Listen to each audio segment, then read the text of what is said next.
The Signal Oil Company is bringing you The Whistler. Today we will tell you a tale of avarice and greed, the awful price John Hendricks paid for selling his soul to the devil. The story of Death Demands a Payment. But first, if you'll bear with me for a moment, I'd like to make a suggestion about your car. Because right now, it's a very valuable possession. One you won't be able to replace until 6 months or a year after the war. Keeping your present car running is dependent on current lubrication, more so than most people realize. When you leave your car anywhere handy and just, say, grease it, you're likely to find later that certain hard-to-find lubrication points have been missed. And in these times, even minor repairs can lay a car up for days. If lubrication fails on parts you can't repair or replace, then you're really out of luck. Doesn't seem worth that much worry, does it? Especially when getting acquainted with a convenient signal dealer can relieve you of it. He knows his stuff, uses the auto manufacturer's own lubrication chart in taking care of your car. In fact, checks every lubrication point twice. You see, he's not just an attendant, but an independent businessman in his community, with a genuine interest in keeping his customers' cars in service. I think you'd find it pleasant and profitable to have him count you as one of his regulars. So stop by next week for a really correct lubrication job, or anything else on which your signal dealer can help you out. I believe you'll thank me for the tip. And now?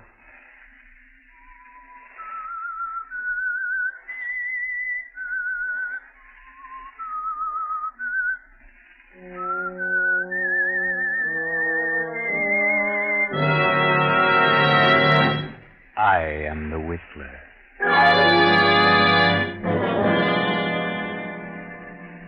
And I know many things, for I walk by night. I know many strange tales, many secrets, hidden in the hearts of men and women who have stepped into the shadows.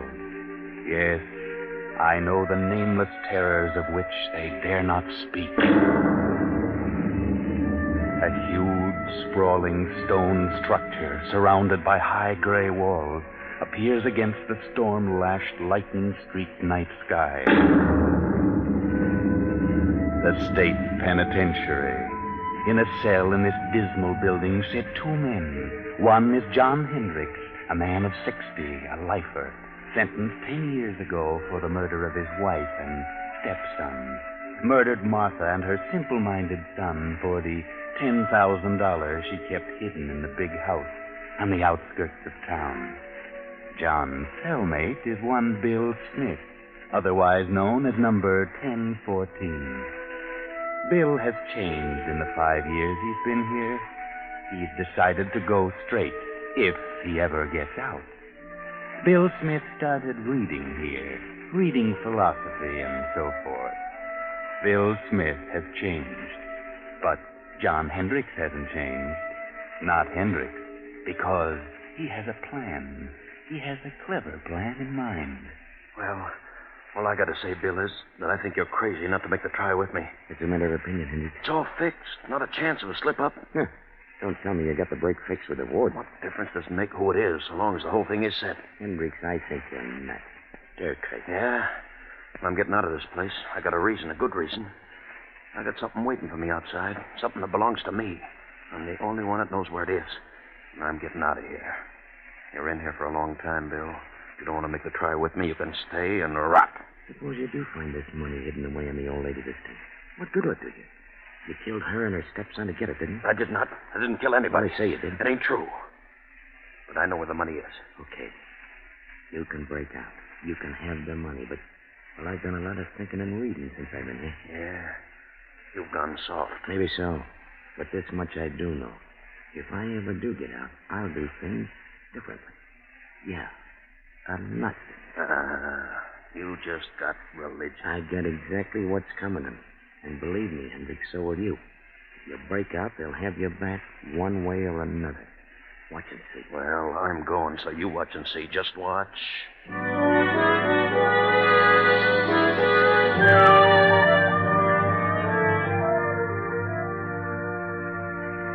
And now, another night, several months later. Another storm. A lonely country road, a car, the southern part of the state. That village we passed a few miles back, that silent sleeping village was Marsdenburg. And that small stone building was the county courthouse. The courthouse where John Hendricks was tried and convicted for the murder of his wife and her simple-minded son, Henry. We're on the outskirts of town now. A young man is driving the old car, and there's a girl beside him. Motor trouble? There, just ahead, a light. Yes. It's a little crossroads store. There's a light inside, George, but I don't see anybody. It's closed. We better drive on. Yeah, I guess you're right, John. Evening, folks.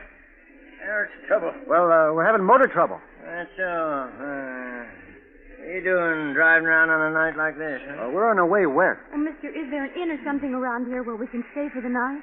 In? There's a place about 8 miles up the road. They'll probably put you up. Sign on the left-hand side of the road. You can't miss it. This road's pretty bad, though, in the rains. Got to be careful. You'll find yourself walking. Well, thank you. We'll try it. Good night. Good luck, mister. You'll need the luck.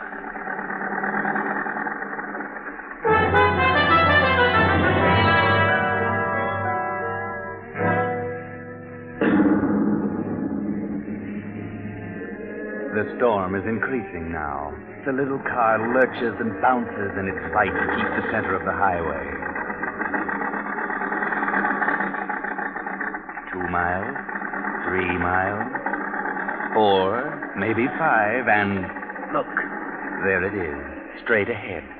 On the right side of the road, a blue light. That's it. Wait, George. Did the old man say on the right side or the left side of the road? Oh, George, what's wrong? Well, I don't know. The distributor must have gotten wet. Look, George. What? That blue light we saw. It's gone. Where is it? Oh, we must have passed it. Oh, we couldn't have. I was looking right at it. It seemed as though it just disappeared into thin air. I'd better turn in here. This motor won't last much longer. Oh, I guess so. I can't see a thing, can you? Oh, it's certainly a desolate-looking place. There must be a house back in there. Oh, there it is. There's the driveway, 20 feet ahead. Yeah. Well, this motor's about to conk out. We better drive in and see what we can find. Yes. Drive in, George. You'll find something. That's right. Through the gate. Make the curve. Hurry. There goes your motor. A little more. Now. Oh, we just made it. Thank heaven. Yes, that's right. Always thank heaven at a time like this. All right. Get out and go up on the porch. Let me help you, John. Oh, I'm all right. What do we do with the bags? We leave them here until we find out if there's anyone here. Come on.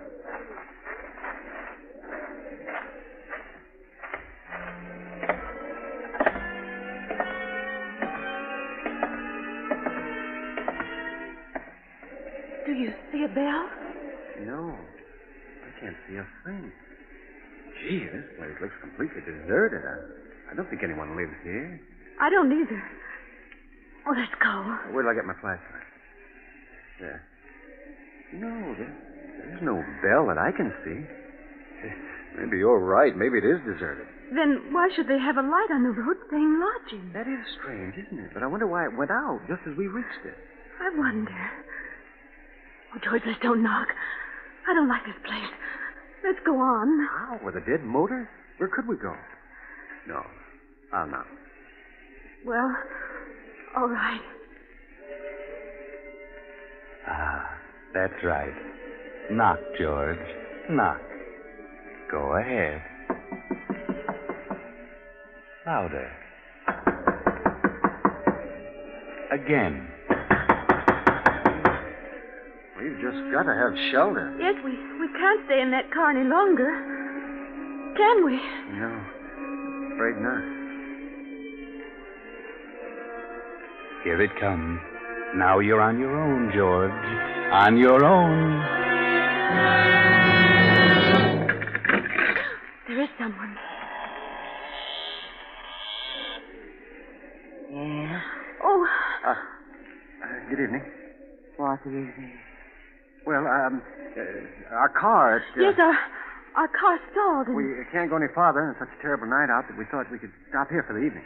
Stop here. Why, yes, we saw your light and... Light? What light? Well, the blue neon out in front. There is no light. Have you a room? Yes, there is a room.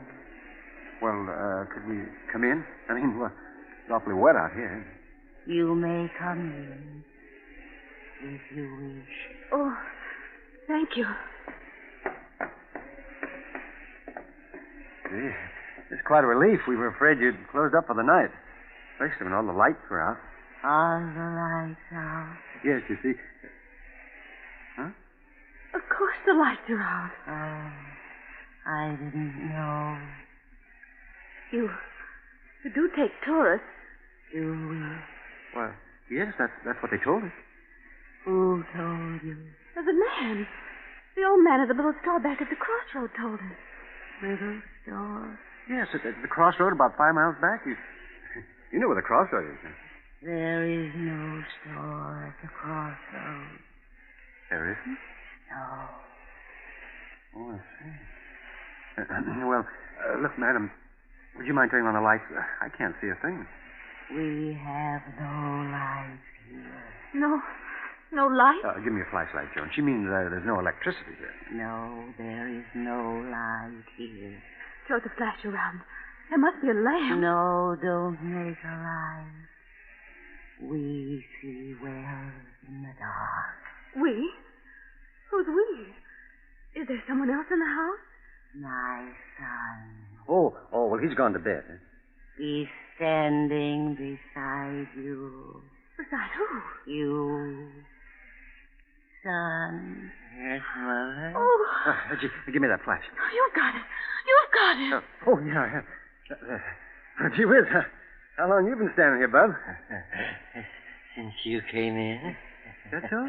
Well, I didn't see. You make a noise like a spook. Who are you? What is your name? It's George Kimball. This is my wife, Joan. We're on our way west as travelers. Traveler. So are we. What? Quiet, son, quiet. No, let him talk. He's quiet enough. How long have you folks been living here? We've lived here all our lives. Say, how about closing the door? Is the door open? Of course it is. What? Oh, George. Take it easy, Joan. Don't get excited. Look, madam, there's a candle on that table over there by the fireplace. Is there? Yes, and if you don't mind, I'm going to light it. Please don't. Wait a minute. If you want us to stay here, I insist that we have some light. You do want us to stay here, don't you?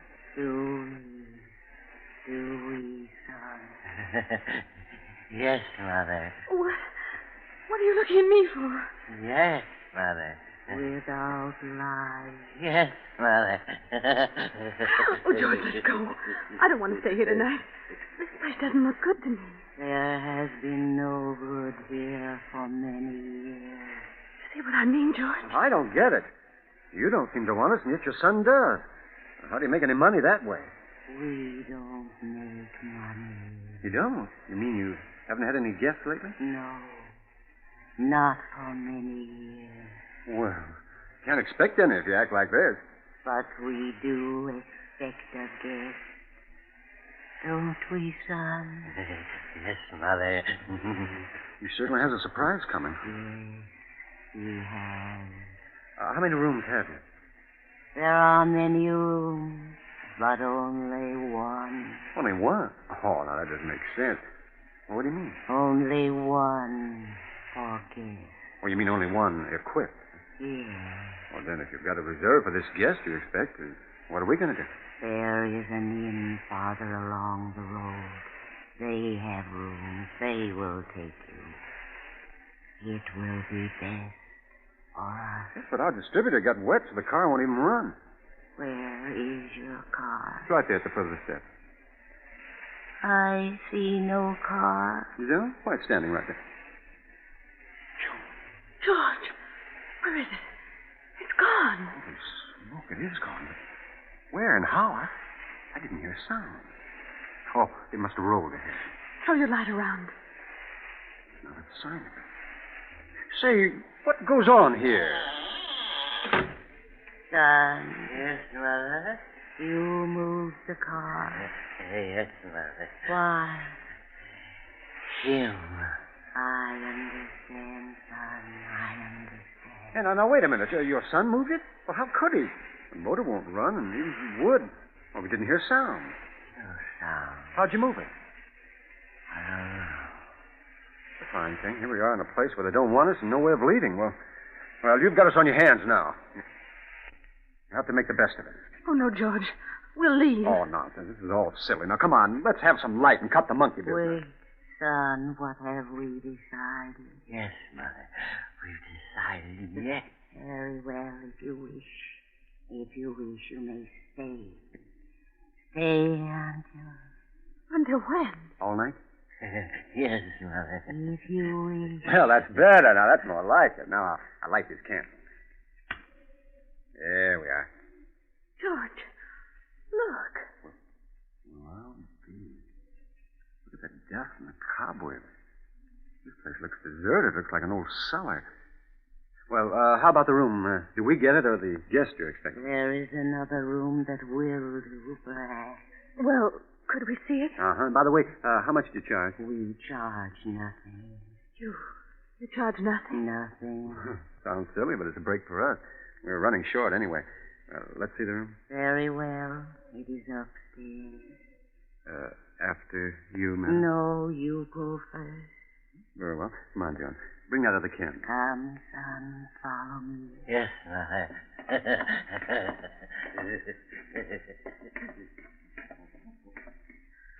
I never saw so much dust.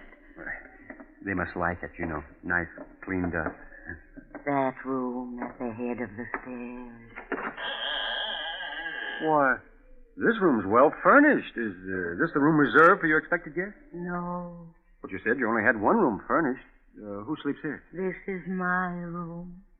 Was your room? I stay here now. Oh, I see. Or do I? Well, it's a nice soft bed. It was always comfortable. We leave you now. Come, son, we must leave them alone now. Yes, Mother. Leave them alone. Good night. Good night. You will lock your door. Huh? Oh, yes. We'll lock it. Goodbye. Did she say good night? Or goodbye? I don't know. I thought she said... She did say goodbye. Golly, what a screwy outfit. Boy, I wish we hadn't had car trouble. That's what we get for trying to drive in the rain. How much money have we left? Not very much. Just enough to get to Los Angeles. The way I figure. But once we get there, I know there'll be a job for me. We'll make it. Don't you worry. You'll see me in a nice job in Hollywood. I'm not worried about seeing you in Hollywood. No? No. I'm just worried about seeing you in the morning.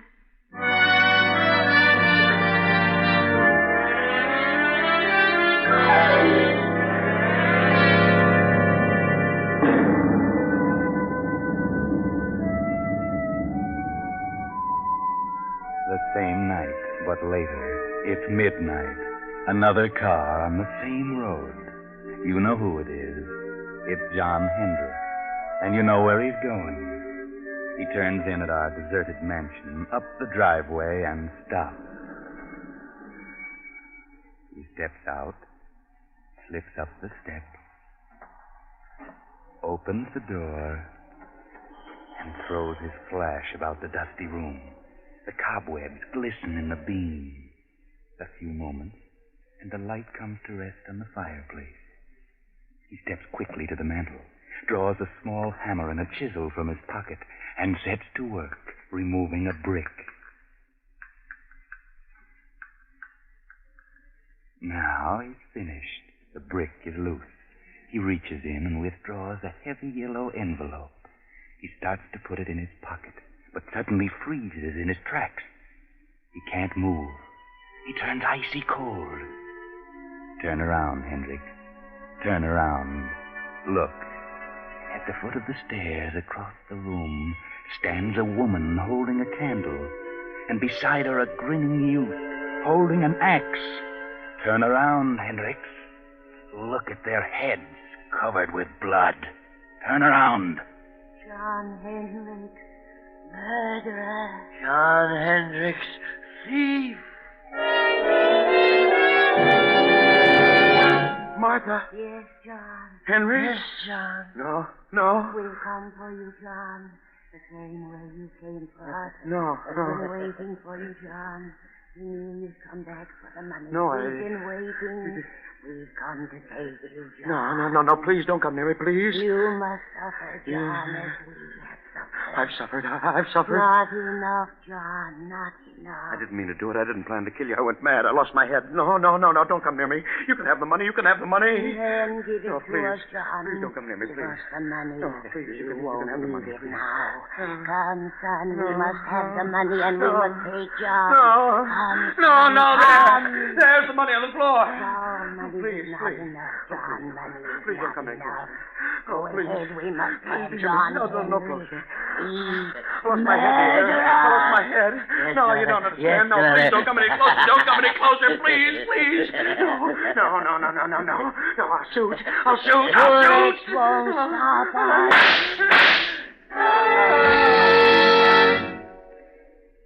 Oh, good Lord, George.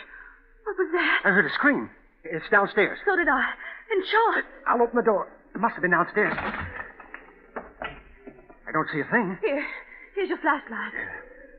Great Scott. Look. A man down there on the floor. Come on.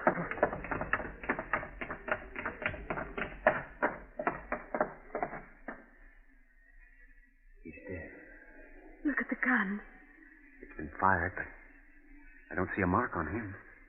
Oh, let's get out of Oh, here. I'll say, come on. No, you don't. Stand where you are. George. Cop. What's going on here? Hand over that gun. Thanks. What are you doing here? Oh, we're stopping here. That is, we're just leaving. I can see that. Know this man on the floor? Know him? Oh, yes. Joan, what's the matter with you? Oh, no, we don't know him. Take a look at him, Frank. Yes, sir. What are you two doing here? Why, we're guests. Yes, we're both guests. Yes. Who's guest? Why, guests. Lodges, tourists. Guests of the old lady. What old lady?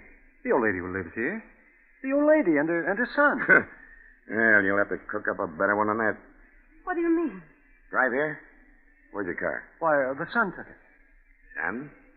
Old lady? What are you talking about? They live here. They said they owned this place. We had motor trouble, and they put us up for the night. What about him, Frank? He isn't dead. Breathing. Looks like he had a stroke or something. Him, all right. John Hendricks. Take a look around, see if there's anyone else here. Yes, sir. You. What's your name? George Kimball. This is my wife. We're on our way to California. You know who this man is? Certainly. We've been on his trail. He's an escaped convict. Is your gun? No, sir. Did he shoot at you? No, sir. Well, this gun's been fired. We heard shots as we turned in the driveway. Ah. Look at the bullet holes near the ceiling. Hendricks probably missed whoever he shot at because of the stroke. Oh, Frank, what'd you find? Not a sight of anyone, sir. Nothing but dust and cobwebs. Oh. Look, Kimball. You said there was an old lady and her son here. Why, sure. They were here all evening. They're not here now. Well, they let us in and showed us to our room. They certainly were here. What did the old lady look like? Well, she had gray hair and wore a kind of a house dress and an apron. What'd the boy look like? Oh, he was a big kid. I'd say about 20, had a round, rosy face, and I think... In fact, I know he was kind of simple-minded. He had a strange laugh. Oh, yes, and he had red hair. Well, I'll be darned. What do you think of that, Frank? Golly, gives me the creeps. Why so? Do you know who you just described? No. The old lady and her son who used to live here. Used to live here? Yes, they were murdered here 10 years ago. What? Murdered? Sure. This man on the floor was her husband, the boy's stepfather. He was tried for killing them with an axe and stealing her money in bonds. He got off with second degree because of lack of evidence. He escaped a week ago and headed this way. We've been on his trail ever since he entered this county. So you see, Kimball, if there was anybody else here tonight, It must have been a figment of your imagination. This house has been deserted for 10 years. Oh, George. Good Lord. Look, Sergeant. I found this envelope on the dining room floor there. Well, what do you know? The bonds. Old Martha Hendricks' bonds. That's why Hendricks came here. Look around. We'll probably find the money, too. But where did they go, the old lady? No place. Because they weren't here, Kimball. Well, we better get him out of here and back to headquarters. Hey, wait a minute. Don't leave out. We won't. You're coming along, too. Why? We'll need you for a day or two. Now, let's get going, Frank. Come on. But where did they go? We saw them. We know they were here. Well, you certainly described them to a T, but... Oh, don't worry too much about it. You know, things like this can drive you nuts. You know what I mean? Things like this... Well, things like this sometimes just happen. You know what I mean? No. Well... Oh, come on. Let's go before I get the heebie-jeebies.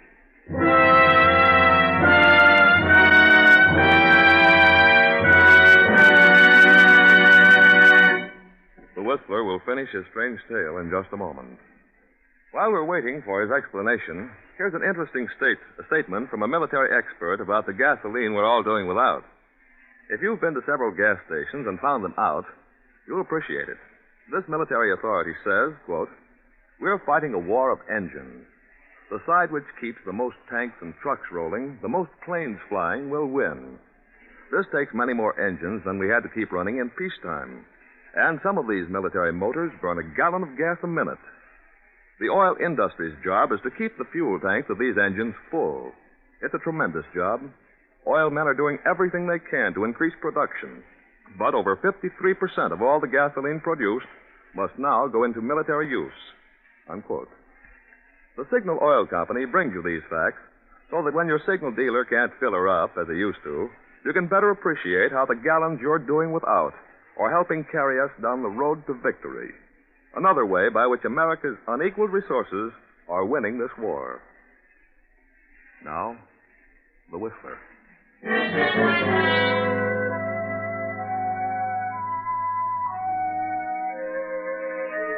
What was it the officer said? Things like this just sometimes happen? Just happen? Well, sometimes they do and can't always be explained. But not this time. Oh, no, not this time. This can be explained.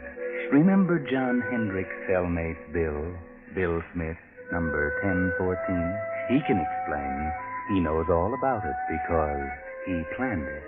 Yes, he had learned all the dope from Hendricks, and he sent his pals, the phony spooks, to get the money when Hendricks recovered it. You see, he didn't want to hurt John. He wanted to scare him out of it. Remember? Bill 1014 said he had changed. He said he'd never do things the way he'd done them before. And he didn't. But he hadn't changed. I know.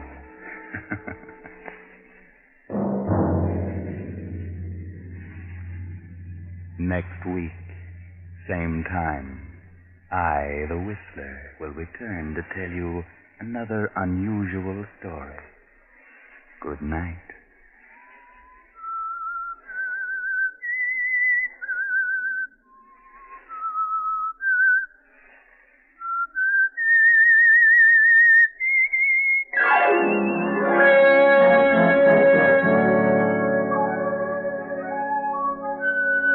Original music for this production was composed and conducted by Wilbur Hatch.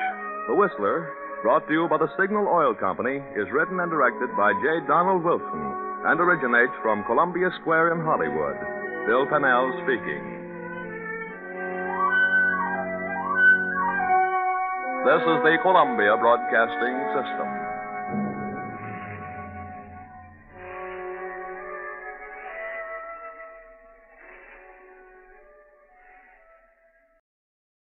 And now, stay tuned for the program that is rated tops in popularity for a longer period of time than any other West Coast program in radio history.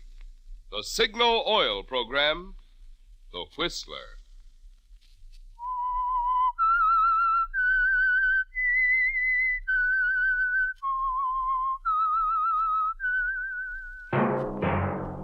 Signal, the famous Go Farther gasoline, invite you to sit back and enjoy another strange story by the Whistler.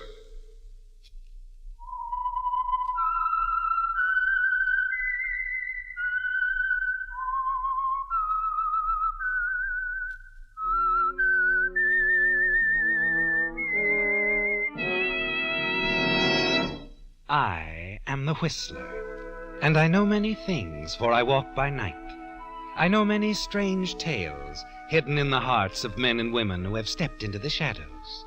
Yes, I know the nameless terrors of which they dare not speak. And now for the Signal Oil Company, the Whistler's strange story. Trademark.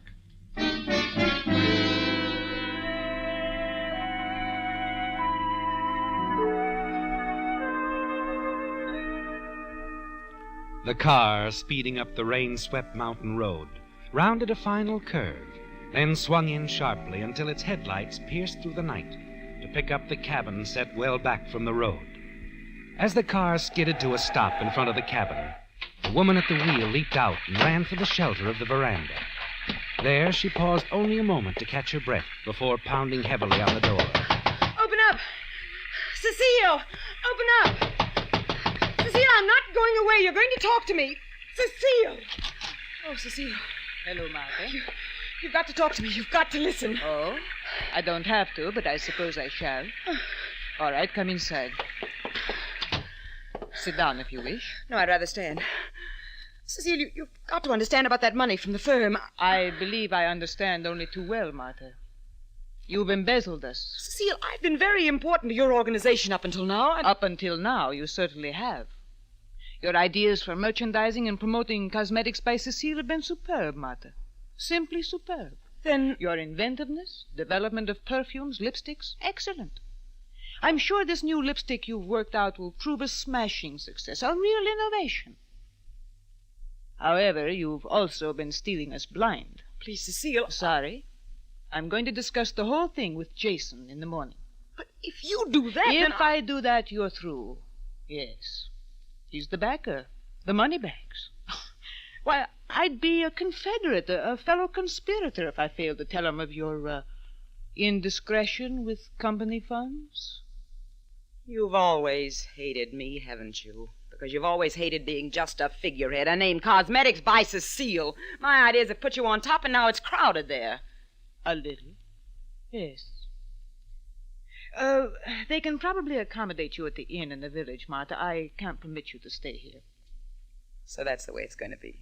I'm being kind. You could go to prison. I'll try to talk Jason out of that. Good night, Martha.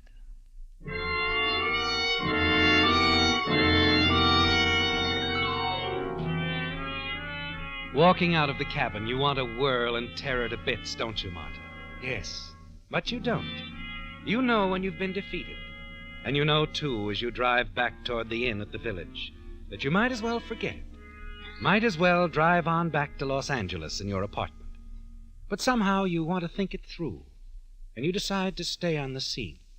Besides, there's the storm, the rain, and the inn looks warm and inviting as you run your car into the shed garage, pick up your overnight bag, and go inside.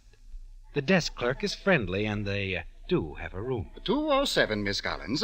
Just sign here. Yes, thank you. I'm sorry, the room is at the back of the building, overlooks the alleyway, but That's then... all right. It's all right. The trip was unexpected. See, you have a bar. Oh, yes, and still open. Well, I'm cold from the drive. I think I'll have a nightcap. Go right in, Miss Collins. I'll have the boy take your bags up to the room. You just take your time. Thank you. Boy! Oh, boy!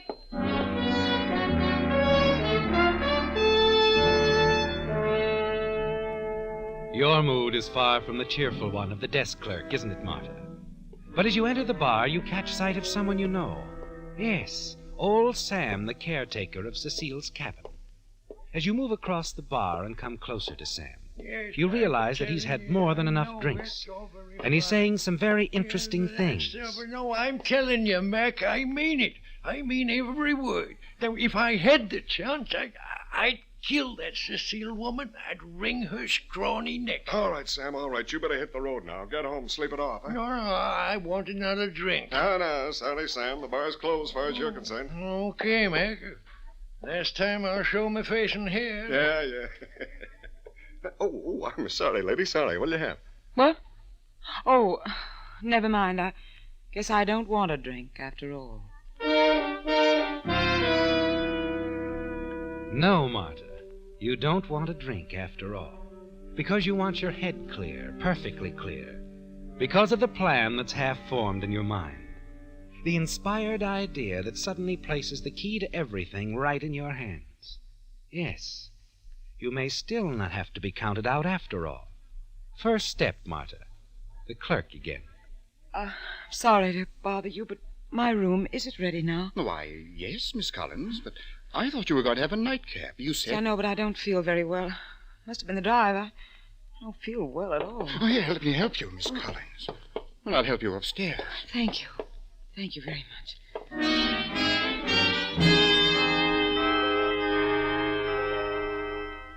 He helps you to your room, doesn't he, Marta? Very concerned.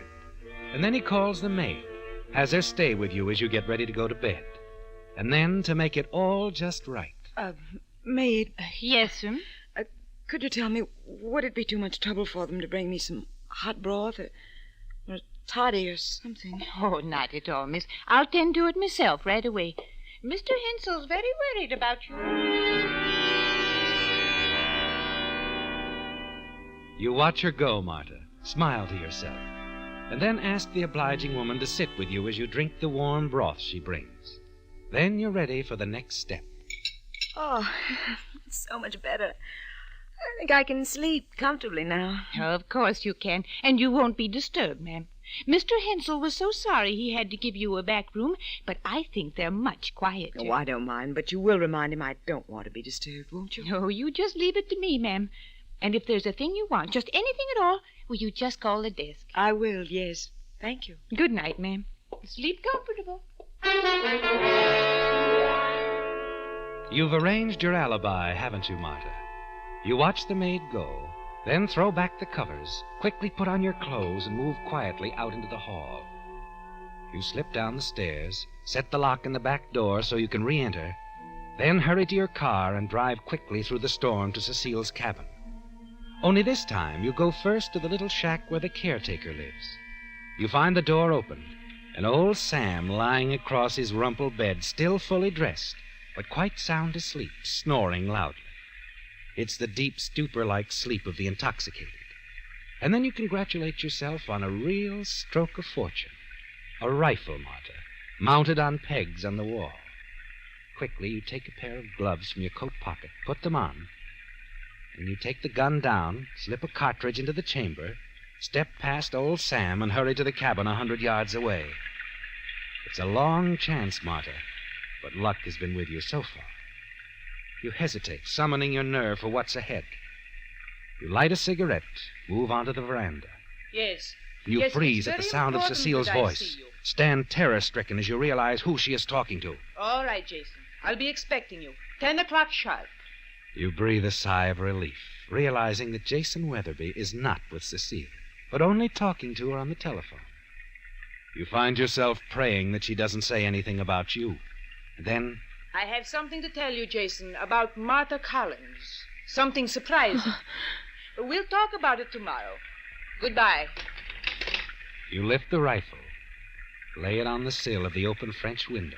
At the slight sound, Cecile turns quickly. Wait, who's there? Goodbye, Cecile. Martha. I suppose we could say you counted me out too soon.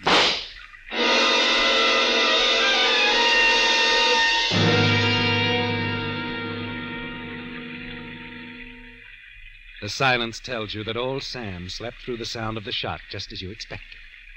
You climb through the French window, into the room. An electric clock gives you another idea, and you unplug the cord and put the clock into Cecile's limp hand. That's all for her, isn't it? And you've completed all but the very final steps, haven't you, Marta? Yes. Hurrying back to old Sam's shack, you're thankful for the rain which washes out your footprints almost as they're made. It'll do the same for your car, won't it? And as you place the rifle near old Sam, you're certain that you've built a perfect case against him. Just one more step now, Martha. Back at the inn, and luck is still with you. You're certain no one saw you leave or return. You're sure your alibi is perfect. And a few minutes after you're again in your room, you clinch it with a phone call to the desk clerk. The desk clerk? Hello, Mr. Henson? Yes, Miss Collins. I'm sorry to bother you people again, but my room, it's so cold. I'd been sleeping soundly. I woke up just freezing. Oh, we can send up an electric blanket for you, Miss Collins. Oh, that would be fine, if it's not too much trouble. No trouble at all, miss. We want everything to be just right for you. I'm sure you do. And, well, you've all helped me much more than you know.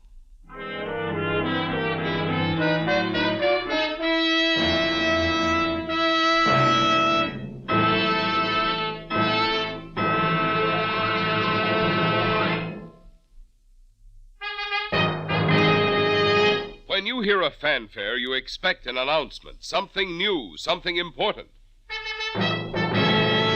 Well, tonight, Signal announces something excitingly new, something of major importance to every car owner.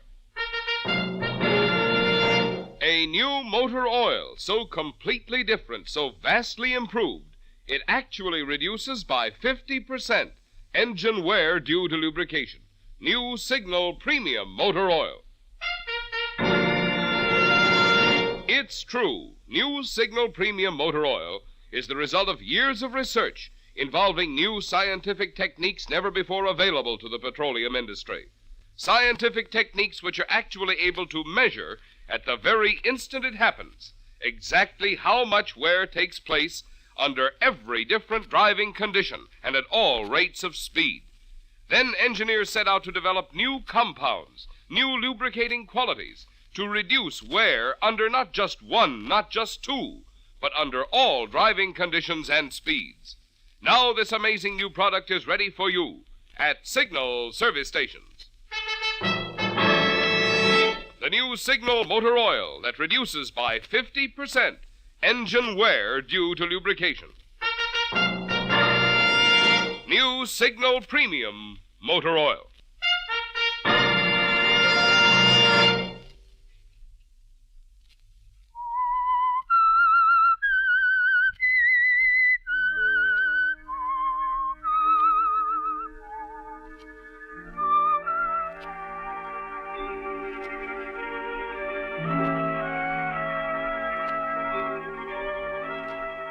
Well, Martha, it's all fallen into place, hasn't it? From the moment when Cecile Dumas thought that she would ruin you by reporting your thefts to the head of the cosmetics firm, until now, when Cecile lies dead in her cabin, a victim of a shot from her caretaker's hunting rifle. You've managed it all with a perfect alibi setup, every sort of proof that you weren't out of your hotel room. And old Sam, Cecile's caretaker, was overheard making threatening reports to the hotel barkeeper. It's going to be a perfect case against him, isn't it? And now all you must do is complete the bluff, Martha. The next day is sunny, and you begin the morning by hurrying down to the village train depot, waiting for Jason Weatherby's train to come chugging into view. Jace!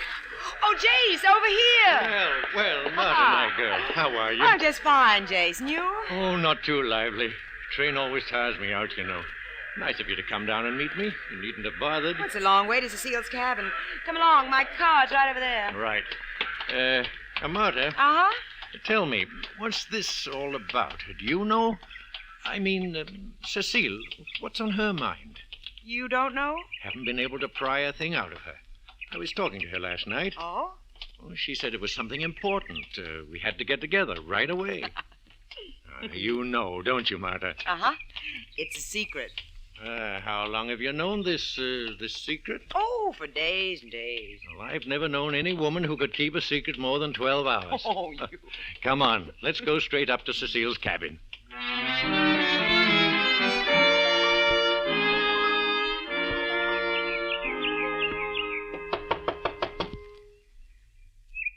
Funny, she doesn't answer. Suppose she's still asleep? Yeah, could be. You know how Cecile loves to sleep late. Come on, let's go around to the patio. The French windows might be open.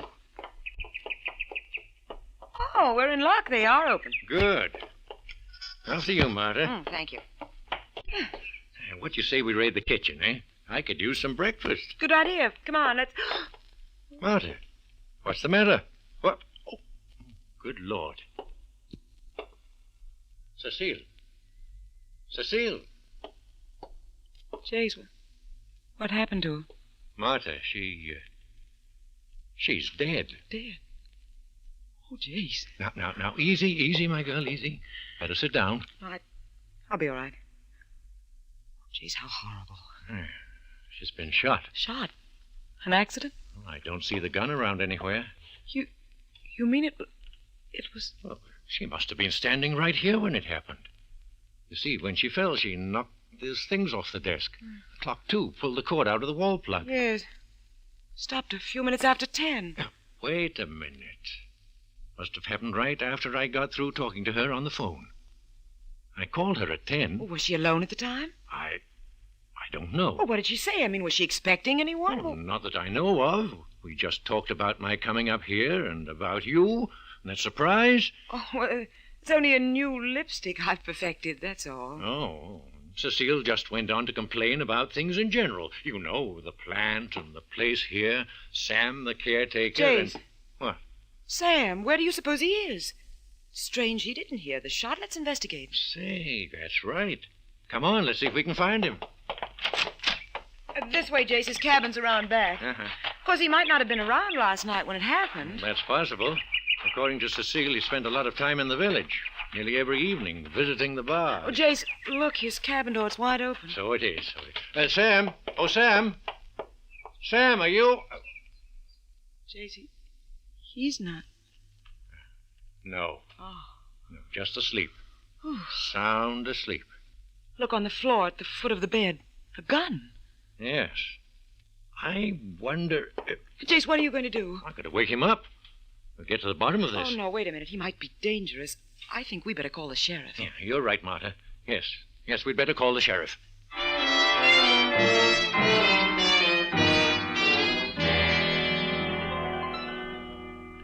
Your little plan is functioning smoothly, isn't it, Martha? Everything falling neatly into place. And with the arrival of the sheriff, the case against Sam begins to take shape. You listen to the questioning. Poor, bewildered Sam, so very vague about his movements last night, remembering very little, admitting he'd been drinking heavily. Finally, it's over, and the sheriff takes him away for further questioning. Late that afternoon, as you sit on the veranda of the inn with Jason, the sheriff joins you. Were you at Cecile Dumar's cabin last night, Miss Collins? No, I talked with her on the phone before I left town. When I got here, the weather was so bad I didn't go to the cabin. Mm-hmm. You came straight to the inn? Yes. I retired early, about 9 or so. Yes, we found that out from the desk clerk and the maid. But you were in the bar around 8 o'clock? Yes, I was. Sam was there, too, wasn't he? Yes, I believe he was. The bartender tells me Sam was in a very ugly mood. Actually threatened to kill Cecile Dumar. In his own words, he was going to wring her neck one of these days. He said that, Sheriff? Yes. And the bartender remembered you being there at the bar, too, Miss Collins. Thought you might have overheard Sam make that statement. Why, no. Okay. You wouldn't be wanting to protect Sam, would you? Maybe you don't think he did it. Well, I don't know. We're sending Sam to the gas chamber. It's not going to bring Cecile back.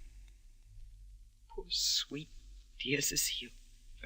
Now, Martha, easy, dear, easy. I'm sorry, Jason, I'm sorry. Well, I guess the bartender's word will be good enough. Thank you, Miss Collins. Sheriff, you really think Sam's your man? That he killed Cecile? Well, Mr. Weatherby, there doesn't seem to be much doubt about it at this point. Mm-hmm. It was Sam's gun that killed her. Yeah. No other fingerprints were on the gun. No, sir, there's no doubt at all.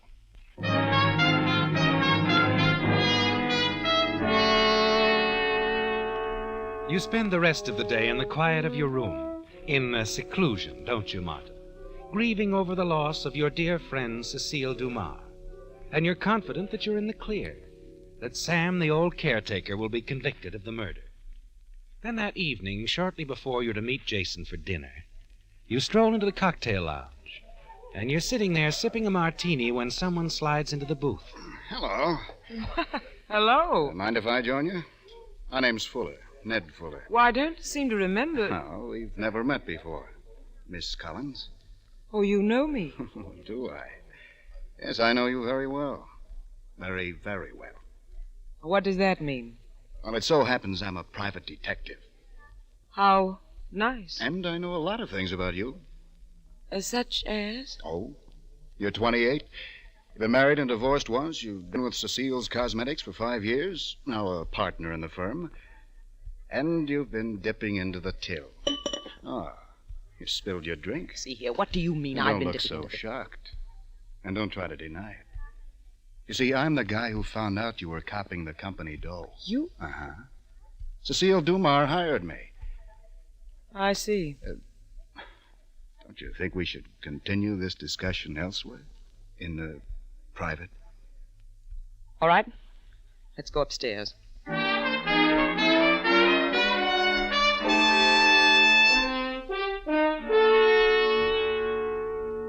So you see, Mr. Fuller, it was all arranged. I talked it over with Cecile before I left town. She wasn't going to say anything, and I was going to pay back the money. Every cent of it. Well, that was nice of Cecile, wasn't it? Mind if I fix myself another drink? Oh, no, let me. No. You just sit right here. I'll manage. All right, Mr. Fuller. Make it Ned, Ned? That's better. You know, I'm glad we had this little chat. So am I. I really saved you a lot of trouble. After all, if I'd told the sheriff about all this, well, he'd been around with a lot of questions. Embarrassing questions. Yes, I know. The motive, you know. After all, she could have sent you to prison. Of course, but as I told you... Yes. You two girls had it all straightened out. Yes. Sit down, Ned. Thanks. You have a cigarette? On the table right there at your elbow. No, thanks. This is interesting. What is? It's the same brand. What are you talking about? Oh, I didn't tell you. You see, I found a cigarette stub on the porch of Cecile's cabin.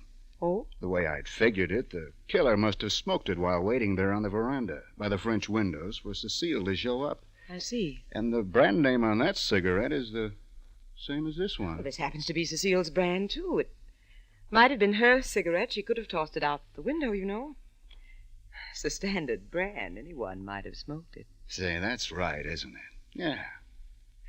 Yeah, that figures. Besides, I wasn't near the cabin last night. I went to bed here about 9 o'clock. The desk clerk and the maid can tell you that. You know, I'm glad I didn't go to the sheriff. So am I, Ned. And I won't be unappreciative. That... Of course, it'll be a while yet before I'm able to get my hands on some cash. Sure it will. Time will take care of that, huh? I was worried about money now. You know, Ned, I think we're going to get along very well. The two of us. I think you have something there. Ned. No. Yes, I'm sure we're going to get along very well together.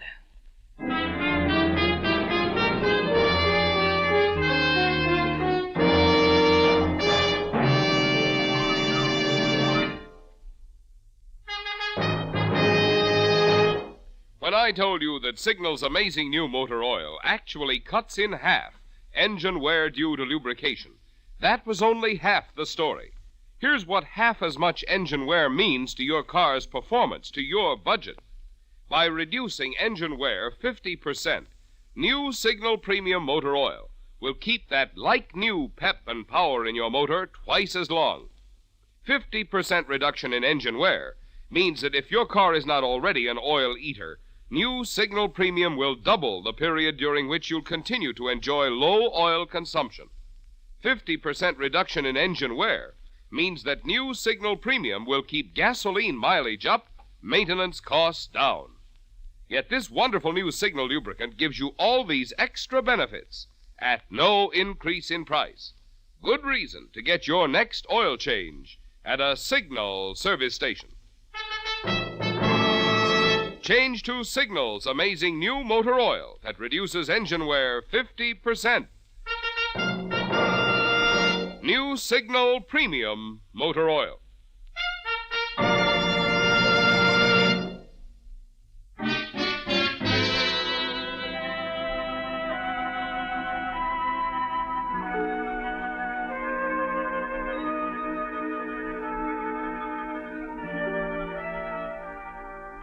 The threat is gone now, isn't it, Martha? With a kiss. Yes, from the moment Ned Fuller, the private detective, took you in his arms, you were certain he wouldn't talk to the sheriff, tell him what he knew about the money you'd stolen from Cecile's cosmetics, or turn over the cigarette stub. Your cigarette, Martha, the one you so carelessly dropped on the porch of Cecile's cabin the night you killed her. You're sure you're in the clear now, aren't you? Yes, you're certain of that. And the following morning, as you pack your bags, there's a knock on the door of your room at the inn.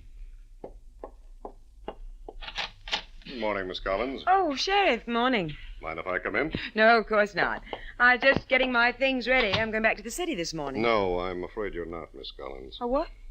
You were lying when you said you weren't at the cabin the night your friend Cecile Dumas was murdered. You see, a new clue has turned up. New clue? Yes, a cigarette stub. Well, It was found on the porch of Miss Dumas' cabin. Well, that means nothing. I smoked several when Jason and I discovered the body. I know, we found those too. But the one I'm talking about was left before the murder. You see, it was rain-soaked. And it stopped raining at 12 o'clock that night. We believe it's yours. Oh, now, really, Sheriff. Well, a lot of people smoke my brand of cigarettes. Cecile did, as a matter of fact. We know that, Miss Collins. Besides, what possible motive could I have had? I don't think we'll have too much trouble establishing a motive. You see, we've already talked to a private detective named Fuller. Ned Fuller? Mm-hmm. Oh, Sheriff, Ned's... Well, let's say that Ned's a friend of mine. Perhaps, Miss Collins. But he was also in love with Cecile Dumas.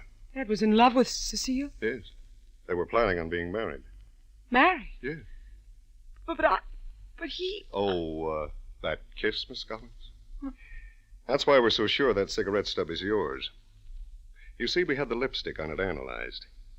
According to your partner, Mr. Weatherby, you not only invented this lipstick, you're the only person in the world who has it. Then Ned was... That's right.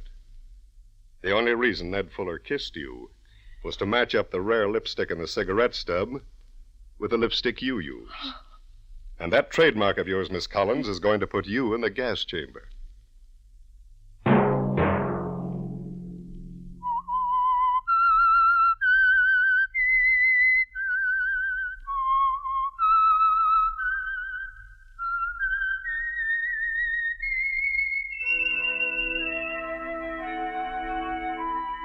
Let that whistle be your signal for the Signal Oil program, The Whistler, each Sunday night at this same time.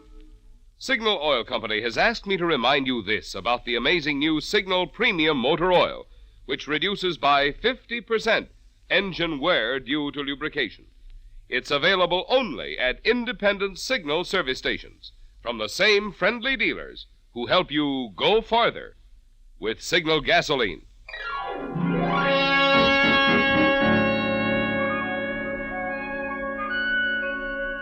Featured in tonight's story were Bill Foreman, Betty Lou Gerson, Joe Gilbert, John Stevenson, Bruce Payne, and Bill Boucher.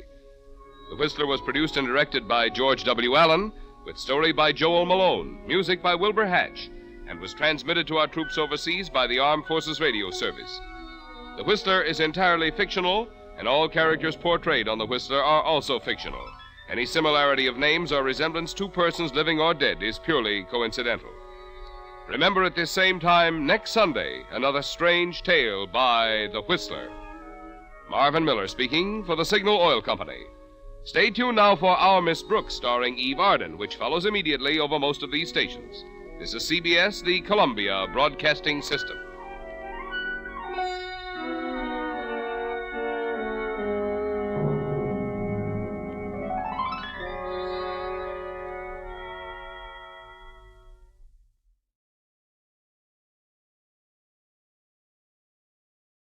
And now, stay tuned for the program that is rated tops in popularity for a longer period of time than any other West Coast program in radio history.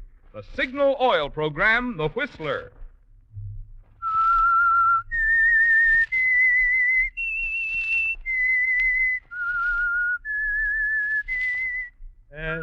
I-G-N-A-L. Signal, signal gasoline. Signal, the famous Go Farther gasoline, invites you to sit back and enjoy another strange story by The Whistler. For extra driving pleasure, the signal to look for is the yellow and black circle sign that identifies signal service stations from Canada to Mexico. And for Sunday evening listening pleasure, the signal to listen for is this whistle that identifies the signal oil program, The Whistler.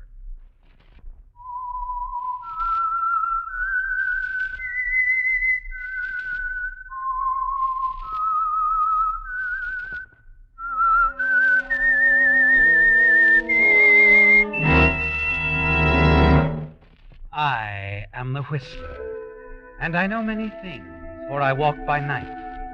I know many strange tales, hidden in the hearts of men and women who have stepped into the shadows.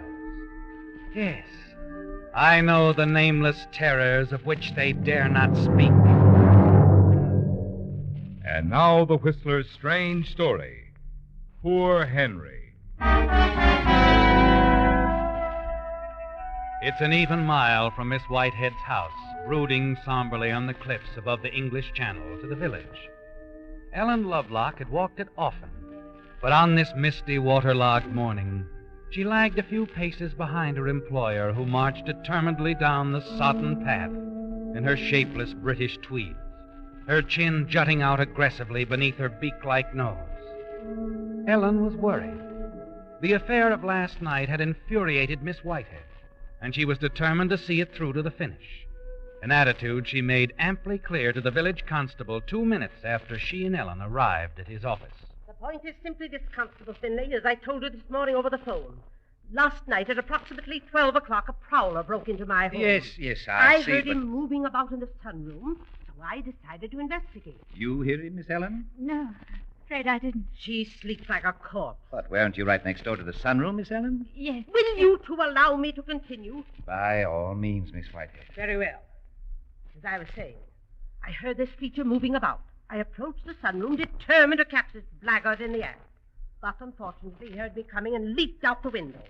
This man... You're certain it was a man? His footprints were clearly visible in the mud below the window this morning. Isn't that right, Ellen? Yes, that's right, Miss Whitehead. I see. Was anything missing? No. Unfortunately for his purposes, I chose to read late and heard him. Well, it's hardly likely he'll return. I agree with you, Constable. On the contrary, it's very likely. Now that he's possessed an adequate inventory of the contents of my sunroom, it's highly probable he'll return very soon. He's after Grandfather's paintings. I'm positive. This prowler, Miss Whitehead. It's apparent he was well acquainted with your habits when you retire ordinarily and so on. Quite apparent. I'd say this attempt to steal your grandfather's painting, well, it has certain characteristics of an inside Are you job. accusing my secretary here? I'm not accusing anyone, Miss Whitehead. I'd like very much to question your chauffeur, Henry Macklin. My chauffeur? Good heavens, why? Because he happens to be a man with a prison record. Just how did you happen to know that, Mr. Finlay? After I talked to you on the phone this morning, I phoned your secretary back to question her about Henry Macklin. Ellen, what right did you to because tell anyone? I asked her specifically. You were suspicious of him. I'm sorry, Miss Whitehead. So am I, Ellen. I placed a trust in you. You violated it. It leaves me only one thing to do. But, Miss Let's Whitehead... not have a scene. When we return to the house, I'll give you 2 weeks' pay in lieu of notice. Miss Whitehead, you're discharging the girl? Exactly. But that's unfair. If only you'll listen to Mr. Finlay, I must remind you, this is none of your affair. Now, you'll please approve this permit. I'm going to purchase a revolver.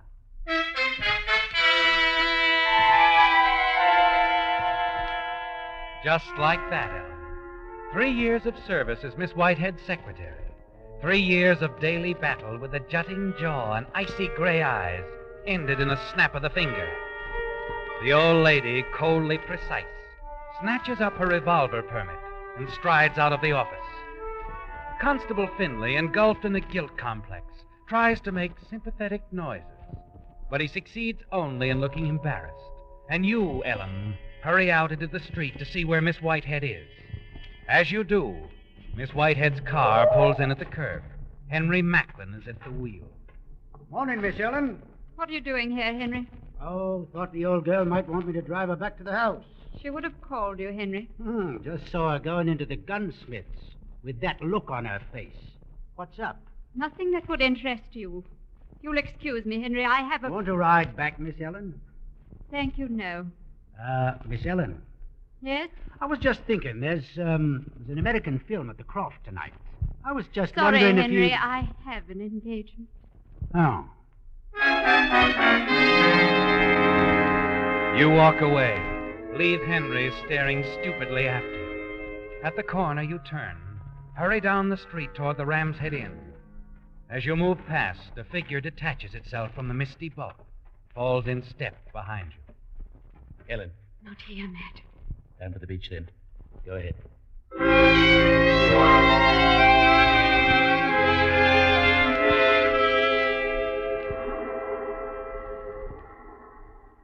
I'm sorry, Matt. Of all nights, she had to take it into her head to read a book. So the old girl is buying a revolver, eh? Good thing she didn't have one last night. She's probably as efficient at offhand shooting as she is at everything else. I suppose everything's ruined. Oh, no, my dear. I'll admit our plans will have to be changed, but we're not giving up. I've spent a lot of time tracing down those paintings, and I'm not quitting now. But to try to steal them again, that would be dangerous. Not particularly. You say she rarely looks at them. And even in the frames, they're small enough to fit in an average-sized trunk. They'll bring at least 100,000 pounds. Are you certain, Matt? Well, the old girl didn't give me much time in that sunroom. But I'm positive they're the ones, all right. Vermeer, a couple of Bruegels, and the others are mixed 17th century Flemish and Dutch minor masters. You still think they can be sold on the open market? They're not catalogued. I told you, Ellen, they were smuggled off the continent into England during World War I. After some very clever chap covered them with a resistant shellac and overlaid them with those stupid still lifes of fruit and potted plants. Matt, couldn't you? I mean, go to see Miss Whitehead. Offer to buy them. Oh, now, really, you know how she feels. She'd never break up a private art gallery.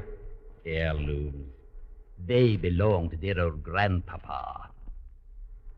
What's the matter? Darling, I've just thought of the most wonderful idea. Henry Macklin, he's it. Henry? Of course. He's the one to throw the police off our trail. The constable suspects him already. Yes. Yes. You know, Ellen, that's a rather interesting thought. He's stolen before. He'd do it again. He'll do anything for me, Matt. I'm sure of it. You still make arrangements to smuggle the paintings into France? There's a boat skipper in London who'll help me out. For a fee. Just think, darling. 100,000 pounds. And we'll owe it all to Henry. Rather nasty trick to play on the lad, eh? Poor Henry.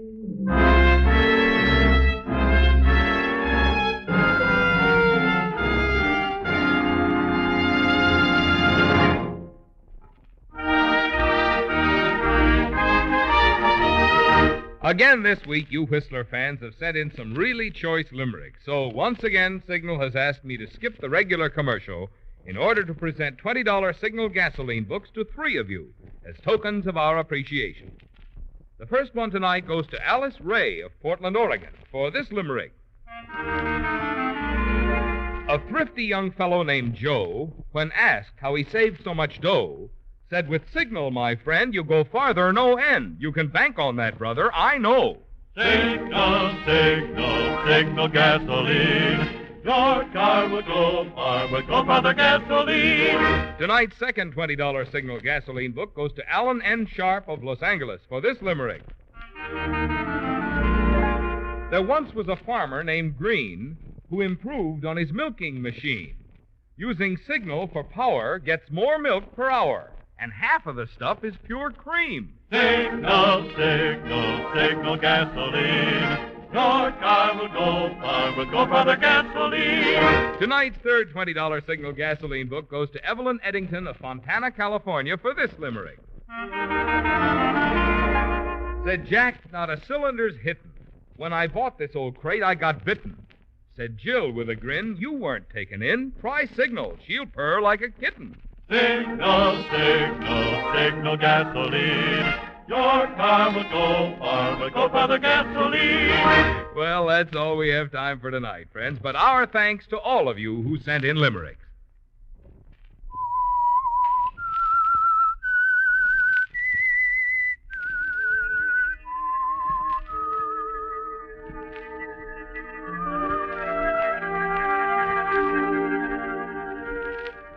Well, Ellen, poor Henry is going to have to face the music, isn't he? And only 2 days after the scene in the constable's office of planning with Matt, you have a general idea how the tune will sound. Henry Macklin, with a prison record at Dartmoor, stepped off the straight and narrow, burglarized the home of his benefactor, stealing, among other things, a collection of nondescript Victorian paintings from her sunroom.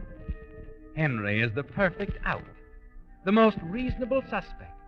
And with £100,000 waiting for you and Matt in the art markets of Paris, the decision to use Henry wasn't difficult. Yes, Miss Whitehead? Help me unbutton this infernal gown, will you please? Of course. Why they insist on putting buttons where only a contortionist can reach them, I'll never know. There you are. Oh, thank you. I'm going to lie down for a while now. The Courtneys are stopping by for me at 6. The Garden Club banquet at Stone Ridge, you know. Oh, I dread the motor trip. This weather and with this beastly cold I know I'm getting. Well, I really don't think I should go. Oh, you shouldn't miss the banquet. I don't believe it'll rain. Well, we'll see. We'll see. Wake me at 5. If I do go, I'll spend the night at Stone Ridge. Stay with Helen Whitney. I haven't visited with her in quite a while.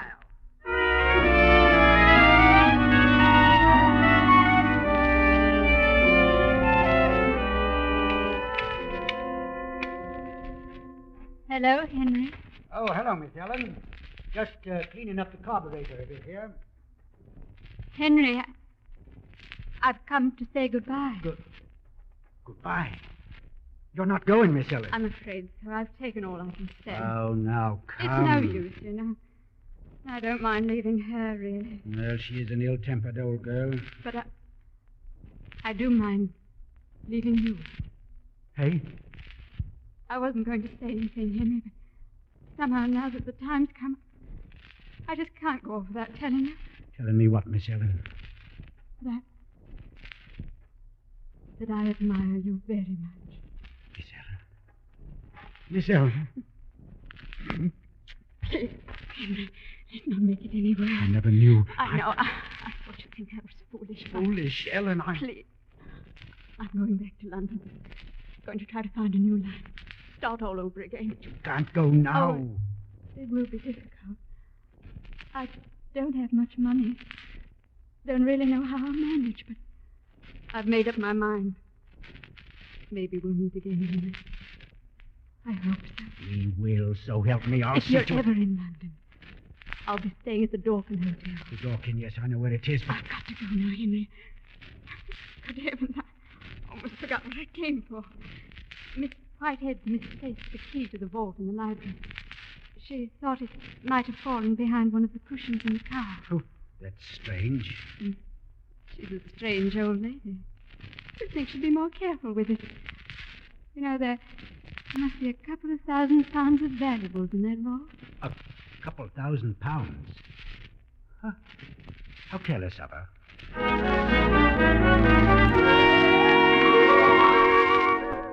The way his eyes light up, Ellen, tells you he'll do exactly what you expect.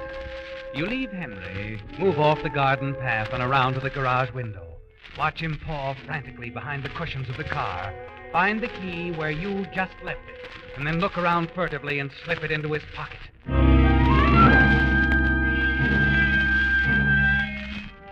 The old lady's still asleep as you walk to your room. Open your trunk, and then you hurry around to the sunroom close by and unlock the door. One by one, you take the paintings from the wall and put them in the trunk, all 10 of them, with the stupid fruit and potted plants beginning to peel off, showing what lies underneath. £100,000, Ellen. Over $400,000 in American money. For a moment, you stand there looking into your trunk, its golden cargo, and then... Just a minute. Oh, Henry. Miss Ellen, I just can't let you run off like this. Henry, It'll all work out. Really, it Let will. go of me. I told you I'd made up my mind, But Henry. it's not right. It's not. Look here now. You see, Henry, I'm all packed up. Now, what do you say? Let's get busy here. You can help me with the trunk. I won't have it, that's what. I won't I'm stand- going, Henry. That's all there is to it. Come on now. Let's move the trunk downstairs. Then I have to run down to the village and arrange for the expressman. By the way, did you find the key to the safe? What? No, not yet. Oh. Well, Miss Whitehead will want it tomorrow. She's taking her valuables into town. She's a little worried. That prowler the other night, you know.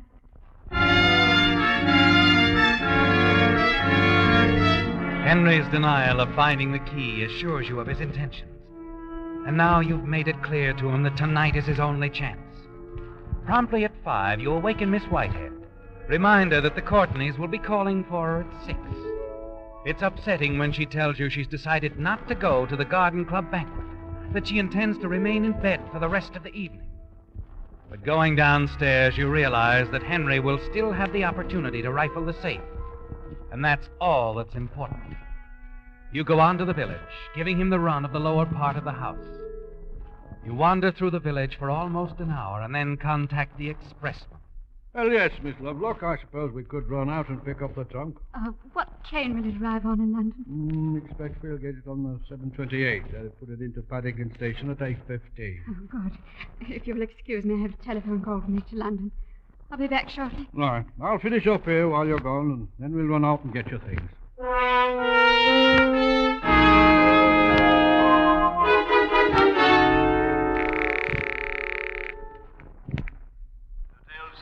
Hello. This is Miss Lovelock. I'd like to speak to Mr. Matthew Graves, please. Mr. Graves? Hold on a moment, will you? Surely. Hello? Hello, Matt. This is Ellen. Everything going well? Yes. I'm sending the trunk on in. It will arrive on the 8:15 Paddington Station. Fine. But something's come up. I won't be here to receive it. Oh? I've got to arrange for the shipment to be received on the other side. You'll have to come to London yourself tonight. See that it gets on the boat. All right. Contact Captain Vogel on the schooner Melissa K. Thorpe. He'll be expecting you. Captain Vogel, Melissa K. Thorpe. Right. Got to ring off now. You replace the receiver a little shakily. Stop for a moment to compose yourself. Now that the moment has come, you begin to wonder if you haven't been too sure of yourself, of Henry. And then you dismiss the thought. You kill another half hour before returning to the expressman. You're sure now, aren't you, Ellen, that once the way was open, Henry moved in the right direction and made your plans foolproof. It's 7 o'clock as the baggage man turns off the highway down the road to the old house. It's dark as you expected. You're sure Miss Whitehead is asleep, that Henry has had the opportunity he needed to rob the safe and leave. Miss, what do you want me Pull to... up right here at the foot of the stairs. Oh, I do. Well, lady home? Yes, in her room. She's not well. That's luck. Better not sloshing around on a night like this without her to contend with. See, should have my key. Yes, here it is.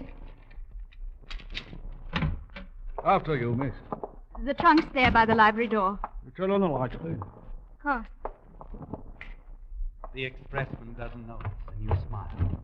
Watch him ease the trunk out, down the stairs, hoist it onto his truck. You close the door. Then as you step back into the library. Miss Ellen. Henry, what are you doing? I've got it all arranged for us, Miss Ellen. What? Henry, you've been at the safe. That's right. Look, over £600. And a good bit of jewelry beside. You won't have to worry about money anymore. Henry, you did this for me. Oh, you shouldn't. We'll make it, you and I, Miss Ellen. They'll never catch us. No, Henry, it's all wrong. Miss Whitehead will Don't find worry about her. She's gone. Gone? She said she was going to stay in bed all evening. She changed her mind again. Decided to go to Stonebridge after all. That's strange. Strange or not, that's what she did. Drove her over myself. Now, look, Miss Ellen, I'm taking this money and jewelry. Nothing's going to stop me. I should, Henry. I should stop you. But I can't. Now it's all my fault. I'm responsible for this. Henry, go. Go quickly. Keep the money, the jewelry, but run. Run, Henry. I'm not going without you, Miss Ellen. Please, I won't tell a soul. Go on. We'll run together, Ellen. No, it's better this way. I'll meet you in London, the Dorkin Hotel. Please, Henry, you must go. I'm not leaving without you. That's final. You stare at him angrily, confused. His being here, his refusal to leave without you ruins everything, doesn't it, Ellen? Somehow you've got to get him away from the house. Frighten him into running. You move quickly to the telephone desk where Miss Whitehead keeps a revolver. If he thinks you're going to turn him in, he'll run, won't he, Ellen? Make no mistake. Now, what are you doing? Oh, a gun, is it? Henry, I'm giving you a last chance. If you don't go now, I have to call the police. Now, you wouldn't do that to Henry Macklin, Henry, would you? I'm warning you. Stay away from me. You're in this just as deep as I am, Miss Ellen. Up to your pretty neck in this affair. Get back, Henry. Give me that. Oh, I didn't.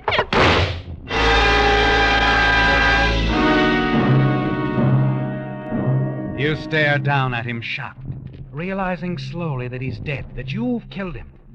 More than that, Ellen, you've ruined everything. Henry will be found here now, and how will the missing paintings be explained? Then suddenly it hits you. Henry could have had an accomplice. Yes. Someone who was here with him when you came in. Someone who rushed past you, fled with the paintings under his arm. That's it, isn't it? You're sure it'll work. Sure they'll believe you. Yes, they must believe you, Ellen. And a quarter of an hour later, when Constable Finley answers your frantic call and rushes to the house, you're sure that your story rings true. You say you came in and found Henry at the vault? Yes. It was only a moment after the expressman left with my baggage. And I saw him in there. I was terrified, Mr. Finley. And the other man rushed past me out the door. I didn't get a good look at him. And somehow you remembered the gun? Yes. I knew Miss Whitehead had a revolver, the new one. You faced Henry? That's right. I was shocked. I couldn't believe he'd do a thing like this after the way she took him in and gave him another chance. All I could think of was calling the police. I started to pick up the phone. He lunged at me. Well, it's pretty clear what he was after. Henry had Miss Whitehead's money and jewels on him. As for his accomplice and the paintings, we'll send an alarm out on him right away. Let's see now. You'd planned to leave for London on tonight's train. Yes. You realize, of course, that we might have to keep you here a while. Keep me? But it's terribly important that I leave for London tonight. It's about a new position. I see. Of course, Miss Lovelock. Well, I suppose I could take your deposition, the inquest, have you give us a formal statement, exactly the way things happen. Oh, I'll be glad to do it, Mr. Finley. I'd like to help you under the circumstances. All right, Miss Lovelock. We'll drive you down to the constabulary. I'll call the coroner, and we'll have someone take your statement. Oh, fine. Oh, by the way, Miss Whitehead will have to be notified. Where is she? Henry's headed over to Stonebridge, the Garden Club banquet. She'll be back tomorrow. Good. I'll see you first thing.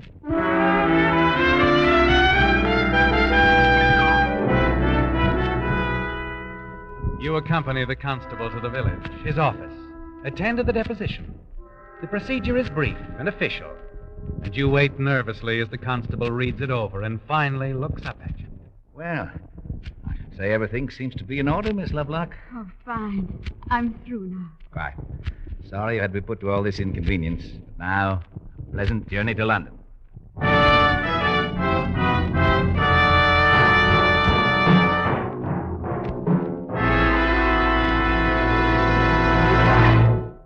And now, a tip for you drivers who want to keep that light new performance in your car and also keep repair bills down.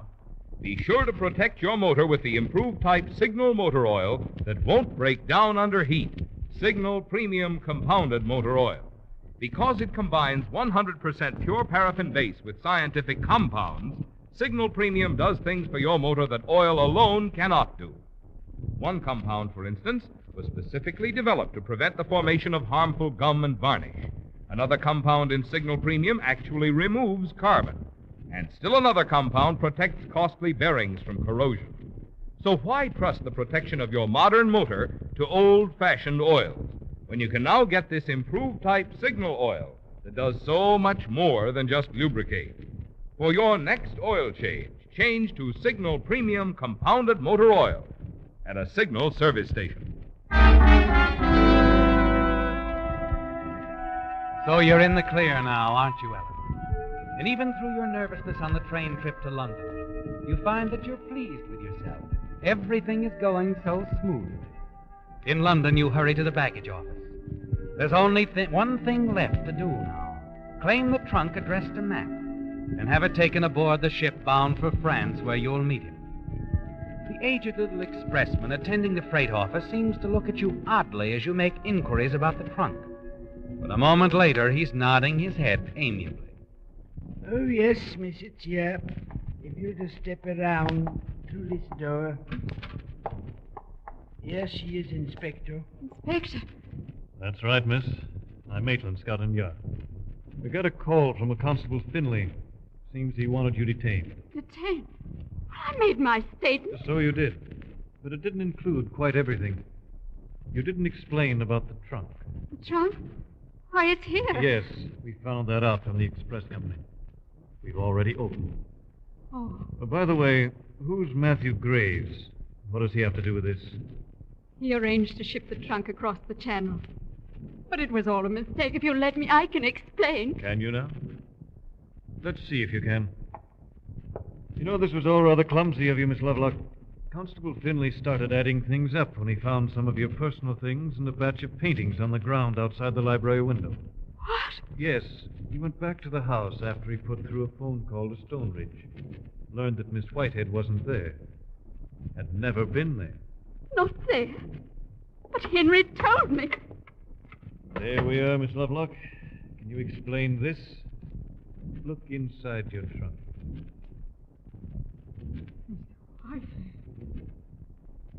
That's why Henry lied. He killed her. Oh, come now, miss. Let's not try to blame poor Henry for everything. This is one murder you're going to have to explain.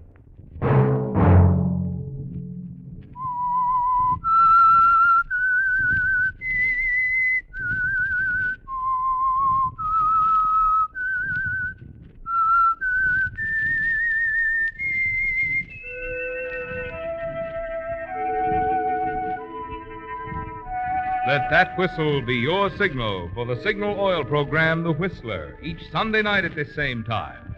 Brought to you by the Signal Oil Company, marketers of Signal gasoline and motor oil, and fine quality automotive accessories. Remember, if you would like the fun of having your friends hear a limerick of yours on The Whistler, the address to which to send it is Signal Oil Company, Los Angeles 55, California. All limericks become the property of Signal Oil Company. Those selected for use on The Whistler will be chosen by our advertising representatives on the basis of humor, suitability, and originality. So, of course, they must be your own composition.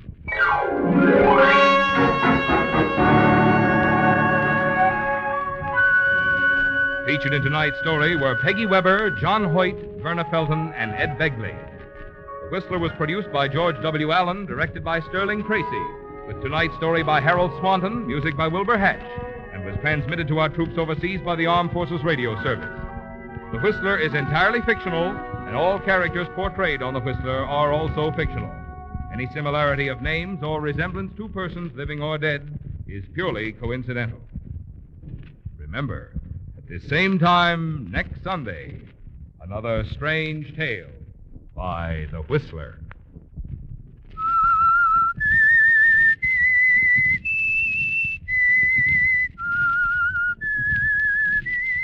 S-I-G-N-A-L Signal, signal gasoline. Marvin Miller speaking. This is CBS, the Columbia Broadcasting System.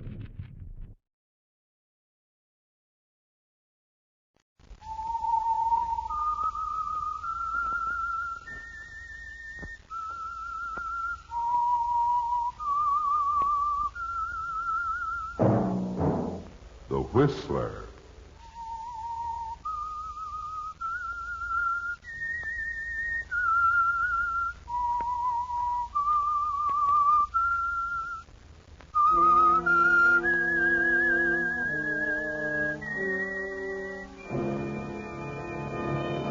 I am the Whistler, and I know many things, for I walk by night.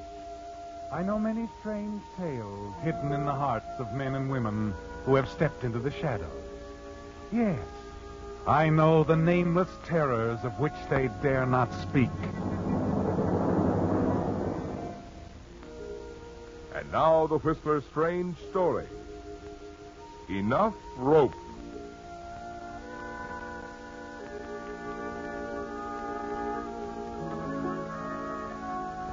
It came to Martin Forbes as a terrible shock. During the years since the death of his wife, Margaret, he had buried himself in his painting, managing somehow to drive the horror of it all out of his mind. But now it was back again, back in the person of a police lieutenant who had called without warning and quietly dropped his bombshell. And so, Mr. Forbes, we thought you'd want to know. The man who killed your wife was arrested late this afternoon. The man? Oh, no. Well, now, I can understand why it's such a shock to you, but you see, the investigation has never stopped. When a man has killed 6 people, the police department doesn't give up easily. The man confessed? Well, no. The arresting officers had to use their guns. He's in the prison ward at the hospital.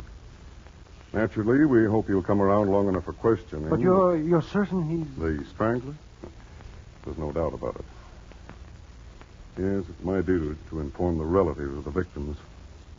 I'm only sorry it couldn't have been sooner, Mr. Well, I'm sure you people have done everything possible. It must have been very difficult. Yes, it has been. Yeah, we really hoped we had something in the case of your wife.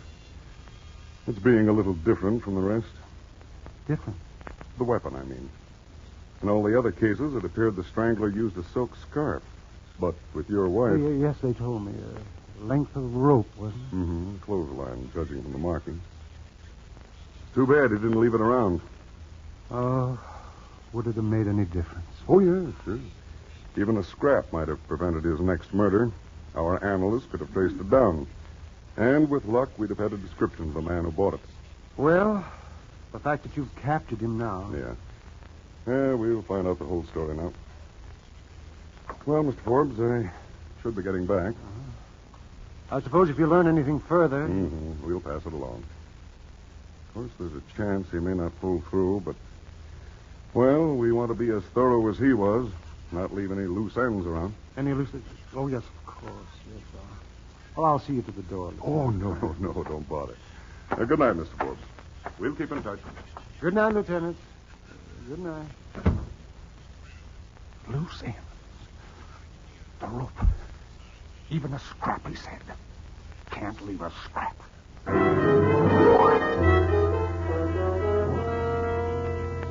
Yes, it came as a terrible shock, didn't it, Martin?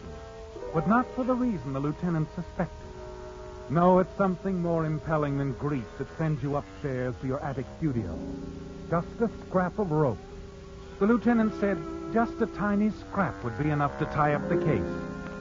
To reveal that artist Martin Forbes had used a series of local stranglings to cover up the murder of his own wife.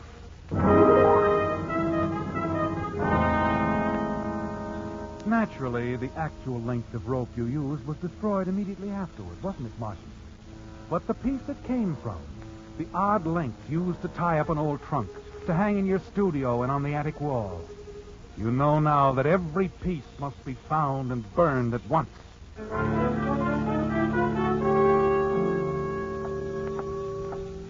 On the way out to the incinerator, you realize that the front doorbell is ringing. Hastily, you stuff the rope under a chair cushion and hurry to answer. Yes? Well, you are home. Almost gave up. I've been standing here reading. Well, I was busy upstairs. You are Mr. Forbes, Martin Forbes? That's right. I'm Harvey Brandt, Clara Brandt's husband. Clara Brandt. Well, I'm sorry, Mr. Brandt, but I can't ever recall meeting your wife. Oh, you never did. Clara was, she was one of the strangler's victims, too. Just like your wife, Mr. Forbes. Oh. Mind if I step in a minute? Oh, no, please do. Yes. Just wanted to talk to somebody, you know. I mean, after that detective fella came by with the news, he said he was coming here next. Oh, yes, he left just a short time ago. Awful shock having it all brought up again, isn't it? Don't sit there. Huh? This other chair, it's more comfortable. Oh, don't worry about me. There's your phone, anyway. Oh, yes. Well, excuse me. Hello. Hello, darling. Adele. My boat docked a few hours ago. Oh, Martin, I've just seen the papers about your wife. I didn't know. Yes, look, I am rather busy at the moment. We'll call you a little later, huh? Martin. Fine. I'll... Darling, you don't even know where I'm staying. Yes, well, call me back later then. Goodbye. You tremble as you hang up the phone, don't you, Martin? Because the sound of her voice brings it all back to you.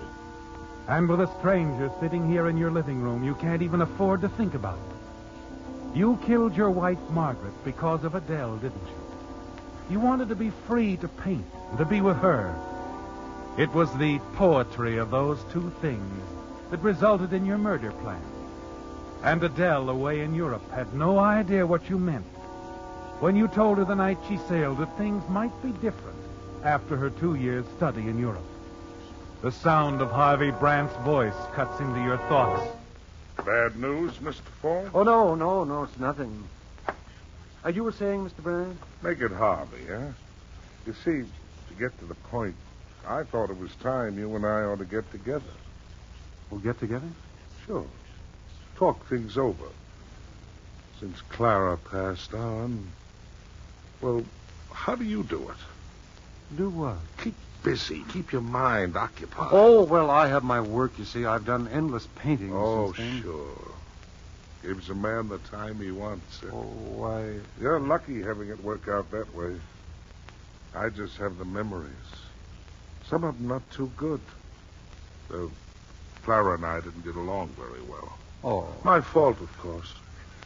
I suppose you and your wife are very happy together. Very.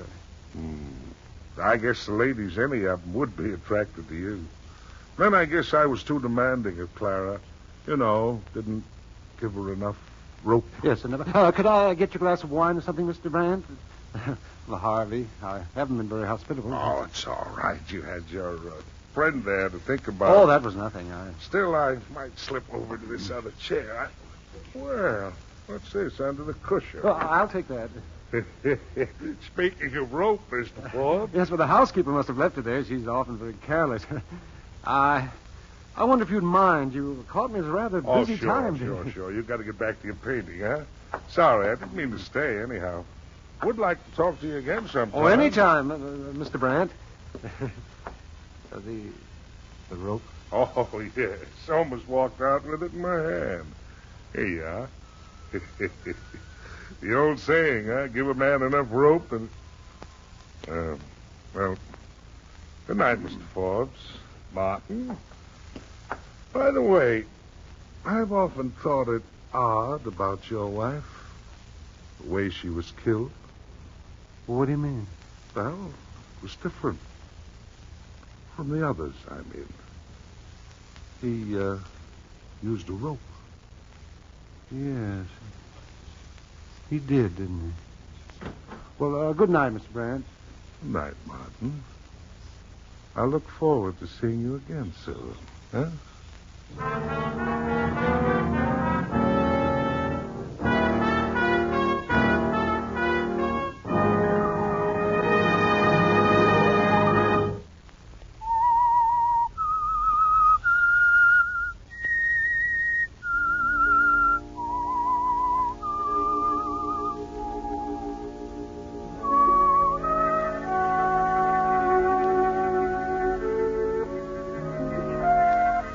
Well, there it is, Martin. After a year without interruption or threats. A year to paint and to dream of a lovely, dark-eyed girl who would someday come sailing back from Europe to find you a free man. It isn't that simple at the moment, is it? Not with the killer you blamed lying unconscious in the hospital. The police lieutenant who looked at you with quiet gray eyes. And Harvey Brandt, who somehow seemed to have more on his mind than grief. Harvey worries you, and so does the rope. The rope that can hang you if you don't watch out. After Harvey leaves, you waste no time in getting the rope outside to the incinerator. You watch the smoldering flames, and then with a line of poetry running through your mind, You start down the narrow path to the place where your wife's body was discovered more than a year ago. To reach the goal off afar, to pause and catch a falling star. Quite a gent. The man who wrote those lines. Free thinker, eh? Not restrained by laws. You're not either, are you, Mr. Forbes? Well, I don't know what you mean, Lieutenant. I noticed you were burning something in your incinerator. Oh, well, it's only... Bad. Very bad. You're only supposed to do that between 6 and 10 in the morning. Huh? Is that what brought you back here, Lieutenant? Oh, no. I had a little trouble with my car back here in the street behind you, so I cut across the back lot. I thought perhaps I could use your phone. Oh, well, certainly. I'll show you where it is. Oh, that's good. Mr. Brandt was here right up to a moment ago. Oh, I thought he was coming over. You know, we worry about him. We're afraid he might do something foolish. Suicide? I don't know. But, Mr. Forbes, if he ever does get acting peculiar, would you tip us off? Might save something from happening. Oh, I'll be glad to cooperate. You know, you'd be doing us a favor to sort of, take him under your wing. You've managed to adjust yourself so much better. Yes, I've tried to busy myself in my work. Mm-hmm. The phone's in this way. Oh, yeah. Oh, having company? No, I'm not expecting you. Oh, the phone's right on there, Lieutenant. Just help yourself. All right, thank you. Adele. Darling, you sounded so strange on the phone. No, don't get out. But, Martin, Look, darling, I can't see you now. It's just one of those things. It's nothing too important, really. Martin, I don't now, understand. Listen, there's a little cocktail bar down the street a few blocks. The Blue Lamp. I'll meet you there in an hour or so. How's that? Well, all right, darling. I'll be waiting.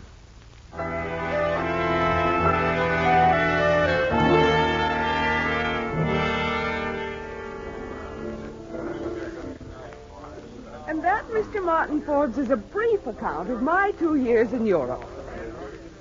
I had an awfully hard time keeping my promise not to write while I was away, even though you didn't write to me. I missed you so much, darling. As much as I've missed you. Oh, much more.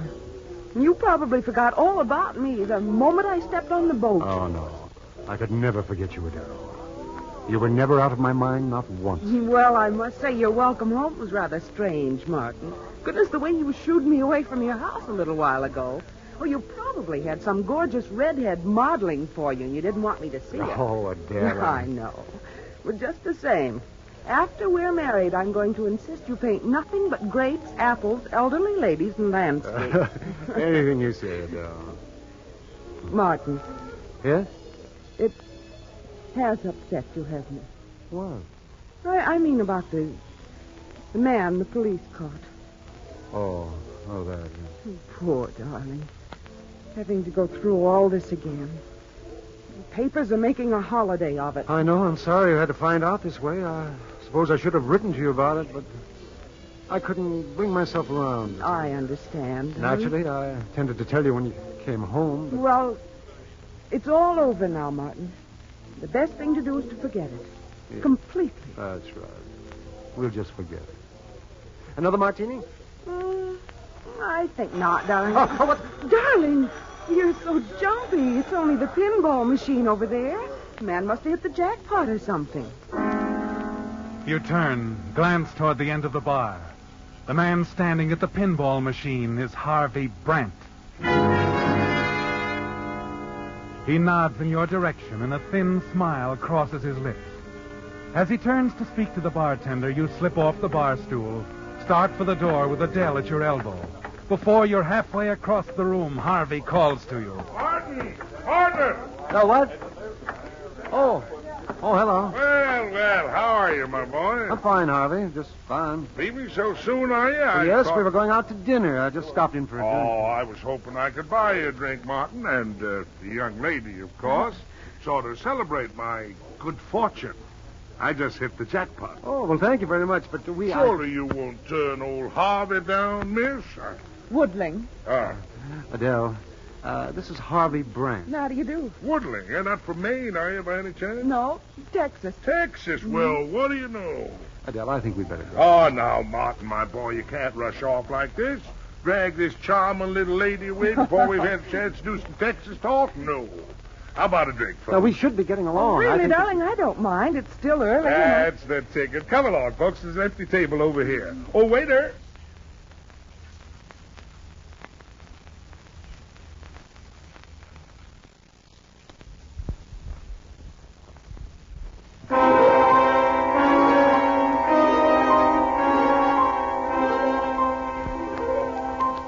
You're trapped, aren't you, Martin? And you sit there for the next half hour, listening to Harvey Brandt passing himself off as a lifelong friend. Finally, you manage to fake an important phone call. When you return to the table, you use it as an excuse to break away. Then you take Adele to dinner, and you can see she's been impressed by the good-humored, friendly Mr. Brandt. After dinner, you drop Adele off at her hotel, then drive home. And as you start up the front steps, a familiar sound reaches you. The slow, rhythmical creaking of the porch swing. Hello, Martin. Huh? Oh, Harvey. Your little lady friend left a cigarette lighter in the lounge. Oh, well, thank you. I'll give it to you. Charming young woman. Very charming. Intelligent, too. Like intelligent women. You known her long, Martin? Not very. Well, I was under the impression you'd met quite some time before your wife died. I met her only recently. She's interested in art. Yes. While you were making that phone call, she mentioned that she'd been studying in Europe for the past 2 years. Seems she also said something about knowing you before she went abroad, if I'm not mistaken. Well, it's all rather convenient the way things have turned out, isn't it? Ciggy, Martin? No, thank you, no. Well, I think I'll turn in now, if you don't mind. I have a busy day tomorrow. That's the trouble with you, Martin. You work too hard. Don't relax enough. You ought to have a hobby. I have. In fact, I have several hobbies. Well, that's fine, Harvey. Tell me, Martin, are you interested in guns? Guns? Yes, I have a wonderful collection. Just what you'd need to give you a nice start. Frankly, it takes up a little too much of my time, what with all the other hobbies I have. Been thinking of giving it up. The gun collection, I mean. Oh, I see. It's worth quite a bit of money. Well, naturally, I wouldn't expect you to pay it all off at one time.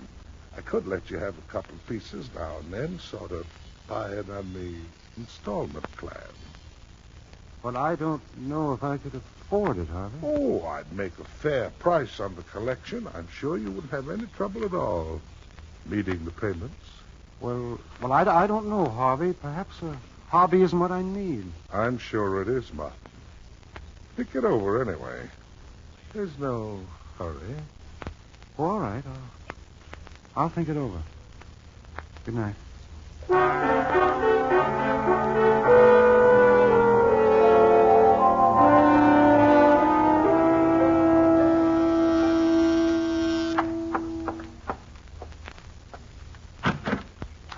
Oh, Lieutenant. Good morning, Mr. Forbes. I hope I didn't disturb you. Oh, of course. Now, won't you come in? Oh, no, thanks. I just happened to be passing by. I thought I'd see how you were getting along. Uh-huh. The, killer?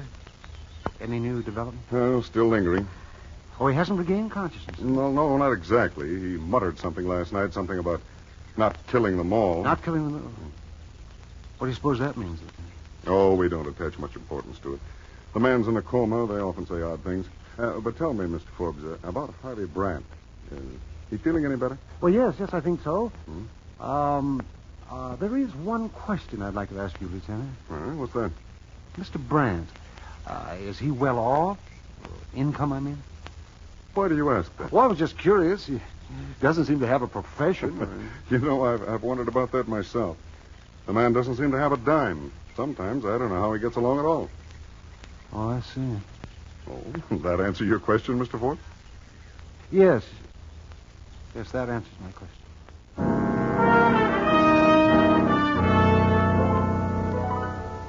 That's right, Martin. The question is answered now, isn't it?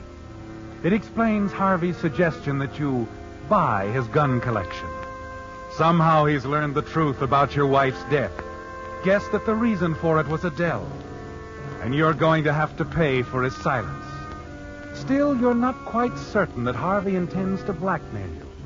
That is, until that evening when you're out driving with Adele. Martin, I have a visitor today. A friend of yours. Oh, friend? Oh, that nice Mr. Brandt. Brandt, huh? Yes, he happened to be in the neighborhood. And... What do you want? Oh, he just dropped by to say hello and chat a little. What about? He's terribly interested in you, darling. As a matter of fact, he's quite interested in both of us. Oh? Wanted to know all about me, how we met and where. He was full of questions. My goodness, is he usually that inquisitive? No, not usually. He also mentioned that you were thinking of buying his gun collection. Oh, yes.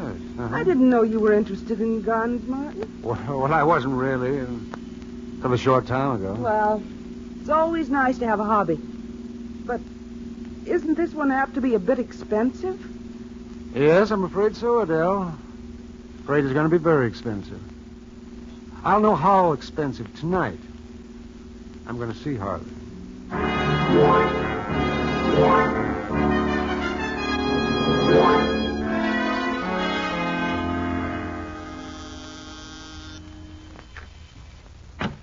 Well, Martin, come in. Sorry to make it so late, Harvey. Oh, it's quite all right. Sit down, make yourself comfortable. So you've decided to take that gun collection off my hands, huh? I knew you would. Didn't doubt it for a minute. The price, Harvey? We haven't discussed that yet. $10,000 will take care of everything. 10,000? Cheap, Martin, considering everything I know about guns. Here, I'll show you some of the pieces. Just finished cleaning them before you arrived. There's one, Martin. Finest old pistol I ever saw. Isn't it a beauty? Yes, that's a fine gun. Is it loaded? Sure is. Take it easy now. Yes, sir, you're going to get a lot of pleasure out of this collection, my boy. Am I, Harvey? Mm-hmm. $10,000 for a collection of crummy guns? The whole lot's not worth more than $100. I don't understand what I'm not buying, Harvey. Now, just a You minute. thought you could bleed me for every cent I had, didn't you? You should have known, Harvey, if I murdered my wife, I wouldn't hesitate to murder her again. Wait a minute, Martin. It's not too late to talk things It over. is too late, Harvey. It's too late for anything but this.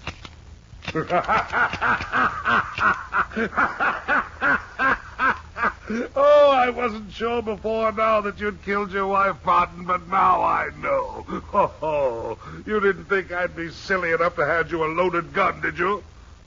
And you didn't think I'd be silly enough to come here without a gun of my own. Did you, Harvey?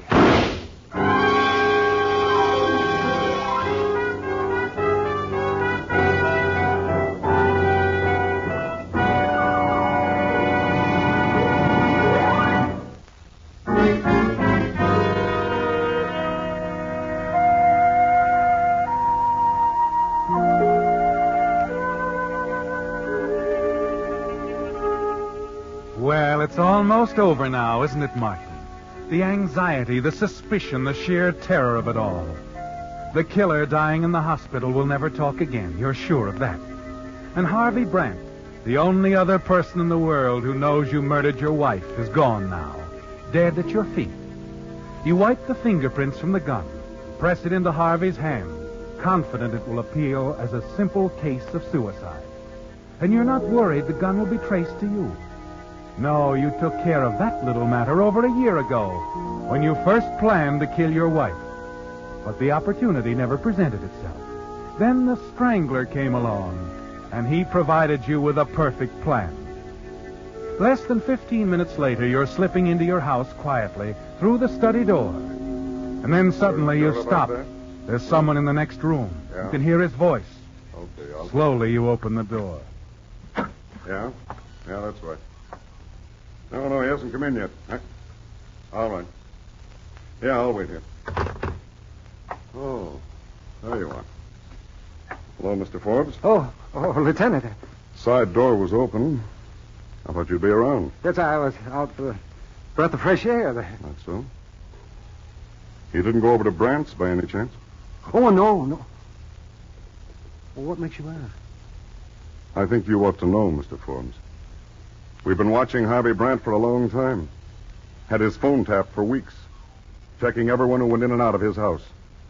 We don't overlook any bets at all when we're watching a guy like Brandt. Nobody's been in and out of that house that we haven't seen. You mean that... Yes, I mean you were seen coming out of Brandt's place. The man you heard me talking to on the phone was the man watching Brandt's house. But then you... Yes. We know exactly what happened when you were there. You know, Mr. Forbes, we've been certain right from the start that Harvey Brandt killed his wife. But what I don't get is why you killed Harvey Brandt. The Whistler has been a presentation of the United States Armed Forces Radio Service, the voice of information and education. The Signal Oil Program, The Whistler.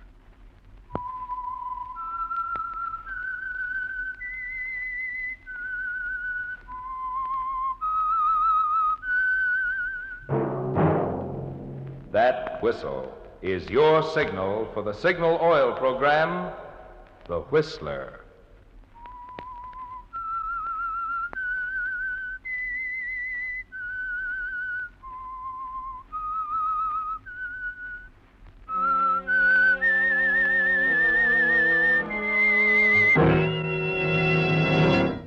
I am the Whistler, and I know many things, for I walk by night.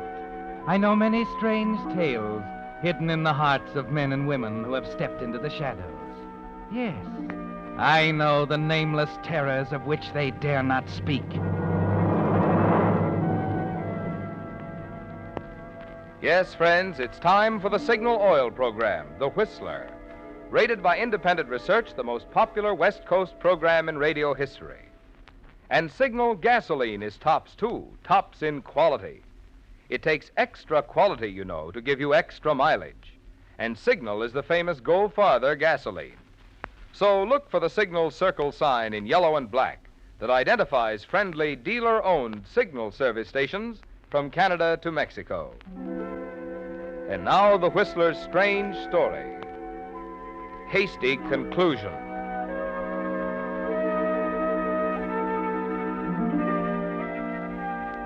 Professor Wagner sat in his office in the old brick chemistry building, a late issue of the Chemistry Journal open on the desk before him. The drowsy afternoon sounds of the campus and the reassuring tick of his secretary's typewriter made him sleepy, unable to concentrate on his reading. The article was in fine print, and the professor found himself tempted to drop it into the wastebasket. But he was forced to continue reading.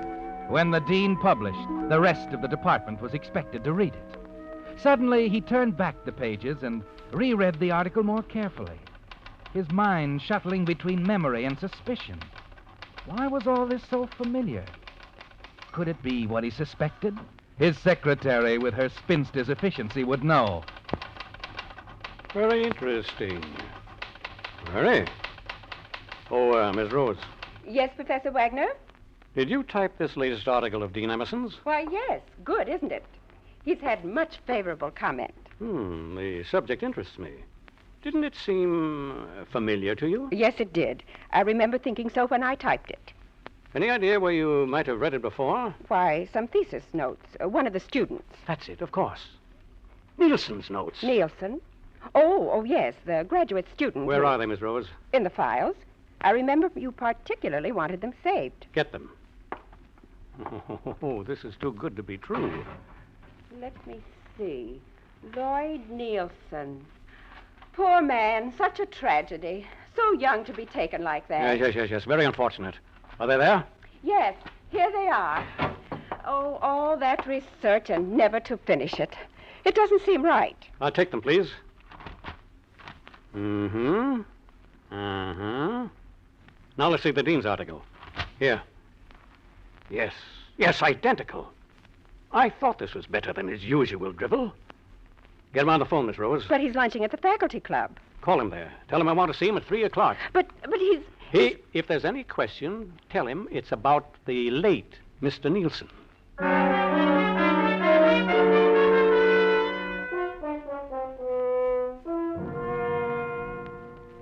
I'm pleased that you like my paper, Wagner. An important contribution, Dean Emerson. You have every reason to be proud. I'm glad of any prestige I may bring to the college. And rightly so. The next dean will have quite a position to maintain. And that's not immediate. I have many more good years. Still, there's always the unforeseen. The little mistakes that can end a career so untimely. Wagner, what's on your mind? A student named Nielsen. Lloyd Nielsen. Nielsen? The name means something to you? No. Oh, surely you remember him, the one who died? We've had so many students. Not like him. He did a brilliant piece of research. Something about the valence of barium. Oh, I recall it vaguely. Too bad he didn't finish. He did. His findings have been published. But that's impossible. How could he? Come, Emerson. I just told you I read your paper. What are you suggesting? You stole Nielsen's material and published it as your own. You can't mean that. You have no proof. In my files, there's another version of those notes. Enough to prove you're a plagiarist, a thief. You're lying. There are no other notes. Oh, yes, there are. You forget Nielsen was my student, too. It must have been a mistake, a coincidence. If the papers had been in your own field, toxicology, yes. But they weren't, Emerson. You've never liked me, Wagner. This is nothing but malice. Call it ethics. And you want to expose me for the sake of your ethics. Oh, then you admit there's something to expose. Well, I mean, Wagner, isn't there some way we can settle this quietly? That's better. May I smoke? Yes, certainly. Have one of mine. Thank you. Yes, Emerson. There is a way.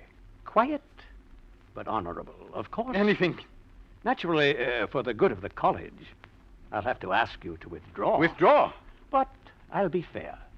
I'll keep the reason to myself. Generous of you. I think so. But to give up my whole career, you don't know what you're asking. Better than having the truth come out. Wagner, for heaven's sake, must it be this way? Just what you would do in my place, isn't it? I see. And I have no choice but to resign. Very wise. I suppose I should thank you. Well, there's a way to show your gratitude. As chairman of the appointments board, you can name your successor. My successor? Do you mean that yes. you... I'll expect to replace you as dean. So that's your ethics. Why, you... I won't do it. Oh, you're suddenly very scrupulous. You contempt... Get out of my office. Very well. Then the truth will have to be known. I'll deny it. I'll discredit you. All right, a scandal, if you like. Get out of here. You'll hear from me later, Emerson. No, wait, Wagner. I'll come back. I'll do as you say. Anything to... I thought you'd see it my way. I want your resignation right away. Right away? Can't you give me some time? How much time? Well, a day or two anyway. So you can squirm out of it? No. I can't wait that long. But a few hours at least, this evening. Come to dinner at my house tonight. Mrs. Emerson retires early, and we can talk about it afterwards. What time? 6:30? All right. 6:30. I'll have an answer for you then. There's only one possible answer. Good afternoon, Dean.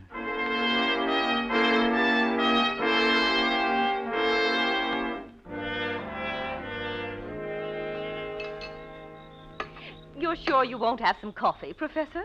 Thank you, Mrs. Emerson. Nothing more. Marion, don't insist on coffee when I've told you I'm serving port. But everyone doesn't like port, Charles. You mean you don't? Well, that isn't what I meant at all. You're so irritable this evening, dear. Nothing of the sort. Well, it's always a sign when you're worried. Is something wrong? I've told you nothing's wrong, Marion. Drop it. Here you are, Professor. Rather good color, don't you think?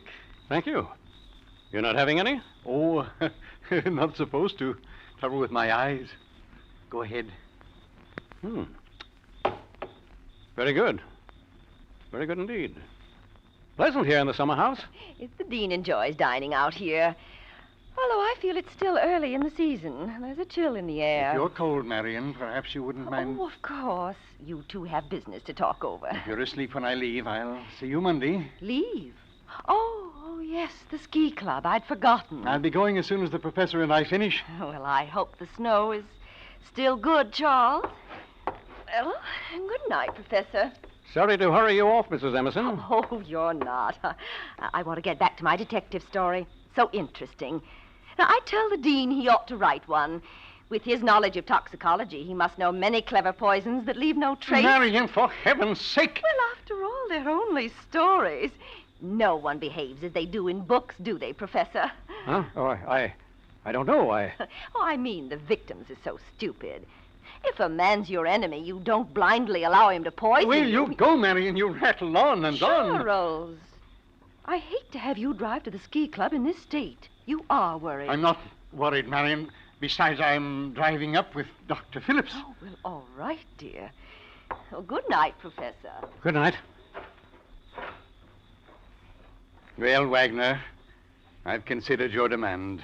Have you? There's nothing else for me to do but to agree. Nothing else? I'll resign at once, and you'll be appointed dean. Nothing else, Emerson? No other way? What do you mean? Very clever of you. Getting me to dinner, and then I know what you've done. Done? I see it all now. You poisoned me. What? There was poison in that wine. Poison? Why, you're mad. Your wife gave you away, didn't she? Wagner. Wagner, why are you doubled over like that? The pain. My stomach. Oh, you won't get away with it. Will you listen to me, Wagner? Dr. Phillips, I'll get him. Cross the street. You can't tell him a story like that. I won't let you. Get away. No. Let me go. No, listen to me. I didn't poison you. Let me go. Let me go, I say. Wagner, don't. Put down that decanter, Wagner!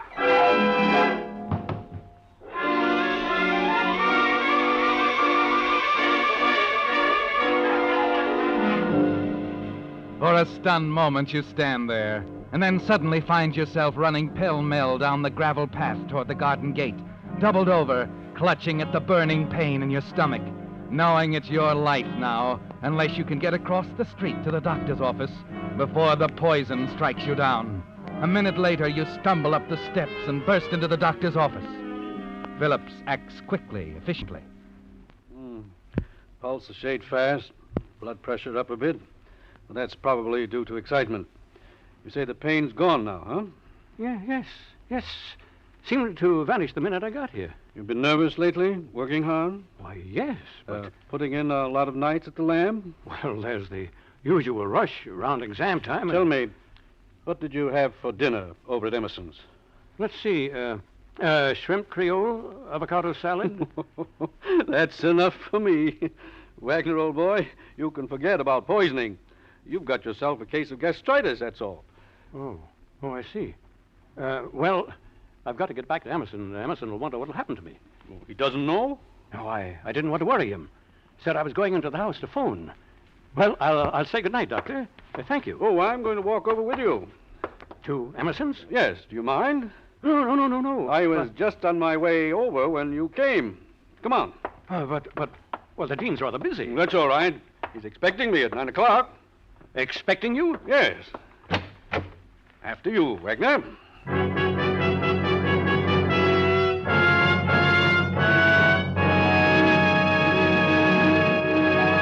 With the prologue of Hasty Conclusion, the Signal Oil Company presents another strange story by The Whistler. But now, 2 points that'll pay every driver to remember if you want to be sure you're getting the tops in quality when you buy gasoline. 1, in gasoline, it takes extra quality to give you extra mileage, to go farther. And 2, Signal is the famous Go Farther gasoline. After all, the only way any gasoline can put more thrilling performance into your car is by helping your motor run more efficiently. And when your motor runs more efficiently, naturally, you get better mileage. So mileage is really the best yardstick of gasoline quality. That's why we're so proud of Signal's good mileage. And it's why Signal says, when you buy gasoline for your car, to be sure you're getting the tops in quality, there are just 2 things to remember. 1, in gasoline, it takes extra quality to go farther. And 2, throughout the West, from Canada to Mexico, Signal is the famous Go Farther gasoline. And now, back to the Whistler.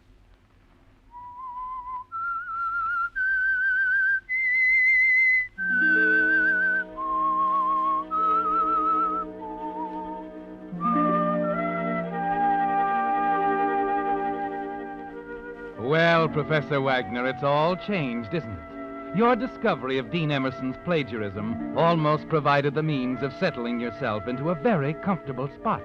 But it's anything but comfortable at the moment. As you stand at the Dean's front door with Dr. Phillips, your mind is racing wildly. You were foolish to believe immediately that the Dean had poisoned you. Foolish to run to Phillips so quickly. Now you're wondering what they're going to find out there in the summer house, whether Dean Emerson is alive or dead, and what you will tell them. Oh, hello, Doctor. Right on time. Charles ought to be through with... Why, Professor, I thought you were with Charles. Well, come in. I had a slight pain. I went to Phillips to get something for it. Oh, I'm sorry. Are you and the Dean almost through? Why, no. As a matter of fact, there were a few more points we hadn't... Oh, well, that's all right. We won't rush you. So kind of you to take Charles with you to the ski club, Doctor. You're driving Emerson to the ski club? Yes. Care to come along? Oh, no, I couldn't. I have a busy weekend. I couldn't. Professor, you seem as nervous as Charles did. What's got into you two? Well, nothing at all. Excuse me, I must get back to the Dean.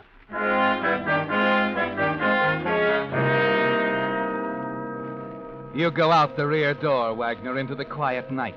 Your heart pounds, choking you in a surge of anxiety as you reach the green lattice building at the far edge of the lawn. At first, you see nothing in the dim lights of the summer house, and you're almost convinced that Emerson has recovered and walked away. Then your eyes focus on the sprawling shape at your feet, right where you left him. Emerson! Emerson, for heaven's sake! Emerson, please!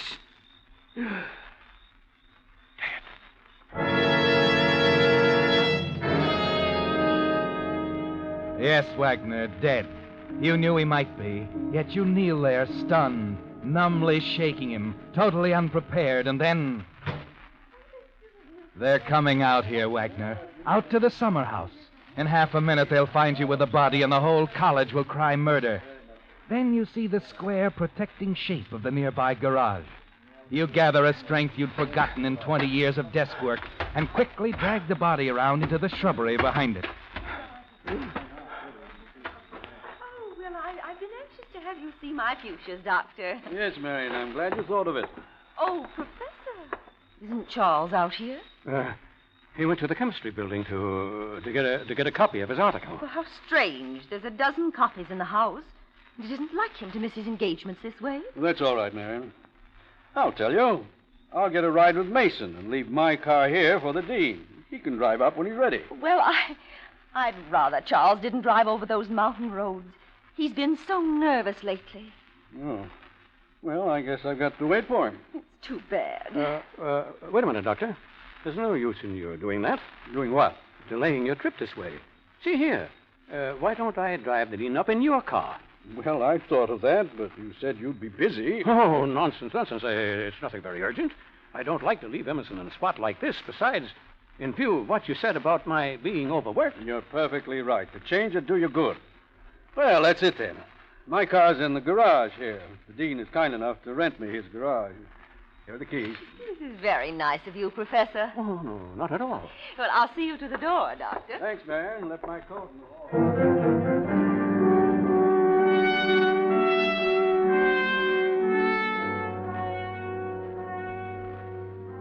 It's a wild chance, Wagner, but you've got to take it. A possible way to dispose of that burden in the shrubbery behind the garage. There've been accidents before on that steep, snow-covered road that winds up to the ski lodge. Quickly, you drag the body around into the garage and force the awkward shape into the turtle back of the doctor's car. Then you hastily get behind the wheel and step on the starter. Professor, wait. Oh, did Charles come back? No, I thought I'd pick him up at his office. Oh, well, here, I brought this bag. Oh, yes, thank you. I forgot that. Oh, and his glasses, too. He left them on the dining table. I'll take them to him. Well, I don't understand his forgetting them. Well, he can't read without them, and perhaps I'd better drive over with you. Oh, there's no need for that. I'll take care of everything. You don't object to driving me to the office, Professor? Oh, I'm sorry. No, of course not. Well, thank you.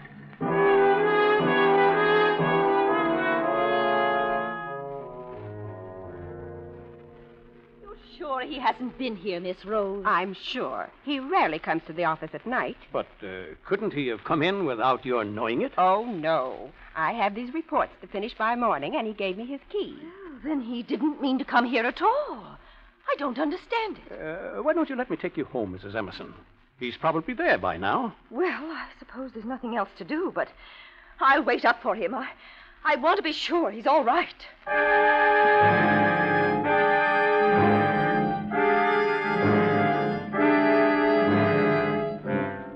Quite a spot, isn't it, Wagner? Mrs. Emerson determined to see her husband and his body in the turtleback of the very car you're riding in. You've got to think of something. Some way to get rid of her. Convince her that the Dean's all right. Then, as you pull up to a stop sign, you notice the lights of a drugstore at the corner, and you begin to see a way out. You pull over to the curb. Why are you stopping here, Professor? Just had a thought. He may be at the faculty club. I'll go into this drugstore and phone. Oh, I'll go. Oh, no trouble. I'll only be a minute.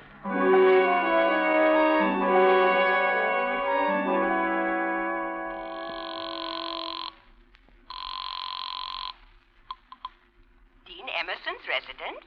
Is Professor Wagner there? Why, he and Mrs. Emerson drove off just a few minutes ago. I see. I'm calling from the faculty club.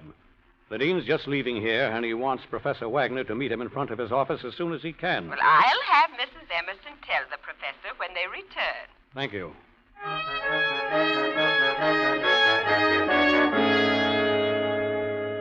You drive Mrs. Emerson home, Wagner, and there the maid delivers the message you so cleverly planted over the phone.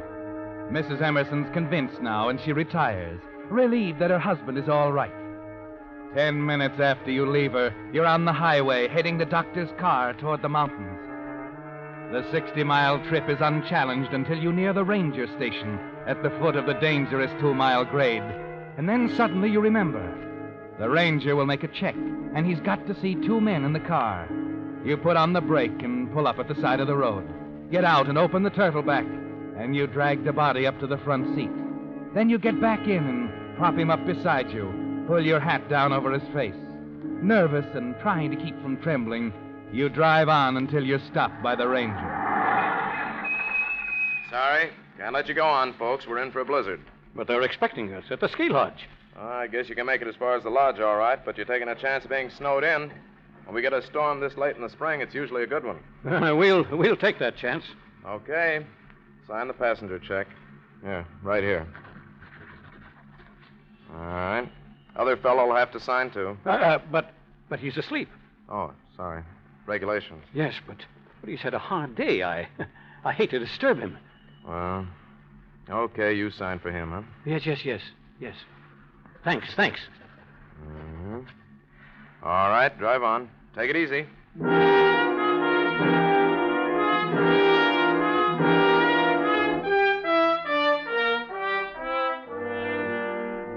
You drive another 1.5 miles through a trough of snow, looking for a break in the high white walls, some place where you can send the car over the edge. And then, as you reach the narrowest part of the road, you see it. No barrier on the outside, and a sheer drop to the bottom of the ravine far below. You maneuver the car close to the edge, and then open the door on your side and jump clear as the car with its grisly load plunges over the side.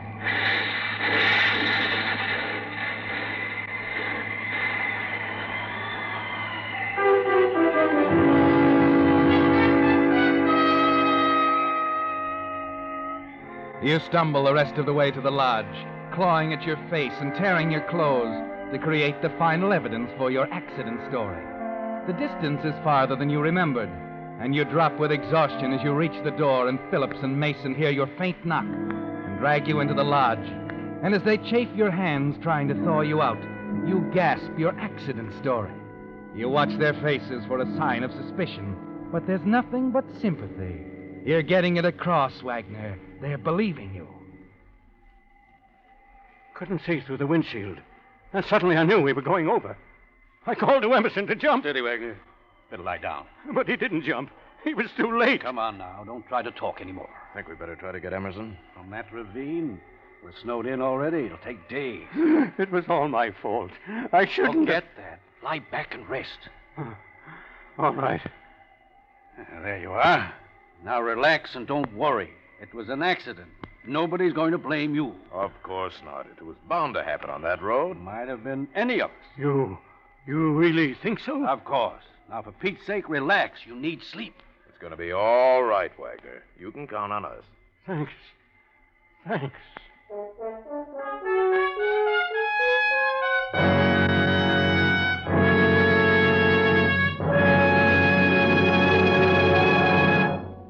The Whistler will return in just a moment with a strange ending to tonight's story. Meantime, a word about the something extra you get when you have your car lubricated at a dealer-owned Signal service station. Instead of taking chances on memory, your Signal dealer checks against Signal's factory-recommended chart, which shows every lubrication point on your car and the exact type of oil or grease it should have for long, trouble-free life. And then, just to make doubly sure not a single part has been overlooked, your Signal dealer checks each point again, which explains why we call it Signal double-check lubrication. This is typical of the many little differences in Signal service that can make such a big difference in the way your car runs. And the reason?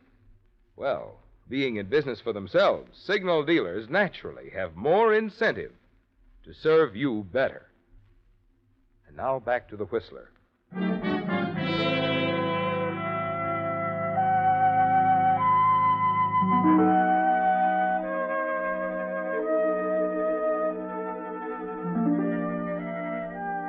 Well, Professor Wagner, you're safe now. Safe in bed where Mason and the doctor put you after hearing your story. They've assured you that no one will blame you for the accident. It was a dangerous road. The snow was blinding. You lost control of the doctor's car and jumped clear as it plunged into the steep ravine with Dean Emerson in it. No way they could know that he was already dead when he took that final plunge. You sink into the warm bed, exhausted from your strenuous night, limp with relief. You drop off immediately and sleep heavily and undisturbed for several hours.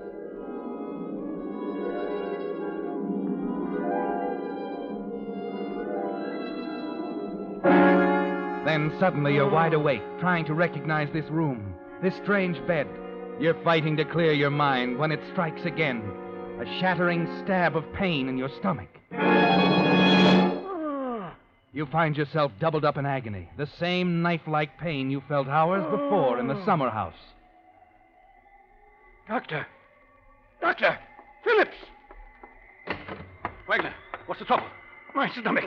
That pain again, like before. Pain? Hold on, I'll take a look. Take it easy now. Hurt when I press here? Oh, stop!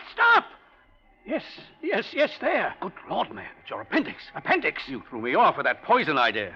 Afraid I made a hasty conclusion. Hospital. Get me to a hospital. No time, too much snow. That's going to break in 1 minute. I've got to operate right now, Wagner, right here. You game? Yes, hurry. What is it, Phillips? His appendix. Got to work fast. Bad? Bad enough to kill him if I don't get to it right now. Stay with him, Mason. I'll get my instruments. Right. Good thing he drove up in my car. There's not a thing to work with here. Good Lord, Mason. Phillips, what's the matter? What is it? Mason, my instruments. They're in the car. I'll go get them. Oh, you can't. My car's at the bottom of that ravine. He hasn't got a chance, Mason. Wagner hasn't got a chance.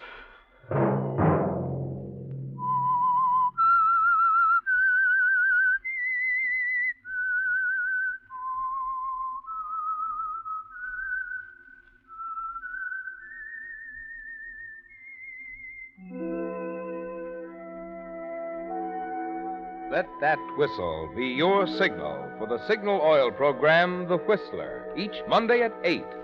Brought to you by the Signal Oil Company, marketers of Signal gasoline and motor oil and fine quality automotive accessories. Signal has asked me to remind you, this is Naval Reserve Week. Veterans of any branch of the service may keep their wartime rates by joining the peacetime Naval Reserve. Ask about it at your nearest Naval Reserve headquarters.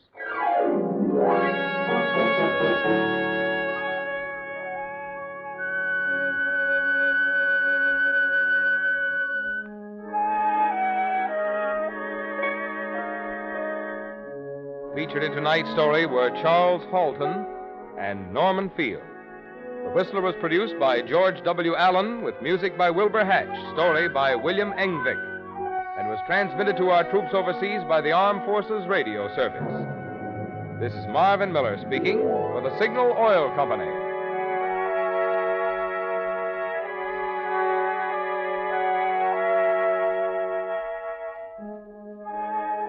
This is CBS, the Columbia Broadcasting System.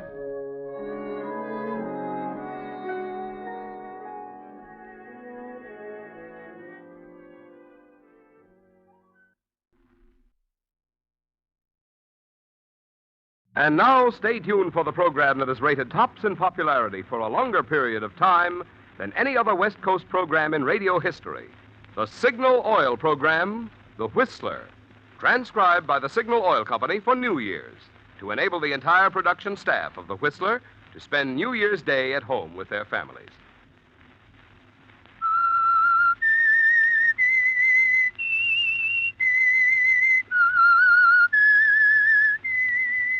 S-I-G-N-A-L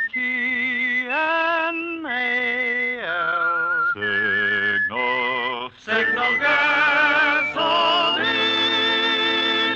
Signal, the famous Go Farther gasoline, invites you to sit back and enjoy another strange story by The Whistler. For extra driving pleasure, the signal to look for is the yellow and black circle sign that identifies Signal service stations from Canada to Mexico. And for Sunday evening listening pleasure, the signal to listen for is this whistle that identifies the Signal Oil program, The Whistler.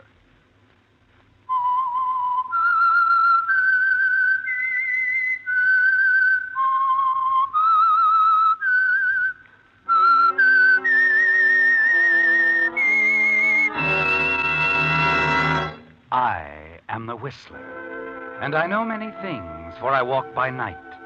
I know many strange tales hidden in the hearts of men and women who have stepped into the shadows. Yes, I know the nameless terrors of which they dare not speak. And now for the Signal Oil Company, The Whistler's strange story. Evening Stroll.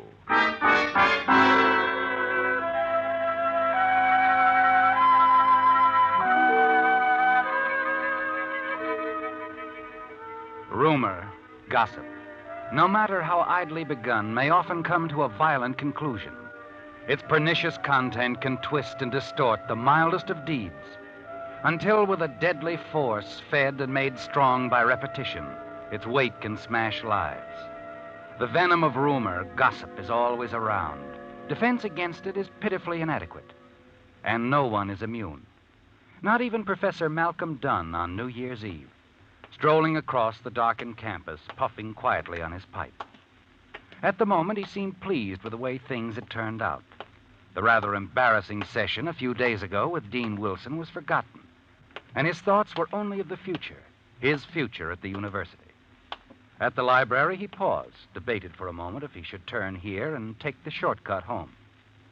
Perhaps it was because he wanted more time to be alone, more time to savor the prospects of a bright future, that he decided against the shortcut, even though it was getting late, and continued along the tree-lined street, entered the residential district of the university town. Oh, Professor! Professor! Oh, Miss Crandall. Midge. Hi. Mind if I walk along with you? Of course not. Isn't it a wonderful night? Yeah. Cool, crisp. Mm-hmm. Just think. In another few hours, a new year will be with us. On your way to a little celebration? I just left one. Horribly dull, really. Oh? I may not even go back. Jerry's in one of those moods again. Jerry? Jerry Hayes. He's just a friend. He took me to the party. We had words. So you decided to take a walk? That's right. Professor. Yes? I heard Dean Wilson had you in for a long talk the other day. That's right, Midge. About me? About you. I'm sorry I've caused you so much trouble. But I'm not sorry I ever fell in love with you. Midge, I'm old enough to be your... Oh, please don't say that. But you don't understand. Some things I do, Professor. For instance, this one-sided romance isn't any good. I've caused you nothing but trouble. I realize you can't afford to get mixed up with any of your students. It isn't as though I'd given you any encouragement. True, we've seen quite a bit of each other. You've been very proper about the whole thing all along. It's my fault, all of it. I admit that. But I can't help it. I'm in love with you. It's very flattering, Midge, but... Still, you wish I weren't so obvious about the whole thing. Well... I've never once told anyone that you were in love with me. I believe you, Midge. But don't you see, there are some people who take a thing like this, gossip it around. The rumors begin to spread. First thing, there's a nice scandal. It's already started, hasn't it? I mean, that's why the dean wanted to talk to you. I don't mind telling you that session with the dean was more than a little embarrassing. I'm terribly sorry. Well, it's all over now. I've explained everything to his satisfaction, I'm sure. All this hasn't ruined everything for you, has it? I mean, you're taking over the history department when Professor Ferris leaves next month. No, thank heavens. This new position is very important to me, Midge. To my wife, too. It means a great deal to both of us. It means a lot to me, too. I hope I'm around when it happens. What do you mean? I'm leaving the university. Oh, you are? Yes, going to New York. The call of the theater, you know. Father has a friend who's a producer. And, well, it'll be a small part to begin with. I'm sorry you're going to leave us. Are you? Really? Of course. But I'm certain you'll become a very great actress someday. Thank you. People say I'm acting all the time anyway. Well, here's my apartment house. I'll see you to the door. Oh, well, how do you like that? No key. I've locked myself out again. Sure it isn't in your purse there? Nope. Now, how am I going to get in? The house manager's at a party. Probably won't be home for hours. Well, you just can't sit out here all night. Isn't there some way we There is. My apartment's around back, on the ground floor. The screen on the bedroom window's loose. Trouble is, I'm not very good at climbing through windows. If somehow you... Oh, no, I couldn't ask you. Well, when a lady's in distress... Oh, thanks, Professor. We'll go in the front way here. The lobby door's always unlocked.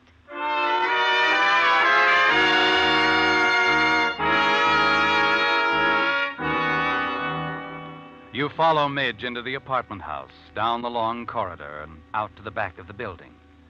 With little effort, you manage to remove the screen from her bedroom window, climb over the sill, and drop into the darkened apartment. Okay, Professor? Right. The light switch is in the alcove, straight ahead. I'll find it. Oh. You all right, Professor? I guess so. You forgot to warn me about the coffee table. Oh, I'm sorry. I'll be right in. You make your way slowly across the room and finally find the light switch. You open the hall door, return to the window, and replace the screen as Midge steps into the apartment and closes the door behind her. You're a lifesaver, Professor. Hurt yourself on the coffee table? Fractured a few bones, that's all. Oh, I'm sorry. Oh, and look, you've got dust all over your coat. No harm done. Oh, I wouldn't be too sure. Looks like a stain of some sort. Why don't you take your coat off, Professor? I'll get some cleaning fluid. Oh, don't bother, Oh, no Midge. bother, really. It'll only take a minute. Well, all right. There we are. Just drop it on the chair there. Okay. Now what? Excuse me a moment, Professor. Hello, Midge. Oh, Jerry. I'm sorry I acted the way I did, Midge. I guess you had every right to walk out on me. Oh, I see you have company. Yes. Now, can't we discuss what happened at the party some other time, Jerry? Sure. Sure we can. Guess maybe I wasn't so wrong after all, huh? Maybe those rumors... Jerry, please. Okay. Good night. Night, Midge. Good night, Professor Dunn. Oh, well, I'm sorry, Professor, but Jerry, he's such a child. Midge, that quarrel you had with Jerry at the party tonight, have anything to do with me? Well, yes, in a way. Look, He seems like a nice sort of chap. Why don't you call him No, back? no, I'll see him tomorrow. Now, do sit down, Professor. Midge, Yes? mind telling me something? Uh-uh. Did you really lock yourself out tonight? What do you think, Professor? I think I'd better be running along.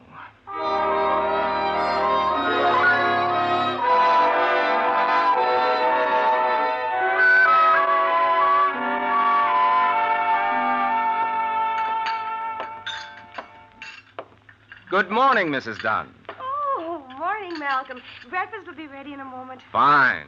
Say, I must have been asleep when you came in last night, Claire. How was the party? Oh, very nice. The Donaldsons were so disappointed you didn't come, but I explained you just couldn't. Good.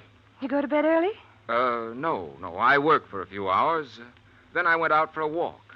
A long walk.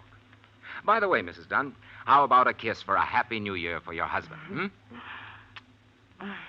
Happy New Year to you, Professor. Now you sit down. Read your paper. Oh, Malcolm, Yes? isn't Midge Crandall one of your students? Why, yes. She is. Her picture's there on the front page. What? Why, so it is. Someone shot her last night at her apartment. Shot her? Yes, they've taken her to the hospital. They don't know if she'll live or not.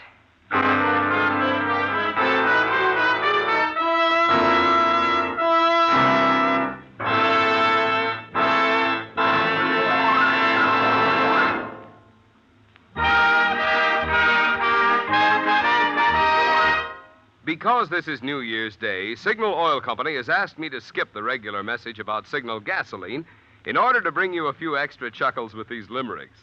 Mrs. Don Bonaquista of Phoenix, Arizona, will start her new year with a $20 Signal gasoline book for this limerick. Like the man on the flying trapeze, you can drive with the greatest of ease. If you'll only be smart and right from the start, say, fill it with Signal gas, please. Signal, signal, signal gasoline. Your car will go far with no further gasoline. Tonight's second $20 Signal gasoline book goes to Mrs. Rod Doobie of Coeur d'Alene, Idaho, for this limerick. A man with a love for smooth driving found his car needed reviving. He tried Signal gas, and now he can pass all road tests without even striving. Signal, signal, signal gasoline. Your car will go far with no further gasoline. We regret that we couldn't start the new year for all of you with a $20 Signal gasoline book, but we do hope that happy, safe driving will fill your new year with miles of smiles.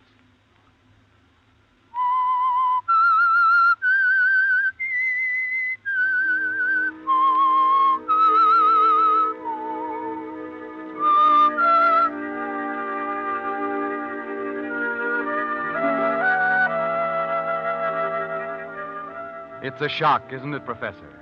Your hands tremble as you hold the morning newspaper. Stare down at the photograph of Midge Crandall on the front page. The story is all there. The shooting at her apartment.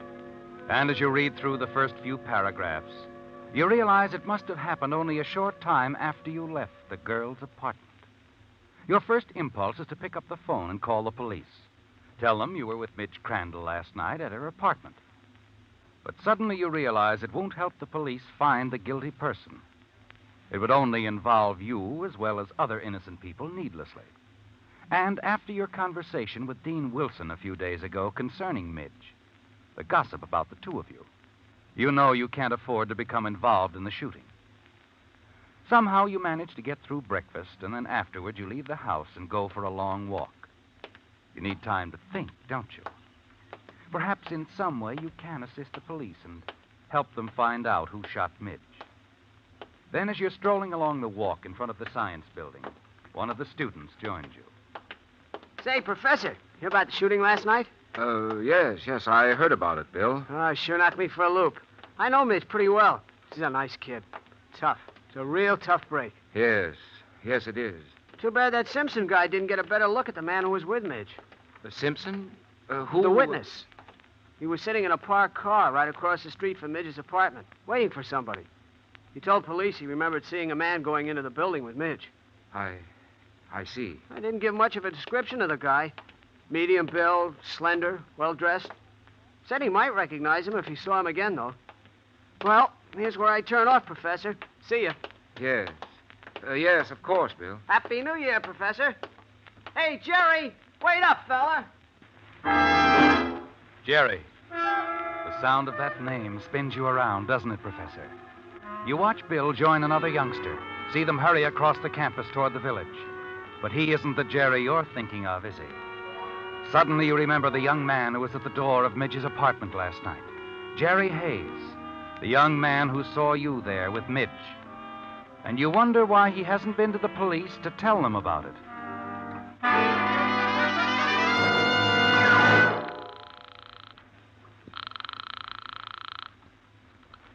Hello? May I speak with Jerry Hayes, please? Yeah, just a sec. Hey, you guys. Pipe down, will you? I can't hear a thing. Oh, what was that again? Is Jerry Hayes there? Oh, yeah, sure. Hold on. Hey, Jer, for you. Who is it? Beats me. Hello? Jerry, this is Professor Dunn. Oh. Hello. I'd like to talk to you, Jerry. I figured you would. Where could we meet? Any place you say. The path at the far end of the athletic field in 10 minutes. Is that all right? Okay.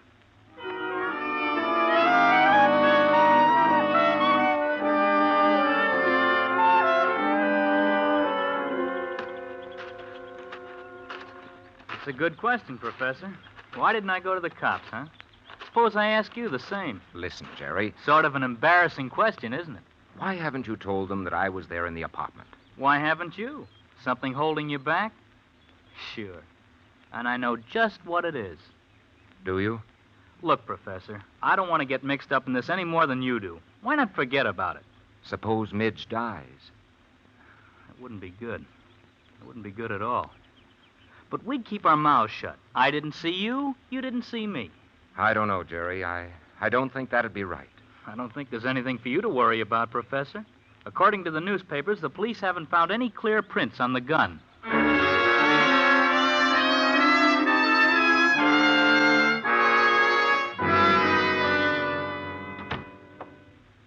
Is that you, Malcolm? Yes, Claire. My, that was quite a walk you took. But I'm glad you're back home, Malcolm. There was a call for you. Oh? Dean Wilson's housekeeper called. Said to tell you he wanted you to come over. Now? Well, she sounded like it was rather important. I see.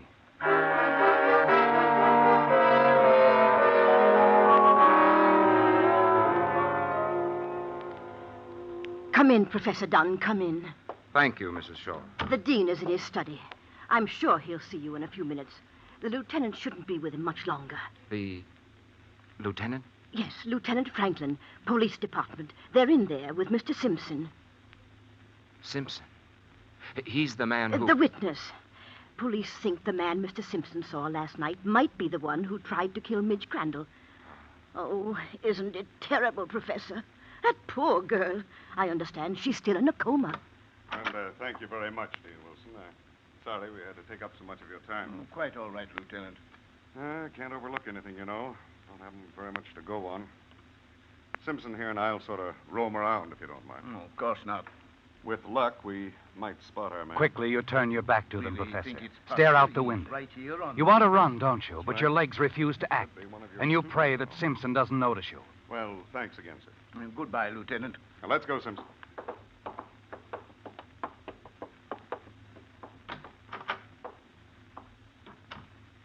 Oh, and there you are, Malcolm. Afternoon, sir. Sorry to keep you waiting. I just got here a moment ago. Come in. Terrible business, that. Terrible. You heard, Malcolm? I think the man who shot Miss Crandall is here, on our campus. Yes, I heard. Any definite leads? No.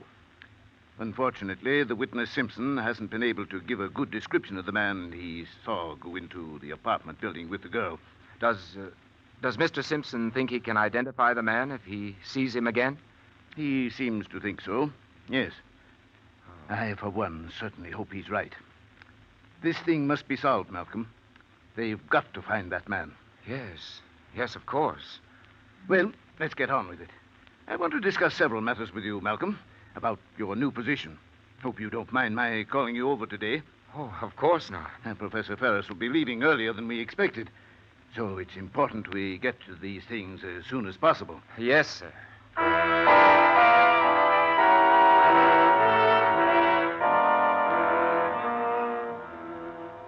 For the remainder of the afternoon, you sit with Dean Wilson in his study. He's talking about your new position with the university. But your mind isn't on it, Professor. You keep thinking about the police lieutenant and the witness, Simpson.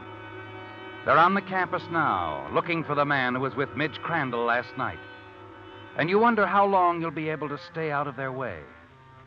Finally, when you leave the dean, your mind is made up. You've reached a decision, haven't you? Yes. And there's only one thing you can do.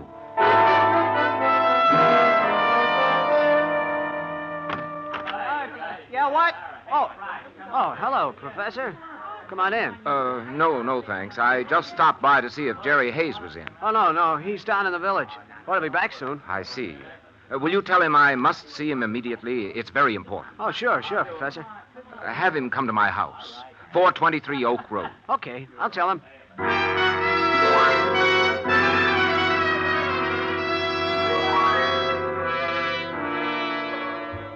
You've made up your mind, haven't you, Professor? Hiding from the police isn't going to solve anything. Instead of helping them, you're wasting valuable time, throwing them off the track, while the guilty person remains at large.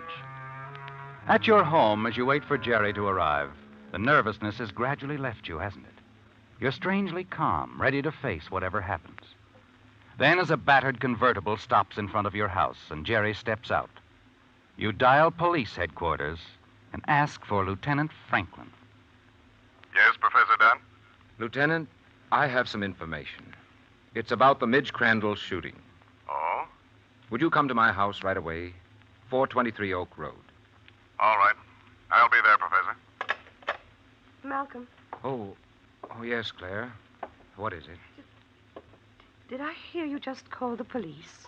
That's right. You said something about Midge Crandall. Excuse me. That's Jerry Hayes. I'll let him in. Malcolm, what's this all about? I'll explain in a moment, Claire. How are you, Professor? Come in, Jerry. Hello, Mrs. Dunn. How are you, Jerry? How's Janet? I haven't seen her in ages. Oh, she's fine. Janet? Jerry's aunt is an old school chum of mine, Malcolm. Never would have gotten into the university here if it hadn't been for the two of them, Professor. Guess I owe Janet and Mrs. Dunn a lot. I see. Now, Malcolm, what's this all about? Yeah, what's up, Professor? Jerry, I've called the police. They may not believe I had nothing to do with the shooting, but... The police? Wait a minute, I thought we... It's no use, Jerry. I want you to tell them all you know about this Midge Crandall affair. Even that I saw your wife there? What? That's right, dear. You mean you want me to tell the police I saw Mrs. Dunn come running out of Midge's apartment house last night? Claire. I admit it, Malcolm. I was there. I was the one.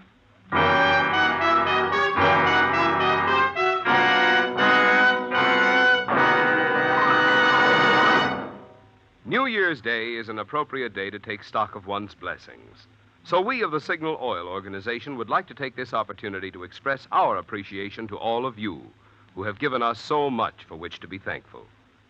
To you loyal Whistler fans whose continued preference for Signal products has helped us grow from a small start in one state into an organization serving 6 western states, we are genuinely grateful. To independent Signal dealers whose conscientious service has helped so much to keep customers and their cars happy, we are mighty appreciative.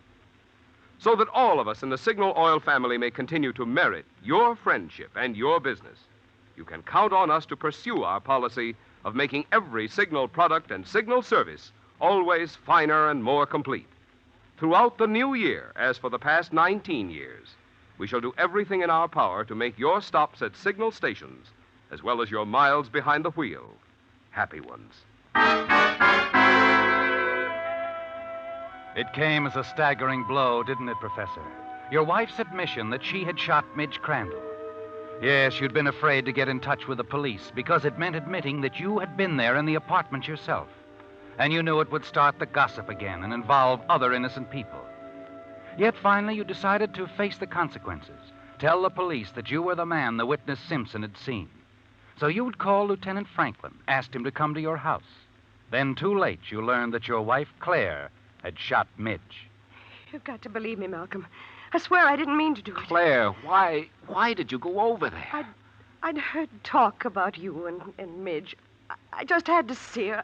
But she admitted it was all wrong, her fault, that she'd been very foolish. Yes, but... She kept telling me how much she loved you, and yet she couldn't have you. And then she picked up the gun. Malcolm, I didn't know what to do. The way she acted, I suddenly got the crazy idea she was going to kill herself. Oh, Claire, you don't know Midge. She was putting on an act. I had to stop her. And when I tried to take the gun away, it went off. Oh, Malcolm, I didn't mean for her to get shot. I wouldn't have harmed that girl for the world.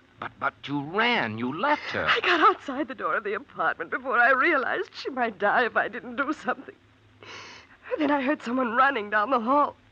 I knew the shot had attracted attention, that she'd be found immediately.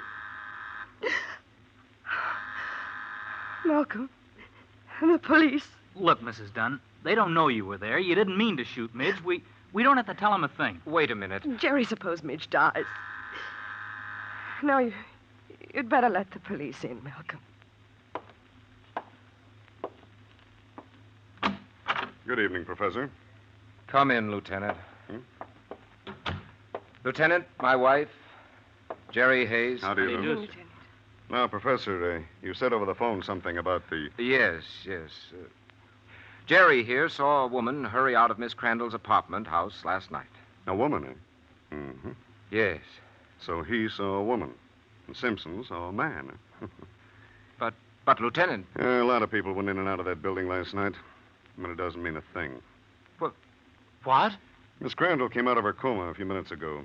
Oh, she's going to be all right. Oh, that's great. She's a wonderful girl. Yeah. She was worried for fear we'd think one of her boyfriends had done it. Actually, it was just another one of those I didn't know the gun was loaded cases. Miss Crandall told us she shot herself by accident.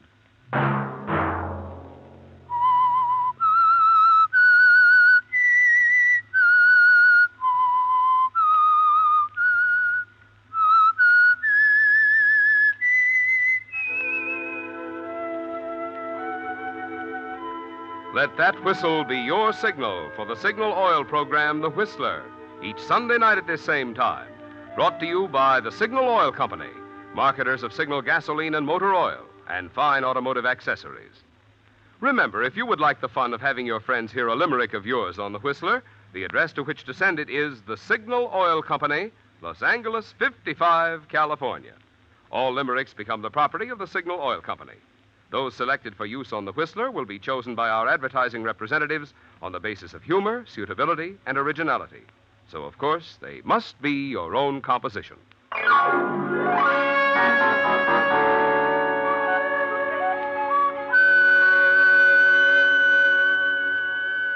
Featured in tonight's transcribed story were Donald Woods, Barbara Eiler, Mary Lansing, and Gil Stratton, Jr.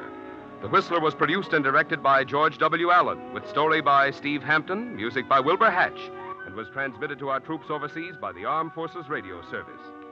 The Whistler is entirely fictional, and all characters portrayed on The Whistler are also fictional. Any similarity of names or resemblance to persons living or dead is purely coincidental. Remember, at the same time next Sunday, another strange tale by The Whistler.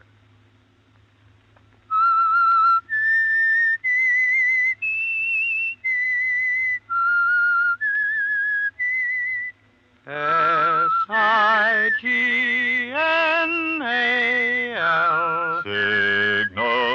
Signal gasoline. And now, again, on behalf of Signal Oil Company and the independent dealers who serve you, I want to express the hope that you have enjoyed your holidays and that your new year will be filled with peace, prosperity, and the good health with which to enjoy the many blessings in the good old USA. Marvin Miller speaking for the Signal Oil Company. This is CBS, the Columbia Broadcasting System. And now, stay tuned for the program that is rated tops in popularity for a longer period of time than any other West Coast program in radio history. The Signal Oil Program, The Whistler.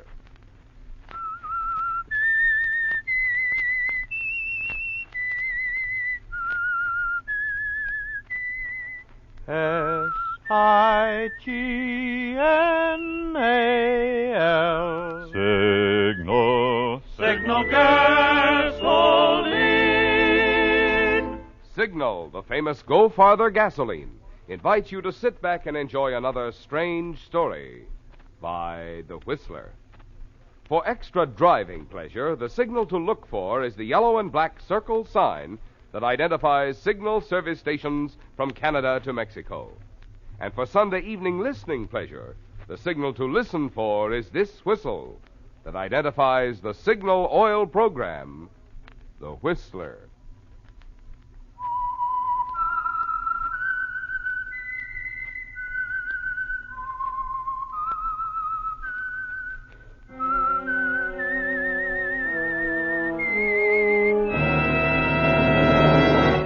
I am the Whistler, and I know many things, for I walk by night. I know many strange tales hidden in the hearts of men and women who have stepped into the shadows. Yes, I know the nameless terrors of which they dare not speak. And now the Whistler's strange story. Incident at Pebble Cove.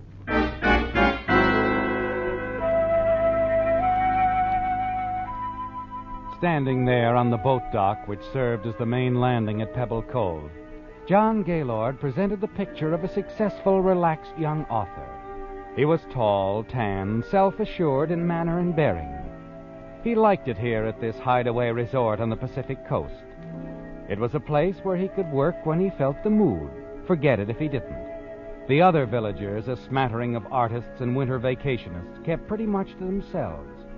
And when John did want conversation, there was always Steve Carson, a young constable who included Pebble Cove in his district. It was Carson's small boat that was approaching the landing at the moment, and John moved forward to catch the line Steve threw and made the boat fast. Yeah. Okay, Steve, I got it. Thanks, Johnny.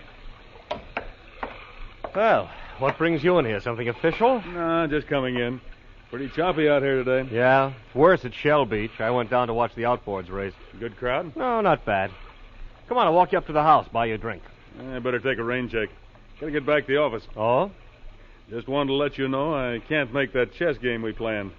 I have to run up to Gorman. Oh. Well, that's 2 rain checks. Oh, by the way, have you met your attractive new neighbor yet? Attractive? You mean the new neighbor is a girl? That's right. Yeah. Surprised you tipped me off. Well, I'm different. I figure competition breaks the monotony. Okay. What's her name? Benton, I believe. Yeah, Peggy Benton. Peggy Benton? You know her? No. No, I don't. Well, the way you reacted... No, I don't know her, no. The name sounded familiar, that's all. Well, I'm sure you'll get around to making it sound more familiar. Good luck. Yeah. Thanks.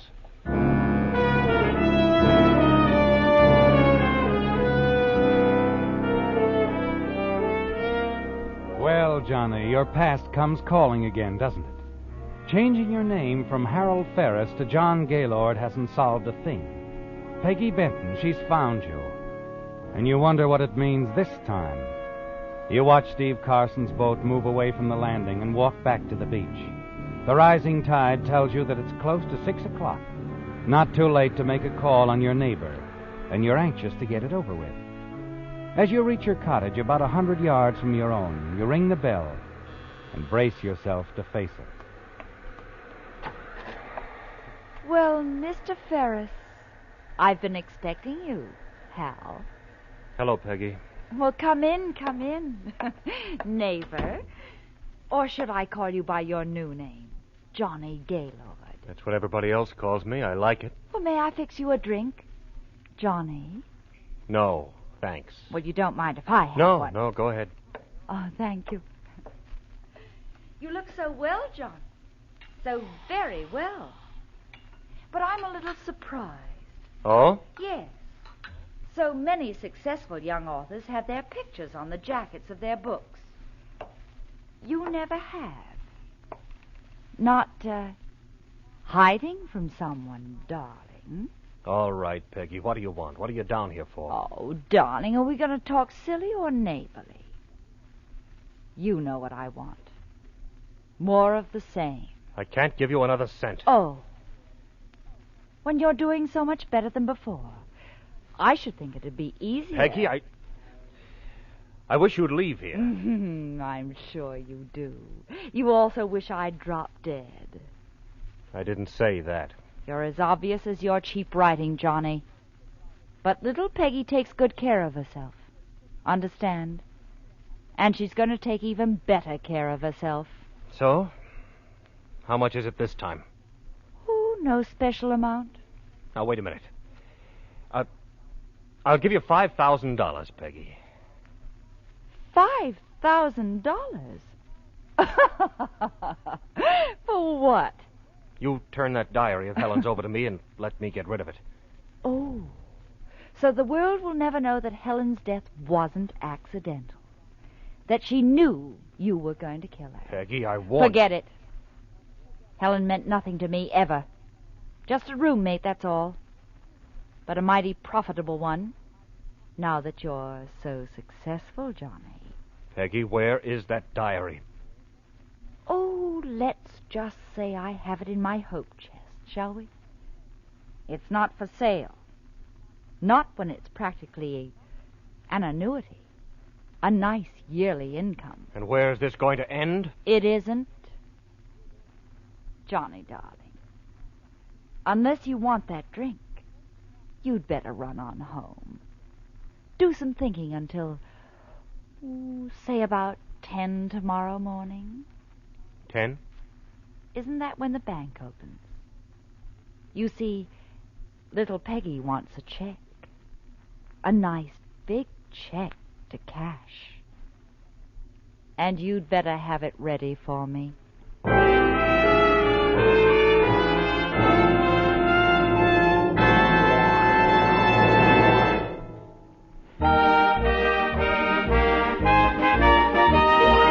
Tonight's $20 Signal gasoline book goes to Mrs. W.G. Reed of Long Beach, California, for this limerick. The rabbit looked simply aghast as the tortoise went whizzing past. Said Bunny, I know what makes his crate go. With Signal, go farther, it's gassed. Signal, signal, signal gasoline. Your car will go far with go farther gasoline. Poor Mr. Bunny. He would have won by a hair, and then some, if he just kept in mind what makes Signal gasoline give you such good mileage. It's because today's Signal helps your motor run more efficiently. And when your motor runs more efficiently, you also enjoy more flashing pickup and smoother power, in addition to quicker cold weather starting. You can prove all of this for yourself if you'll try, just try, a few tankfuls of the famous Go Farther gasoline. Signal, that is.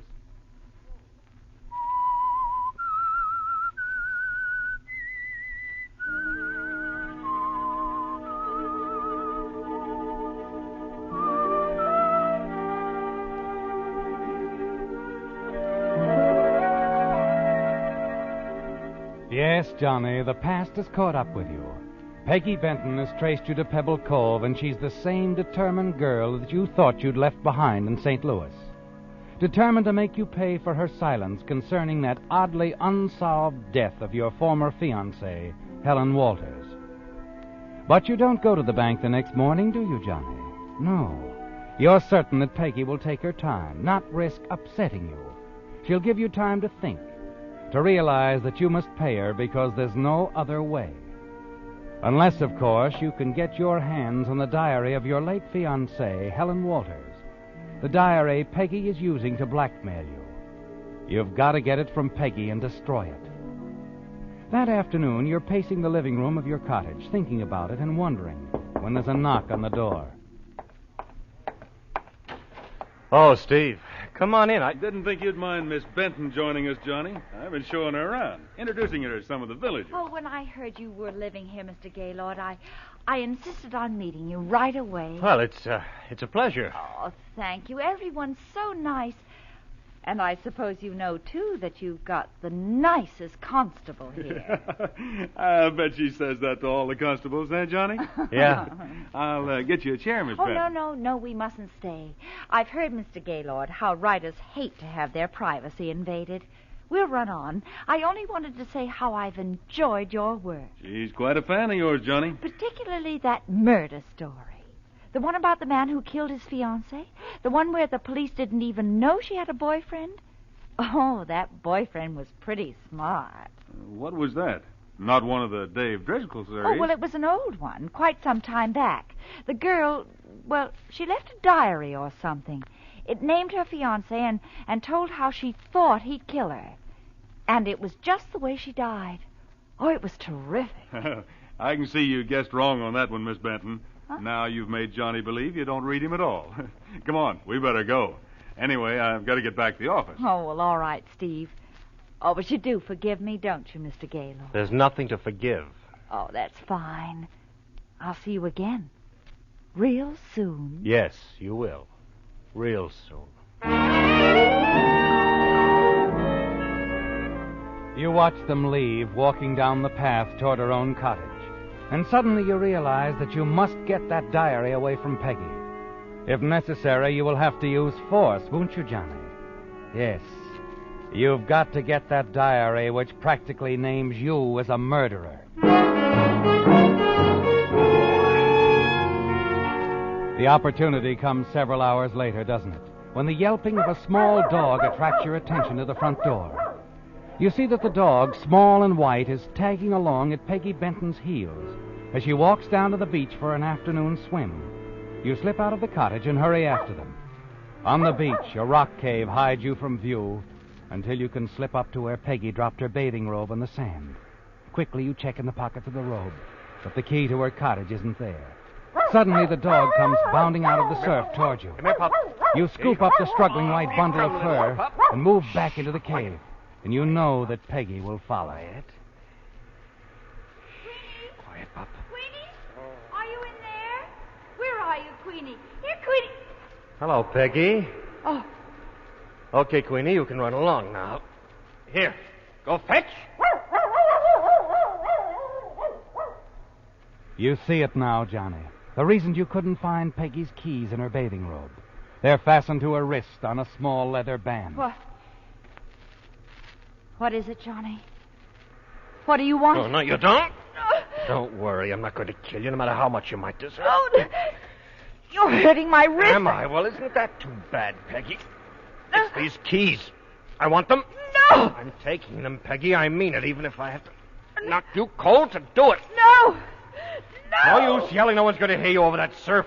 Now give me those keys.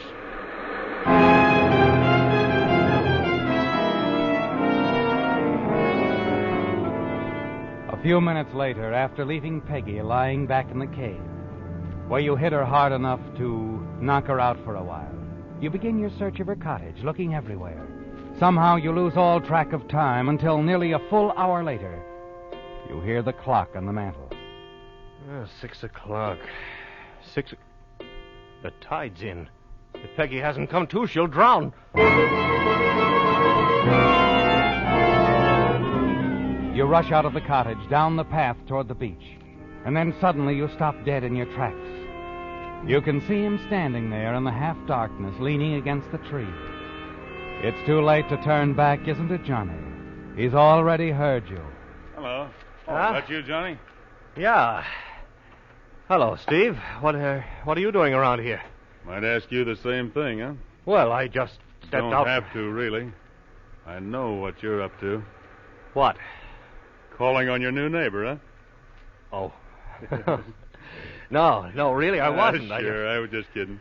Out for a walk? Yeah. Sit down. Not in any rush, are you? Yeah, well, as a matter of fact, I do have to get back to the cottage. Good, I'll go along with you. Have a phone call to make anyway. Don't mind if I use your phone, do you? No, of course not.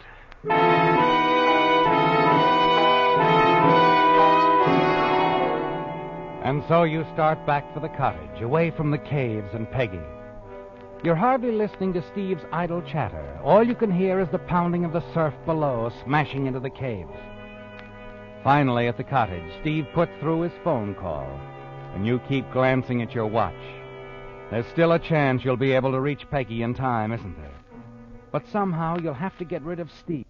Then, as he finishes his call... How do you like that? Now I got to get back to the village.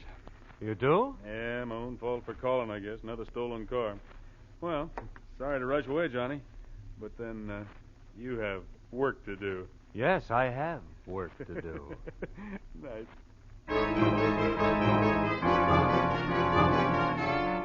You watch him as he hurries away down the road toward the village. Then, as he disappears from view, you start down the path to the beach, running, stumbling, splashing through the surf. And finally, when you get there, the waves are pounding into the mouth of the cave. It isn't that you care what happens to Peggy. Actually, you'd be better off if she were out of the way. But not before you find out where she keeps Helen Walters' diary. The diary linking you to her murder. You plunge in and look frantically for Peggy. Peggy! Peggy! The waves seemingly grow higher and higher every moment, battering, smashing their way into the cave.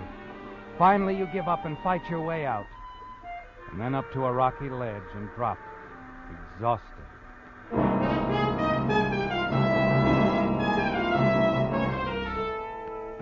The hours that follow are agony, aren't they, Johnny? It's the waiting through the long night, wondering if Peggy is dead, washed out to sea. Late the following afternoon, you go down to the village, and in the post office, you run into old Martin Hayes. Say, Johnny. Hmm? You hear about the Benton girl? No, what? Found her body just a little while ago on the beach, about a mile from here. Drowned. Drowned? Yeah. The riptides. Pretty dangerous over that way. Too bad. She seemed like a real nice young lady.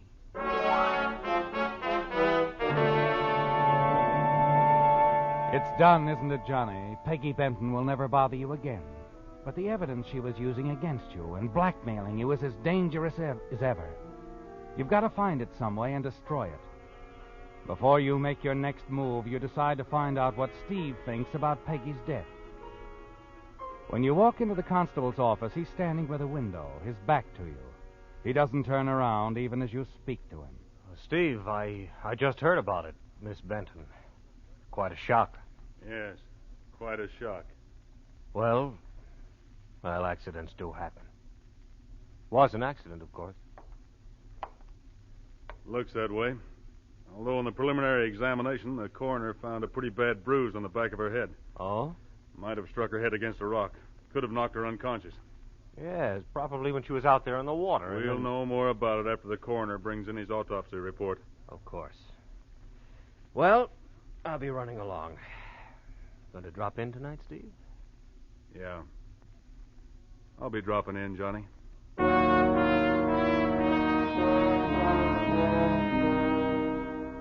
You're anxious to learn of the coroner's findings, aren't you, Johnny? But you're quite confident you'll be in the clear, at least of Peggy's murder. And it was murder, wasn't it? Even though you hadn't intended it to be.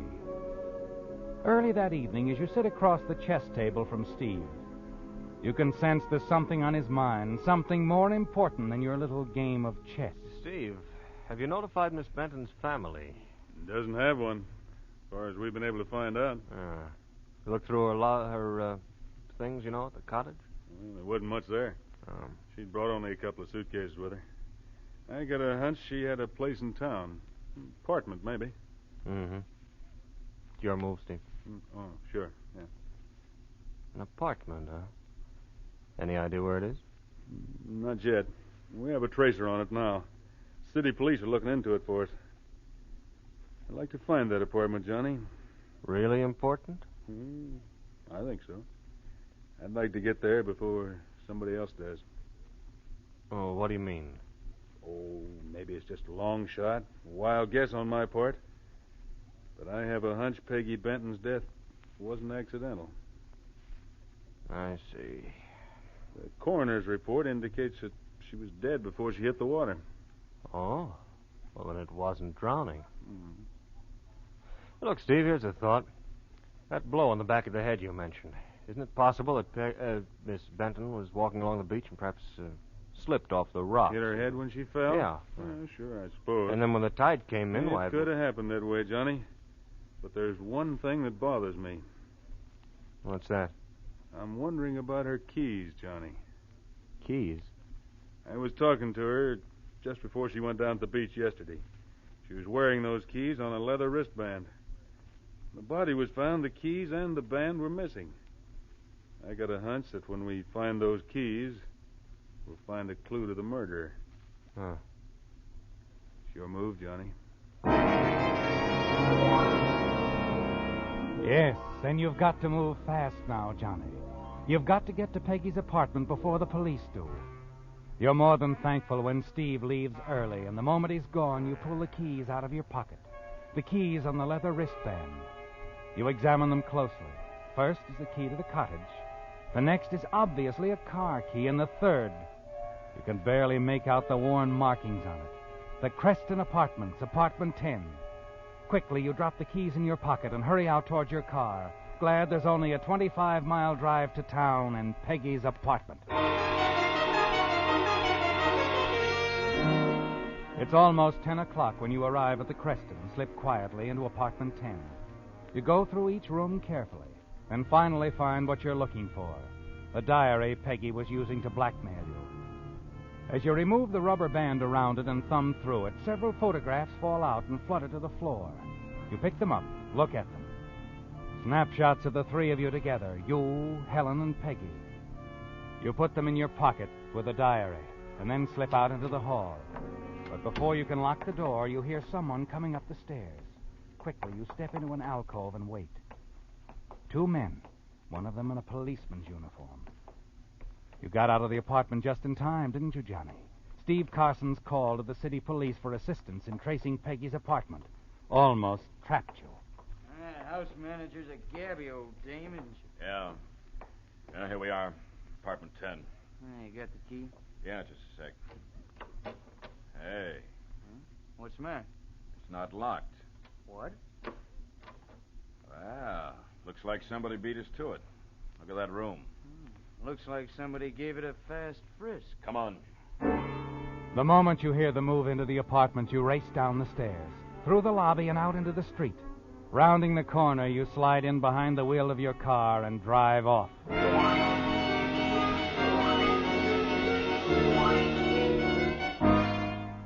It was close, wasn't it, Johnny? As you reach the outskirts of town, the highway, you pull into a gas station. You want to be certain the police didn't see you leaving Peggy's apartment and aren't following. As the station attendant fills the tank, you keep an anxious eye on the rearview mirror. The police are nowhere in sight, and you're certain that you've given them the slip, aren't you? Yes, and you're feeling a lot better now that the only link between you and murder is safely tucked away in your inside coat pocket. Check the oil and water, sir? Oh, no, thank you. Here you are. Everything else okay? Yes, everything's fine. Just fine.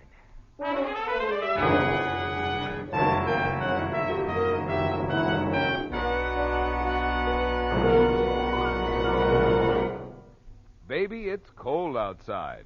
That's not only the name of a popular song, but also the reason many of you will soon be needing a new battery for your car. Naturally, you'll want to be sure you're choosing the battery that gives longest trouble-free service at lowest cost per month. So just consider these facts.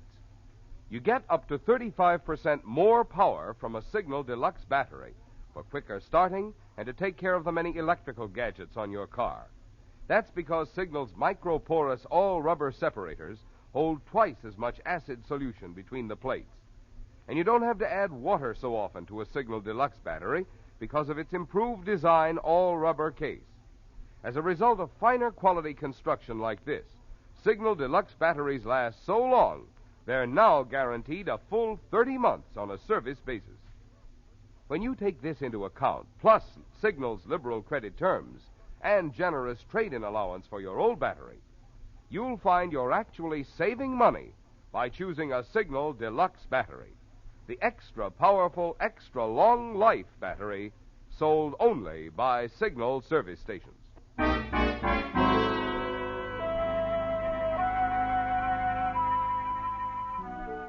It's over, isn't it, Johnny? And now you're back at your Pebble Cove cottage. It was a lucky break, wasn't it? Finding Peggy's apartment. Getting away before the police arrived. You've only to destroy the diary, the snapshots of you, Helen, and Peggy. Dispose of the keys, and you're in the clear. But before you do, you want to take a look at those pages in the diary, don't you? Yes, you're curious. You remove the rubber band that's around the small book, thumb through the pages. It's all there, isn't it, Johnny? Enough evidence to hang you. It wouldn't do at all if this fell into the hands of the police, would it? Someone's at the door, Johnny. And you wonder who's calling on you at this time of night. You drop the diary to the table, glance out the side window. It's Steve. Quickly, you pick up the diary, the snapshots and the keys, tie them together by stretching the rubber band around them, and drop them behind the sofa.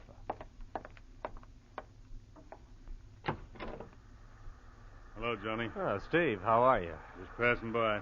Saw your lights. Been working? Oh, yes, I had some things to do. Just thought you might be interested in the latest developments. Huh? City police located Miss Benton's apartment tonight. Oh. Newspapers in town ran a picture of her. Apartment house manager where she lives saw it. Called police. I see. Looks like my hunch was right. The keys were important. Maybe that's why Miss Benton was murdered. I don't follow, Steve. Somebody got to Peggy Benton's apartment tonight, just before the police. The place had been ransacked. Really? What? Wow. There you are, Queenie. I wondered what had happened to you. Been following me around all night. Miss Benton's dog. You remember. Sure. Hello, Queenie girl. Queenie. Here, Queenie. Here.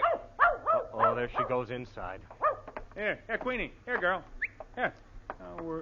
Where'd she go? Here. Here. Oh, there she is. Under the sofa. What? Come on, girl. Come on. Yeah, she's got something in her mouth. Looks like a book.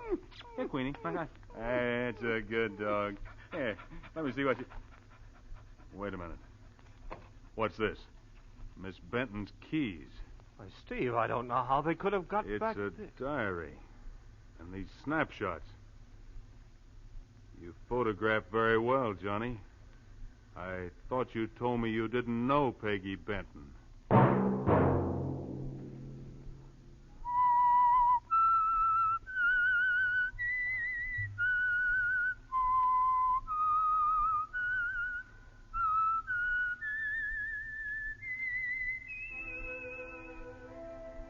Let that whistle be your signal for the Signal Oil program, The Whistler, each Sunday night at this same time.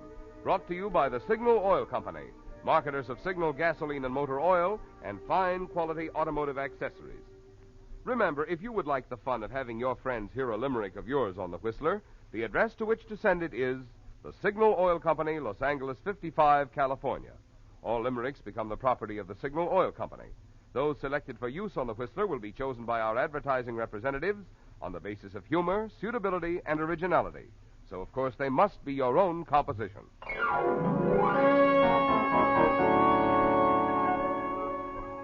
Featured in tonight's story were Larry Dobkin, Marion Ladd, and Don Harvey. The Whistler was produced and directed by George W. Allen, with story by Steve Hampton, music by Wilbur Hatch, and was transmitted to our troops overseas by the Armed Forces Radio Service. The Whistler is entirely fictional. All characters portrayed on The Whistler are also fictional. Any similarity of names or resemblance to persons living or dead is purely coincidental. Remember, at this same time next Sunday, another strange tale by The Whistler.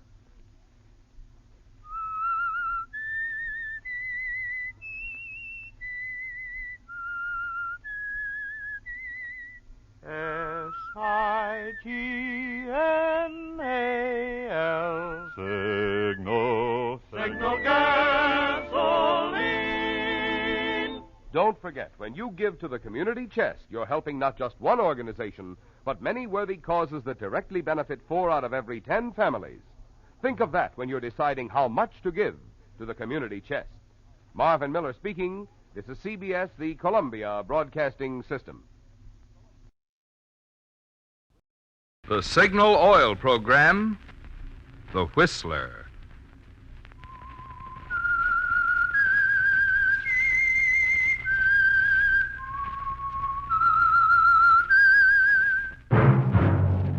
That whistle is your signal for the signal oil program, The Whistler.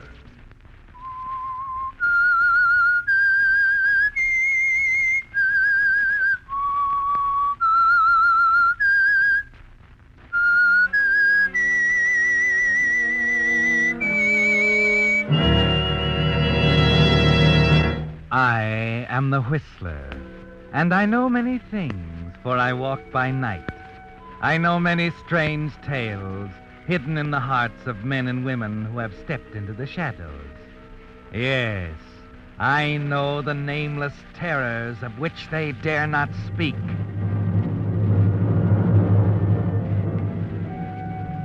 Yes, friends, it's time for the signal oil program, The Whistler. Rated by independent research, the most popular West Coast program. In gasoline, you know, it takes extra quality to go farther. And Signal is the famous Go Farther gasoline. So look for the Signal Circle sign in yellow and black that identifies Signal service stations from Canada to Mexico. And now the Whistler's strange story. 2-year plan.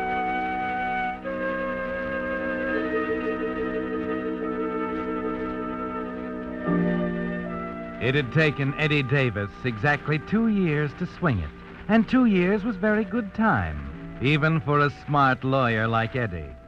They'd all thought he was crazy when he left a promising job with the established law firm of Garden, Walker, and Reed to set up his own practice with just one client on the books, old Peter Jackson. Now, Mr. Davis, as you know, my holdings run around $5 million. I must have a man in whom I can place complete trust. I see. I think you'll discover you can trust me, Mr. Jackson. That remains to be seen, Mr. Davis. That remains to be seen.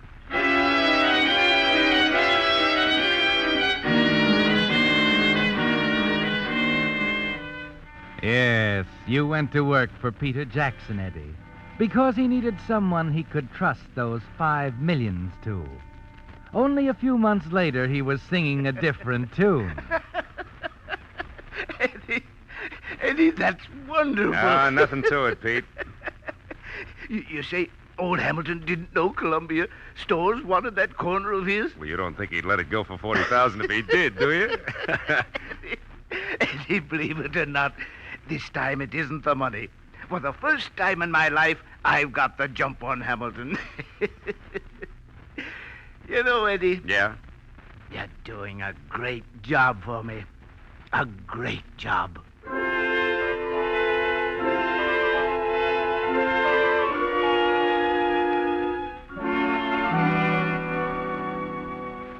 The next jump was the long one, wasn't it, Eddie? It took a lot of work and more than a year of waiting, but you'd figured it for the long pull and kept telling yourself you had all the time in the world.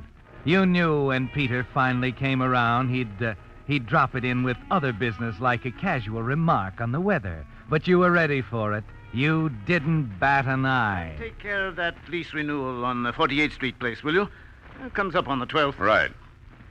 Well, I guess that does it, Pete. I better be on my way. Oh, and another thing, Eddie. While you're downtown, drop by the bank and pick up my will you? Your will? Yes. I'd like to look it over. Okay. I'll bring it up this afternoon. You're not going to ask me why? Well, I think that's your business, Pete. I'm glad you look at it that way. You know, I've done a lot of thinking during the last few months, Eddie. I suppose a man gets a little philosophical when he passes the 65 mark. Everything suddenly seemed a little silly to me. Silly?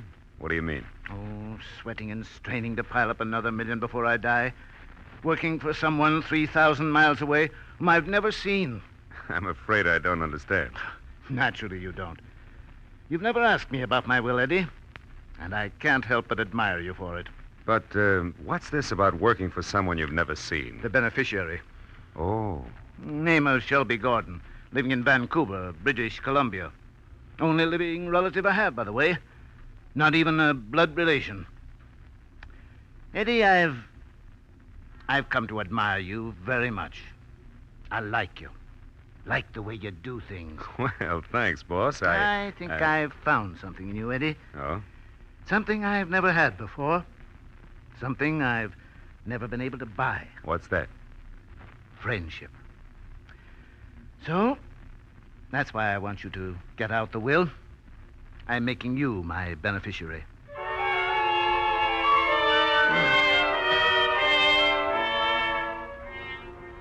And that was it, Eddie. 2 years almost to the day. And there's a new will, signed, sealed, and witnessed, with your name in the right place, simply because no one else in town was smart enough to see that old Peter Jackson was a pushover for the right boy. It's legal now. You send off the new will to the recorder's office, and Peter writes a personal letter to notify the former beneficiary in Vancouver, because that's the way he does business. There's nothing between you and that 5 million, Eddie, but time.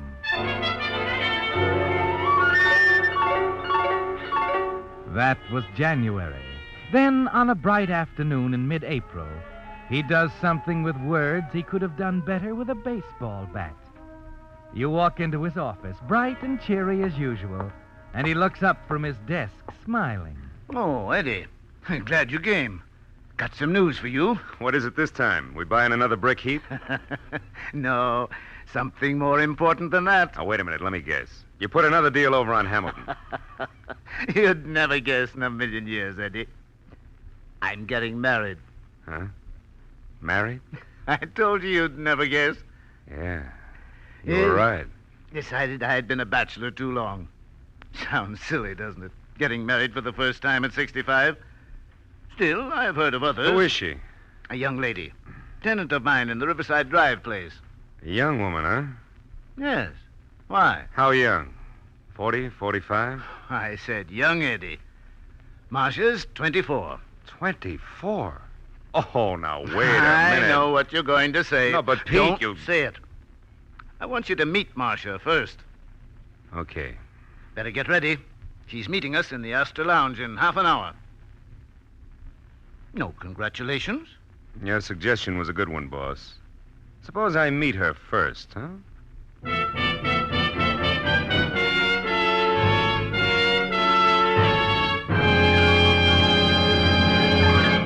With the prologue of 2-Year Plan, the Signal Oil Company brings you another strange tale by The Whistler. If you were buying something that cost $100, you'd make pretty sure you were getting the very best quality for your money, wouldn't you? Well, if you're an average driver, you spend about $100 a year for gasoline. But how can any driver measure the quality of a gasoline? Why, easy. Look at it this way. If a gasoline helps your motor run more efficiently, it also helps you get more mileage, right? Which explains why we're so proud of the fact that Signal is known from Canada to Mexico as the Go Farther gasoline. But even more important to you is what makes Signal's mileage possible. The increased engine efficiency that gives you quicker starting, faster pickup, and smooth knock-free power. You see? It's these same features which give you extra driving pleasure that also give you extra mileage you can measure with your speedometer.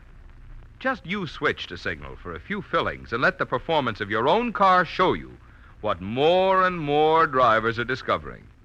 In gasoline, it takes extra quality to go farther. And Signal is the famous Go Farther gasoline. And now, back to the Whistler.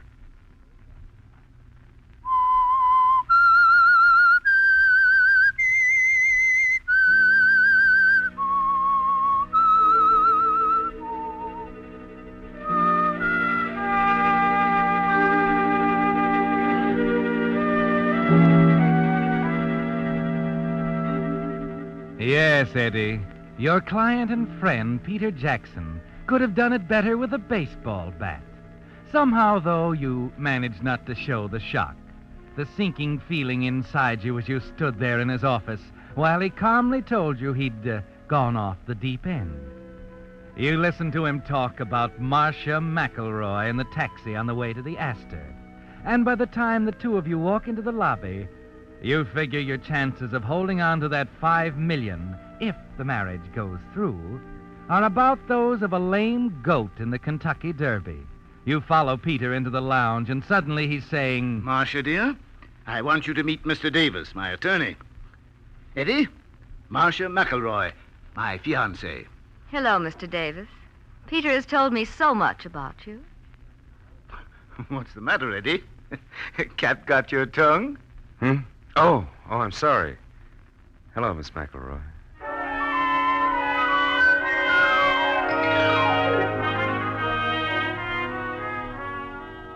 And you know at that moment that she holds all the cards you have, and several more. Yes, Eddie, you've seen beautiful women in your time, but nothing ever to compare with Marcia. With her jet black hair and creamy skin, and eyes that seem to change from blue to violet to purple. The kind of eyes that make you stutter and wobble at the knees. And Peter is proud of her. You can see that, too. She leaves the two of you alone for a moment over your coffee and cigars, almost as if she knew you were waiting for an opportunity to discuss her. Well, Eddie, what about the congratulations now? She's very charming, Pete. Quite beautiful, too. You approve? You mind if I speak frankly? Oh, you've got a right to. You're my best friend. She's marrying you for your money. I knew that was coming. Look, she's 24 and you're 65. Now, does that make sense? Go on, Eddie. Well, 2 months after you're married, she'll be after everything you've got.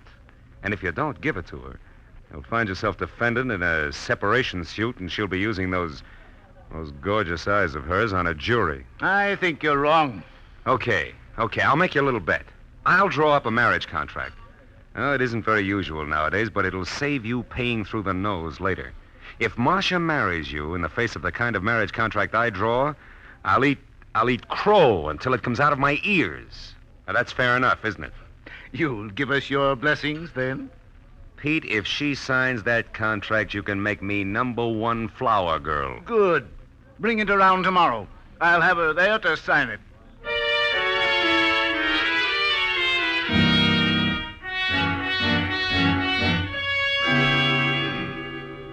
Well, Mr. Davis, Peter's been telling me you think I should sign some sort of agreement before we're married. Yes. As a matter of fact, I have it right here. I think it's best to sort of clarify things ahead of time and Oh, stop hemming and hawing, Eddie. I've already told Marcia why you thought she should sign it. She has no objections at all. Peter, you're embarrassing, Mr. Davis. Come on, Eddie. Let's see it. Oh, it looks so legal. Well, briefly, Miss McElroy, it provides for the amount of money you ought to have as an allowance while you're married. And, it also provides for any alimony or claim for support in the event of a divorce or separation. I see. And how much is it to be? Well, the allowance is $75 a week. And in the event of divorce or separation, nothing. Well, what do you think, Marcia? Do I have to sign it as is? You mean you have some objection? Well, I suppose I do. Oh? What is it, Marcia? Well, I think the allowance is entirely too much. You better make it $50. After all, Peter, with you to take care of me, what in the world would I do with $75 a week?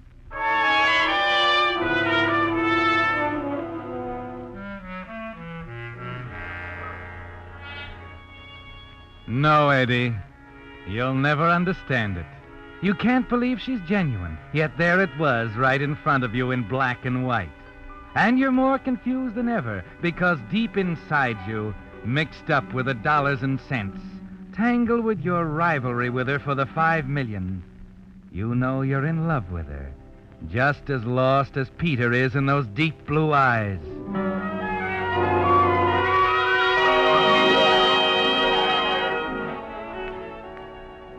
There's only one possible answer, of course.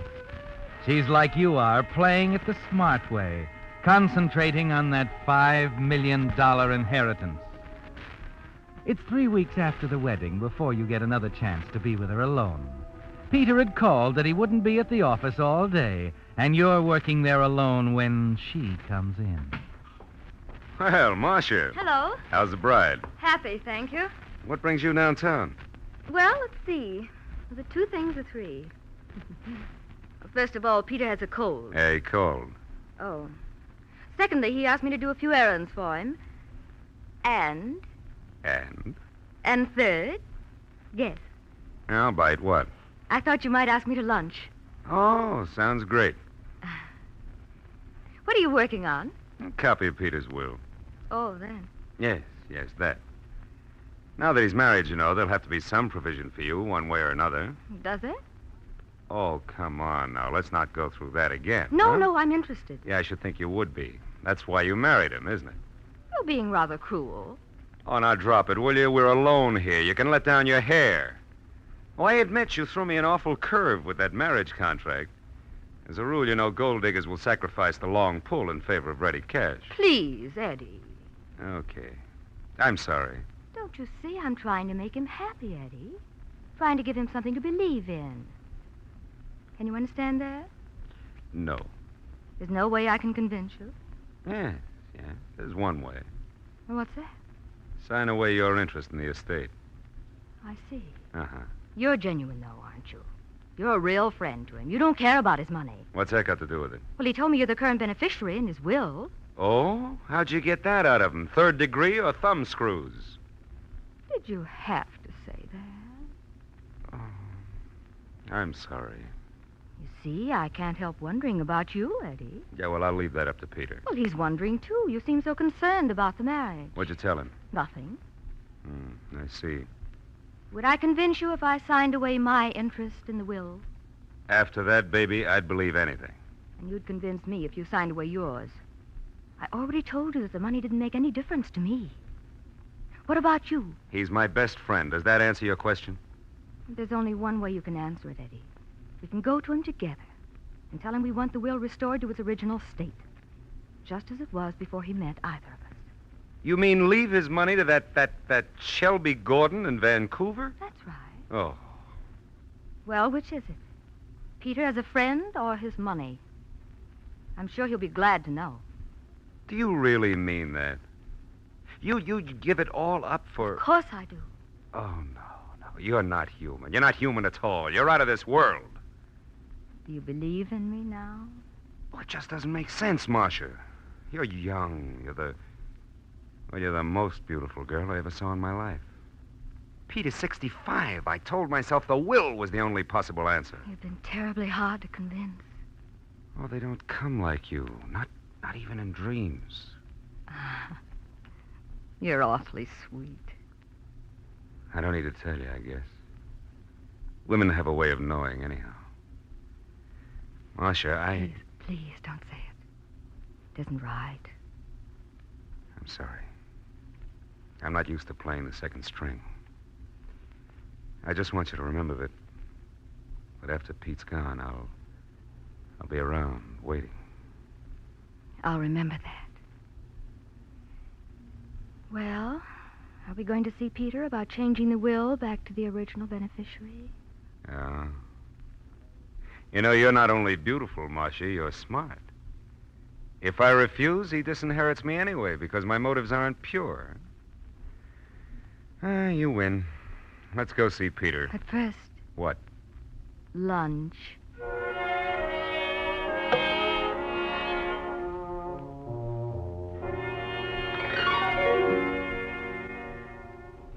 Well, Eddie, you have to believe in her now, don't you? There just aren't any other answers. The 2 years you invested in Peter Jackson went for nothing. The dreams of the $5 million fell to pieces before this girl whose only weapon was honesty. And somehow you find you can take it. One look from those blue eyes and you'd buy her Grant's tomb and make a down payment on the Brooklyn Bridge. A week after the new will is signed, reinstating Shelby Gordon of Vancouver, the original beneficiary, Peter calls to say he's not feeling well again and asks if you'd mind driving her home after an afternoon of shopping. It's been awfully sweet of you to drive me home, Eddie. Marcia? Yes?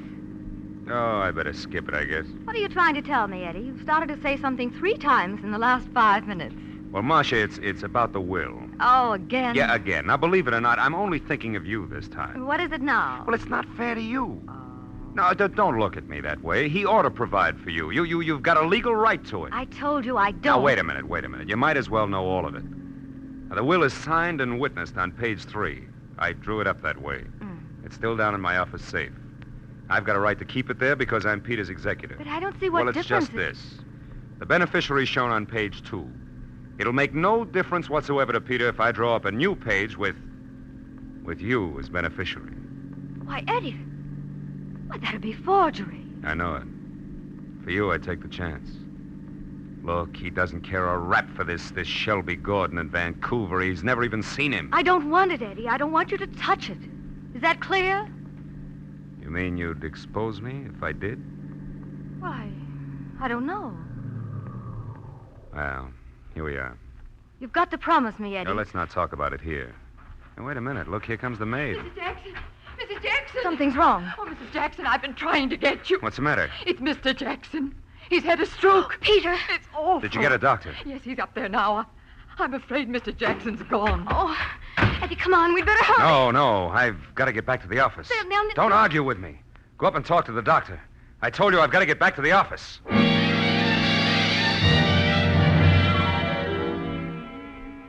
And there's a good reason, isn't there, Eddie? As you race down the parkway toward town, page 2 of the will falls into place in your mind.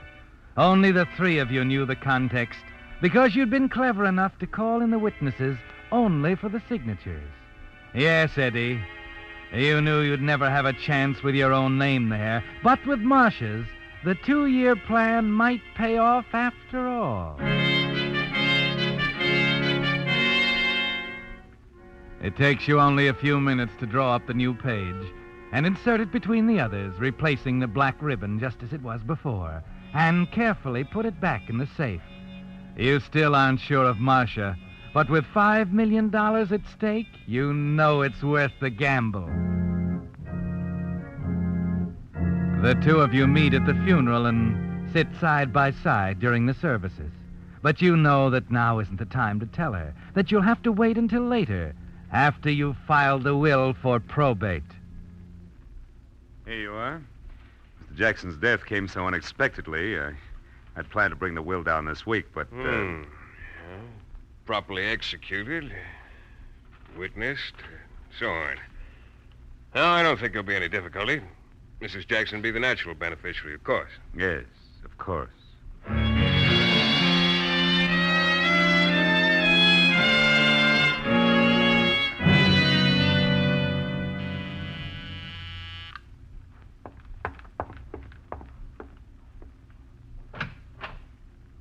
Mr. Davis. Hello, Anna. Mrs. Jackson in? Why, didn't you know? No, what? She's gone away. Left right after the funeral. Where? She didn't say. Poor thing was pretty hard hit by Mr. Jackson's death, you know. Expect she's gone up to the mountains or somewhere. Oh, she left a note for you. A note? Where is it? You'll find it right there on the hall table. A note? What's she writing notes for? Dear Eddie, I'm writing you this because I'm leaving now for good, and I know we'll never see each other again. Thanks so much for your kind services. I appreciate everything you've done more than I can say. It was strictly business, you know. So I want you to send me a bill. You're a smart lawyer and a wonderful friend. Cordially, Marcia Jackson. Cordially, Marcia Jackson. Cordially. Is there something wrong, Mr. Davis? Anna, you want to know what the nastiest word is in the English language? Well, please, sir. Cordially, Anna. Cordially.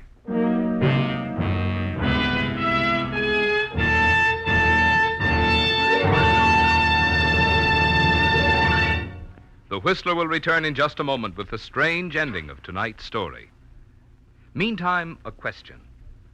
What would you think of a driver who deliberately did something that clogged up his motor with 6 times as much carbon and wore out his cylinders 50% faster than necessary? Well, get ready for a shock, because that's just what you're doing if you're still using old-fashioned straight motor oil. Listen to these facts. In exhaustive road and laboratory tests, today's finest straight motor oil was compared with the amazing new type signal lubricant that combines 5 scientific compounds with 100% pure paraffin-based Signal Premium Motor Oil. The result? The motors using Signal Premium Oil actually showed only 1/6 as much carbon and 1/3 less cylinder wear. Now get that. Motors stayed 6 times cleaner. Cylinder wear was reduced 1/3 with new Signal Premium Motor Oil. No wonder drivers who want to keep wear down and performance up are switching from old-fashioned straight motor oil. Better make your next oil change a change for the better. Change to the new type Signal lubricant that's your guarantee of a sweeter running motor. Signal Premium Motor Oil. Now back to the Whistler.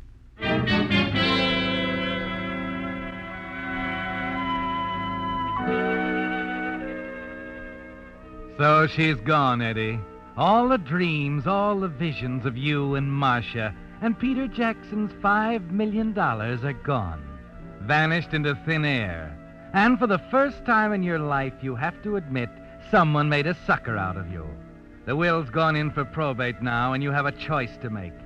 Either you can let it stand and allow Marcia to collect the estate, or you can set things right, admit to a forgery, and perhaps give the state a chance at a 2-year plan of its own. For 3 days, it churns around in your mind, keeps you from anything else. Then, with the reading of the will only a day off, you make your decision and walk into the district attorney's office. He's interested in what you have to say. Well, that's it. I was in love with her. I think it was more that, at the end at least, than anything else. I wanted to see her get what was coming to her. And naturally, you hope that the two Yeah, of you... There's no point in denying it. Now that it's over, I want to set things straight. Now, don't get me wrong, D.A. It's not because I'm so honest. You just don't want to let her make a sucker out of you, huh? That's right. She has no claim on the estate. The money belongs to a distant relative, a guy named Shelby Gordon. Lives in Vancouver. I have the genuine pages of the will right here. Oh, good. Incidentally, I don't think you'll have to worry about the forgery charge, Eddie. Doesn't make much difference anyway, and... What do you mean? Look, I don't know what league you play in, but $5 million is a big difference to me. What did you call her, Eddie? A beautiful question mark? Yeah. Well, a probate court called yesterday. Asked us to check on her. You see, there was a reason why she came to New York and married Peter Jackson after he'd made a new will in your favor. What? We thought there might be a loophole somewhere. Possible fraud. But there isn't any. She's too smart. You see, before she came here, she had her name legally changed to Marcia McElroy. Her real name was Shelby Gordon. Lives in Vancouver.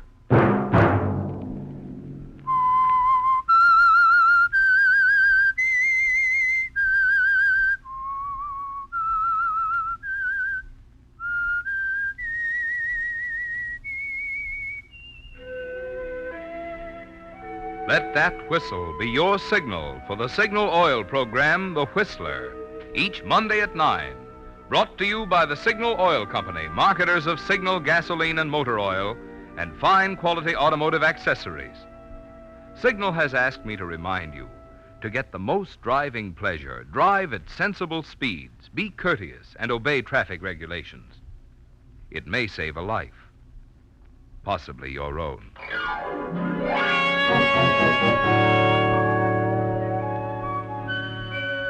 Featured in tonight's story were Lurene Tuttle and Gerald Moore. The Whistler was produced by George W. Allen. Story based on an idea by George Fass. Music by Wilbur Hatch.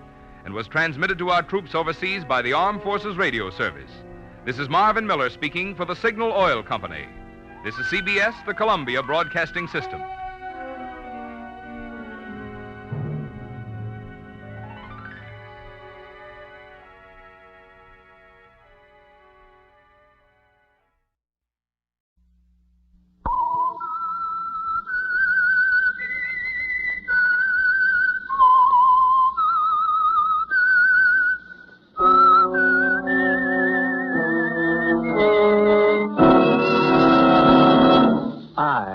The Whistler, and I know many things, for I walk by night. I know many strange tales hidden in the hearts of men and women who have stepped into the shadows. Yes, I know the nameless terrors of which they dare not speak. And now, the Whistler's strange story, that Cutlerville affair.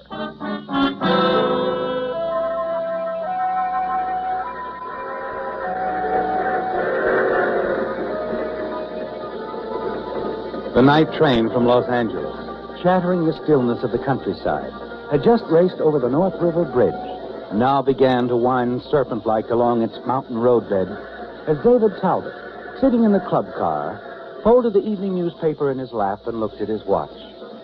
Then he leaned back in his chair and sighed a happy, contented sigh. But suddenly he tensed and stared as a slender, attractive blonde and her male companion entered the car. Quickly, he picked up the newspaper again to shield his face. But he was too late. Dave! Dave Talbot, of all people. Nora. Well, this is a surprise. Imagine running into you again after all these years. How are you, Dave? Oh, just fine, Nora, fine. Still looking as handsome as ever. Oh, you've never met my husband, Frank Williams? Frankie, this is Dave Talbot, an old friend. Yeah, how are you, Dave? Nice to know you. Mr. Williams? Make that Frankie, huh? Everybody calls me Frankie. Dave and I used to work for Jack Skelly years ago, darling. Skelly, huh? The private eye? That's right. Jack used to say that we were the best operatives he'd ever had. That's so. Well, what do you know? You mind if we join you, Dave? No, please do. Oh, here you are, Nora. Oh, thank you. Oh, this is simply wonderful, Dave, running into you again. Simply wonderful. Buy a round of drinks, Frankie. You hadn't expected ever to see Nora again, had you, David? But now that you have, it's brought back a flood of memories. Unpleasant memories. Yes, your past has caught up with you, hasn't it? And you're disturbed, uneasy. Hardly listen to her as she goes on chatting about the good old days when the two of you worked for Skelly's detective agency. Remember the time, Dave, that Skelly put us on the Cosgrove case? Cosgrove? You know, the old gentleman looking for his daughter. Surely you remember. Oh, yeah. He was a funny little guy, Frankie. But loaded with dough. That's so? Mm-hmm. His wife had divorced him years before, taken their child out west with her. Somehow he lost track of them while he was in Mexico. What'd he do? Find a nice, juicy gold mine? No, he and a partner had gone into some sort of business. Do you remember what it was, Dave? No, not exactly. He had his fingers in several different things. Anyway, Frankie, he came back with around $200,000. Wanted to find his daughter so he could leave the money to her when he passed on. Oh, lucky gal. Maybe she wasn't. You see, we never did find her. Did we, Dave? No, we didn't. Too bad. Let me see. Anne Cosgrove would be about 25 or 26 by now. That was her name, wasn't it, David? Anne? Yeah, that's right, Anne.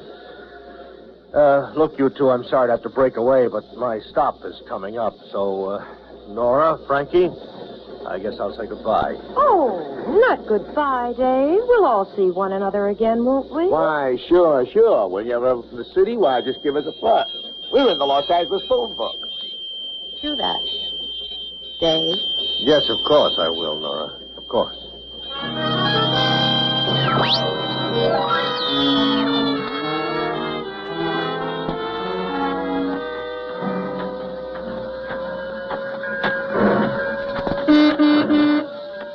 Dave! Oh, Dave! Hi! Oh, hello, darling. Train was late. 1 whole minute. Well, never mind that. How have you been feeling? I'm better. Yeah. Well, how'd the deal go? Oh, just fine. I sewed it up. Oh, that's wonderful. Darling, I'm so proud of you. I'm sort of proud of myself the way I handled it. That property sale will net us a nice little commission.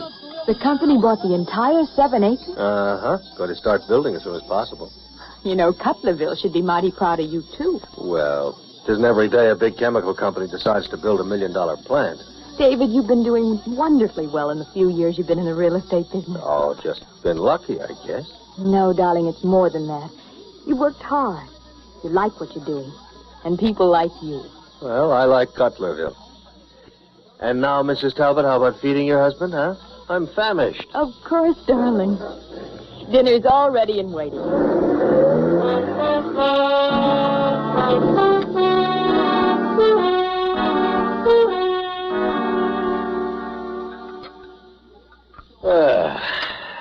you sure you don't need any help? No. I'll clear the things off the table.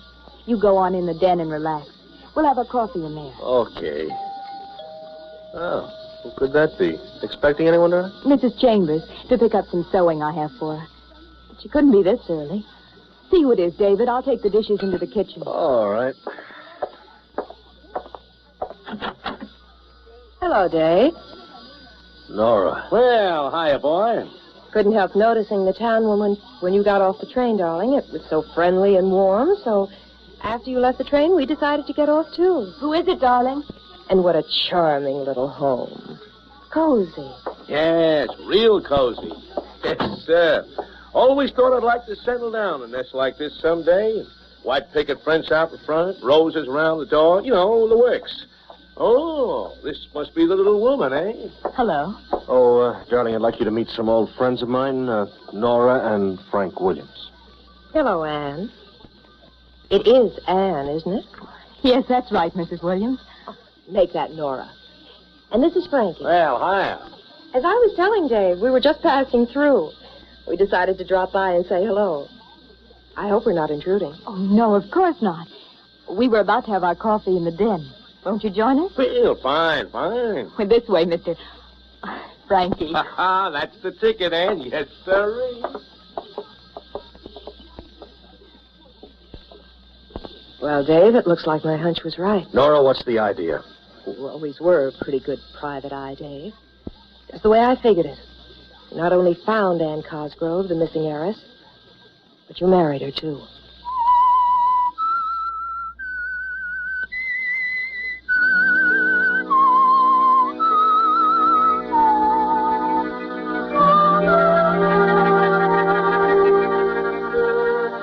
What you feared most has happened, hasn't it, David? That someday someone would learn the truth about your coming to Cutlerville. And now Nora Williams, an old acquaintance, has guessed the reason. Knows why you married Anne. You're on edge and tense. Take little part in the conversation as you sit in the den with your wife, Anne, Nora, and her husband, Frank. Fortunately, Nora says nothing of your past association with Skelly's detective agency, or of your part in the search launched by Anne's father in an effort to locate her. Finally, you breathe a sigh of relief as Frank gets to his feet and glances at his watch. Well, Nora, baby, if we're going to catch the train. Oh, is it that time already? Seems we just got here. Must you rush off so soon? Yeah, afraid so. Gotta be in Farmington by morning. Oh, really, Anne, darling? We'd love to stay, but we can't. Some other time, though. We've so much to chat about. Haven't we, David? Yeah, that's right, Nora. Oh, Dave, you mind if I use your phone? I'd like to call a cab. Oh, don't bother. David will drive you down to the depot. No, wouldn't want to put you out, Dave. No trouble. Now, you three run along. I'm expecting my sewing woman, so I'd better stay here. I've so enjoyed meeting you, Nora. Frank? Thank you, darling. And we've looked forward to the pleasure of meeting you for such a long time. Haven't we, Frank? Yeah, that's right, Nora, baby. We sure have.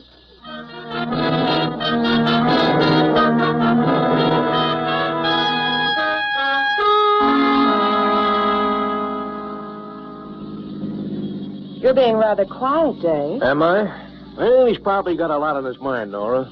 Puzzled, maybe. Well, I'm sort of puzzled myself, David. Here you are driving a 3-year-old car, residing in a modest little cottage. Oh, it's nice enough, but hardly what I expected. I thought we'd find you living in style, in keeping with that nice fat bank account. Yeah, that's right. How come, Dave? I just don't happen to have a nice fat bank account, that's all. Oh, David, come now. Ann's father died over a year ago. Surely you must have arranged for his lawyer to find her. No, I haven't arranged anything. Really? Tell me more. Sure, I'll tell you the whole story. I had a plan all worked out when I came to Cutlerville, and I carried it out. I met and married Ann Cosgrove in what the locals called a whirlwind courtship. Go on, David. This is interesting. And I figured I'd wait 6 months or so and then fix it so that Ann would learn about her father and the money. I just never got around to it. And why not? Because something went wrong with my fine plan within a few months of the marriage. Ann became ill, very ill, almost died. That's when I realized how much I really loved her. Oh, no. Did you hear that, Frankie? The man is telling us he fell in love with a girl. I don't expect you to believe me, Nora, but it's true. Ann is different from any girl I've ever met. The clinging vine, fragile, the helpless type. They can really get their hooks into a man, can't they, Frankie? Yeah, not like you can, Nora. You're my kind. Oh, thank you, darling. Go on, David. Tell us more. I'm afraid there's nothing more to tell. Now, here's the depot. If you people are going to catch a train... Oh, we've got a few minutes yet. Go on, David. Tell us how you began to feel like a heel about the whole thing. Marrying the little doll for her money. I felt exactly like a heel. Now, Nora. you've done nothing about the inheritance, eh? Just tossed it out the window. All for love, huh? My. Well, now I've heard everything. You've heard the truth, every word of it. Would Anne believe you? I think she would. But you're not certain, are you? I wonder how she'd react to that affair in Seattle you were mixed up in a few years ago. Remember, David? The little widow, Marcia Winston? Uh-huh. A skeleton in the lad's family closet, eh? Something I don't know about? The widow and David were engaged to be married, Frankie. They made a charming couple. Dave with his looks and the widow with her money. Yeah, of course. She had to have money. All Dave's girlfriends have money. Oh, naturally. It made her so attractive to David. And she was so smitten, she even went as far as to change her will. Leaving everything to Davy here, eh? Right. Just as David planned. Now, look, Nora. And then a terrible thing happened, Frankie. Before the wedding could take place, the widow accidentally took an overdose of sleeping pills. Died. Oh, so according to plan, Dave? You know I had nothing to do with that, Nora. Well, the courts decided that way, but the newspapers seemed to feel that your acquittal was a travesty on justice. Yeah, got off the hook and got the cash, too, eh? Well, unfortunately, Dave didn't get a cent, Frankie. What? What's that? No, you see, it turned out that the widow had had a change of heart. A week before she died, she changed her will again. But Dave didn't know about that when she accidentally took the overdose of sleeping pills. Did you, Dave? You mean that Davy here didn't collect a single sou? Not one. After all that trouble? My, what a staggering blow. Makes an interesting story, doesn't it, Frankie? Oh, very. That must be our train, baby. Don't want to miss it. Thanks for the lift, Frankie. Yes, thanks for everything, Dave. Just forget it. I'll be seeing you. Yes, we'll be seeing you again. Real soon.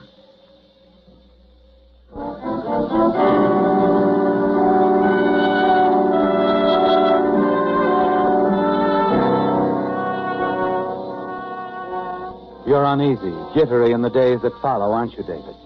Everything you told Nora is the truth, isn't it? But you wonder how your wife, Anne, would react to the story of the Seattle affair, especially the news stories of your trial. News stories you're sure Nora has. Stories you're certain would shatter Anne's belief in your integrity and sincerity, and shock her so severely the strain might be too great. Fragile and sensitive, Anne's well on the road to recovery now, isn't she? And you don't want anything to interfere. Then, if several weeks go by, and there's no word from Nora, you begin to breathe a lot easier. One afternoon, as you return home from the office, Anne comes down the walk to meet you. Well, hello, darling. I thought I'd close the office up early and... Anne, is something wrong? David, I've just had a visitor. Oh? Mr. Berwin, an attorney representing my father's estate. Your father? You remember I told you I hadn't seen him since I was a child? I didn't know where he was. Yes. Well, Mr. Berwin brought me the news, David. Father's dead. He died last year. Oh, Anne, honey, I'm sorry. I'm very sorry. I knew so very little about him, David. Somehow I wish I could have seen him again. I know, darling. I'll have to go up to the city tomorrow. Mr. Berwin is anxious to settle things. It seems Father left a considerable amount of money. He's willed everything to me.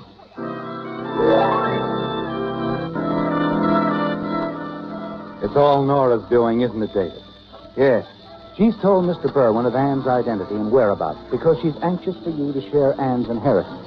And you know why. Yes. Nora has plans, hasn't she? Plans to blackmail you because of what she knows. The following day, you and Anne drive up to the lawyer's office in the city. The meeting is brief, the formalities over quickly. And as the two of you leave the office... David, is something wrong? What has it to do with the money? You're a wealthy woman, darling. The money is as much yours as it is mine. No, David. it isn't, Ann. It's yours. All yours. But, David... When we get back to Cutlerville, I want you to open a separate account at the bank. Darling, that's silly. No, dear, it isn't. But I thought we could invest the money. And listen to me. If you want to invest, why don't you have a talk with Carter down at the bank? Let him handle the matter for you. But, David, I don't understand because why. It's your money. I don't want any part of it. David. No, Ann, I'm sorry, but please do as I ask. Won't you? Well, all right. If that's the way you want it.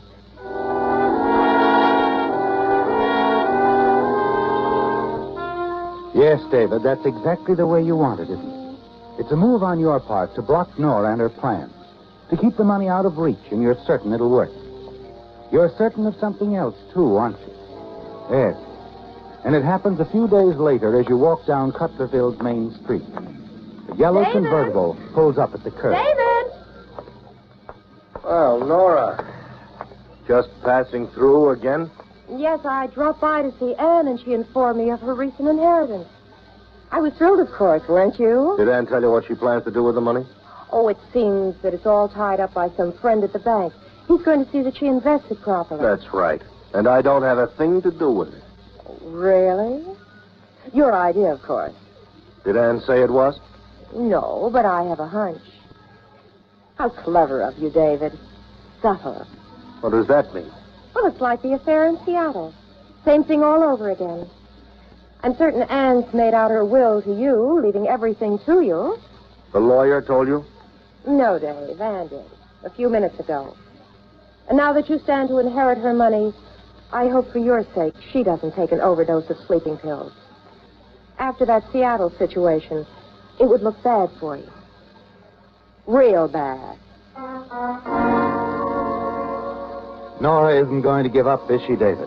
No, you're certain she's going to do something, and you're sure she'll give the matter some very careful thought before deciding what. The weeks go by, tense, anxious weeks of waiting and wondering what Nora has planned. Then one night as you return home, you find the house in darkness. You remember that Anne had a late afternoon appointment at the doctor's office in the city. You settle down in the den with a highball and look through the evening paper. Hello. David, this is Sheriff Ames. Oh, yes. What is it, Sheriff? I'm phoning from the hospital, David. There's been an accident. An accident? Yes. It's Anne. You better come right over.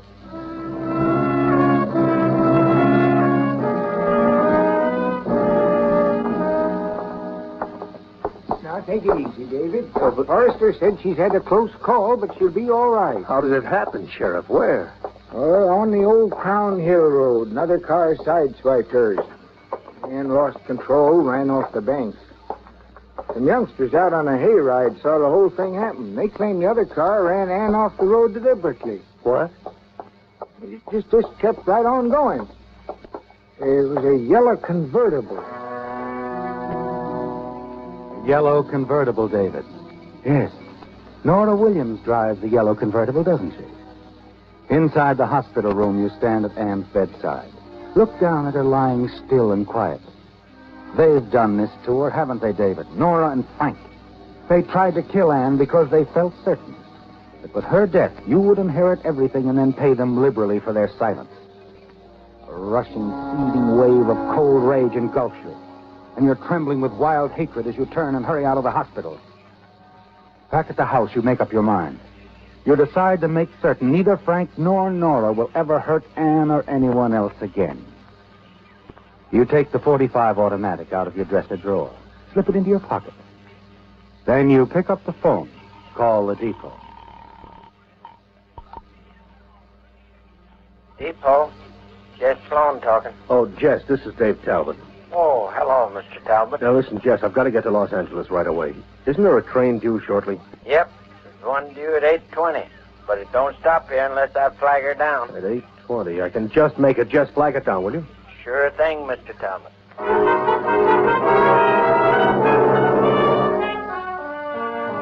A moment later, you rush out of the house. The night air is cool and crisp. And as you walk the 6 blocks toward the depot, you're thinking things out more and more clearly now. the anger, the hatred you felt back at the hospital subsides a little as your thoughts turn to Anne, and you begin to realize that what you plan to do is all wrong. Even though you're sure you'll lose Anne's love, her belief in you, and your reputation and career in Cutlerville, if the story of your previous situation in Seattle is made public. You still can't take the law in your own hands, can you, David? No. You've got to give Anne the best protection you can, and you're sure that she'll suffer less in the long run from learning all about you than she would if you went into Los Angeles and took care of Nora and Frank in the manner you feel they deserve. You're only a short distance from the depot when you reach a decision. You turn into the main street and hurry into the sheriff's office. Well, David, what are you doing here? Sheriff, I'd like a word with you. Well, sure. Have a chair, David. And tell me what's on your mind.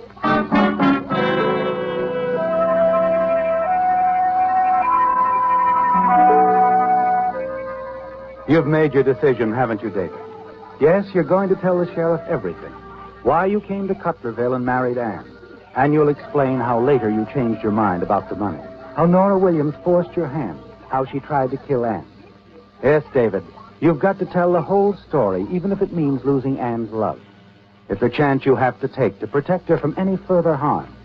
But before you can tell the sheriff anything, he's interrupted by a rather lengthy phone call. Yeah. Yeah, I understand. Uh-huh. Yeah, all right, Sergeant. I'll be right over. I'm sorry, Dave. I'm going to have to leave. Something's happened.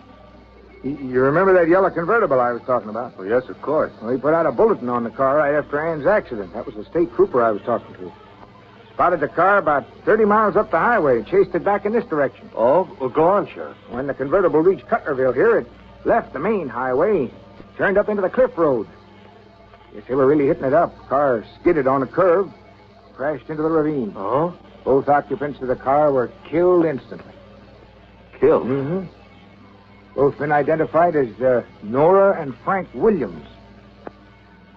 That's too bad. They'd probably be alive and in police custody by this time if they hadn't been forced off the main highway. What do you mean, forced off? Well, the main highway was blocked off at the depot here by the 8:20 train, waiting to pick up some passengers. The 8:20? Well, I was the one who called Jess to have the train stopped. I was the one. What?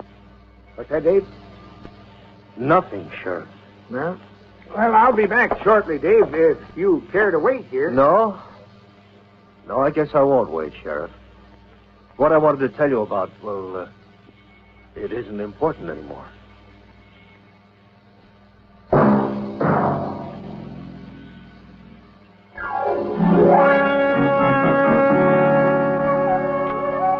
Featured in tonight's story were Bill Foreman as the Whistler, Larry Dobkin, Michael Ann Barrett, Julie Bennett, the Signal Oil Program, The Whistler.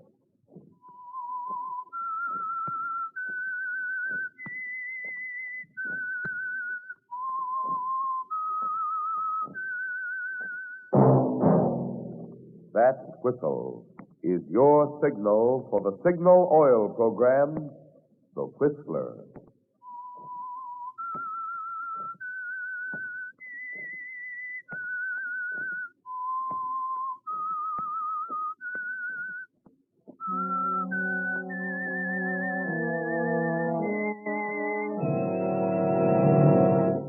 I am the Whistler, and I know many things, for I walk by night. I know many strange tales hidden in the hearts of men and women who have stepped into the shadows. Yes, I know the nameless terrors of which they dare not speak.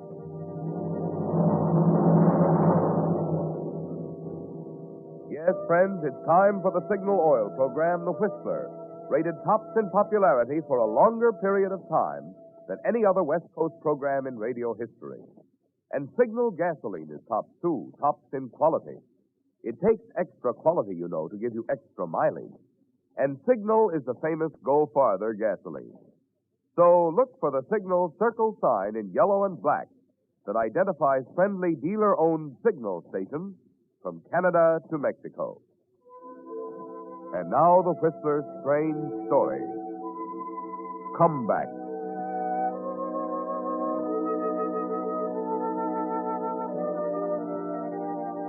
Even on Fifth Avenue, he was a distinguished-looking figure, this handsome man in his mid-50s. His clothes were a little outdated, perhaps, though few would notice that. And as he strolled along, chin lifted, swinging a stick, there were curious glances and whispers in his wake. Wasn't that John Maynard, the old matinee idol, they'd say? Not quite sure. Of course, they knew him better on Broadway. Stopped and spoke to him on his good days. Pretended not to see him on the other ones, when his eyes were bloodshot and his gait unsteady. For then he was out for a touch, looking for $1 or $2 for the bottle that turned the dreary present back to the day when John Maynard, if not the king of Broadway, was surely the crown prince. On Fifth Avenue, above 45th Street, he entered an office building, rode to the 14th floor, finally walking past the secretary and through a door marked Oliver Stanley Theater Production. Good morning, Oliver. Well, John, just how did you get past my secretary? On my nerve. Sorry, my boy. I knew you wouldn't see me, so I had to do it this way. Do you mind if I sit down? That seems to be what you're doing. Thank you. You know, John, I should think you'd have had too much pride to do this. Pride? Coming to me with your hand out. That's what you're doing, isn't it? No, that's just where you're wrong, Oliver. I'm here to help you. That's interesting. You need me very badly for the part of Hubbard in your new play. Bonnie Newman, who's rehearsing with you. Let me read the script. So you come to help me. Precisely. I see. I'm sorry, John. I'm very busy. Now, wait, Oliver. Tell me, how do I look? Unusually good, I'd say. However, Let me finish. Oliver, take a look at a man who's had his last drink in this vale of misery. Well, Don't smile, my boy. I'm not jesting. John, have you ever kept track of the number of times you said that? This time it happens to be true. What's happened to your sense of humor?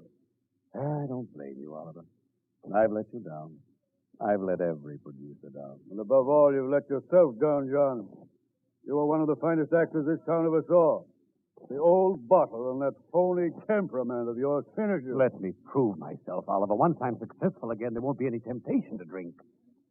John, I'll make a bargain with you. I'll accept any conditions you care to make. I'll meet the test. I know I can. You say you've read the part? I know most of it already. If you give me a reading... That won't be necessary. I know you can do it. I suppose I'll get the horse laugh from everyone, but I'm going to give you one last chance. I don't know what to say, Oliver. You don't say. Now, here's the script. For the first time in theater history, a character man's going to have an understudy. Louis Cook will always be up in the part, John, ready to take your place at a moment's notice. He'll never get a chance. I hope not. You realize, of course, what this play means to me. I'm not only producing it, I'm also the star. Yes, Oliver. You're the star. See you at the theater tomorrow at 11. And, John, about the bargain, it's this. The part is yours. If I hear of you taking even one drink, you're through. I understand. Believe me, you'll never regret this decision, my boy. All right, John. The rest is up to you.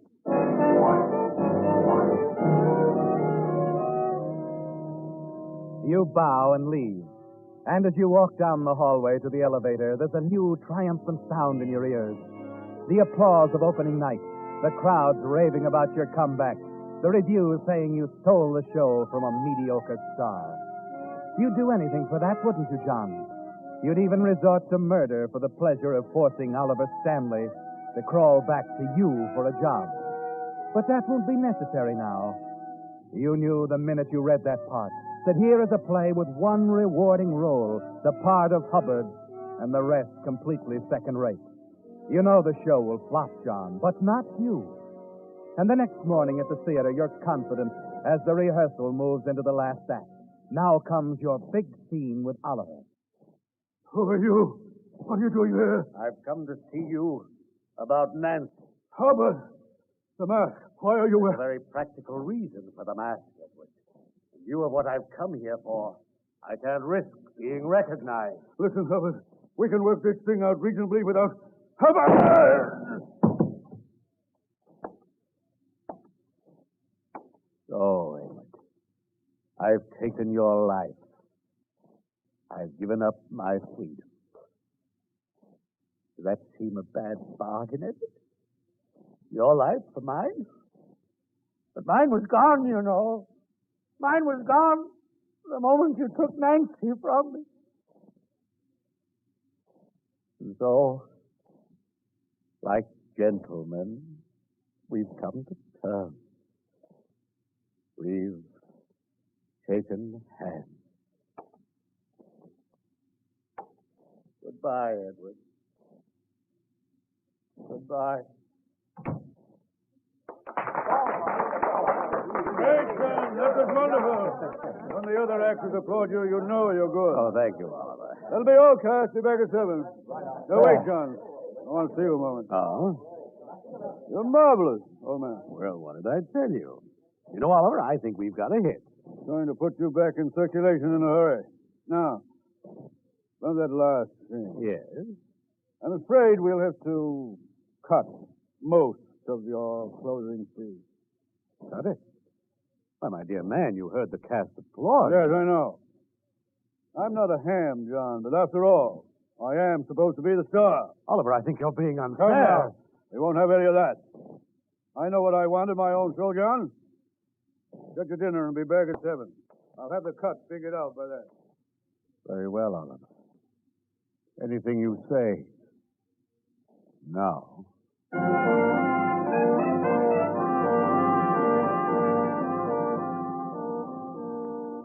He's beginning to wake up, John. Starting to realize the danger of having an actor like you in the cast. But it won't matter after all, because on opening night you intend to read the full speech anyway. It belongs there, John. In that one scene, the careful development of Hubbard's character reaches its climax. And you'll read it all, alone on the stage, regardless of Oliver or anyone else. So for the next few weeks, you avoid argument with Oliver. Everything goes smoothly until one night, Louis Cook, your understudy, meets you at the stage entrance as you start out of the theater for dinner. Hello, John. Oh, Louis. I waited for you. Thought we might have dinner together. Good. How about the automat? Let's make it Mike. Well, I'll even grab the check. It's not that. It's just that, you see, Mike has a bar. And... Oh, afraid of bars? Well, all right, Louis. Let's make it Mike.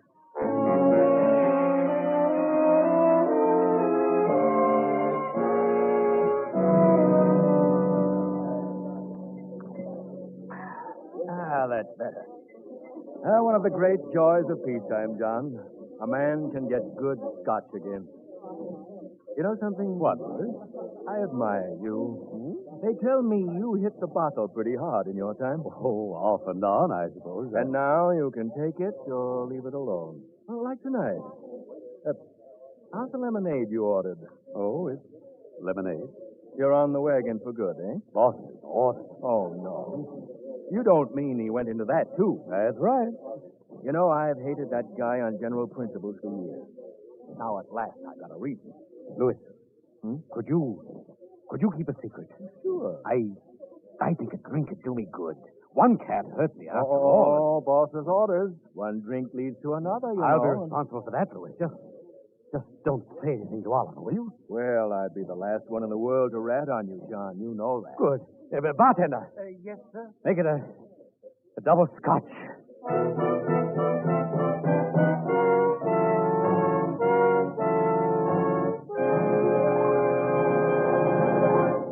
With the prologue of Comeback, the Signal Oil Company is bringing you another strange story by The Whistler. Since last week, Whistler, you know, your car has aged a whole year. Yes, even those shiny 1947s are now last year's models. But after all, the important thing is not the year your car was made, but rather the care it received. That's what determines how long and how well it's going to hold up.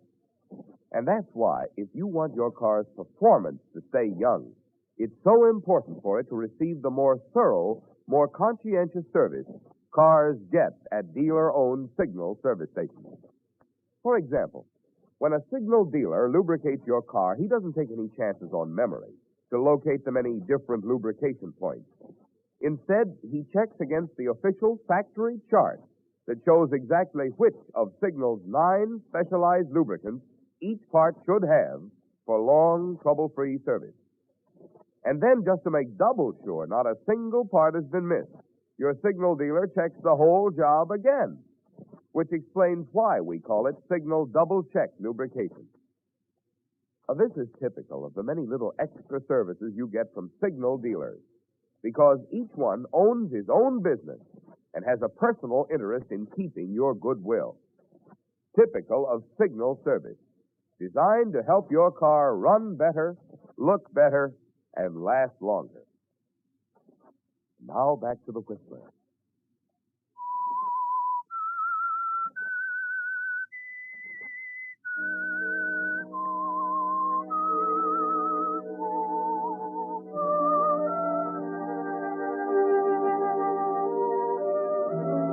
So it'll be a real comeback, John. Here in this mediocre play, Oliver Stanley has put a new career in your hands. A solid chance to pull yourself in one flashing performance out of the cold, lonely pit of frustration and cheap liquor. Yes, all that matters now is opening night and the reviews that are certain to come with your brilliance in the role of Hubbard. Back at the theater after dinner, you go to your dressing room. The scotch is wearing off now, and you feel a little let down. Come in. How are you feeling now, John? All right. Sit down, Louis. You look almost sober. What? I'm only kidding. You see, that drink did you good, and who's the wiser? The idea of that guy telling you... I wish I had another one right now. It's been several weeks. Oh, I don't think you'd better, John. If Oliver happened to get suspicious, you know. Yes, I guess so. No point in thinking about it anyway. There isn't a drop within a block of the theater. Oh, let's not go that far. You mean there is some? Just happen to have a bottle in my overcoat pocket. Look, Louis, I'm sure another one wouldn't hurt. No, sir, I don't want the boss accusing me. He won't do a thing about it. Come on, Louis, be reasonable. Well, if we settle for one back at Mike's, he might smell it on your breath. I have a pack of mints here. Please, Louis. Well, just one. Sure, just one. Oh, that's better. Okay. You'd better get out there now. They're ready to start. Yes. Thanks, Louis. I needed that one. Not at all. Anything for a pal.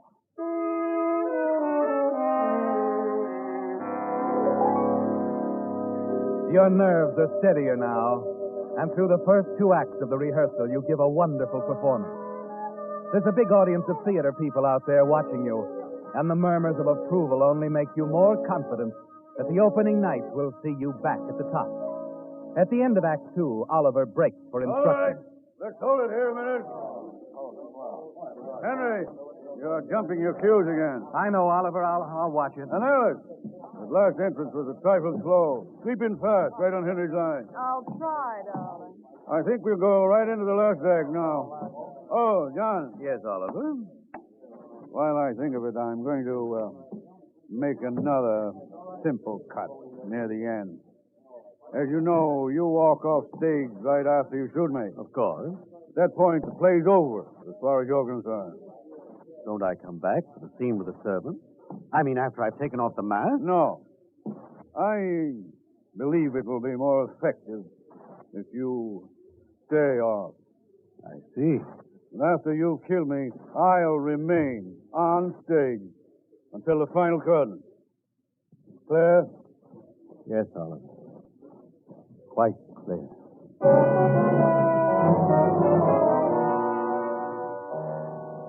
You turn and walk away to hide your contempt.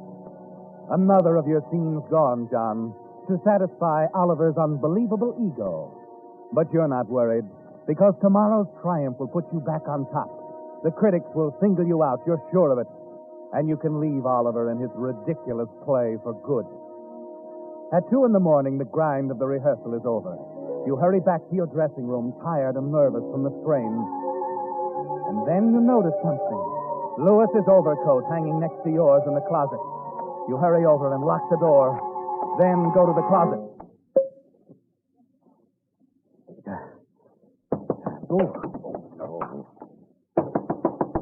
John, are you in there? Open up. Just a minute. Step out of sight. He mustn't see us. Coming. Why you got the door locked, John?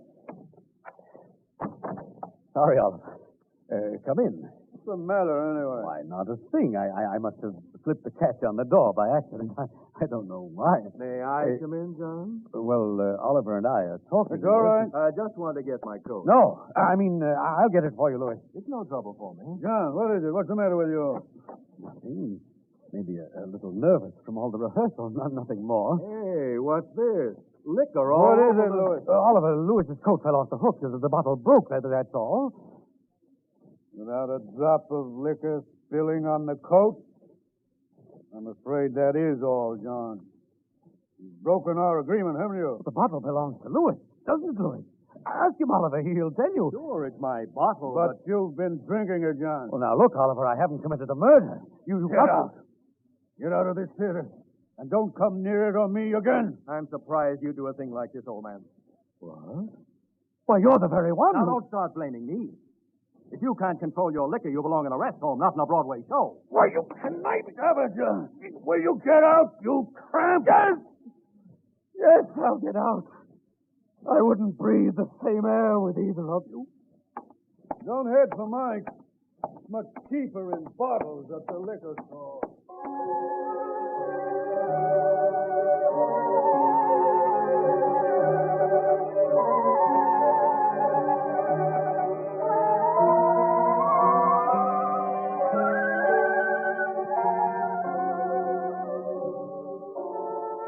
Consciousness is finally breaking through, John, and things start to make a little sense.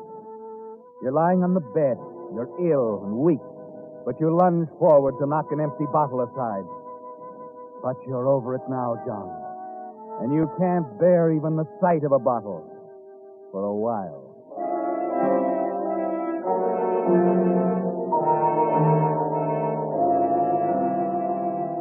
You look about the dreary, disordered room. Wonder what time it is, what day it is. The cracked, wavy mirror shows a haggard old face staring back at you. A face covered with gray stubble, with patches of grease paint still clinging in places.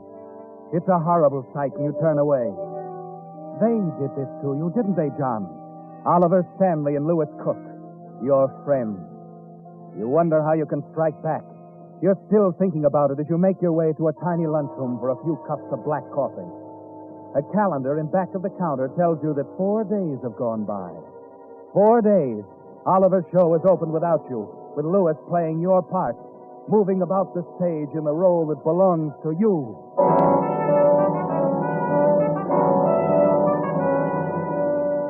That's when it comes to you, isn't it, John?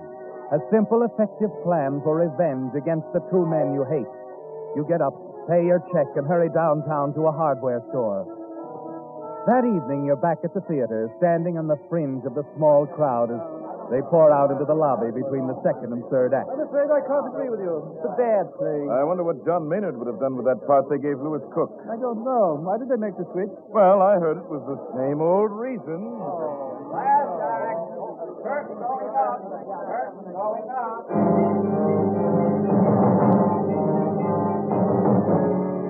Yes, John, the last act.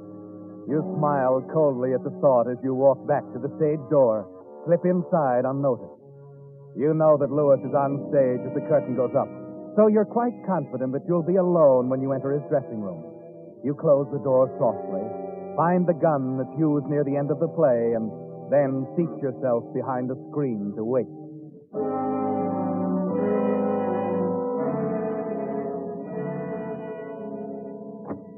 Call me in 15 minutes, will you, Ted? I don't want to miss my cue. I'm afraid you're going to miss your cue, Louis.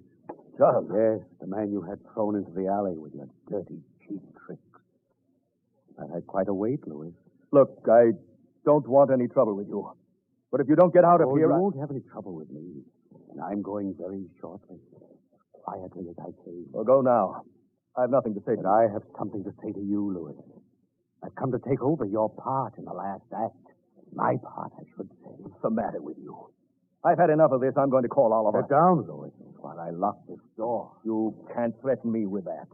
A prop gun. No longer a prop, Louis. I've loaded it with the real thing. What? Very simple to do. Just a little trip to a hardware store this afternoon. John, you can't get away with this. Amusing, isn't it, Louis? All the things you've been doing, imitating my style. It'll make it so much easier now. What are you talking about? Last act. For you. And Oliver. Wait a minute.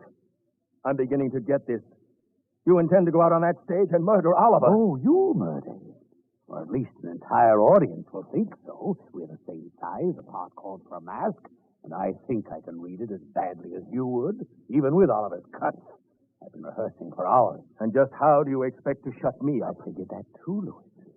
Just as you had it figured when you coaxed me to take that drink. But what do you intend to do? Why are you wrapping that towel around the gun? You'll deaden the sound to some extent. And when Alice Horton does her big screaming scene, that will help. No, John. Don't do it. You won't get away with it. There's my cue. Goodbye, Louis. John, no!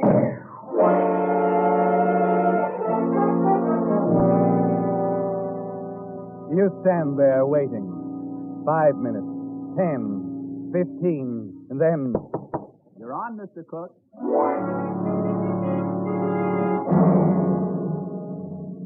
Who are you? What are you doing here? I've come to see you about Nancy. Hubbard! The mask. Why are you wearing... A very practical reason for the mask, Edward. In view of what I've come here for, I can't risk being recognized. Listen, Hubbard. We can work this thing out reasonably without... Hubbard! Goodbye, Edward. Goodbye.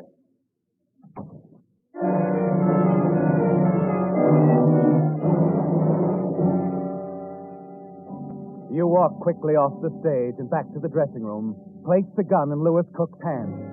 20 minutes later, you're away from the theater and entering the dingy lobby of your hotel. Well, evening, Mr. Maynard. Hello, Frank. Want to leave a call for in the morning? No, it won't be necessary. Haven't found another play yet, huh? No. I've been reading about Mr. Stanley's play. Seems to me they made an awful mistake taking you out of that part. Thank you, Frank. No, it wouldn't surprise me if the show folded up tomorrow.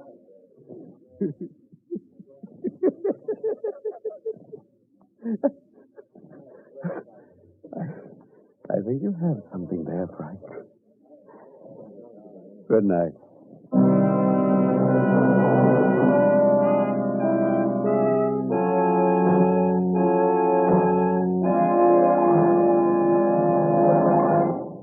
The Whistler will return in just a moment with the strange ending to tonight's story. Meantime, since most everyone is concerned about getting maximum value out of today's shrinking dollars, I'd like to give you a tip on how to be sure you're choosing the gasoline that's tops in quality. Just remember these 2 points. 1, in gasoline, it takes extra quality to go farther. And 2, Signal is the famous Go Farther gasoline. Yes, it's a fact. Your best yardstick of gasoline quality is mileage, the thing Signal gasoline is famous for. After all, in order for a gasoline to give you more miles per gallon, it has to help your motor run more efficiently. And when your motor runs more efficiently, naturally you enjoy quicker starting, faster pickup, smoother knock-free power. In other words, the superior performance you expect of a superior gasoline. That's why we say, to be sure of the tops in gasoline quality, just remember 2 things. 1, in gasoline, it takes extra quality to go farther. And 2, Signal is the famous Go Farther gasoline. And now, back to the Whistler.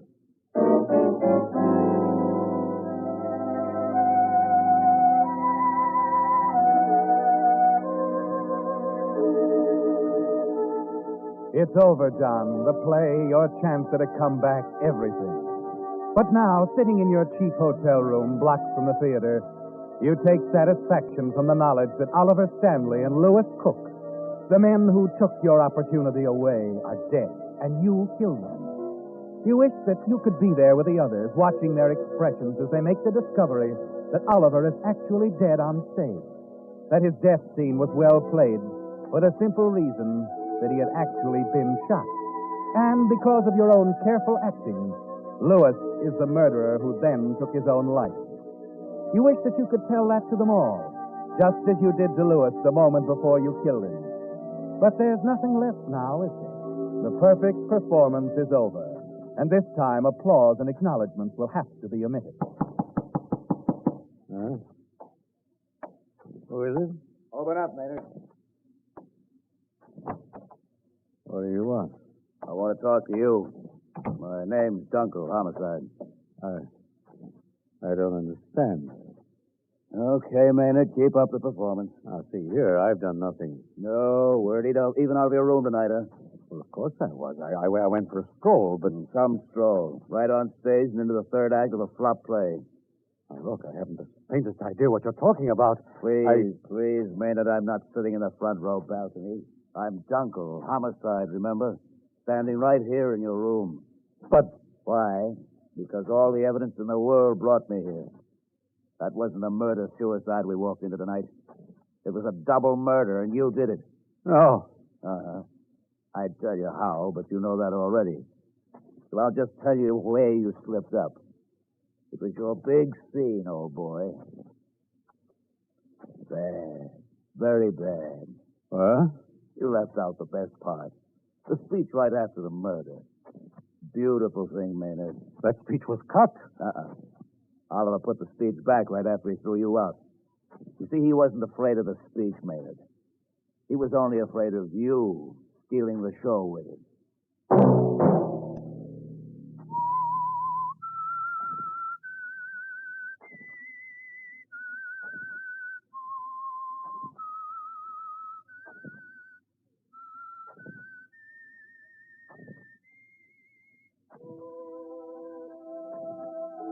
Let that whistle be your signal for the Signal Oil program, The Whistler, each Wednesday night at the same time, brought to you by the Signal Oil Company, marketers of Signal gasoline and motor oil and fine quality automotive accessories.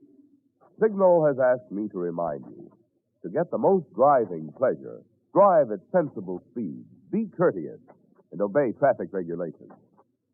It may save a life, possibly your own.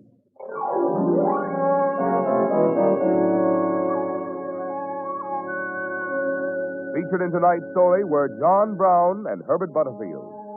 The Whistler was produced by George W. Allen with story by Kerry Shaw and John Moore and music by Wilbur Hatch and was transmitted to our troops overseas by the Armed Forces Radio Service. Next Wednesday, for a full hour of mystery over most of these stations, tune in a half hour earlier. Enjoy The Saint as well as The Whistler. This is Marvin Miller speaking. This is CBS, the Columbia Broadcasting System.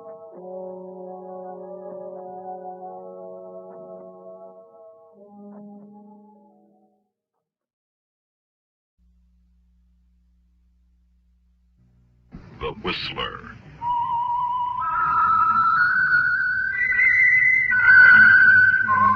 Presented by the United States Air Forces in Europe.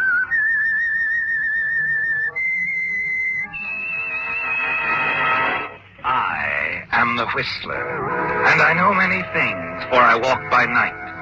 I know many strange tales hidden in the hearts of men and women who have stepped into the shadows. Yes, I know the nameless terrors of which they dare not speak.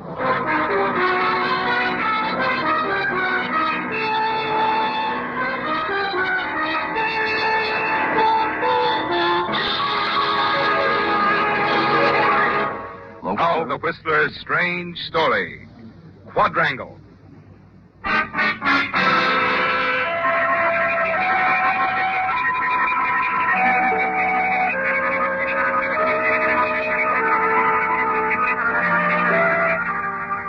On the edge of Cartertown, a small aging community in Northern California, stands the equally aging structure known as Channing House.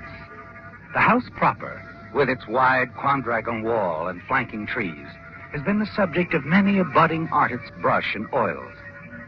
Jeffrey Channing interrupts his morning stroll through the grounds to listen to the conversation of the latest artist at work on a canvas of Channing House. A girl, slender, young, and attractive, talking with a young male companion. Both are too absorbed in work and conversation to notice Jeffrey, although he appears quite interested in what is being said. Now, if you think the place is different, Leah, you should see the inside. I'm quite satisfied here, Ned. The old house is a perfect subject. Old Agnes Channing is something of a subject herself. At least she's a character. Always having the place worked over. Remodeling, changing. The old girl really keeps Sam on the jump. Sam? Caretaker. Oh. Yeah, jack of all trades. Been with the Channing family for years. Mrs. Channing. Does she live in a big house alone, Ned? No, there's her nephew, Jeffrey. Friend of mine, by the way. Really devoted to the old girl. Stays pretty close. Does his best to keep her from brooding. About the Colonel, you mean? Yeah. Mrs. Channing claims to want the hammer and saw going because it reminds her of the Colonel. Keeps him alive in her heart. He was always puttering around the place, building one thing or another. Hello, Ned. Huh? Oh, Jeffrey. Going to order us off the property? Well, no, not if I can win an introduction by allowing you to stay.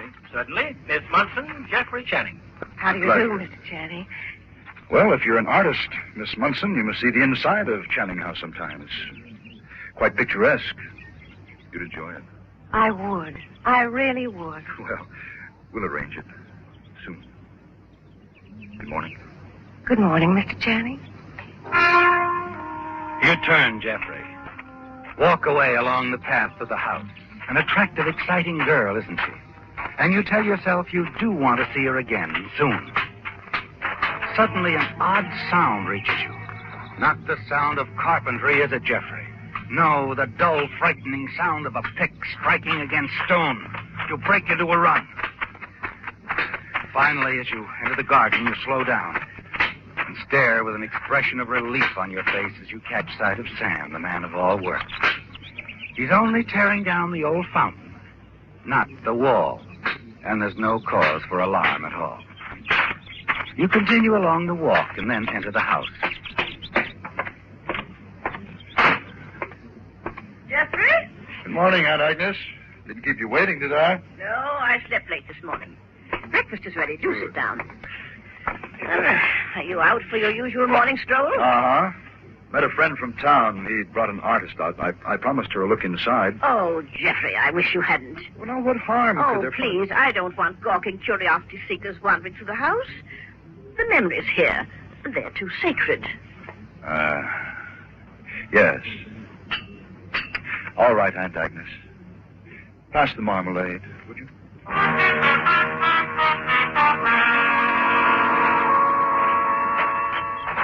It's very decent of you to understand about my aunt, Miss Munson. She can be quite stubborn. She isn't being stubborn. Well... She's entitled to privacy with her memories. How did her husband, the Colonel, die? Oh, it was an accident. He was with me. It was a fishing trip. We were out farther than we should have been. A squall came up, capsized our boat. He was drowned? Yes, that's right. His body was never found.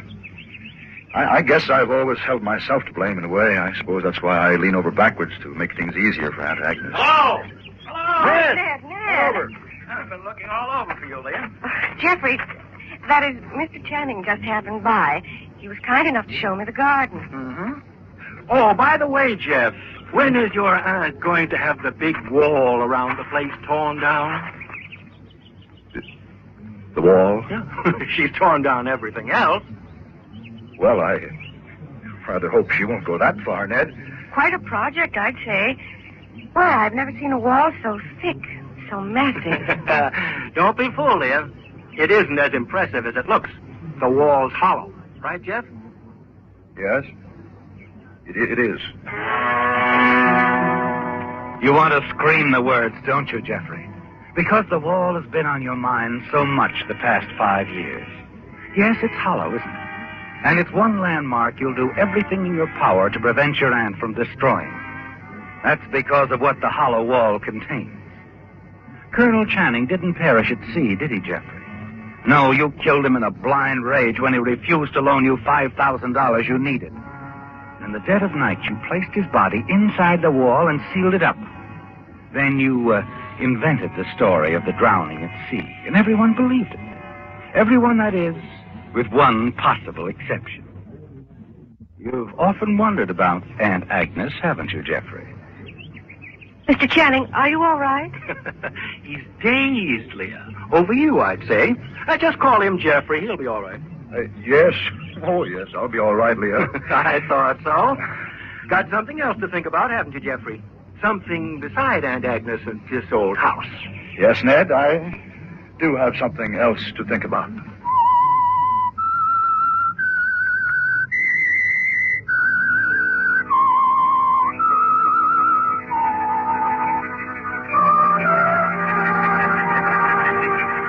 It's been 5 years, hasn't it, Jeffrey? 5 years since you killed old Colonel Channing, hid his body in the hollow wall surrounding Channing House. And you've never been able to leave, to stay away for any length of time because of your aunt, Agnes Channing. And her constant remodeling is a threat to your safety. If she ever wanted to have the wall torn down, your 5-year-old story of the fishing accident, the Colonel's death by drowning, would be proved a terrible, desperate lie. And that lie would send you to the gas chamber. You wonder now in the days that follow what you can do about it, because you know that your interest in Leah Munson, the attractive young artist, is more than a passing one. Each day you'll meet outside the garden, walk together and talk. And she seems to be growing more fond of you day by day. Oh, Jeffrey, I don't know when I'm ever going to finish my painting. You won't let me work. Perhaps I don't want you to finish, Leah. I don't understand. Oh, don't you? Really? Well, Leah, you must know that I don't want to see you leave Cartertown. But I must leave someday. But why? Jeffrey, I've got a career to think about. I've painted nearly everything here that interests me. Leah, surely you know that I'm in love with you. I don't want you to leave ever. Jeffrey. Leah. Jeffrey, there's nothing to hold you here now. I mean, only your Aunt Agnes. Why do you ask? You want me to stay. I want to. But I could never stay here long. My plans, my work, I must go abroad soon to study new techniques. And I want you to. I want to go with you. Do you, Jeffrey? Or more to the point, can you? You've made up your mind, haven't you, Jeffrey? You've got to free yourself of Channing House. And it must be done soon, or you'll lose Leah. It's going to take a lot of thinking, isn't it? And then one evening, you're in the library, sitting across the chess table from your aunt. Well, that wasn't a very smart move, Jeffrey. Look. Oh, you see? Yes, I see, Aunt Agnes. You just haven't your mind on the game, that's all. I'm afraid not. It's that girl, isn't it? Leah Munson. Why don't you bring her here? I'd like to meet her. I wanted to bring her around a long time ago, but you said... Never mind what I said. Ask her for tea tomorrow. Well... Excuse me, Miss Channing. Oh, yes, Sam. Come in. The contractor's given me this estimate you asked for. Good. Now, let me see here. Oh, Jenkins gave us a better price. Yes, I was sure he would. I'll call him in the morning and give him the order. Yes, ma'am. Night, Miss Channing. Good night, Sam. Now, let me see. Where were we? What is it this time, Aunt Agnes? Oh, Sam's going to start tearing down the old wall. First thing in the morning.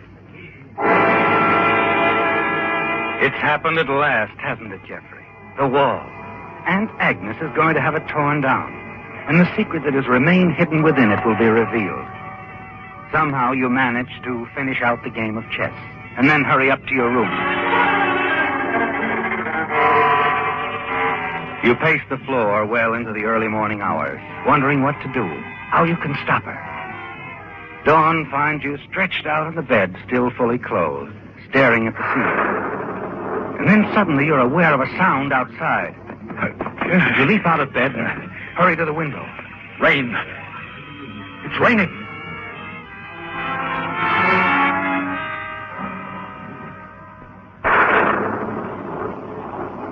Good morning, Aunt Agnes. Oh, it's a miserable morning. Absolutely miserable.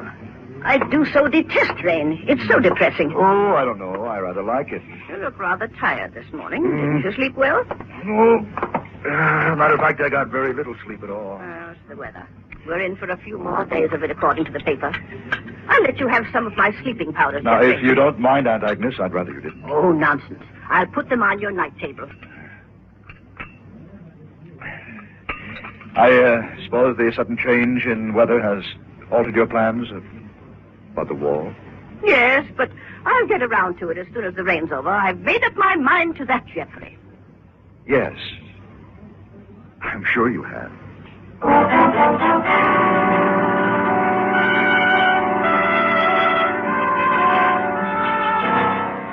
Yes, Jeffrey. As soon as the storm is over, your aunt will have Sam begin tearing down the wall. It continues to rain all that day and the next. Gives you time to think things out and decide what you must do. Through it all, Sam isn't idle. Your aunt is putting to work on the staircase, and the sound of the hammer and saw echoes throughout the house from morning till night. And then on the fourth day, the storm's still raging outside. You've made up your mind and know for certain what you must do. But just how you're going to do it isn't quite clear, is it? No, that is until late in the evening. You're alone in the study when your aunt enters. Oh, there you are, Jeffrey. I wondered where you'd gone to. Well, you and Sam had your heads together in the library. I didn't want to disturb you. Making plans for the assault on the wall, were you? No. As a matter of fact, we didn't discuss it at all. Oh. When's Sam going to finish up with the stairway? He quit rather suddenly this afternoon. Oh, I had something more important for him to do. Well, I'm rather tired of having to pick my way through all that lumber, those loose steps and bits of torn carpeting every time I go up and down the stairs. He'll finish up in the morning. What are you doing, dear? Oh, I'm fixing some hot chocolate. Just the thing for a rainy evening. Hot chocolate. That sounds rather nice. Want me to fix you one? Yes, I'd like to try it. I don't know why the idea didn't occur to me before. Perhaps that's just what I need to. Oh, and then I could throw away my sleeping powders. Yes, that's right. You probably could. You'd like that, wouldn't you, dear? Well, now, you know I never really approved of your taking sleeping powders. Well, neither did anyone else. And accidents can happen. Oh, nonsense. Now, about that hot chocolate. Well, I'll have to heat some more milk. Why don't you go on upstairs to your room? I'll bring it to you. Would you? Oh, that would be nice, Jeffrey. Very nice. You stand there, staring after her as she leaves the study. The way has suddenly become clear, Jeffrey. It's perfect, isn't it? All your aunt's friends are well aware of the fact that she takes sleeping powders. All have cautioned her about it. A few minutes later, you hurry upstairs with her hot chocolate in your hand. Step inside your room. And there on the nightstand, where she placed them for you a few days ago, the sleeping powders. You quickly empty all of them into the cup, then cross the hall and go into her room. You find her sitting in the big easy chair by the window. You're not going to turn in yet? Oh, no. I thought I'd sit up a while and read a bit. Oh. Here's your hot chocolate, Aunt Agnes. What a delightful aroma. You better drink it while it's hot. Well, of course, Jeffrey. Good night, Aunt Agnes, and sleep tight.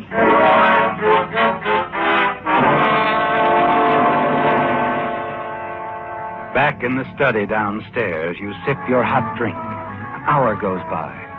The house is still. You sit there listening to the storm outside and then step to the window and peer into the darkness. And as you do, you whirl, race into the entry hall. Your Aunt Agnes is lying at the foot of the stairs. Aunt Agnes.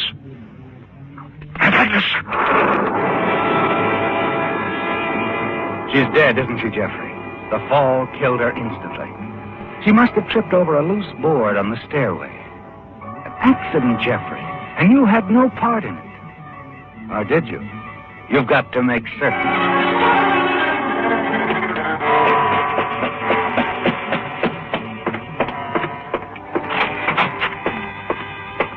The cup of hot chocolate with the deadly sleeping powders you fixed for your aunt is on the nightstand next to her bed. But you see, she hasn't touched it. You sigh with relief. Your aunt's death really was accidental. Then you pick up the cup. Huh? The sound of the bell startled you. The cup slips from your fingers and spills the chocolate over the pillow on the bed. A dark stain begins to spread slowly over the pillowcases. With your aunt killed accidentally by a fall down the stairway, this could ruin things for you, couldn't it, Jeffrey? You can't afford to have any trace of the deadly drink containing the sleeping powders found. quickly you pick up the stained pillow and hurry back to your room. Pull out one of the drawers in the old bureau in the closet and stuff the pillow inside far to the back and close the drawer.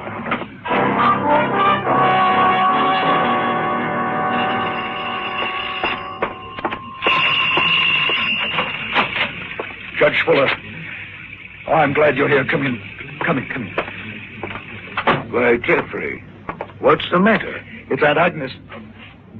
Look, over there. Good heavens. How did it happen? I don't know. I found her just now when I came down to answer the door. She's dead, Jeffrey. Yes, I know. She must have been coming down to answer your ring when she fell. She tripped over a loose step. Sam's been working on the stairs for the past few days. Yes, I see. Well, Jeffrey, I think we'd best call the police. The police? Well, yes. An accident, of course, but they'll have to be notified. Oh. Oh, yes, of course.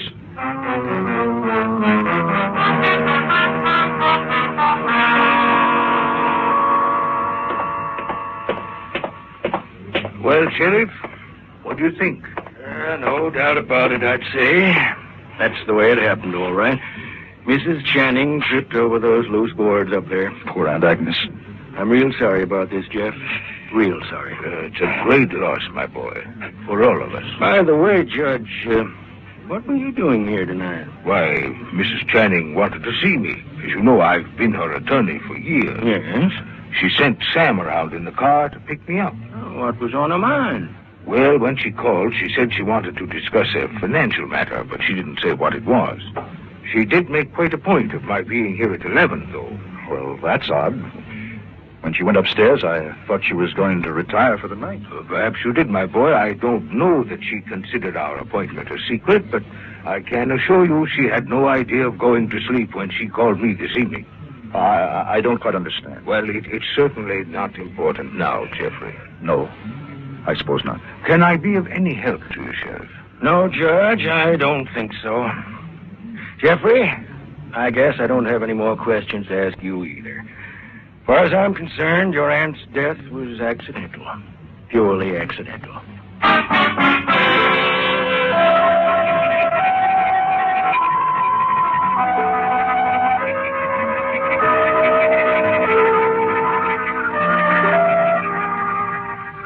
It's all over now, isn't it, Jeffrey? Aunt Agnes' death was an accidental one in the sheriff's own words. While you had planned to poison her with an overdose of sleeping powders, you had absolutely nothing to do with it. You're no longer a prisoner in Channing House. Now you're free to marry Leah Munson. Go wherever you please, aren't you? Sitting now in the study, the judge with you, you can hear the sheriff and his men moving about in the hall outside. Presently, the study door opens and the sheriff moves into the room. Oh, Jeff. Yes, Sheriff? I've been having a rather interesting conversation with your caretaker, Sam Lewis. He seems to think your aunt's death wasn't accidental. What? What's that? He seems to think that she was pushed down the stairs and that you did it. And I pushed?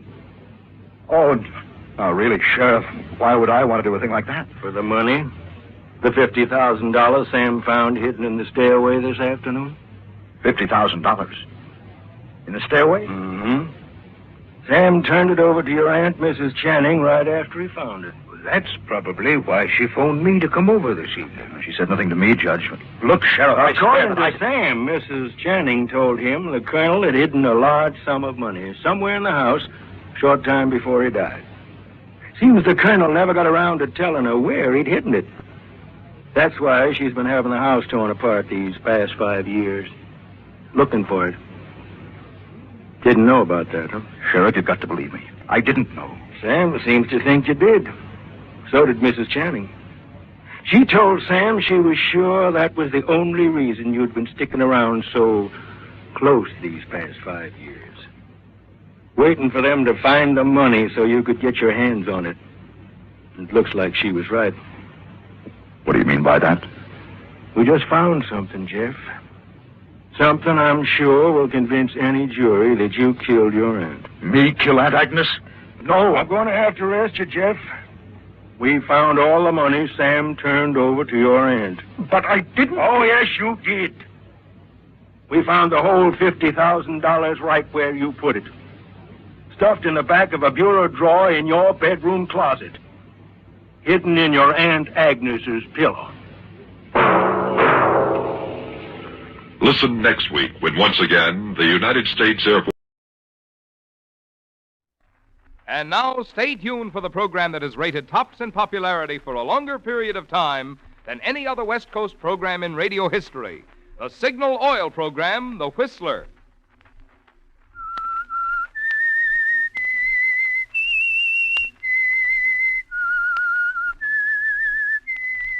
S-I-G-N-A-L. Signal. Signal gasoline.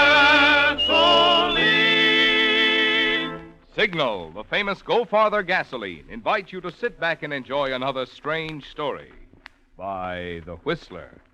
For extra driving pleasure, the signal to look for is the yellow and black circle sign that identifies signal service stations from Canada to Mexico.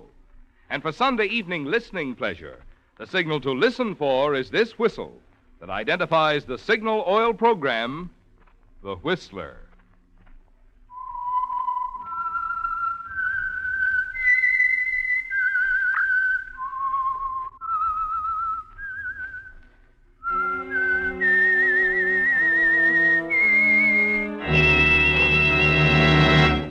I am the Whistler, and I know many things, for I walk by night.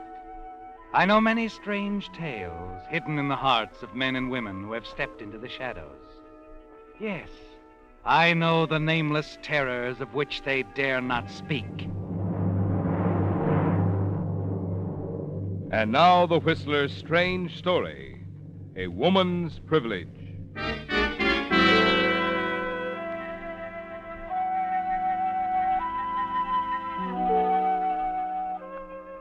In the drawing room of a palatial home in Beverly Hills hang a pair of priceless oil paintings, one of an Italian nobleman, the other of his wife. The surfaces are cracked, the frames old and worm-eaten, but the colors are almost as fresh and brilliant as if they were painted yesterday. There's a strange connection between the paintings and a sordid, ugly scene in a Los Angeles police station. It's very late, and in the next room, a homicide lieutenant is grilling a suspect on the charge of murder.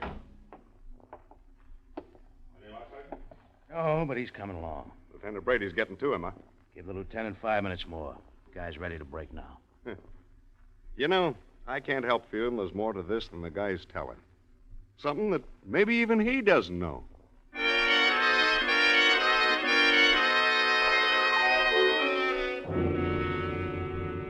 Yes, it was more than a simple murder. More than the homicide detail or anyone else would ever uncover.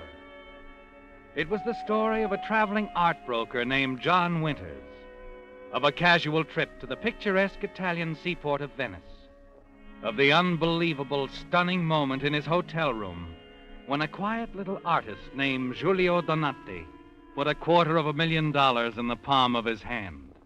Well, Signor Winters, what do you think? Well, it's pretty hard to believe. But seeing is believing, eh? Tell me, what do you think it would bring on the American market? Well, I don't know. It's been so long since anything like this. But you do know, Signor Winters. At this moment, your head is spinning with figures. Well, after all. Of course. So you will agree I am giving it to you for almost nothing when I ask only just $75,000. $75,000 for an original Montaigne? I think you're being very reasonable. Thank you, Signor. Too reasonable. Huh? What's wrong with it? Still skeptical, huh? You're very hard to convince, Signor Winters. Look, suppose I leave it with you for, say, 24 hours so you can examine it very closely. You're pretty sure of yourself, Donati. Well, I would not have come to you if I weren't sure that the painting would pass the inspection of the best expert. Your reputation as a specialist on Montaigne is known all over the continent. Yes, well, this is a Montaigne if I ever saw one, but $75,000. Signor, there will be many who will say it's Montaigne's best work. Well, I'd agree with them. It is. What's so funny about that? Well, you flatter me. What? You see, I painted it myself. You what? I wanted to know that. It took me many months. No, wait a minute. You're telling me I that you... painted it myself, senor. Oh, but the technique, the Yes, style... They were difficult to master. The oils were hard to find in the aging process. Senor, it was hard work, but you see, it had its reward. Yes. Is, this the only one? No, I completed a pair. The other was sent 3 weeks ago to a broker who was highly recommended to me in Los Angeles, a C.L. Brickley. I expect to hear from him tomorrow. Does he know about this one? Well, of course. I informed him in a confidential letter. I should think you'd keep it under your hat. Forgery's a serious business, you know. They are not the forgeries. I claim only to paint in the manner of Mantegna. Had I intended to pawn off a forgery, would I have been so frank? Yes, but you know what's going to happen. This Brickley will peddle that picture as an original. Senor, what you people do with my paintings is your own business. I am an artiste, not a forger. But I think you will find me discreet enough. Well, now I must go. You may examine the picture as closely as you want, senor. Where can I reach you? My studio, 11 Plaza Franchette. Good. Before noon, eh? Yes, right. Good day, Donati. Good day. Si, senor. Long distance, operator. I want Mr. Wilkin Potter, Chatelaine Hotel, Interlaken, Switzerland. Person to person.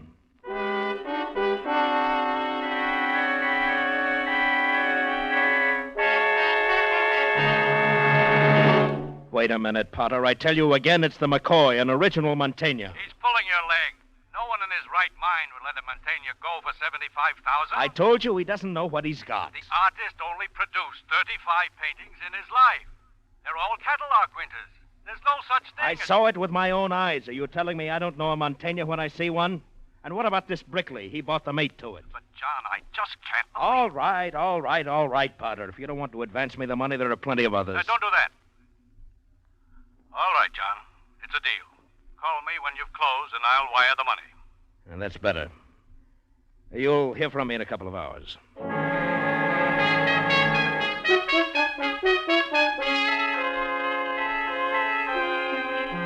Well, John, Donati was right, wasn't he? Your mind is whirling with figures as you hang up the phone. Hurry across town toward the little shop in the Plaza Franchette.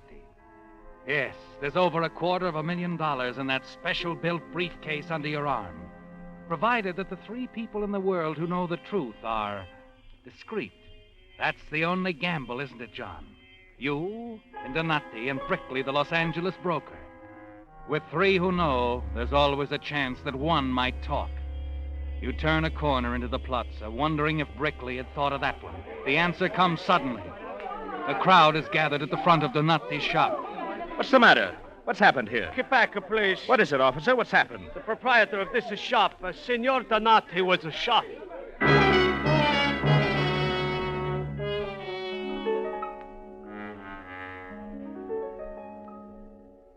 Is this you, Potter? Yes, John, go ahead. Well, it looks like the deal's off. What happened? We were a little late.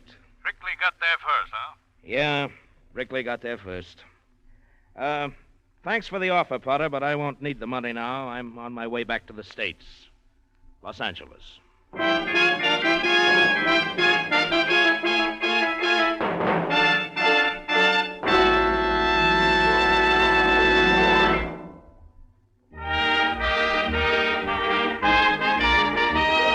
A $20 Signal gasoline book is being sent to Mrs. Georgia Vainig of Venice, California, as a token of our appreciation for this limerick. There once was a camel named Flo, whose mileage on water was low.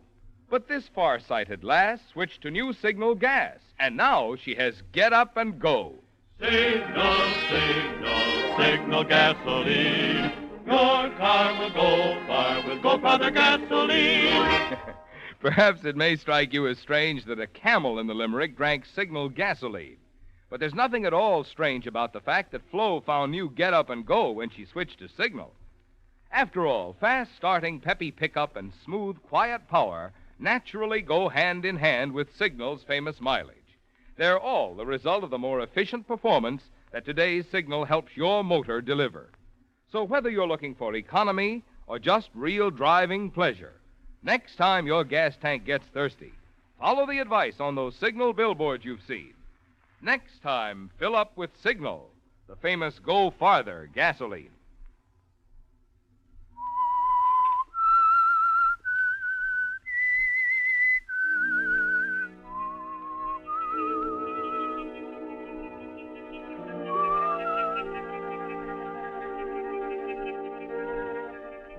It's only a few days from Venice, Italy to New York, then on to Los Angeles by plane. But it seems a great deal longer, doesn't it, John? You try to concentrate on other things, but your mind keeps going back to your suitcase in the luggage compartment, to the masterful piece of forgery sewed in its lining that will bring at least $250,000 on the American market. Yes, Donati was clever, wasn't he, John? Too clever. And to you, at least, it's clear that this Brickley, whoever he is, knew that a clean deal could never be made if the secret of the forgery were shared. And that, of course, added up to Donati's murder.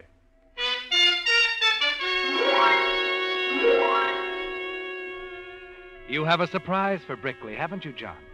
But you know you have to be careful. On the afternoon of your arrival in Los Angeles, you walk down the corridor of a building in the Miracle Mile district. Pause and press a buzzer. Yes? I'm looking for Mr. C.L. Brickley. Oh, what did you want to see Mr. Brickley about? Well, it's a personal matter. Is he in? Well, just what is it you're selling, Mr. Winters, John Winters. I'm really not selling anything. Oh, I see. Well, I guess this suit does need pressing, but it's really not that bad, Miss... Brickley. Oh, his daughter? I'm C.L. Brickley. What? Himself. Well, a woman. Mm-hmm. But a woman who isn't interested in a vacuum cleaner at the moment, perhaps some other time, Mr. Winters. All right, Miss Brickley, have it your way. A friend of mine told me you had a picture or two that might interest wait me. Wait a minute. What kind of a picture? Oh, I'm collecting Italian Renaissance. You? Honest, Miss Brickley, I've got 11 other suits, and if I'd known I was calling on such a beautiful businessman... Sorry, Mr. Winters. Please come in. Shall I bring my vacuum cleaner? No charge for the demonstration. I'm sorry. Now, come in. Please sit down. Thank you. Here's my card. As you can see, I'm an art broker. Well, I'm a broker, too, Mr. Winters. Yes, I see. You mentioned Italian Renaissance. What did you have in mind? Venetian school in particular. Oh? You know, of course, authentic Venetian things run a little high. How high? $300,000. Well, that's high enough. What is it? A Montaigne. Oh, now, wait a minute. I know. It's hard to believe. It came to light during the war. I was very lucky. You're positive it's authentic? You want to see it? No, that won't be necessary. Here, let me check my briefcase here. Well, I have the picture in my safe. Just a minute. Ah, here we are. How do you like this one? Where did you get that? Same place you got yours, Miss Brickley. Same artist, same convincing technique. Who are you? Winters. The name's Winters. Not what I mean. Where did you come from? Oh, don't worry about me, lady. I'm authentic. Let's stick to the Montaignes, huh? All right, Mr. Winters. Just how many of these are floating around? 2. And how many know about this? 2. You and me. That is, since you took care of Donati. It's a little crude. All right, so you had it done. What's the difference? That still leaves 2. You'd be smart enough not to give the hired help your reasons. You've got it all figured out, haven't you? Oh, it's water over the dam. Let's talk about the pictures. You know, we're hooked with each other. You know that. It might not be so bad, Mr. Winters. Better make it John. All right. John. You know, we've got a lot to talk over, C.L. I know. But since you're not quite the kind of guy I expected to meet, why don't we switch the conference to a nightclub? I'd like that. Okay, pick you up around 8. Fine. Oh, and don't worry. About what? I'll wear another suit, one that's pressed.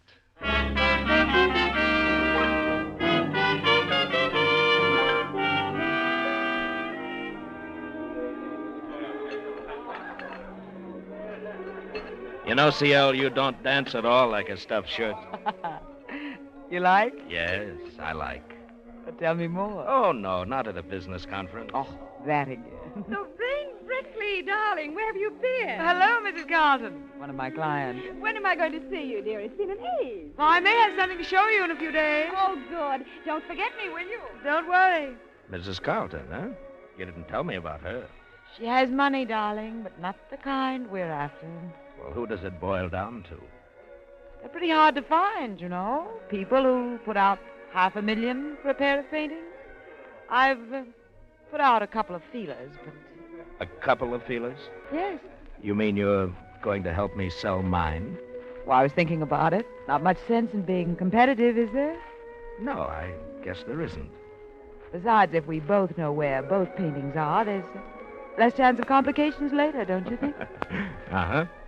50-50? 50-50. I beg your pardon, Miss Brickley. Yes? There's a call for you, Mr. Gross. Mr. Gross? What is... Who's Mr. Gross? Well, he's one of the clients I told you about. He said it was quite important, miss. Yes, of course.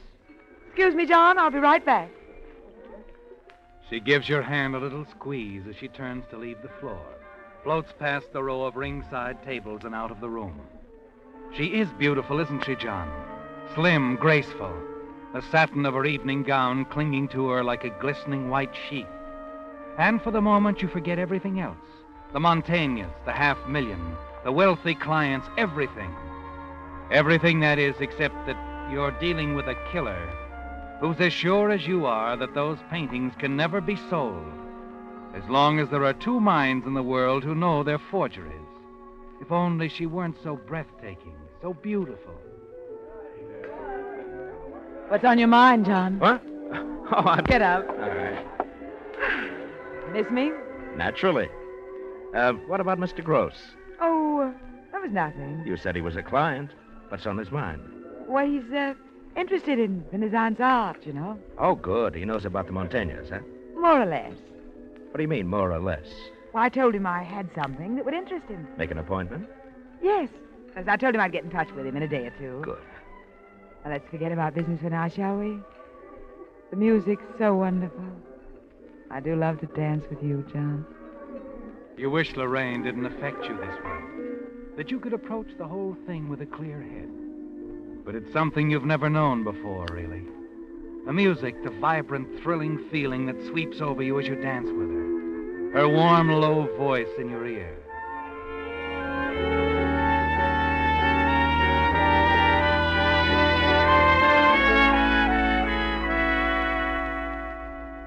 But no matter how much you tell yourself that business is business, the feeling's still there the next morning when you arrive at her apartment. You pause for a moment before you buzz. Decide once again that nothing must stand in the way of the picture deal and the $500,000. Well, hello, partner. Partner? Any objections? Not if I've really made the grade. You have, definitely. Come in. Thank you. I wish I could be sure I'd made that grade. I don't know what more I can do to make you sure. I'm trying to arrange for the sale of both Montaignes through my own contacts. I didn't have to. No, but the sale of 2 Montaignes will bring twice as much money as the sale of 1. Want it? Half of this goes to you. I told you this is a 50-50 deal all the way. Yeah. You made a deal with Donati, too. He's not around anymore. Still accusing me of that, huh? I can add up a column of figures as well as the other guy. All right, John, have it your way. Oh, I guess you were smart, though. It was a sure bet with 1 picture. With 2, it's a gamble. More than that... Let's not talk about that anymore. I don't want to be cruel. Just practical. Oh, cigarette? Thanks. Uh-huh. There you are. Well, what's next on the program, beautiful? Mr. Gross? I don't know, John. What do you mean you don't know? You're not getting cold feet, are you? You said he was interested. I know, but... Well, that's good enough for me. If you don't want to see him, I will. John, we've got to trust each other now. You know that. Just make an appointment with the guy for me. I want to see him. John, I don't know why I'm saying this. I've never said it before, but... What is it? We could be awfully good friends. Well, that's wonderful. I'm very flattered. I've got to be careful, though, you know.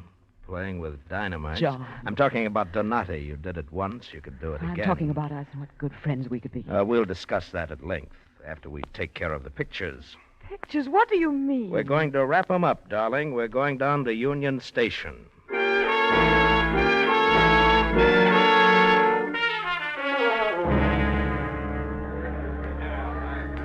Yes, sir? I want to check this package, John, please. what are Just a minute, Lorraine. Here you are, clerk. $10. 10? What do I do? Just give me the claim check. Okay. There you are. Now watch. I tear it in half. See? Here you are, Lorraine. That's yours. What are you doing? Now, what's this all about? Give me a piece of paper and a pencil there, will you? I want to put a note on the package. Thank you.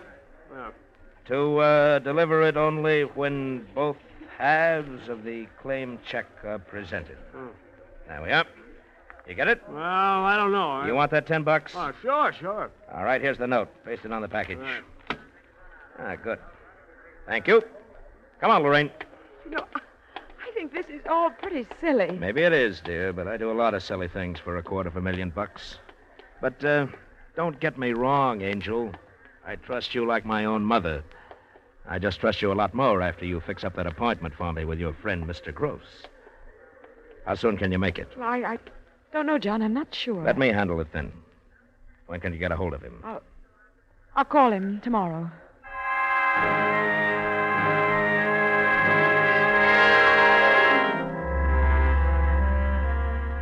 It isn't easy, is it, John? You leave her standing there in the station, fighting to get her out of your mind and your heart, knowing that you must never let her come between you and the business at hand, the appointment with Mr. Gross. The next evening, you go to her apartment, determined to see it through. As you walk down the hall, the door is slightly open. No. You hear her No, talking on I the told you. telephone. You No. stop still and listen. No, there isn't going to be any deal, Mr. Gross. Forget I ever told you to come here at 11. The appointment is off. I know what I told you, Mr. Gross, but that was before. Well, it's different now. I'm changing my plans. That's right. It's got to be this way for the present. Right. Goodbye.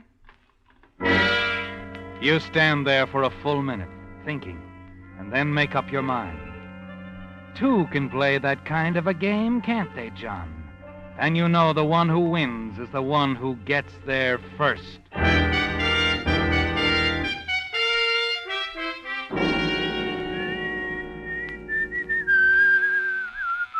Yeah? It's me, C.O., your partner. Oh, John, come in. Where have you been all day? Why don't you call a guy? I've been waiting to hear from you. Did you get hold of Gross? Yes, he's not interested, John. That's funny. Looked like a sure thing, didn't it? Guy has money, crazy about Italian Will there pictures. be others? Oh, sure. Just takes a little time, huh? It'll be worth it. Yeah, I suppose it will. How about a drink? I've got the car outside. It's a nice night. I thought you might like to go for a drive. Sounds wonderful. Maybe along the beach, huh? I'll get my coat. Only be a minute. Take your time. No hurry.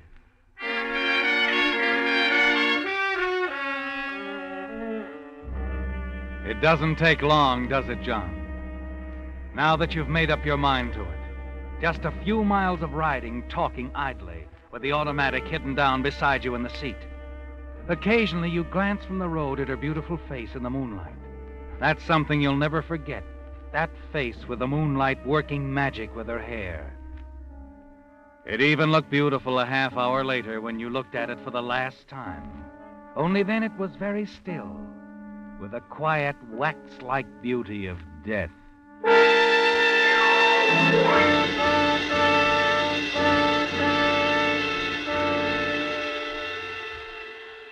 An hour later, you've dropped the automatic into a storm drain. You're back at her apartment, both halves of the claim check in your pocket, going through the wastebasket next to the telephone. Here it is. A little slip of paper with the name Gross and a telephone number.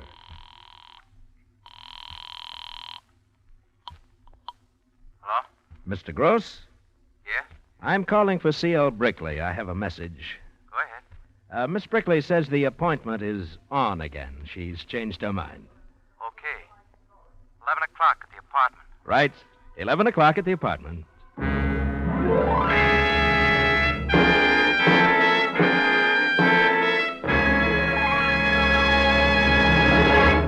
Here's news news about the greatest improvement in automobile batteries in 20 years, which is now yours to enjoy in Signal's new deluxe battery. I'm talking about microporous all-rubber separators, the type which has proved its superiority in submarine batteries.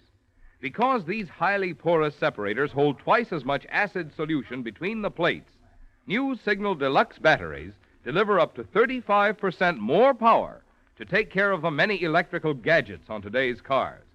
What's more, the extra long life of microporous separators makes it possible for Signal to guarantee these new deluxe batteries not just for the usual 12 or 18 months, but for a full 30 months on a service basis.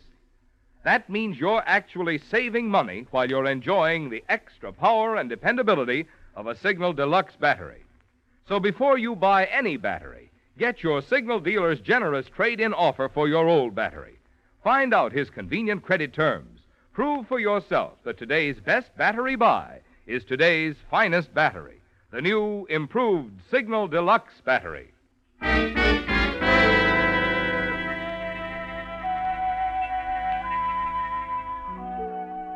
Yes, it was a long trail that finally ended in that Los Angeles police station.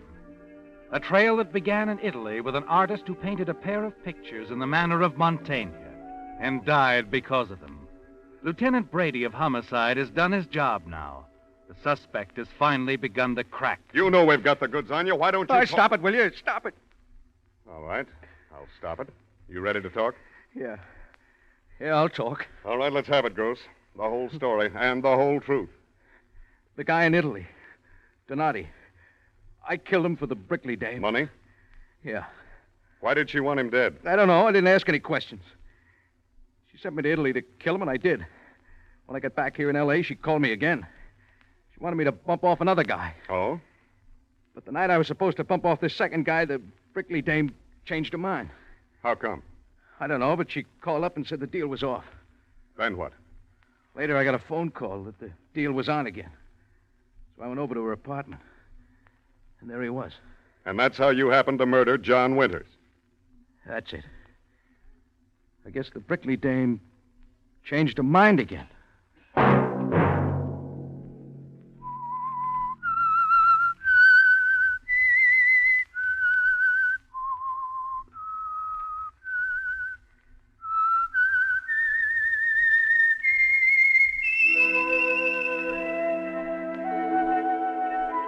Let that whistle be your signal for the Signal Oil program, The Whistler, each Sunday night at this same time.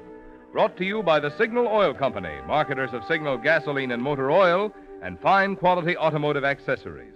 Remember, if you would like the fun of having your friends hear a limerick of yours on The Whistler, the address to which to send it is Signal Oil Company, Los Angeles 55, California.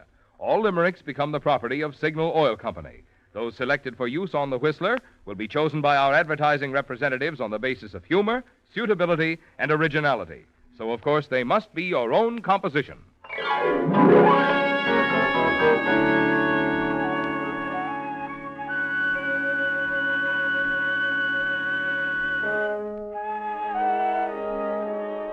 Featured in tonight's story were Betty Lou Gerson and William Conrad. The Whistler was produced and directed by George W. Allen, with story by Joel Malone and Harold Swanton, music by Wilbur Hatch, and was transmitted to our troops overseas by the Armed Forces Radio Service. The Whistler is entirely fictional, and all characters portrayed on The Whistler are also fictional. Any similarity of names or resemblance to persons, living or dead, is purely coincidental. Remember, at this same time next Sunday, another strange tale by The Whistler.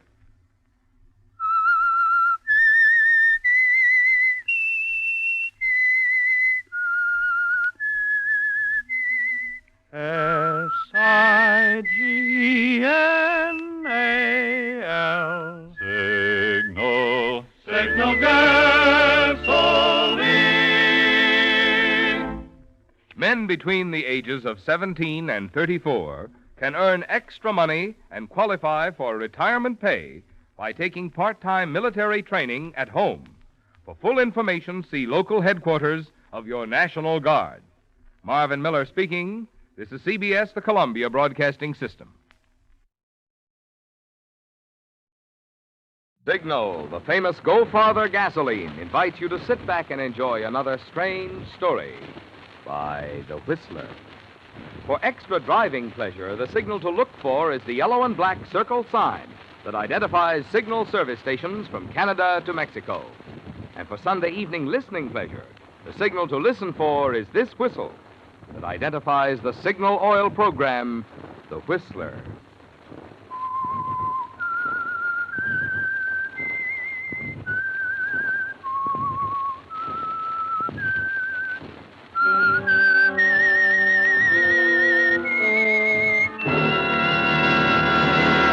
I am the Whistler, and I know many things, for I walk by night.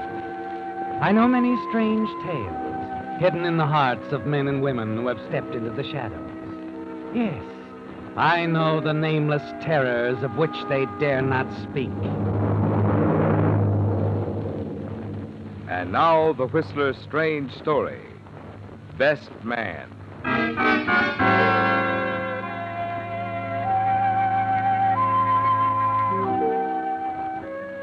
Waiting there in the crowd at Union Station, he tried to picture how she would look, smiling, radiant Anna. 12 weeks she's been gone on her personal appearance tour, 3 months. And staying in Los Angeles, arranging for the opening of her new ice show, not seeing her had only increased Edward McCreary's desire, made him realize how much he wanted to marry her. He was determined to speak to her about it as soon as possible. As soon as he could talk to her alone, away from Sam Peters, her publicity agent. Yes, Edward told himself they must settle it, and he was certain that she would agree. Her same wonderful smile as she came up the ramp from the trains assured Edward that he was right, and he hurried forward to greet her. Coaster, first section, arriving from Portland, Seattle, San Francisco, gate number 4. Anna! Coaster, Anna, here I am! arriving from Portland, Seattle. Oh, it is so good to see you again. So wonderful. Sam, here he is, Sam. I found him. Oh, Edward, how are you? How's the boy, Eddie? Got the show all ready to roll? Something for me to talk up, beat the drums about? Yeah, hello, Sam. Yeah, everything's arranged. Ah, fine, fine. You always take good care of things, Ed. Oh, of course he does, Sam, and so do you. Both of you so wonderful. Always thinking of your Anna. Slaves to the queen, eh, Eddie? Yeah. Well, my car's outside. Anna, if you're tired, perhaps I could drive you to your apartment, and Sam... Whoa, wait a minute. Sorry, old boy. Sam's tired, too. And there's nothing to check here. The baggage is all set. Trunk's being delivered to Anna's apartment. Oh. So all you have to do now, Ed, is deliver it. All right. Come on.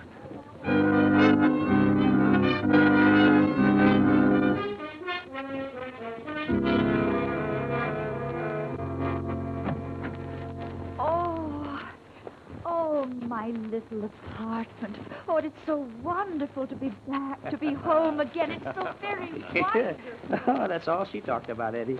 And she certainly deserves it after 3 months. Yeah, she does. I think the press deserves to know the Queen of the Ice Skates is back in town, though, Sam. Don't you think? All right. I'm on my way. Night, Anna. Oh, Sam. Oh, are you going? Uh-huh. To beat those drums, gal, for you. For you and... Oh, say, that's right. You haven't told Ed yet. You know, your little surprise. Oh, well, you go on, Sam. I'll tell him. All right. Good night, Eddie. Surprise, Anna? Well, what's he talking about? Oh, Edward, something wonderful. Oh, Anna, with you, everything is something wonderful. Oh, but this is really, Edward. It will make the show even more sensational. Huh? Yes. You see, I have found a new partner, Edward. A wonderful new partner. New partner, but I... Oh, no, you sit down. Let me tell you. It is all settled. He should be here any moment. Oh, you like him, I know. Sure, I suppose. Well, any friend of yours. What's his name, Anna? Berkston. Howard Berkston. Howard Berkston? But, Edward, what is it? Do you know him? Oh, no. I've never even heard the name before.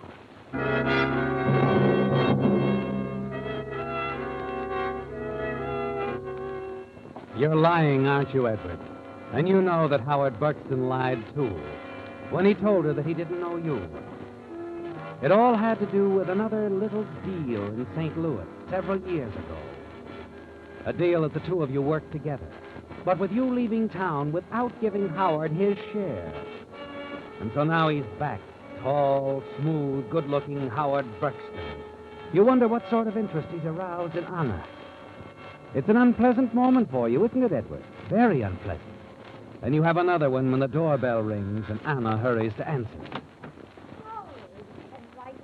How are you, darling? Oh, I'm fine. Come in, Howard. Quickly, I want you to meet Edward. Of course, Edward. I can't wait. All I've been hearing is Edward. Edward McCreary. And this is he. Edward Howard Buxton. Well, Mr. McCreary. Hello. Mr. Buxton. Formal, aren't we? Oh, too formal. That's all the misters. Now it's Howard and Ed. Howard and Ed. That's fine. Funny. What's that? Howard? Why, the way you remind me of somebody, Ed. Somebody I knew real well, or so I thought. Well, small world, Howard. Yes, isn't it, Ed? Very small world. Small, wonderful world. Yeah, Anna, you're a darling. Got everything figured out for yourself, haven't you? Great little girl you manage, Ed. Wonderful. I think so. So do I. Oh, Anna, darling, why don't you fix us a drink? We're all so agreeable. Oh, yes, I think a drink would be... Wonderful? Yes.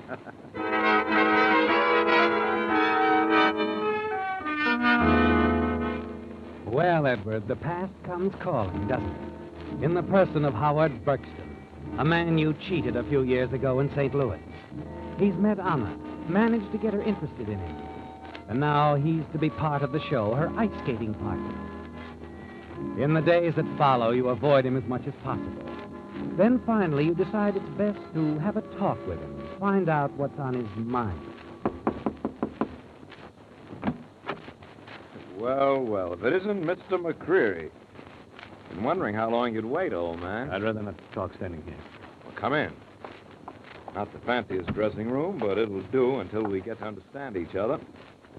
Exactly what do you mean by that? Sit down, Ed. Relax. Here, have a cigarette. I haven't opened the bar yet. You can cut out the cat and mouse stuff, Howard. Can I? Now, I believe you asked me exactly what I meant. Simple, old man. Get to it. You, owe me some money. Remember? Supposing I did. Well, it really wouldn't do any good. I wouldn't want to collect. Not from an old pal. You're building up to something, Buxton. You think so, huh? Well, you're making our little discussion easy. Painless.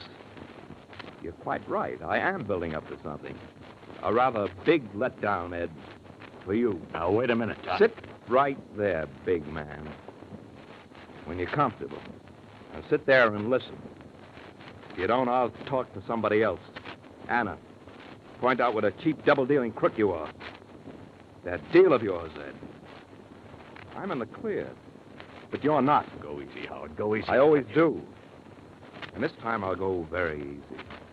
Because the way is paved with beauty. With big dough. What do you mean? Anna. Sweet, adorable, wonderful Anna. Well, sorry you're so interested, Ed, because you're at the end of the line as far as Anna is concerned. I think that's something for Anna to decide. Well, perhaps she already has. Now, if you want to risk the embarrassment, go ahead, ask her. She doesn't care about you. Not that way. She told you that? She told me that. You're a friend, a devoted, wonderful friend. Nothing more, Ed. Understand? Nothing. So you can save your neck and your dreams all at once. I don't know what you mean. I mean, stay away from us. Anna and me. We're good skates, Ed. Meant for each other. You're her partner in the show. Nothing else. Think so? Well, just go right on watching, old man, but from the sidelines.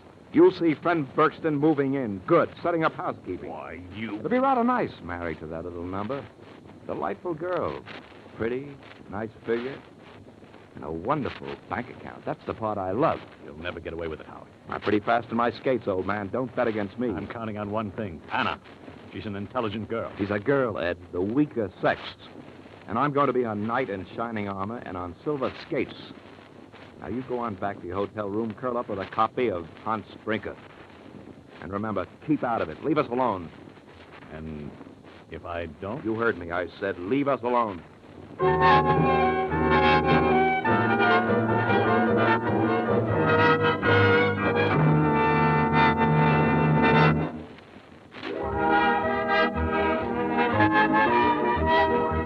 A $20 Signal gasoline book is being sent to Mrs. G.L. Matheson of San Francisco, California, as a token of our appreciation for this limerick.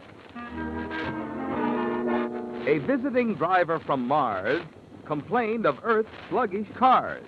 Then he tried Signal gas and was last seen to pass 3 comets and 2 shooting stars. Signal, signal, signal gasoline. Your car will go far with Go Father gasoline. I'm sorry we can't guarantee that, like the driver in the limerick, you'll be passing comets when you power your car with Signal. But the chances are you will be driving with your head in the clouds after you switch to the famous Go Farther gasoline. After all, lightning starts, flashing pickup, and smooth, effortless power, these things just naturally go hand in hand with Signal's good mileage. They're all the result of the more efficient performance today's Signal gasoline helps your motor deliver. So whether you're looking for economy or just real driving pleasure, remember you get both when you get Signal, the famous Go Farther gasoline.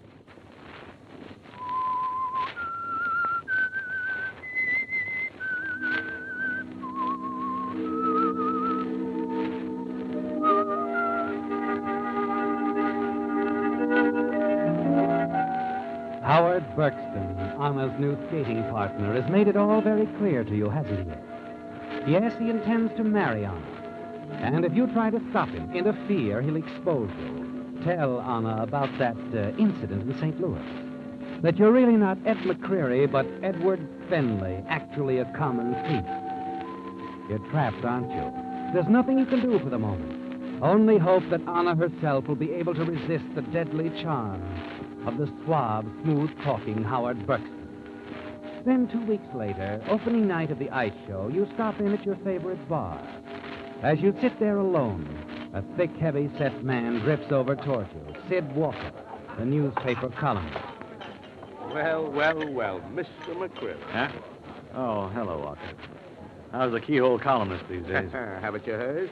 I've switched to transoms, not as much draft. Oh, that explains it then. Explains Your what? right eye isn't as bloodshot as it used to be. You mind if I join you? You already have. You must be lucky at cards, McCreary. What? Yeah, you know, lucky at cards, unlucky at love. What's eating you? Oh, nothing. Nothing. As a matter of fact, I feel great. I just heard something, and I feel great. Yeah, congratulations. Oh, I don't know. Maybe we ought to congratulate Miss Anna Jensen. What are you talking about? Well, I hear she's getting some sense into that pretty little head of hers.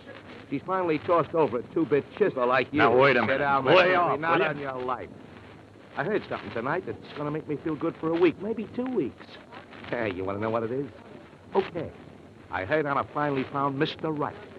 She's going to get married soon, so they tell me. Where'd you get that? She's in love, McCreary. Oh, anybody can see that. She suddenly found the man in her life. And it isn't you, pal. Who told you? I got it right from the horse's mouth, so to speak. You're lying. You're lying. Okay, so I'm lying. But when you're suddenly asked to be best man, don't say I didn't warn you.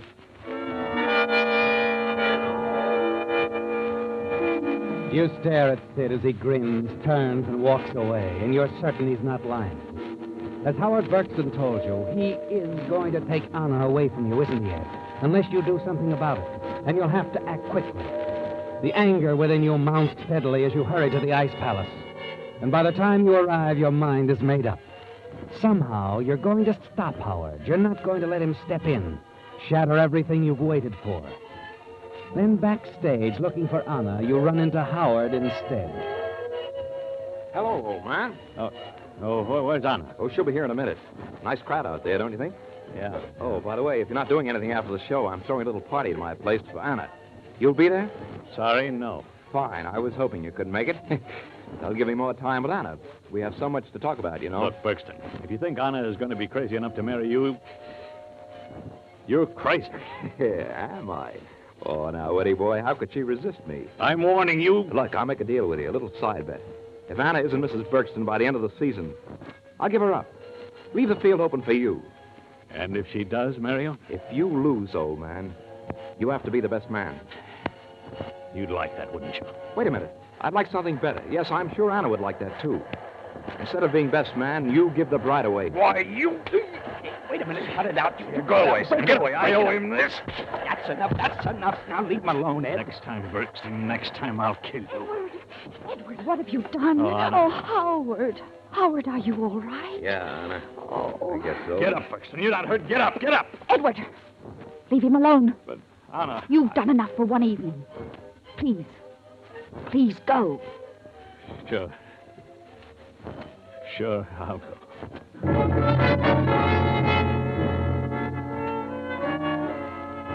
There's little sleep for you that night, is there, Ed? And then the following morning at your apartment, you have a visitor. Hello, Ed. Oh, Sam. Come here, Sam. Come here. I'm going to make it short, Ed. It's about last night. Yeah. I guess I sort of lost my head. That was a pretty crazy thing to do. Sure it was. Sure, I know. Sit down, Sam. Anna was pretty sore at you. Yeah, she had every reason to be. But she isn't anymore. She thinks you need a rest, Ed, a vacation. A vacation?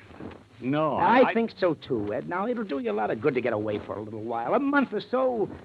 Now, Anna asked me to take over the business and manage it while you're gone. But now, don't say no right away, please. Think it over, Ed. Think it over.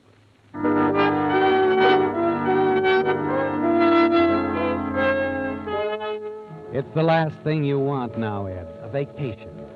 It would only give Howard more time to be alone with Anna. You know you've got to stay close by, talk to Anna, do everything you can to prevent her from becoming Mrs. Buxton. But even if you do, you know that the threat Howard holds over you will still be there, that somehow if you ever hope to marry Anna, you'll have to get Howard out of the way, for good. You think about it the rest of the day, and as night comes, an idea you had in mind begins to take shape, a very definite shape. Hello. Ed, Sam. Oh, yeah. Hello, Ed. I've decided to take Anna's advice about taking a vacation. Oh, fine. But I'd like to have you check the books before I go. Oh, really? Yeah, that won't be necessary. Well, can you come over to my apartment tonight? Well, sure, but as I said... Say around 11. I'll have the books in order by then. It won't take long, just a couple of hours, maybe. Well, all right. All right, if it'll make you happy.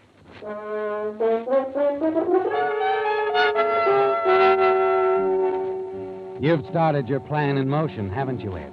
Yes. And the next step takes you to the Ice Palace, backstage, to find Howard. The performance has already started. You find him in the wings, ready to go on. Hello, Howard. Well, the slugger himself. Look, Ed. Take it easy, will you? Take it easy. Listen, I'm sorry about last night. I lost my head, that's all. I owe you for that belt on the chin. All right, you owe me. Look, I'd like to talk to you. Sorry, I'm on in a few seconds. Well, how about after the show? It's important. It is, huh? Okay, after the show. I'll drop over to your apartment. No, let's meet at your apartment.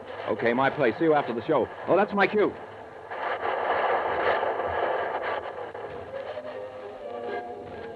Hey, that Buxton's pretty good, isn't he, McQuarrie? Huh? Oh, it's you, Sid, the boy columnist. Yeah, that Buxton is real good. He and Anna make a nice pair. Yeah, sure they do. I hear you and Handsome won a couple of fast rounds last night. That's so? Hey, you won. Oh, I was sorry to hear that. What else is new? Call me up sometime when I'm not so busy, huh? Sure. Maybe I'll do that. I'll give you a call. Sid. Yeah? Matter of fact, I do have an item you might be interested in. Oh, you don't say. Yeah, it's on the level. Well, I can't tell you anything about it until after the show. Why don't you give me a ring at my apartment? You, kidding? No, I'm not. Okay. All right, I'll give you a call.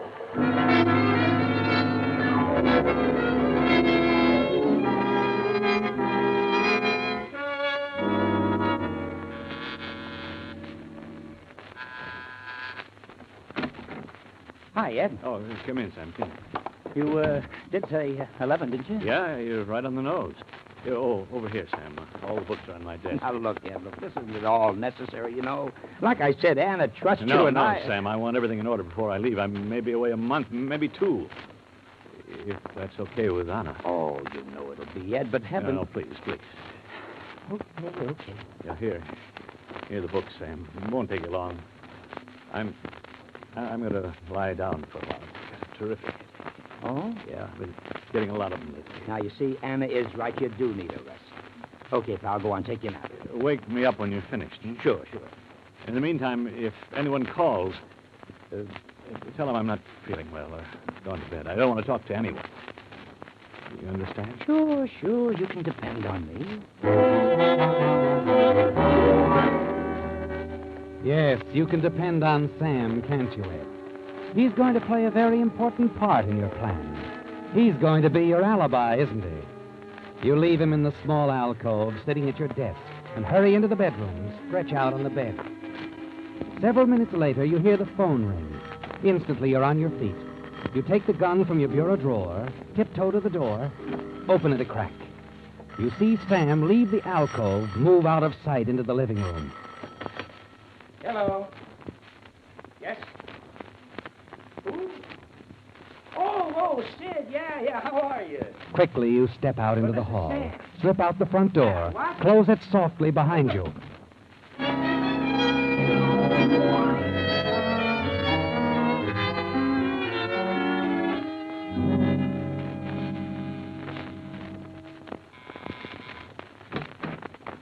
Hello, Howard.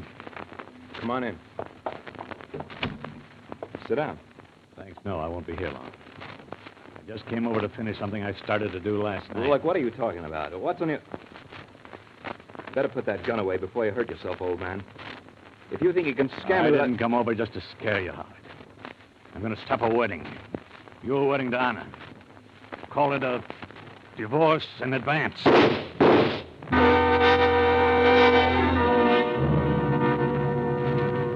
It's done, isn't it, Ed? 2 shots and your worries are over. Howard Burkston is dead. You go out to your car and hurry back to your own apartment building. Fortunately, your apartment is only on the 2nd floor. You step into the phone booth in the lobby downstairs, dial your own number, knowing that Sam will go into the living room to answer it. This will give you plenty of time. You listen while your phone rings twice, hang up quietly, and hurry up the short flight of stairs. Reach your apartment quickly and carefully open the front door. As you close the door, you see the light is still burning in the alcove where Sam has been working on the books. You sigh with relief as you enter your bedroom. Good old Sam. I knew I could depend on you, pal. You've been grand. Just grand.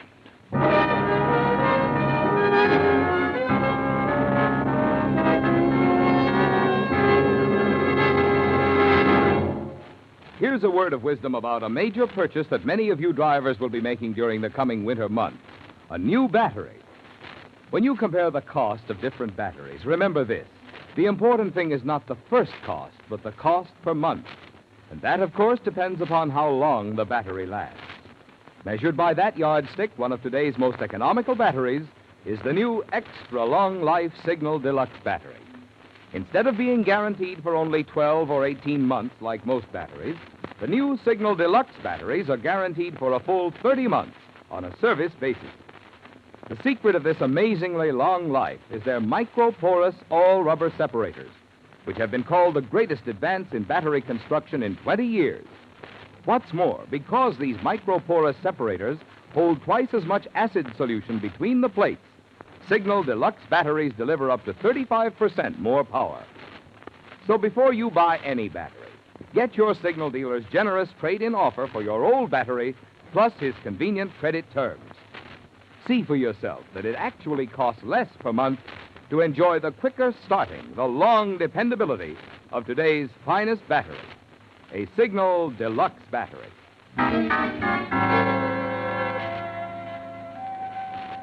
It was all so simple, wasn't it, Ed? Killing Howard Burkston. And your alibi is perfect. You're certain the neighbors heard the shots and called the police. But you'll have Sam Peters, your alibi, who'll swear that you couldn't possibly have left the apartment without him seeing you, that you were in your bedroom when Howard was murdered. Sam will swear to that. You wait there in the darkness for an hour or so, and then decide to go back out into the living room and see how Sam is coming along with the books. Sam? Sam? You're a little surprised not to find Sam at the desk. Quickly, you move through the rest of the apartment. Sam is gone. For an instant, panic sweeps over you. And then your eyes fall on a piece of paper at the typewriter. Your hand trembles as you pick up the paper and read, Dear Ed, thought it best not to awaken you. Decided to let the books go until we got back. I was surprised when Sid Walker called a few minutes ago. Said you had a tip for him. I thought we had kept it quiet, but apparently you knew that Anna and I were leaving tonight to be married. Anna joins me in wishing you the best. Say.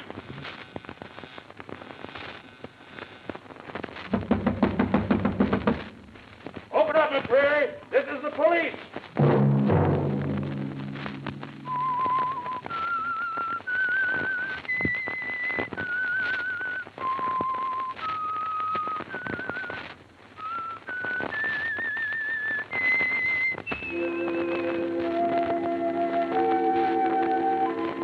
Let that whistle be your signal for the signal oil program, The Whistler, each Sunday night at this same time.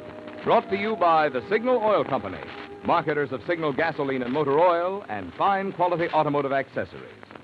Remember, if you would like the fun of having your friends hear a limerick of yours on The Whistler, the address to which to send it is Signal Oil Company, Los Angeles 55, California. All limericks become the property of Signal Oil Company. Those selected for use on The Whistler will be chosen by our advertising representatives on the basis of humor, suitability, and originality. So, of course, they must be your own composition.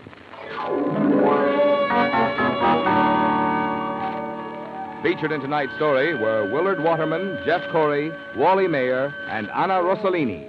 The Whistler was produced and directed by George W. Allen, with story by William Froug, music by Wilbur Hatch, and was transmitted to our troops overseas by the Armed Forces Radio Service.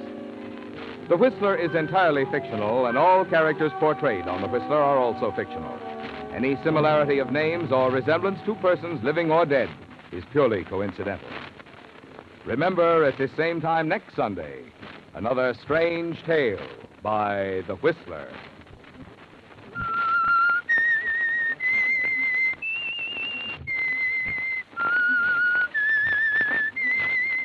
S-I-G-N-A-L Signal. Signal gasoline. Don't forget, when you give to the community chest, you're helping not just one organization, but many worthy causes that directly benefit 4 out of every 10 families. Think of that when you're deciding how much to give to the community chest. Marvin Miller speaking. This is CBS, the Columbia Broadcasting. Let every go signal remind you that you do go farther with Signal gasoline. The Signal Oil Program. The Signal Oil Company and your neighborhood signal dealer bring you another curious story by The Whistler. Tonight, Lie or Consequences.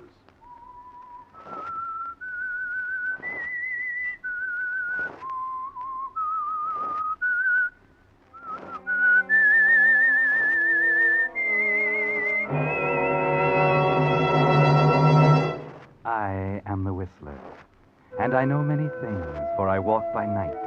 I know many strange tales, many secrets hidden in the hearts of men and women who have stepped into the shadows.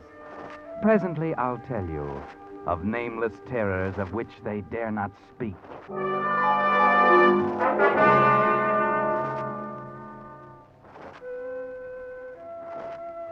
Within the human character, the line between good and evil is a thin and waving one.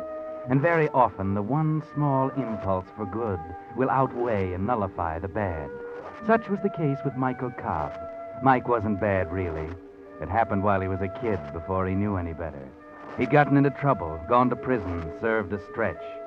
Now he's out, and he's learned his lesson. He's proving that. He's going straight, working hard at his job in the office of a large department store. He's married to a girl he loves, and he's happy. Delicious. Delicious. Oh, nobody can cook a better breakfast than you, darling. Thank you, sir. Now, Mike, don't bolt your coffee. I gotta run. I'll be late. Well, a couple of minutes won't make any difference. Well, maybe not most days, but today is going to be a big one. The last shopping day before Christmas, you know. Stores will be jammed. We'll be swamped with work until late tonight. Besides, I don't want to spoil my record. 6 months and I haven't been late to work once. I know. It's fine. I'm sure the store appreciates it. Yeah, Lane, I think they do, too. I really think they like me down there. You know, like my work and everything. Oh, sure, Mike. How could they help liking you? No, I mean, well, I'm beginning to feel like all that stuff is all forgotten. Almost like something that never happened. It is. It is forgotten, Mike. Everything's different now. Yeah, it is. Oh, this is going to be a lot different Christmas than the last one, isn't it? Yes, Mike. You were wonderful, Elaine. Coming to see me, sticking by me. Oh, darling, I promise you there'll never be another Christmas like that. Never. I know there won't, Mike. From now on, they're all going to be really Merry Christmas. Yeah, you bet. Oh, gosh, that reminds me. I haven't got your presents yet. I'll have to run out my lunch hour and find something. Now, Mike, you're not going to go spending a lot of money on me. Oh, maybe next year we'll be more on our feet. No, never you mind. I'll get you what I darn please. Oh, my gosh. Now, I will be late if I don't run. Hey, here's your hat. Oh, thanks. Well, goodbye, darling. If I don't get home before midnight, Merry Christmas. Merry Christmas.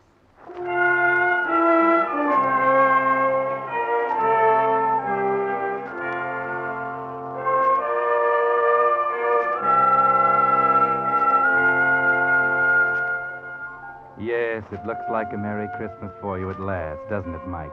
For the first time in your life, almost. A real Merry Christmas. You notice the smiles on people's faces as they walk down the street. You get sort of a kick out of the fancy red and green draped windows of the store. The holly smells good in the elevator. And you chuckle as you pass the toy department with a perspiring Santa Claus pulling on his red coat. Then into the office, everybody smiling. Yeah, you know what, Mike? Maybe you're getting that thing they call the Christmas spirit. Well, morning, George. Merry Christmas. Hi, Mike. You're pretty cheerful this morning, aren't you? Oh, why not? It's almost Christmas, the day of good cheer. Well, what's the matter with you, sourpuss? Nuts. Humboldt. Uh-oh. The boss on the rampage again, huh? Yeah. Well, what is it this time? You haven't heard? No, what? Somebody lifted another $1,000 out of the receipts last night. What, again? Yeah. It makes about 10 grand that's been missing in the last 6 months. Well, no wonder Mr. Humboldt's upset. The detectives are in there with him right now, and they've got old Gus, a night watchman, in for questioning. I suppose we'll all be on the carpet like the last time. Oh, gee, that's not so good. $10,000. Hey, that's grand larceny. Yeah, and the cops are probably getting pretty sore about not pinning it on somebody. Now, look, here comes old Gus, fresh from the Inquisition. Yeah. Thank you, Mr. Homburg. Gus. Hey, Gus. Yeah, Mr. Osborne? Are they playing questions and answers in there again, Gus? Yeah. Where was you this time? Where was you that time? The only time I got to sleep when they called me down here for this. What for would I want to steal money for? I got a wife. Fine wife. 4 kids. I steal money, I go to jail. They starve. What for would I steal? Sure, Gus. But I know why you're so worked up about it. Yeah? You probably had to admit where you were last night between 12 and 1 o'clock. How come you know that, where I was? Go on. Everybody in the store knows that, Gus. It's a standing joke. Everybody knows you eat your lunch every morning between 12 and 1. They know you go up to the 13th floor and stretch out on one of those divans in the Louis XV room, the classiest in the joint. Okay, so what's wrong with that? I got to eat. Why not in style? Sure, only for that hour. Anybody could come in and move out the other 12 floors, and you'd never know it. All right, so what? Maybe that is when somebody stole money. I do not know. I only know I did not steal. And this is the only time I got to sleep, when they have to go asking me questions. What a character. Hey, is that true about his breakfast from 12 to 1? Sure. There's a night watchman for you. That probably explains why they're so sure the thief is somebody inside the store. Somebody who knows about Gus and what time he won't be on this floor. Yeah, it could be. Uh-oh, that's Humboldt. Yes, Mr. Humboldt. Oh, yes. It's right away, sir. Just as I thought. It's my turn now. Well, if I start screaming, you'll know he's putting me on the rack. Okay, I'll bring a branding iron to your rescue. Don't laugh yet. You'll probably be next. If Humboldt really decides to catch a thief, he'll catch one by hook or crook.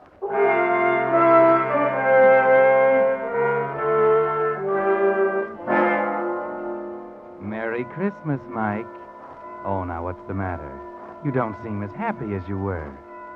Something happened to dampen the Christmas spirit, maybe? Something you can't describe, can't even put your finger on? Just a funny, sinking feeling? Forget it. George Osborne has been in and out of Humboldt's office, and almost the whole day has gone by and nothing's happened. And everything seems to have calmed down. In fact, it's George's turn to have the Christmas spirit. I really didn't expect it this year, but there it was in my pay envelope. Nice and crisp and green. With the best Christmas wishes of the J.C. Deaver's stores. Oh, gee, that's swell, George. Yeah, real honest-to-gosh Christmas bonus. I can sure use it. Who couldn't? I don't know whether you'll get one or not, Mike. You've only been here 6 months. Then maybe. By the way, why don't you mosey in and pick up your pay? It's almost 9 o'clock. We close in 5 minutes. Well, I guess I'd better wait for Mr. Humboldt to call me. Golly, I thought we'd get paid earlier. I still haven't bought Elaine's present. Ah, well, don't worry. Most of the smaller stores will still be open for a couple of hours. Yeah, sure. But I thought I'd get her something she liked real well in a little store up on 10th Avenue. Oh, well, it'll be open till late. Say, I wonder if they found out anything about the 10 grand. Boy, they've really questioned everybody around, though. They didn't question me. In fact, they've never questioned me about it. I don't quite understand that. Oh, well, I don't know. I guess you got such an honest face or something. Yeah. Uh-oh. Yes, Mr. Humboldt. Oh, yes, sir. Yes, sir, I'll send him right in.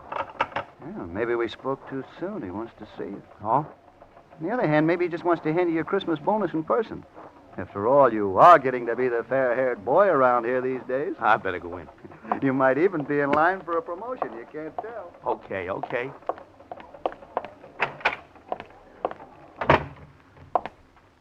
You wanted to see me, Mr. Humboldt? Yes, Cobb. Sit down. Thank you, sir.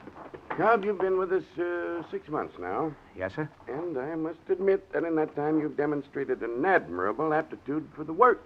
Thanks, Mr. Humboldt. Yes, in fact, there's been some discussion of raising your salary, promoting you. I even talked to Mr. Prentice, the manager, about it myself. Well, thanks, Mr. Humboldt. Yes, and that's why I regret very much to tell you this. I must inform you that we're forced to dispense with your services as of tonight. Dispense? You mean I'm fired? I'm afraid that's it. Yeah, your 2 weeks' pay is in this envelope. Wait a minute. If I'm been so good, why am I being fired? I'm not at liberty to offer any explanations. I have my orders just the It's same got as... something to do with this missing money, hasn't it? I told you This is that your it's- way of telling me you think I took it, isn't it? Now, Cobb, That's it, isn't it, Mr. Humboldt? You've questioned everyone else in the department. With me, you figure questions are unnecessary, don't you? Well, since you put it that way, Cobb, naturally we must take into consideration your past. You knew about my prison record. I told you about it. Would I have told you about it if I was going to steal again? I'm not accusing you of stealing again. I only say we can't afford to take chances. We simply find it advisable... All right. I understand. I understand a lot of things now, Mr. Humboldt. Thanks. Thanks, Mr. Humboldt, for the Christmas bonus. Hey, Mike, wait a minute. Well, did you get it? Did he give you a Christmas bonus? Yeah. Yeah, I got a Christmas bonus, all right. Hey, what's up? What's the matter? Oh, nothing. I'll tell you about it later. I'm leaving now. Oh, yeah, you're in a hurry. But wait, I almost forgot. With my bonus, I can pay you the $30 I owe you. Huh? Here. 10, 20, 30. That ought to help with that present for your wife, huh? Yeah. Yeah, thanks, George. Thanks.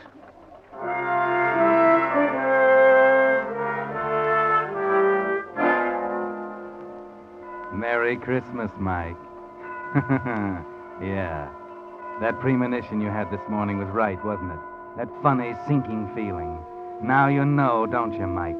You knew it all the time, really. All this past 6 months, you've been kidding yourself. The dream bubble has burst. Merry Christmas, Mike. The crowds are still cheerful on the streets. The windows are still bright and gay, and the holly still spices the air. But you don't see or feel or smell. No, there's only the sensation of a chill wind cutting you to the bone as you wander the dark streets, not knowing or caring where you are. Hello, Michael. Merry Christmas. Huh? Oh, hello, Reverend Hewitt. I didn't see you. So I noticed. I was just getting home from my last-minute shopping. Won't you come in for a moment? A cup of tea, perhaps? Why, no, I... Oh, come on. I haven't seen you for a long time. That is, for a chat. Besides, it's chilly out. A cup of hot tea will warm you up. You look as if you could stand warming up, Michael. Come in. No, I've got to get along. Oh, come now. That lovely wife of yours won't miss you for a few more minutes. I tell you, I've got to go. Very well, Michael. I won't keep you. Oh, I'm sorry, Reverend. I didn't mean to, Well, I understand, son. You're troubled. Is there anything I can do? No, I'm all right. Well, I know you too well, Michael. I've known you all my life. Now, I've helped you before, haven't I? Why? I don't know. I don't know whether you did or not.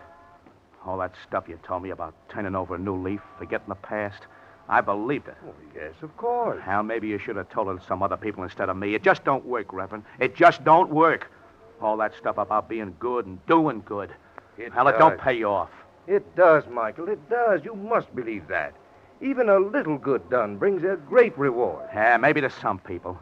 Only maybe some of us are behind an 8-ball we can't get around. Michael, please come in. I feel I must talk to you. Not tonight, Reverend. Got all the talking I can stand. Now I'm going to do my own thinking. And I know what I'm going to do. You can bet your sweet life I know just what I'm going to do.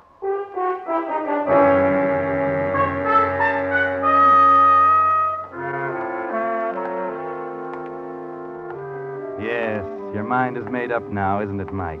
Humboldt made it up for you, didn't he? You hate him, don't you, Mike? And all the smug people like him who've never done a stretch and stir. They're your enemies, aren't they, Mike? Whether you wanted them to be or not. And you're just one of the cell rats. Okay, if that's the way it is, that's the way you'll play it. What's that? Footsteps following you? Maybe if you stop by this lighted window. Yeah, you were right, Mike. They're following you, all right, 2 of them. You saw them duck into that doorway when you stopped and turned around. Tailing me. They got dicks tailing me. Why, sure, you dope. They wouldn't let you just walk out of there. They think you took the money. They're going to tail you, hound you, track you down. Okay, if they think I took the money, I'll give them reason to. This time I will take it.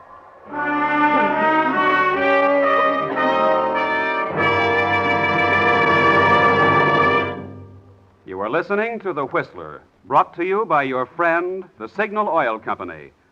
Marketers of famous Signal gasoline, your best buy today. Remember to let every go signal remind you you do go farther with Signal gasoline.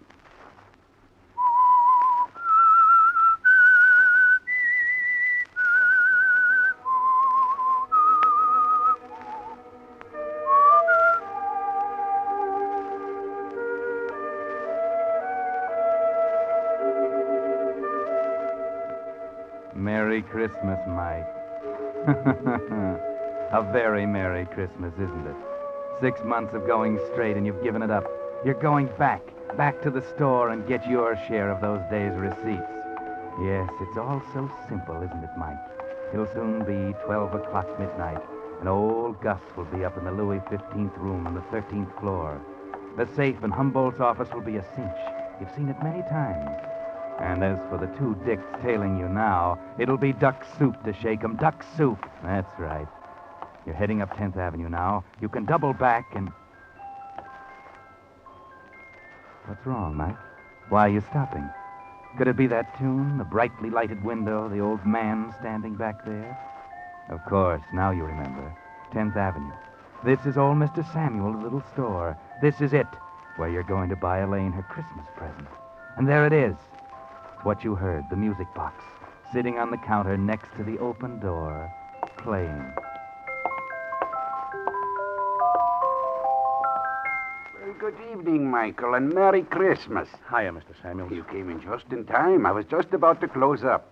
I guess down at your big store you've been closed for a long time. But here, well, we little fellows have to stay open to get all the business we can. What can I do for you? Is this the music box that Elaine likes so well? Ah, yes, that is the one. She was very taken with it. Ah, how her eyes sparkled when she looked at it. Yeah, there's a powder puff or something inside, isn't it? That is right. And when you open it, it plays the little tune. So.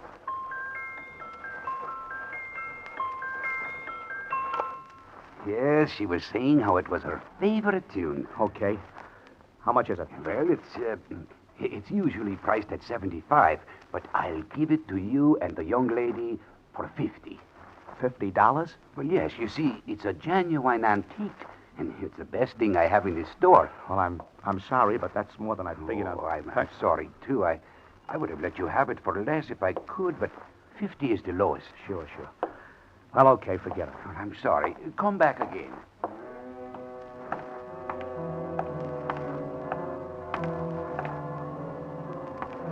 Now what's the matter, Mike? Why are you stopping? Could it be you can't make up your mind? Could it be you're thinking about the music box, about Elaine, about Christmas? Yes, this may be your last Christmas with her, you know. Your last chance to give her a decent present with clean money you earned. It might be a nice gesture, eh, Mike? A little token of all that might have been. Oh, Mr. Samuels, I'll take it. Wrap it up as a gift, and I'll take it.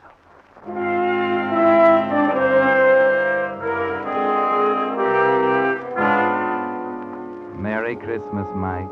That's what's written across the package. It was going to be a symbol for a wonderful new life, wasn't it? And now it's an ironic farewell.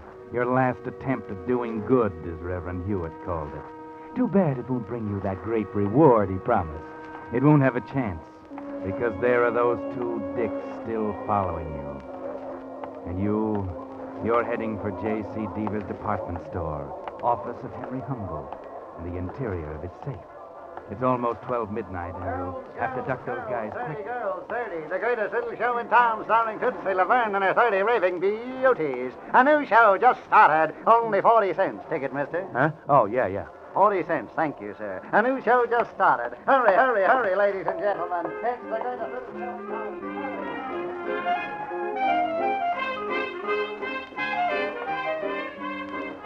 You're doing great, Mike. Those dicks will follow you in, but you won't be there, will you? No. You're heading for that exit sign down at the side. Through the curtains, push out through the door, and there you are. In the alley. And free. Okay. Now, up to the street. Lose yourself in the crowd. Turn down Fifth toward the store. You're okay now. No need to look back. Or is there? They're there. You didn't shake them after all. They were wise to that trick, and they were waiting for you outside the theater. Yes, you should have known. Now what? Maybe you've got an idea. Yes. A good idea. A honey. Why not lead them to the store? Sure, that's where they expect you to go. But beat them there and hide, down in the freight dock, behind one of those big crates. They'll never find you in that mess. Then when they get tired looking, you'll be able to slip in and do the job. How's that? Brilliant. Yes, brilliant.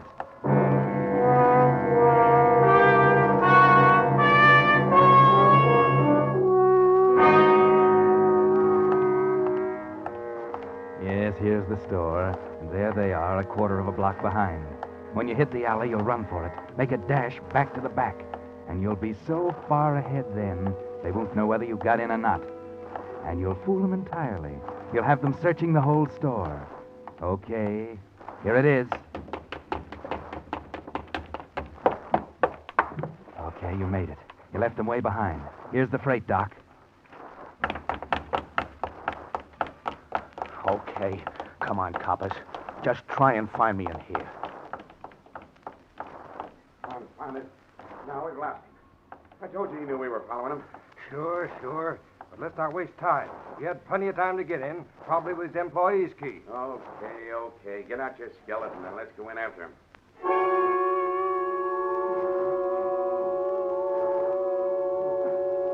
Worked like a charm, didn't it, Mike? You're sitting here in your crate, comfortably waiting, while they search the entire store. They've been there long enough to do it. It's almost 1. If they don't hurry, you'll have Gus to worry about. Not that that's too much of a worry. But wait, hold it. Well, that does it. Yeah, too bad. Hey, flash your lighter on. He could have ducked into one of these crates here. Yeah, but we never find him in that mess. He could play hide and seek with us there for days. Yeah, you're right. I guess we might as well call it a day. It's a fine way to spend Christmas Eve anyway. Come on, let's go home. Okay, I'm right beside you.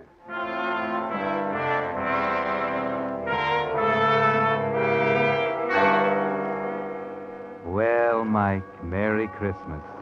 This is better than you expected. They're leaving, actually going away, leaving the place to your tender mercies. You won't have to dodge them coming out. They aren't going to camp out in Humboldt's office. They're actually walking away, down the alley, and you're set. Good Lord, the music box. Something's wrong. It's going. I can't stop it. I can't. Hey, Joe. Joe, listen. Yeah, I hear it. Come on, right over here. I gotta stop it. I gotta. Okay, right here. In this crate. Too late. Okay, Cobb. We finally cornered you. Come on out. No use hiding in there now, Cab. Come on. We want to talk to you. Yeah, I know. I got the idea. Okay. Okay, you got me. Yeah. Thanks for the music. Led us right to the dance floor. Yeah, that's the great reward the minister was talking about. Great. I don't get you. Oh, you wouldn't. It's a private little joke on me. Yeah? Well, that music maybe did you a big favor, Cobb. Favor? That's right. Maybe you'll see what I mean if you'll answer a few questions for us. I don't see why I should. You got nothing to be afraid of, kid, if you'll just answer a couple of questions straight. I'll answer one. I didn't do it. I had nothing to do with it. Okay. You had nothing to do with it. We didn't ask you that question. But answer this. You bought that music box at a store on 10th Avenue a while ago, didn't you? You know I did. You saw me buy it. And you paid for it with 2 20s and a 10, Yeah. right? Well, part of that money was marked. It was money that had been stolen from Deaver's department store. I tell you, it wasn't stolen. That was the dough I got in my pay envelope. All of it? Didn't somebody else give you part of it? No, I just earned the whole thing. Didn't George Osborne give you part of it? Osborne? Oh, yeah. Yeah, he did. Oh. He paid me $30 he owed. Okay. Now, this is very important. How'd Osborne pay you? In what denomination of bills? Well, Yeah, I remember. He gave me 3 10s. 10s? You're sure? Sure, I'm sure. And the 20s came to you in your pay envelope, huh? Yeah. You'll swear to that in court? Of course. Okay. That does it. Thanks, Cobb. Hey, wait. You mean that's all you wanted me for? It was enough. You just proved for us who stole that 10 grand from the store. And the way you were acting, we'd almost thought it was you. We hadn't have known better all the time.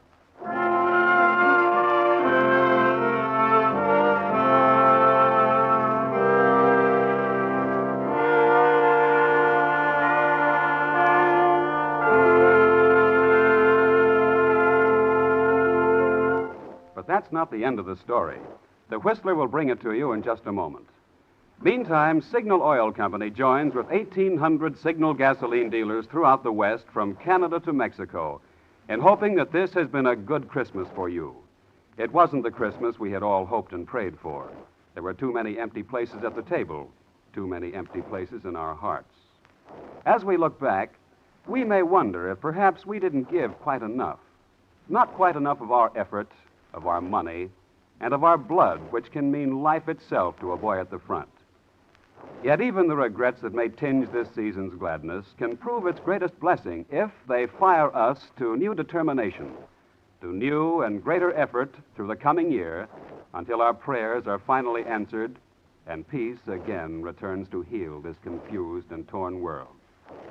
Yes, if, as this Christmas of 1944 draws to a close, we will rededicate ourselves to this, our job, we may, each of us, hasten the realization of that ancient promise: peace on earth, goodwill toward men. And now, back to the Whistler.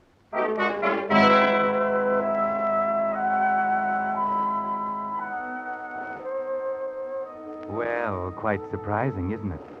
The police didn't suspect Mike at all. You see, it was this way. Because of his record, the cops began to tail Mike in the very beginning, when the money first began to be missed. Twice they had him under observation at the very time the money was stolen, though they knew he didn't do it. But they kept watching him in the hope he would lead them to the real thief, and he did. Yes, because when things got hot, the thief finally tried to frame Mike by giving him some of the stolen money. Marked money this time. George Osborne? Oh, no. In fact, Osborne almost gummed things up by paying his debts. The detectives hadn't counted on that. That's why they had to be sure which bills Osborne gave Mike. The 10s weren't marked, the 20s were. The 20s Mike got in his pay envelope from Humboldt. Yes, Henry Humboldt, the office manager. You see, things were getting too hot for him. The trail was getting too close. He knew the money was marked, and he knew the detectives were watching Mike.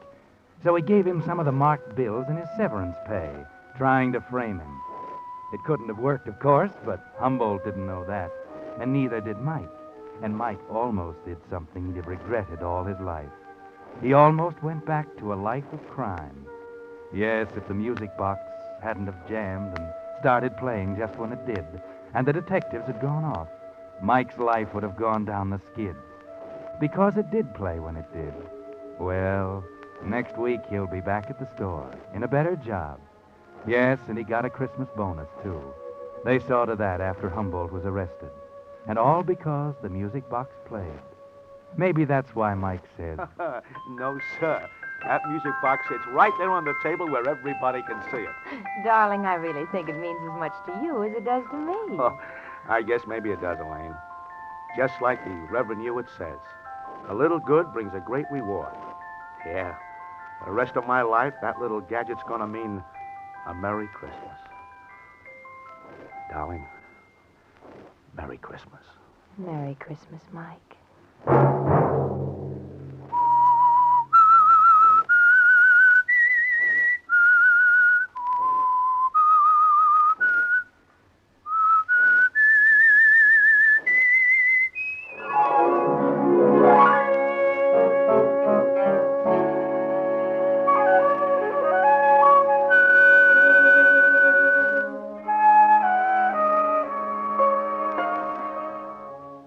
Next Monday at 9 o'clock, the Signal Oil program will bring you another strange tale by the Whistler. The Signal Oil program is broadcast for your entertainment by the Signal Oil Company, marketers of Signal's famous Go Farther gasoline and motor oil, and by your neighborhood Signal Oil dealer, who is at your service daily to keep your car running for the duration. The Signal Oil program, produced by George W. Allen, with music by Wilbur Hatch, is transmitted to our troops overseas by the Armed Forces Radio Service. Bob Anderson speaking for your friend, the Signal Oil Company, and suggesting once again that you let every go signal remind you that you do go farther with Signal gasoline. This is CBS, the Columbia Broadcasting System.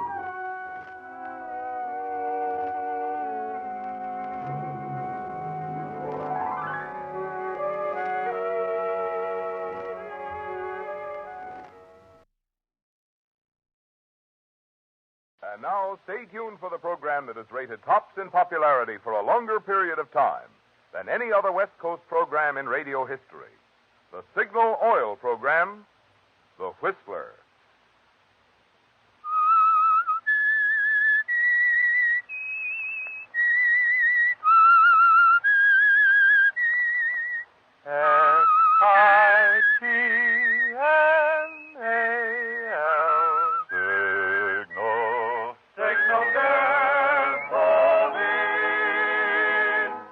Signal, the famous Go Farther gasoline, invites you to sit back and enjoy another strange story by The Whistler. For extra driving pleasure, the signal to look for is the yellow and black circle sign that identifies Signal service stations from Canada to Mexico. And for Sunday evening listening pleasure, the signal to listen for is this whistle that identifies the Signal Oil program, The Whistler.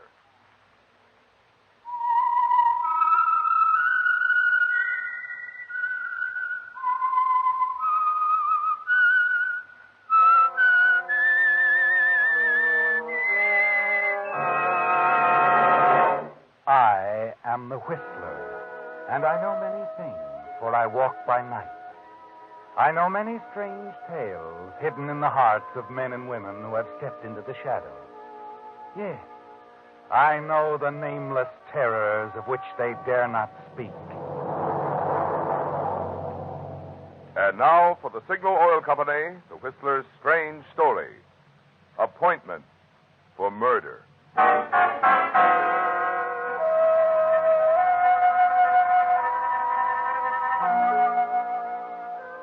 The early evening was crisp and dark, with only a handful of winter stars overhead, remote and distant.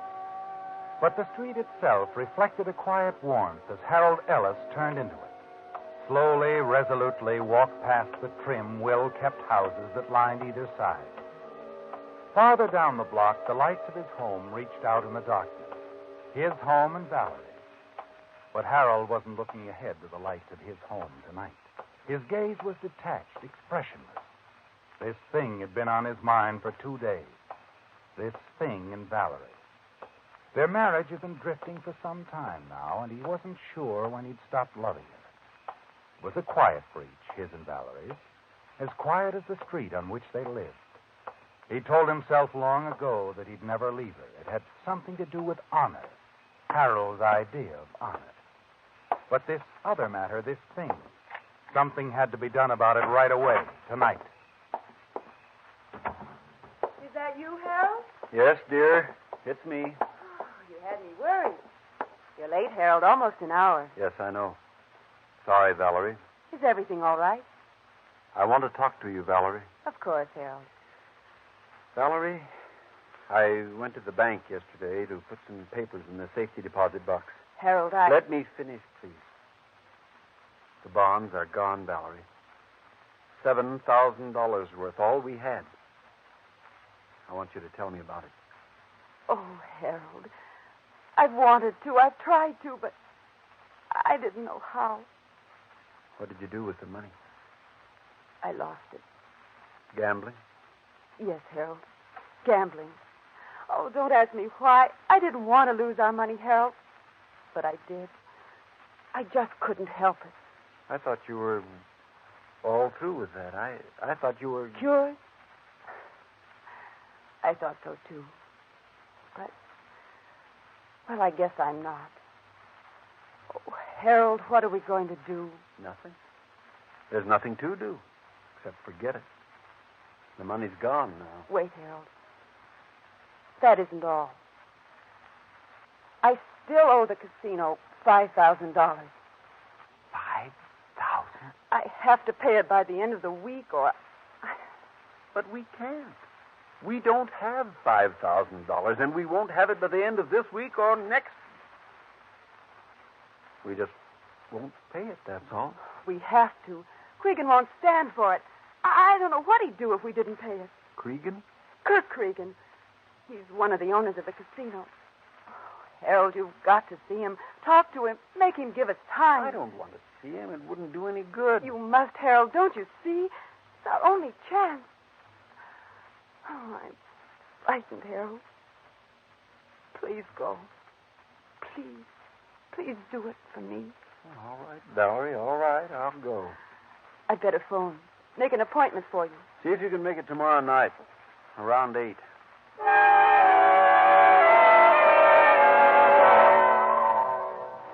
The following evening at 8, you arrive at the casino. It's like another world to you, isn't it, Harold?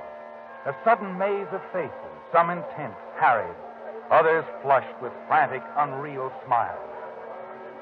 The man who greeted you at the door is motioning you toward another door at the back of the casino, and you follow him. You did say you wanted to see Mr. Cregan, not Mr. Layton. Cregan, Kirk Cregan. He's the owner, isn't he? He's one of them. Layton's the other. It's Mr. Cregan I'm looking for. Okay. This is his office.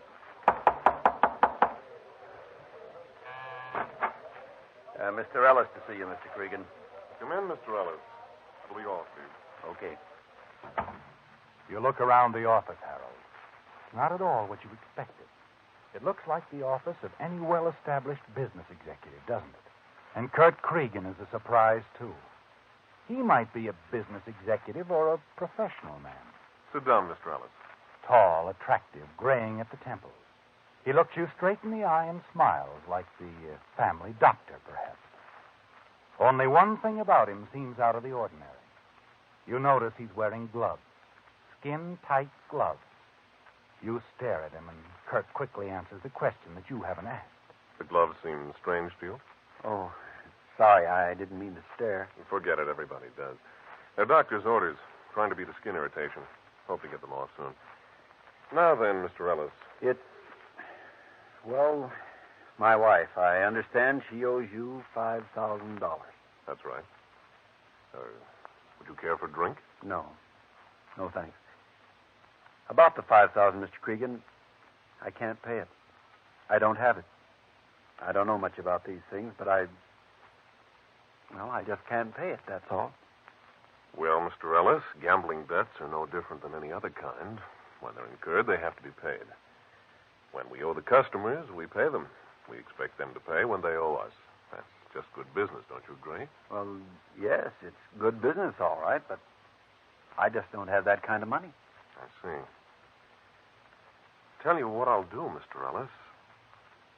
By the way, are you a gambling man? No, I'm not. Well, even so, I think you'll agree this is fair. Suppose we cut for high card, you and I. If you cut the high card, the debt is canceled. If I cut it, you'll have to pay me the $5,000. Now, even if you lose, you're no worse off than you are right now. How about it? Well, I don't know. I mean, this is a straight deck. You can look at it if you want to. Oh, no, it isn't that. It's just because I'm giving you a chance, Mr. Ellis, that's all. A chance to cancel a debt. I don't often do that. But I'm a gambler. In your case, I want to give you a break because you're on a hook through no fault of your own. All right, Mr. Cregan. Go ahead, Cap. As you say, I have nothing to lose. Okay. There you are. 10 of spades. Your turn. Okay. The Queen of Diamonds. Well, you win, Mr. Ellis. The debt's canceled. Now, how about that drink? Yes. Yes, I think I will have a drink now. Thanks, Mr. Cregan. Good. Scotch and soda, okay? Fine. Just fine. Well, I don't mind telling you, I feel much better now, Mr. Cregan. Here's your drink. Thanks. Oh, excuse me a moment. Oh, Jerry, come in. Oh, I didn't know you were busy, Kirk. Not busy, Jerry. Mr. Ellis and I were just having a drink. Come on in. All right. This is Mr. Ellis. Mr. Ellis, my partner, Jerry. How do you do? How do you do? Sit down. Join us, Jerry. This is a celebration. Mr. Ellis just won $5,000 from me. Well, congratulations, Mr. Ellis. You're a lucky man. Thank you. Yes. Mr. Ellis was a very lucky man.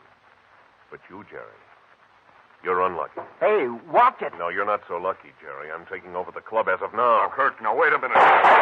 Why, you shot him. No, Mr. Ellis, I didn't shoot Jerry. You did. I did. No, you shot... You shouldn't have shot my partner, Mr. Ellis. Now I'm afraid I'll have to call the police.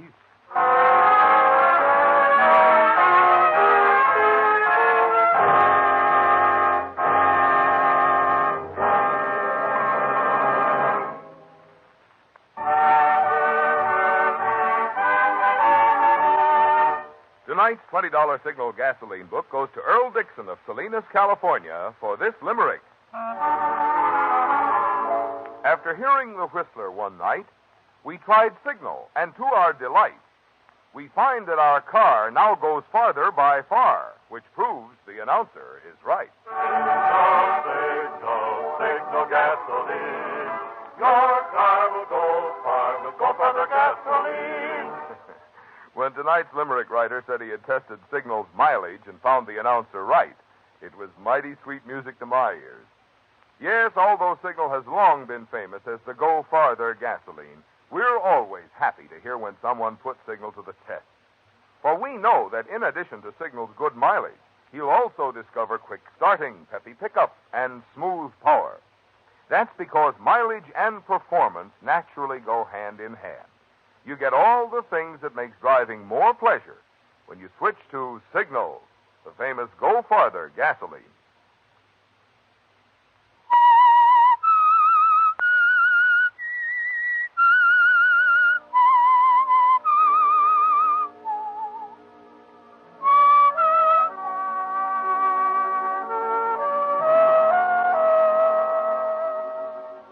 You can't believe what you've seen, Harold.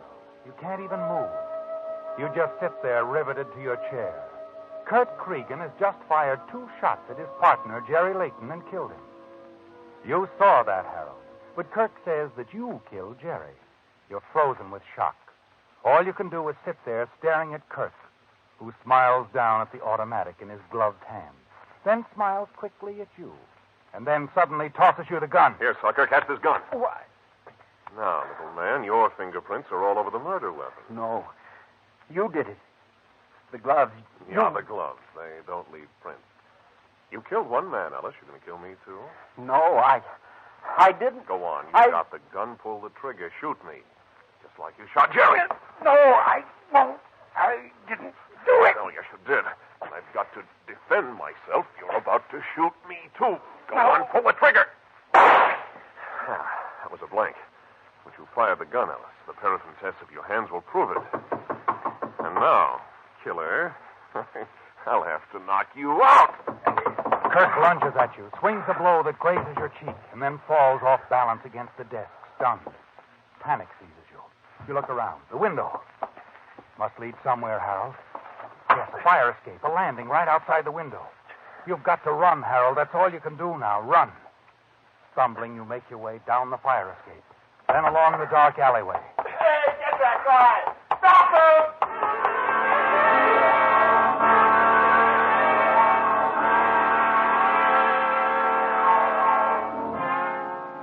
Yes, Harold, all you can do is run. Run into the night until finally you stagger into a darkened doorway to catch your breath. As you stand there and watch the first drops of rain hit the sidewalk and hear the distant rumble of thunder, you realize that you've left your hat and overcoat back there in Kurt Cregan's office. That will help to incriminate you, won't it? Just as the pistol will with your fingerprints on it. And it's your hand that has the microscopic gunpowder blasted into the skin. The paraffin test will show that you and not Kirk fired that gun. Turning up your collar, you move away and walk for hours in the rain, wondering what to do. Finally, just before dawn, you wander into a cheap little hotel on the waterfront. The lobby is deserted. At the desk, you ring the night bell. As you stand waiting, your eyes fall on a midnight copy of the morning edition. Gambler shot by irate husband. Police seek insurance man for murder of Jerry Layton. Dead man's partner tells of quarrel over gambling debt. What's on your mind, mister? What? You look up from the paper. A man, unshaven, sleepy-eyed, wearing a soiled gray bathrobe, approaches you. I'd like a room, please. Okay. You got any luggage? No. You have to pay in advance. How much? $1.50, front room. Here you are. Okay. Here's the key. Thank you. Just a sec. Got to register. Oh. Just sign your name here. Yours or anybody else's, I ain't particular. Just as long as you sign a name. That's fine, Mr. Farnsworth. By the way, where'd you get the fat lip, Mr. Farnsworth? What? The fat lip. You've been in a fight? Oh, my lip. No, I... Sure. Room 219, one flight up. 3 doors down the hall on your left.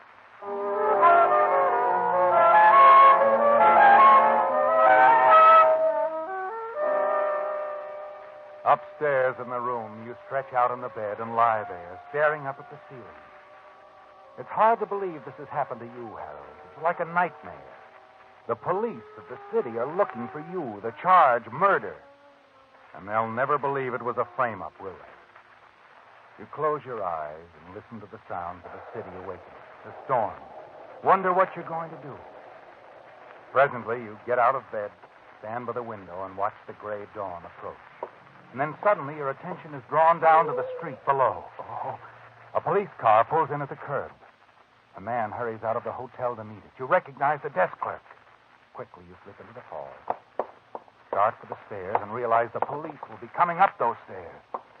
Then at the far end of the corridor, you see a window, a sign over it. Fire escape. It won't open. As you hear footsteps on the stairs, you look around frantically. See a door a few feet away and slightly ajar. You don't know what's on the other side, but it's your only chance. You find yourself in a linen closet. Leave the door open a crack. Hear the footsteps coming down the hall and recognize the clerk's voice. Yeah. Suddenly it hits me, see? I read in the papers about this Harold Ellis guy, and suddenly it hits me. He fits a description, all right. When did he check in? A few hours ago. Say, is there a reward out on this guy, huh? No, there isn't. How do you like that? What a lousy break for me. You watch them through the crack in the door as they walk down the hall and turn into the corridor and disappear.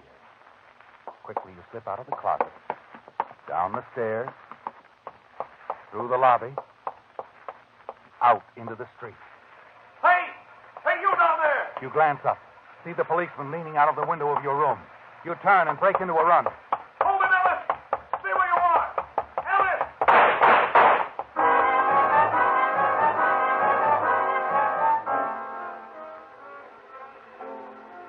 That was close, wasn't it, Harold? For a moment, you were trapped. You make your way to the railroad yards and find an empty boxcar. For the rest of the day, you remain there, huddled behind the big packing cases and not daring to move. You know the police are out there somewhere in the railroad yards looking for you. You wait for darkness and a chance to slip away.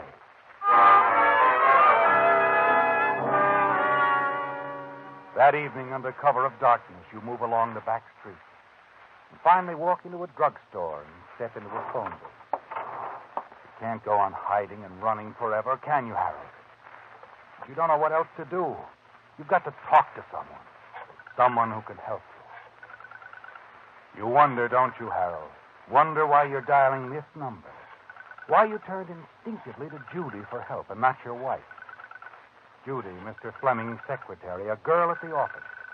A girl who has suddenly become something more than just another one of the employees. Hello? Judy, this is Harold. Harold Ellis. Harold? I'm sorry if I woke you. No, it's all right. I wasn't asleep.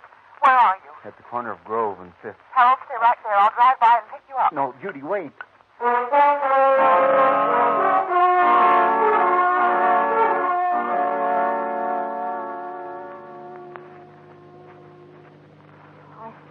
I don't know quite what to say, Harold. You should turn yourself in, I suppose, yet... The police wouldn't believe me. Can you blame them? But you didn't kill Leighton. Oh, Harold, I wish I knew what to do. Maybe it's as simple as, well, running. Harold. Yes? Whatever you decide, I'll help you any way I can. Money, my car. Thanks, Judy. Here we are in my apartment house. Come on, Harold. No. No, Judy, I'm not going with you. What's wrong? I can't do it, Judy. It isn't right. I can't implicate you in this. Oh, Harold, I don't care. Well, I do. I don't want you to get mixed up in this mess. Goodbye, Judy, and thanks for everything. Oh, no, I wait. guess the ride, our little talk, did me some good. Judy, I'm tired of running. Now I know what I've got to do. You're going to give yourself up? Yes. But first, I'm going to have a little talk with Kurt Cregan. So long, Judy.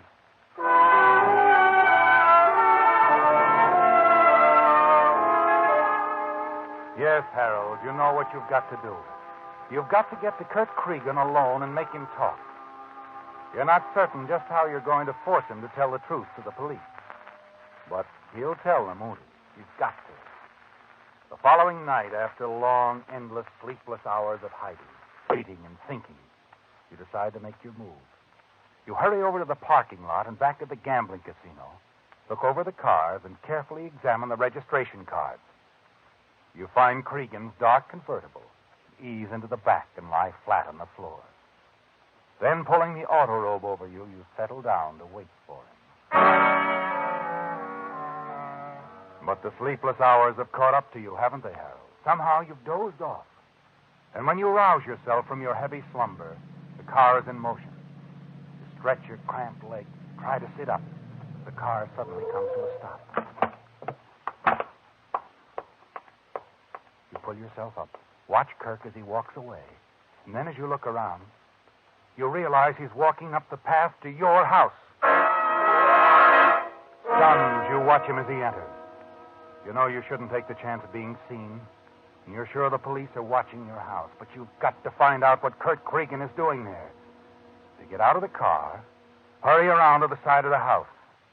Kitchen window is I open. just wanted to see you, baby. You hear voices. You shouldn't have come. Relax, sweetheart. The cops aren't covering this place anymore. Harold wouldn't be stupid enough to show up here, and they know it. All right, all right.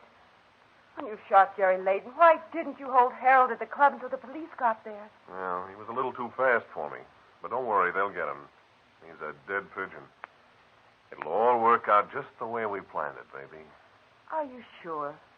Well, what do you mean? I think you've played me for a sucker, that's all. And now that you've got what you want, but you really want it all the time, the club all to yourself, you're going to walk out on me. Oh, baby, how can you say that? Because I just found out you've been going around with another woman. Oh, no, honey. You deny it? You're all wrong. Believe me, all wrong, Valerie. You move away from the kitchen window, Harold. You heard enough, haven't you? Besides, you can't take the chance of staying around your house any longer. Valerie and Kirk, they planned it together to frame you for murder, to get you out of the way. It's all quite clear now, isn't it? Her story of losing $5,000, making the appointment for you to meet Kirk at the club. You move quickly around to the back of the house, to the porch. Only a few feet away from you now, Harold, is the closet. And in that closet, your old hunting rifle. You can use it, can't you? Kill them both for what they've done to you. Suddenly you stop, 1 foot on the step, and stand there in the darkness for a moment. Then you close the door again and turn away. You can't do it, can you? In spite of what they've done to you, you just can't kill.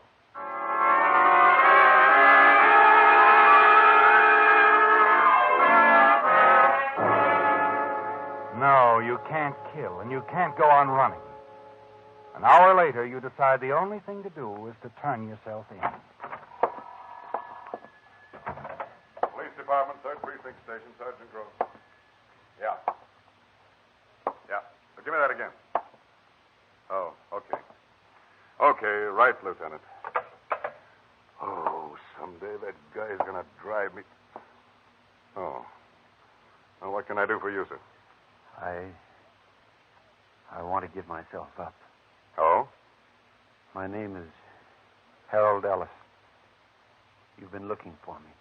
Harold Ellis, huh? Batteries. Remember this. The important thing is not the first cost, but the cost per month, which, of course, depends on how long the battery lasts. Measured by that yardstick, one of today's most economical batteries is the new Extra Long Life Signal Deluxe battery. Instead of being guaranteed for only 12 or 18 months like ordinary batteries, the new Signal Deluxe batteries are guaranteed a full 30 months on a service basis.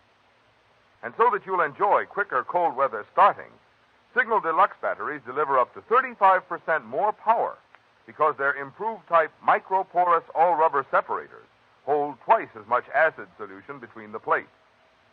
Now, these are just 2 reasons why, before you buy any battery, you'll be wise to get your Signal dealer's trade-in offer for your old battery, plus his convenient credit terms. Prove it for yourself that on a per-month basis, it actually costs less to enjoy the quicker starting and long dependability of today's finest battery, a Signal Deluxe battery.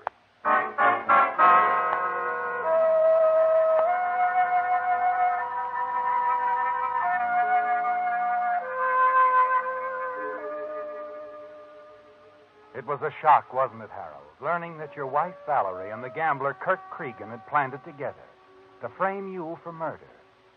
As you listened outside your kitchen window and heard them talking about it, you wanted to kill them both, didn't you? Yet somehow you couldn't. So you hurried away, and finally you'd made up your mind to give yourself up. Now you stand in the police station facing the desk sergeant. Yeah. We've been looking for you all right, Mr. Ellis. I don't suppose anyone will believe me that I didn't kill Layton. We know you didn't. What? We've already got Layton's murderer. You have who? Kirk Cregan, the gambler. He's at the emergency hospital right now. Pretty bad shape. He confessed. But why? If he was in the clear, if the police were looking for me... He got into an argument with his girlfriend. Sorry, Mr. Ellis. Your wife. She stabbed him with a kitchen knife. Valerie? Yeah. When the officers walked in on her, your wife broke down, told them everything. Everything? That's right. The whole story of how she and Cregan framed you. That makes me feel better. I'm glad Valerie finally told the truth. There wasn't much else she could do. The boys had her in custody a few seconds after she'd stabbed Cregan. She didn't have time to make a getaway. She should have realized the police would be watching the house looking for me. Nope. That's a funny thing. We hadn't been watching your house at all. Then how did it happen the police got there so One of your quickly? neighbors called. Tipped us off that you were there, looking in the kitchen window. We came after you and found your wife and Cregan.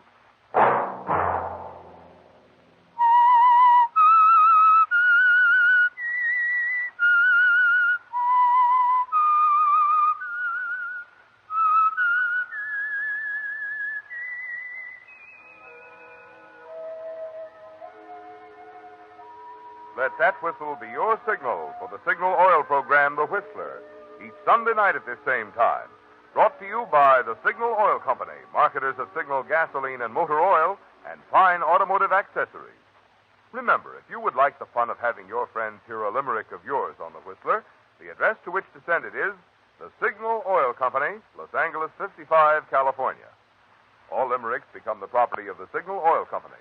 Those selected for use on The Whistler will be chosen by our advertising representatives on the basis of humor, suitability, and originality.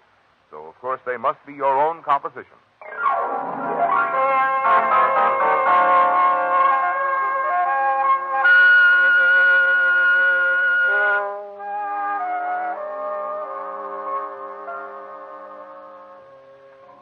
Featured in tonight's story were Bill Foreman, Harley Bear, and Rye Billsbury.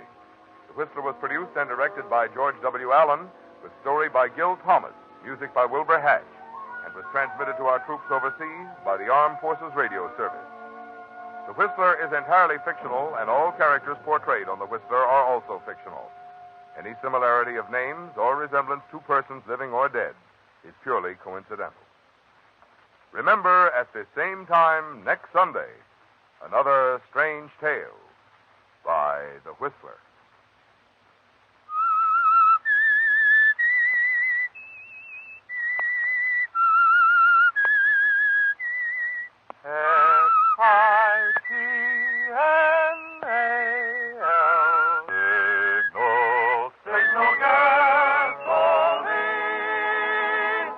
Over 228,000 disaster victims received aid last year from the Red Cross.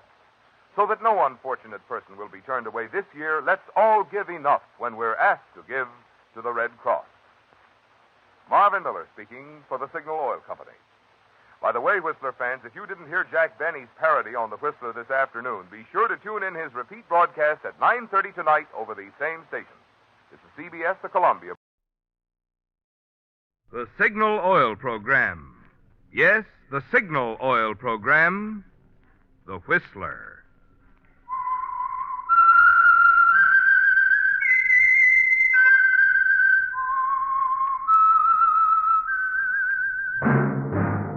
That whistle is your signal for the Signal Oil Program, The Whistler.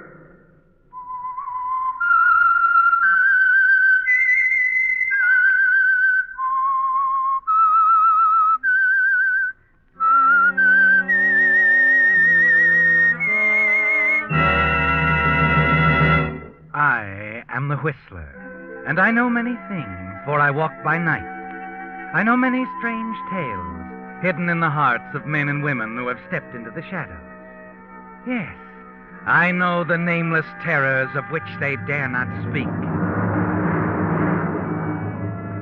Yes, friends, it's time for the Signal Oil Program, The Whistler, rated tops in popularity for a longer period of time than any other West Coast program in radio history. And Signal gasoline is tops, too, tops in quality. It takes extra quality, you know, to give you extra mileage. And Signal is the famous Go Farther gasoline. So look for the Signal circle sign in yellow and black that identifies independently operated Signal stations from Canada to Mexico. And now the Whistler's strange story. Death of Mr. Penny. On the icy slope high above Clear Valley Ski Lodge, the two people, racing down together side by side, appeared like two moving specks of black against a sea of white.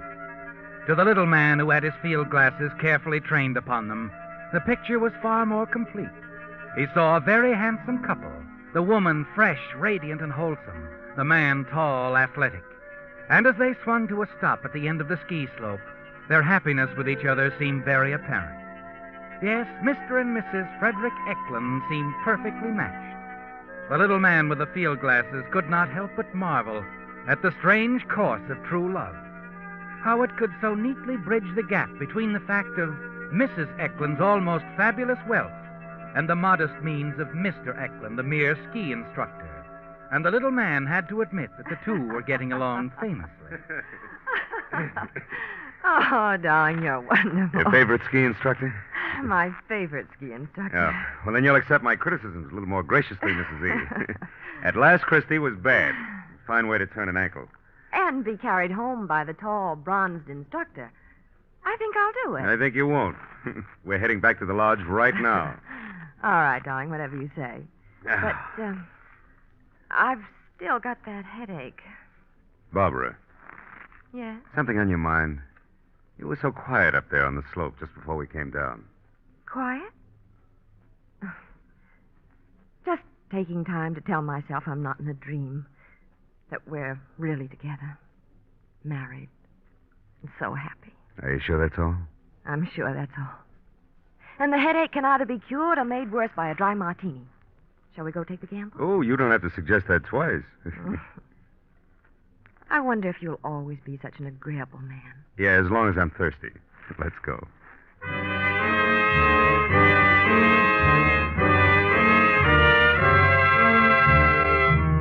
An agreeable man. Yes, Fred, you've been that with Barbara, haven't you? That and more. And you know that she appreciates it, that you've made her very happy. But you also know that there is something disturbing her this afternoon. Something more than a simple headache. You worry about it yourself. Bring it up again as the two of you sit by the roaring fire of the lodge and look out at the landscape through a giant picture window. You, still don't feel any better, dear? No. I'm afraid I'm going to have to go upstairs, nap for a couple of hours before dinner. Mind? You know I don't. What will you do to amuse yourself? Oh, look at the scenery. Well, it's not novel enough. You know it too well. Oh, no. I see something different every time I look out the window. Here, I'll prove it. Did you ever see anything like that? I don't see what... Yeah. You mean that little man on the terrace? Uh-huh. The one with the field glasses. Looks like an African explorer. Now, you can't say I see anything like that every day. No, but I didn't mean people.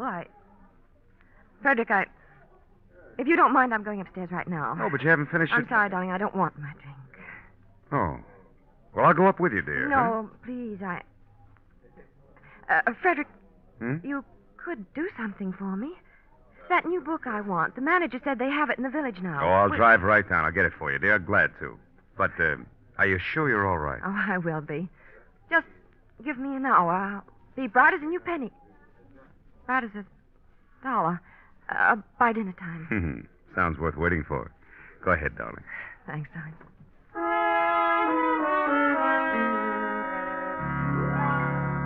You watch Barbara turn away, go to the stairs.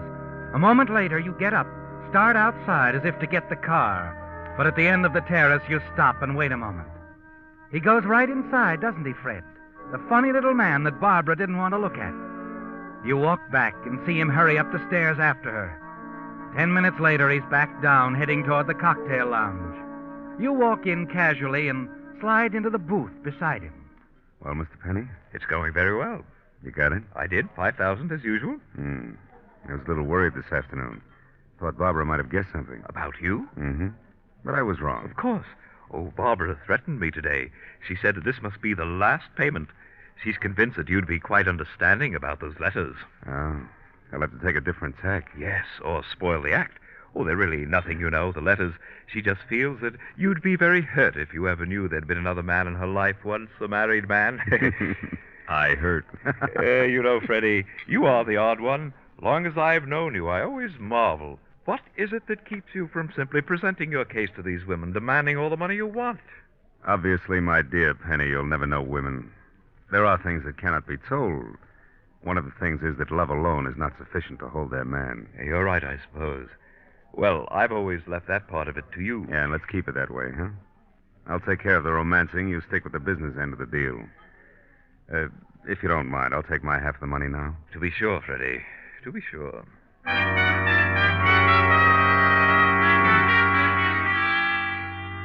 As you conclude your present business with Mr. Penny, he excuses himself and hurries away. A moment later, you're conscious of the voice, the song that comes from the lodge dining hall. Maybe Monday. Susan, a delightful girl, isn't she, Fred? Talented and beautiful. Yes, and since you met her a month ago, she's been quite overwhelmed by your charm. You stroll across the lobby and stand there at the entrance of the dining hall and watch her as she sings.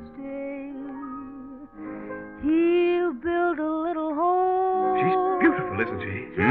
Oh, Penny, I thought you were leaving. I'm going in to have dinner. Now, look, Penny, Barbara will be coming down soon. She isn't pleasant to be with when you're around. Your wife is resting, Freddie. She won't be down for some time. But, shh, I want to listen. And so all else above, I'm waiting for the man I love. That was wonderful, wonderful. Oh, Susan sings beautifully, does she not, Freddie, my boy? Mm-hmm. She's quite a girl. Quite a girl. Yes. Another one of your many side interests. You've always had them, haven't you? Frankie, my boy, let us go out on the terrace for a moment. I want to talk to you. Come along. It's the idea we've already talked everything out. No, not quite, my boy. After you. All right, what's on your mind, Penny? Susan. I want to speak to you about Susan. Oh? You're quite interested in her, aren't you? Oh, I don't know. Just for laughs, maybe. Oh, I see. Then you won't mind if I ask you to stay away from her. To stay away? You're asking me... Wait a minute, Penny. You don't mean that you... You find it amusing, my boy. Why, she wouldn't even look at you. But, Freddie, wonderful. she has many times, so often that I don't want you to see her anymore. Oh, just like that, huh? And just what do you do if I ignore your advice, lover boy? Oh, I could make things rather unpleasant for you. Really, I could. Really? Like what? Oh, tell your wife that you're my business partner. That we're blackmailing her together. You know what I'd do? No, what would you do, Freddie? I'd tell her you forced me into it a trick. I was only playing along with you until I saw my chance to turn you over to the police. Barbara's very much in love with me, Penny. She'd believe it. Yes, I suppose she would. Well, in that case, I should have to tell her about the Carson widow. The incident at Sun Valley 2 years ago. What? That the police are interested in finding the man who went skiing with a Carson woman the morning she was killed. Accidentally. Now, wait a minute, Penny. I could tell your wife what really happened, Freddie. So be a good boy and stay away from Susan, eh?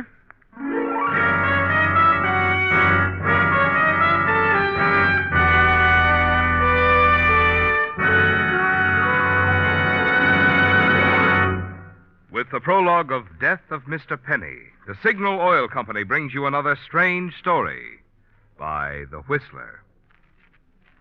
Here in Hollywood, where The Whistler is produced, this is the week when the movie folks decide who's going to win the coveted Oscars. It's too bad there isn't an Oscar for gasoline, because I'm sure that Signal gasoline would run away with the honors for outstanding performance. Just as some actors become typed in certain roles, you may have typed Signal gasoline for economy because of its reputation as the go-farther gasoline. But economy, mind you, is only half of Signal's story. You see, the thing which makes Signal's good mileage possible, the extra efficiency today's Signal gasoline coaxes from your motor, also makes Signal the logical choice for more dramatic performances, calling for instant starting, flashing pickup, or smooth, effortless power. So if you want your car to perform as if it had just won an Oscar, just you keep these 2 points in mind the next time you buy gasoline.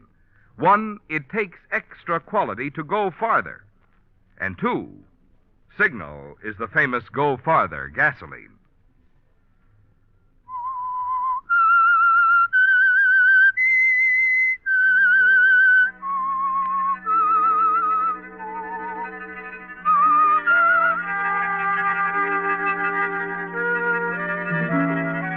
It as a shock, didn't it, Fred? Mr. Penny's warning. And you wonder if your odd little partner really means to carry out his threat, to make trouble for you if you continue to see Susan. He could make things quite difficult, reviving the Carson incident at this time. It would never do if your wife Barbara found out about that, would it? But in the days that follow, you decide to risk it, to test Mr. Penny's threat. And then one evening at the lodge, as you sit in the cocktail lounge with Barbara... Fred? Yes, dear? Did you happen to run over to Shelville the night before last? Shelville? Why, no. Betty mentioned it this afternoon. She and Greg thought they saw you there. No, they were mistaken. Oh, I did go down to the village here. That's the night I ran into Higby, an old friend of mine. You remember, darling, I told you I'd be late getting back. Yes, I know. As a matter of fact, Higby and I spent most of the evening at the Buckhorn Cafe talking over old times. See here, Barbara, you don't think I'd lie. Oh, of course not, darling. You know how Betty is, wrong as usual. See if you can get the waiter, will you, dear? I think I'd like another brandy before turning in.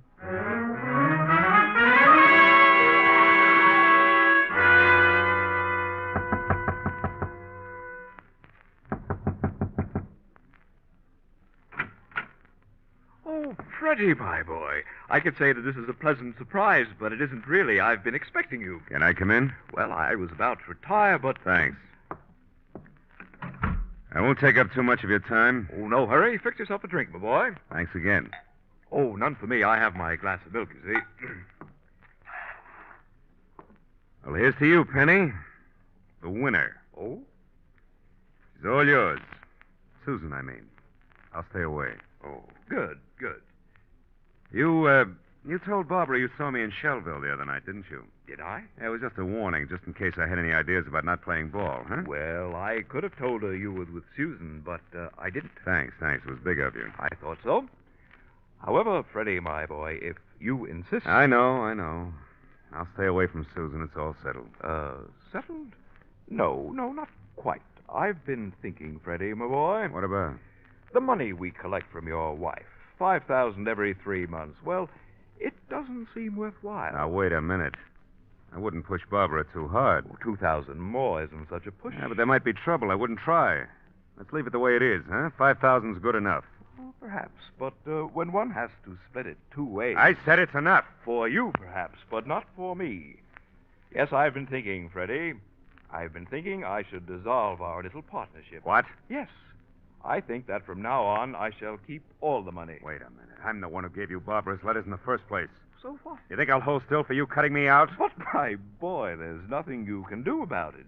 Because of Sun Valley, Mrs. Carson. Why, you... Oh, please don't get excited. I ought to wring your scrawny little neck. But you will not. You will do nothing. Now, please, go. I'm quite tired. Good night, Freddie.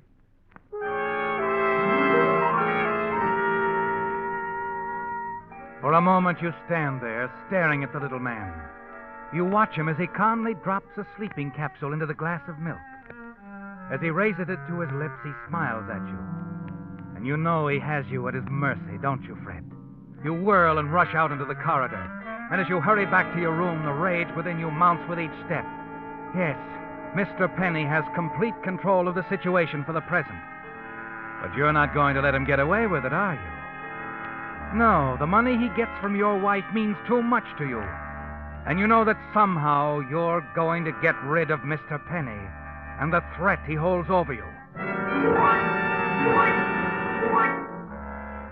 It isn't until the following afternoon that you know just how you're going to do it. On an errand for Barbara, you stop at the village drugstore, Pop Grandin's place. That be all, Freddie? Yeah, I guess so, Pop. Okay. Oh, say, you going back up to the lodge? Yeah, why? I wonder if you'd mind dropping off a prescription for me. Oh, of course not. You can just drop it off at the desk. Come on back. I'll make it up right away. You walk with Pop Grandin to the back of the shop. Watch him as he prepares the prescription. Then your eyes wander over the shelves lined with bottles. At the far end of the lower shelf, you see a bottle filled with tiny red capsules, just like the one you saw Mr. Penny drop into the glass of milk last night. Oh, dreaded the telephone. Excuse me, will you, Freddie? Hmm? Oh, sure. I never saw it to feel. Every time I get back here, that doggone... Couldn't have picked a better time.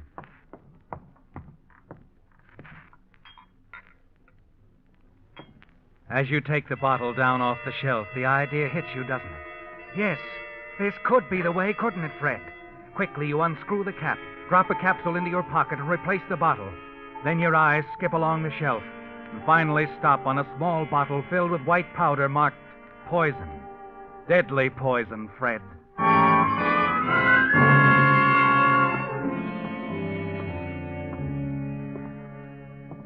Sorry to be so long, Freddie. That was Mrs. Ferguson, and you know how she is. Talk. Yeah, now where was I? The prescription. Oh, yep. I'll only be a minute, Freddie.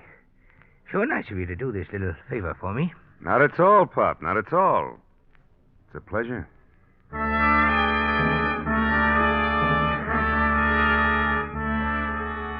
You're thankful that Barbara is out when you return to your room at the lodge. Quickly, you empty the contents of the red capsule into the wash basin. Then you fill the capsule with a white powder you took from the shelf at Grandin's drugstore. Moments later, you leave the room, the capsule containing the deadly poison safely tucked away in your pocket.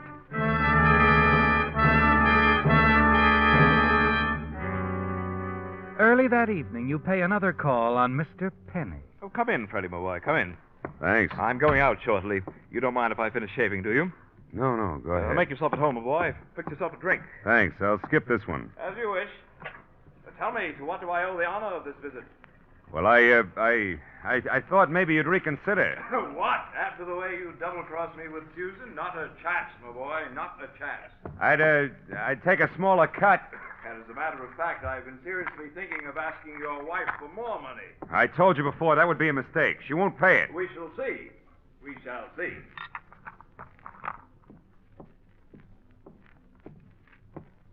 What are you doing, Freddie? Oh, just looking at this magazine on your nightstand. Holidays, huh? Planning a trip? Perhaps. Oh, look, Penny, I need the money. Why can't we make some sort of arrangement? You're wasting your time, my boy. This is too good a thing for me to share with anyone. I am rather surprised and annoyed, too, that I didn't think of handling the matter this way long ago. You won't change your mind? No. After all, you still have Barbara. She's a wealthy woman. Do you begrudge me a few $1,000s now and then? All right. That's the way you want it. Yes, that's the way I want it, my boy. Good night. Good night. No hard feelings, Freddie. No. See you in the morning, then. Yeah. Maybe you will, Penny. And maybe not.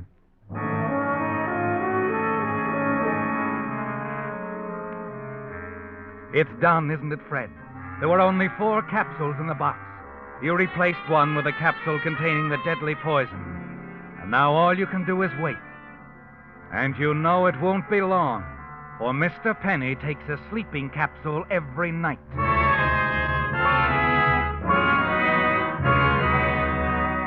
You're a little disappointed the following morning at breakfast when you see Mr. Penny sitting at his usual table.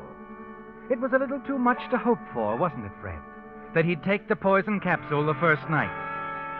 But then there are only 3 capsules in the box now. The next morning, you're in for another disappointment. For as you enter the dining hall, you see Mr. Penny again, sitting at the table near the window. He looks up as you and Barbara seat yourself only a few tables away. He smiles, nods, then returns to his morning paper. And then something that Barbara says startles you. Only 2 left, Frederick. What? Only 2 empty tables left. I'm glad we came down to breakfast when we did. I hate to wait. Oh, yes. Oh, goodness, darling. You jumped so. Something wrong? No, of course not. I had my mind on something else. Yes. You were thinking of the capsules in the box, weren't you, Fred? There are only 2 left now, and it's an even money bet.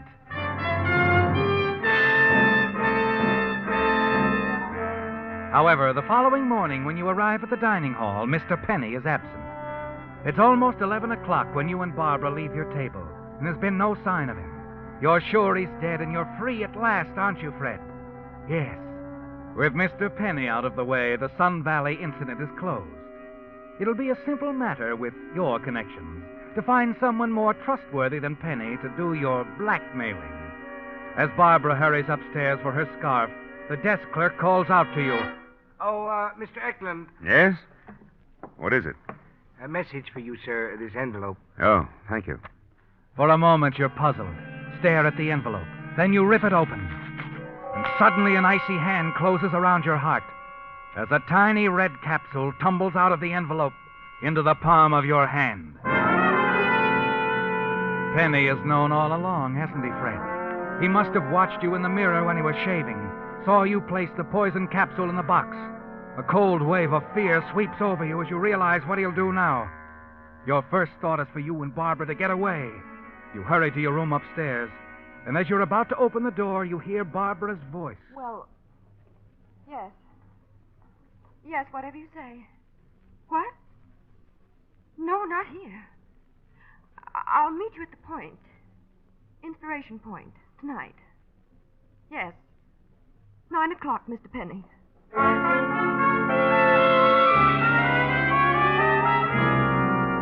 Mr. Penny isn't wasting any time getting his revenge, is he, Fred? Your first thought is to get away, and then suddenly you realize it's useless to run. He'd find you and Barbara sooner or later. No, you've got to take care of him now, once and for all. And this time you can't afford to miss.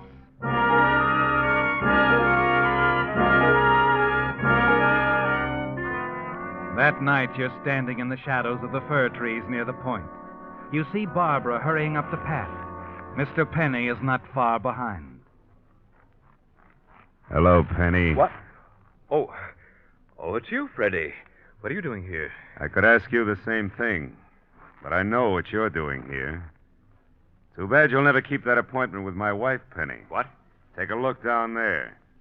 It's an awful drop, isn't it? What are you going to do? You're a smart little operator, Penny. You ought to be able to figure that out.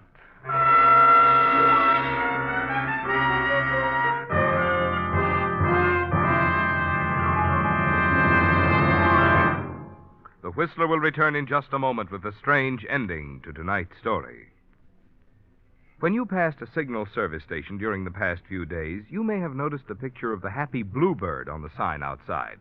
Well, Mr. Bluebird is there to remind you that if you want your motor to sing this spring, you'll be wise to make your next oil change a change to the improved type Signal oil that does so much more than just lubricate.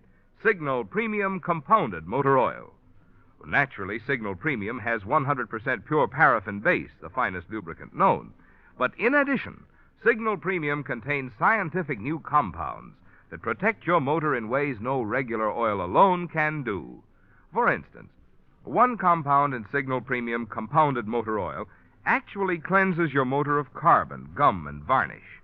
A second compound in Signal Premium protects costly bearings from corrosion. And still other compounds do other important jobs to keep your motor happy as a bluebird. Good reason, I'd say, to make your spring oil change a change to Signal Premium Compounded Motor Oil. Sold only at Signal service stations. It's all over, isn't it, Fred? Mr. Penny is out of the way at last. The threat he held over you is gone, and now you're free. Back at the village, the Buckhorn Cafe, you spend the next several hours chatting with old friends, and then, shortly after midnight, you return to the lodge to your room. As you enter, you're surprised to see Barbara pacing up and down. Oh, Fred, where have you been? At the village, dear. I told you I had to... Did you hear about it? The accident? Oh, the man who fell off the cliffs, yeah. They were talking about it in the lobby when I came in. Matter of fact, the sheriff is down there now talking to the manager. The man's name was Penny. You knew him? Yes. He was blackmailing me, Fred. What? He came to me about a year ago with some letters I'd written. Foolish letters. He wanted $5,000 for each one. I laughed at him. They meant nothing to me, and I threatened to call the police. You threatened? Yes, I threatened to. Then Mr. Penny showed me some other letters. A woman's letters. Mrs. Carson. Mrs. Carson? Her letters to you, Fred. When you're at Sun Valley. He said the police would be anxious to see them. I couldn't believe you'd done anything wrong. But then when he said send the letters to the Idaho police, I was afraid. He's been blackmailing you all this time because of those letters to me? Yes. Barbara, listen to me. I've got... It's not true, is it, Fred? The skiing accident. You didn't kill it, did you? He told you that? This morning.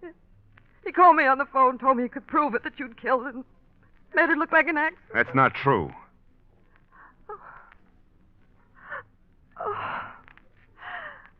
Then he was lying. Oh, I knew it, darling. I knew it all along. But I agreed to meet him at the point tonight. He said he'd bring all the proof I needed. Letters, documents, all the evidence. He had all that with him tonight? Yes. But he never arrived. He fell off the cliffs on the way. Yeah. Yeah, he fell off the cliffs. Oh, darling. I'm so glad Mr. Penny was lying. If he'd had any evidence on him, the police certainly would have discovered it when they found his body. Wouldn't they? Yeah. Yeah, I guess they would.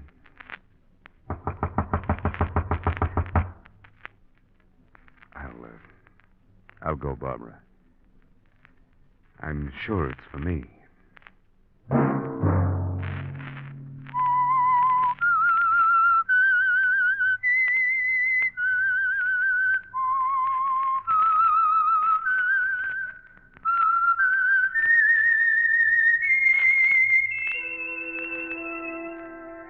Let that whistle be your signal for the Signal Oil program, The Whistler, each Sunday night at this time. Brought to you by the Signal Oil Company, marketers of Signal gasoline and motor oil and fine quality automotive accessories. Featured in tonight's story were Gerald Moore, Dorothy Lovett, and Jeff Corey. The Whistler was produced by George W. Allen, directed by Gordon T. Hughes, with story by Joel Malone and Adrian Jondeau, and music by Wilbur Hatch. All characters portrayed on the Whistler program are fictional. Any similarity of names or resemblance to persons living or dead is purely coincidental. This is CBS, the Columbia Broadcasting System.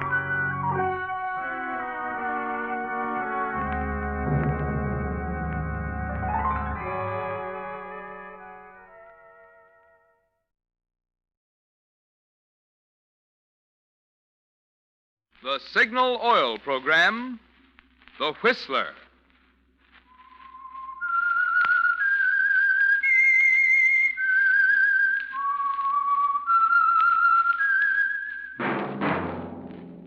That whistle is your signal for the Signal Oil program, The Whistler.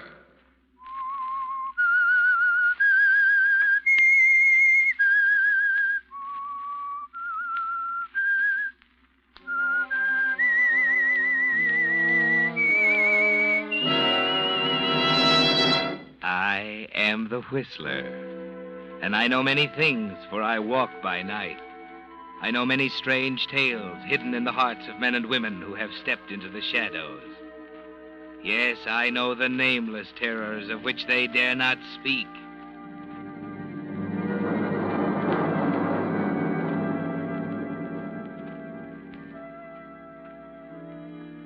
Yes, friends, it's time for the Signal Oil program, The Whistler, rated by independent research the most popular program on the West Coast. Remember, let every traffic signal remind you. With new Signal gasoline, you do go farther than ever. Look for the familiar big yellow and black circle sign that identifies those popular Signal service stations in 7 western states from Canada to Mexico. And now, the Whistler's strange story, The Cistern.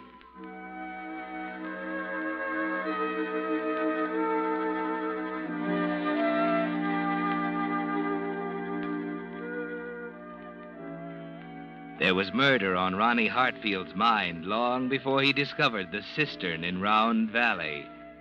But the discovery, more than anything else, made him decide to do it. The groundwork had been laid, of course. He was a partner with old Hank Murphy in the gold-bearing ledge Hank had discovered on the shoulder of Sharp's Peak. $1 million in rich ore. And Ronnie owned 10% of it. That wasn't bad for a young metallurgist fresh out of college. But Ronnie wasn't the kind to think of his own 10%. No, his mind was on the other 90. and the inheritance clause in the partnership agreement. There had to be other things, of course, like the casual conversation he had one afternoon with Sheriff Dawson as they sat on the porch of the sheriff's office, looking across the lake. But that ain't what makes a law enforcement out here so much tougher than in the city. What's the first job in a murder case, for example? Find the body. Body? Yeah. Look at that lake. Look at that, Ronnie. What? The sun on that water. If I could move that lake to the coast, I could sell it for $1 million. Come around sometime during a rainstorm, and I'll close the deal for 10 cents. Why? Well, she ain't a natural lake, you know. Well, we've had to move this shack twice now when the water was right up the floor level. She ain't always as pretty as she looks now, blue and calm and shiny. I don't know. I think it's worth it. Yeah, you'll be a mountaineer yet, Ronnie. What was I saying a while back? You were talking about law enforcement. Oh, yeah. It was this business of bodies. You can say all you want to about city police, but let me tell you, they ain't in it with a county sheriff when it comes to a murder case. No?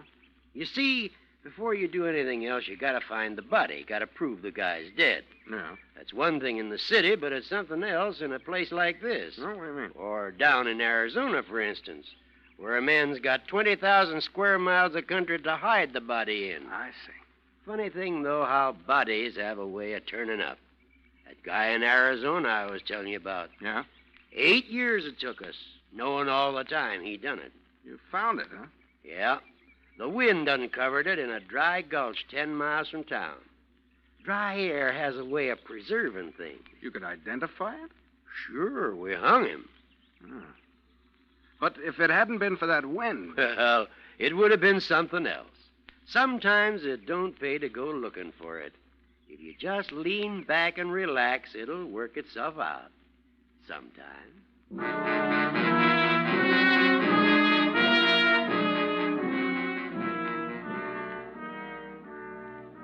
Well, Ronnie, it's odd that the sheriff should have hit upon the subject of bodies.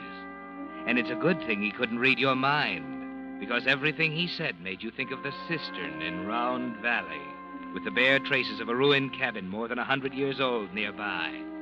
You'd been exhausted the day you found it, after following a 4-point buck down the length of the ridge above and losing him there in the willows. Then, as you fought your way through the brush, your foot suddenly rang hollowly on the cover of the cistern.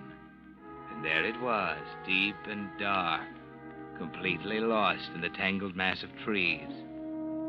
No desert wind there, was there, Ronnie? Once you dropped Hank into the cistern, he'd be there for keeps. Ronnie. Huh? Oh, sorry, Hank. You know what, Hank? I think Ronnie's in love. Well, what's the matter? I just been talking to you for 5 minutes, that's all. Oh, I was thinking, I guess. Just like you, Hank. Comes into my store to buy groceries and goes to sleep by the stove. He's thinking about that hole in the ground. What? What's the matter? Marge knows all about it, mine. Oh, yeah. You picked yourself a pretty good partner, Ronnie, if that ledge is as good as Hank says it is. Even Stephen. I got myself a good metallurgist, too. What with a stamping mill to be built and all. This ain't no pick and shovel project, you know. Gonna take money. Oh, don't worry about that. We got that all settled, ain't we, Ronnie? Soon's Mr. Coulter sees the plans Ronnie made up. Who's Mr. Coulter? Oh, fella down the city, old friend of mine. I'm going down below to see him next week. Alone? Yeah. Ronnie thinks he better stay around and look after things. Aha. What's the matter? Don't know about Hank alone in the city with all them saloons. Oh, go on, Marge. Well, last time Hank went down for a weekend, nobody saw hide nor hair of him for 6 months. If we didn't know him better, we would have thought he was dead. Oh, my. Better keep a close tab on him, Ronnie. You're right. I'd better.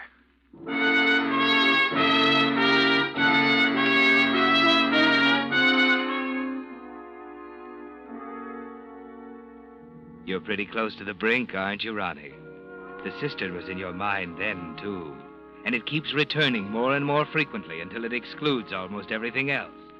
Particularly at night, when there's no sound but the crickets outside. And you can lie awake and think of the ledge. $1 million or more in gold ore, almost on the surface. 1/10 of it yours, according to the agreement. Unless, of course, something should happen to Hank. It would be all yours then, wouldn't it, Ronnie? $1 million. And that kind of thinking always leads to the cistern and the willow thicket at Round Valley. There's no possible way they could ever discover it, is there? Finally, on the night before Hank is scheduled to leave, you make up your mind.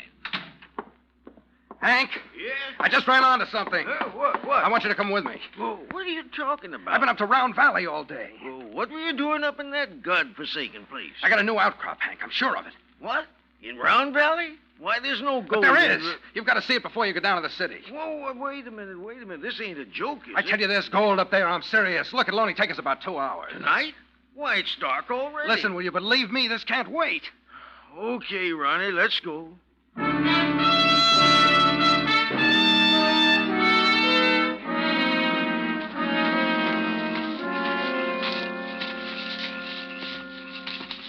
Hold the light up, Ronnie. I can't see where I'm going. It's not much farther. Why didn't we come up the other ridge? I don't see no sense in cutting across this infernal willow thicket.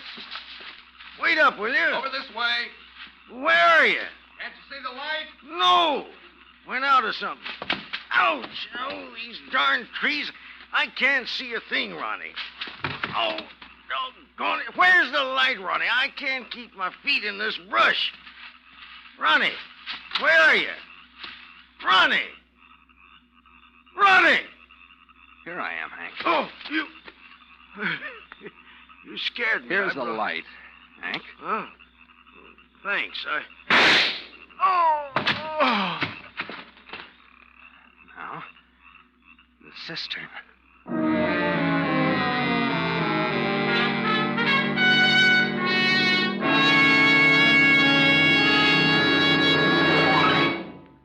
With the prologue of tonight's story, The Cistern, Signal Oil Company is bringing you another strange story by The Whistler. There's an old Hindu fable about the blind men and the elephant. Being unable to see an elephant, these blind men decided to feel one to determine what an elephant is like. Well, the first blind man, happening to grasp the elephant's ear, promptly exclaimed, "Why, an elephant is like a large leaf."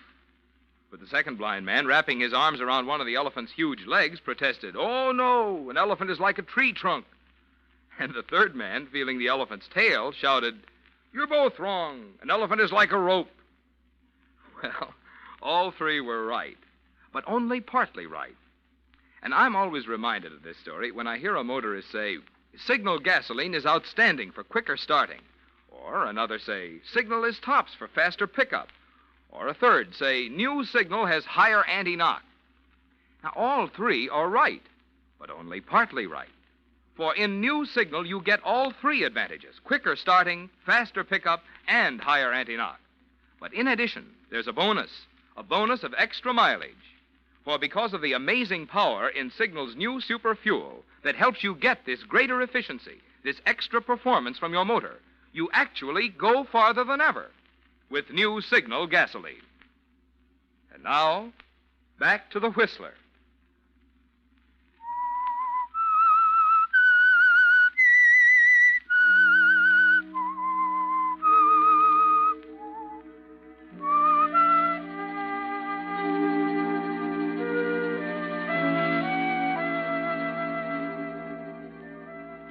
Yes, Ronnie.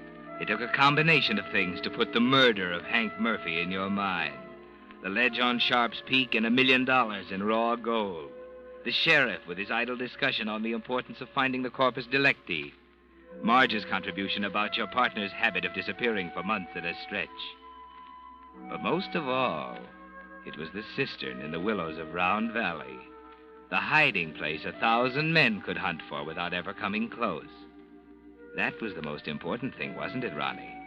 And it's the thing that makes you feel absolutely secure now, on the morning after you killed him, as you walk into Marge's general store. Morning, Ronnie. Hello, Marge. Now, wait a minute. If you're going to ask me how I am, the answer is awful. What's the matter? Coffee, no coffee. Forgot to pick it up last night. Yeah, I missed you. Missed me? Mostly Hank. He's picked up his groceries on Tuesdays and Fridays for as long as I've been here. Well, what'll it be, £1? Yeah, that'll do. Fine. Funny thing about Hank, he He's an old galoot in lots of ways, but part of him's regular as clockwork. His drinking arm, for one thing. Yeah, and getting his grub for another. Last night, when he didn't show up, I says to myself, there's something wrong somewhere. You say you ain't had breakfast yet? No. Hank's probably cussing you out for fair, waiting for his coffee at this hour. Drunk or sober, he gets his breakfast at 7 o'clock. What do you mean? Ain't he waiting up in the cabin? No, he's gone. Huh? Yeah, he left for town this morning. Why, he wouldn't do that. Huh? What? Go off like that without... Tell me, what time did he leave? I don't know. When I woke up, he was gone. Well, that's a funny one. He swore on a stack of Bibles he'd take a package down to my niece in Sacramento. Oh, he had a few drinks. Probably forgot. Well, where'd he get the liquor? Why, I suppose he had it in the house. He didn't have a drop in the house. He told me yesterday when he came in here and tried to buy some. We were out, too. Far as I know, there wasn't a drop in town, and none come until Monday. Oh. Say, how'd he get out of town? The 6 o'clock bus, I guess. You know, I can't help feeling there's something fishy somewhere. Huh? Why? Well, there wasn't no 6 o'clock bus this morning. It's still at Kramer's bar with a broken axle. Say. What? You don't suppose old Hank sprouted himself a pair of wings, do you? I wouldn't put it past him. You can't beat that old varmint. I told you keeping a tab on him was no sin. It's funny, though, ain't it? What? About that package for my niece. Hank never done a thing like that, long as I can remember. Forgetting that away. You know, that's not like Hank at all.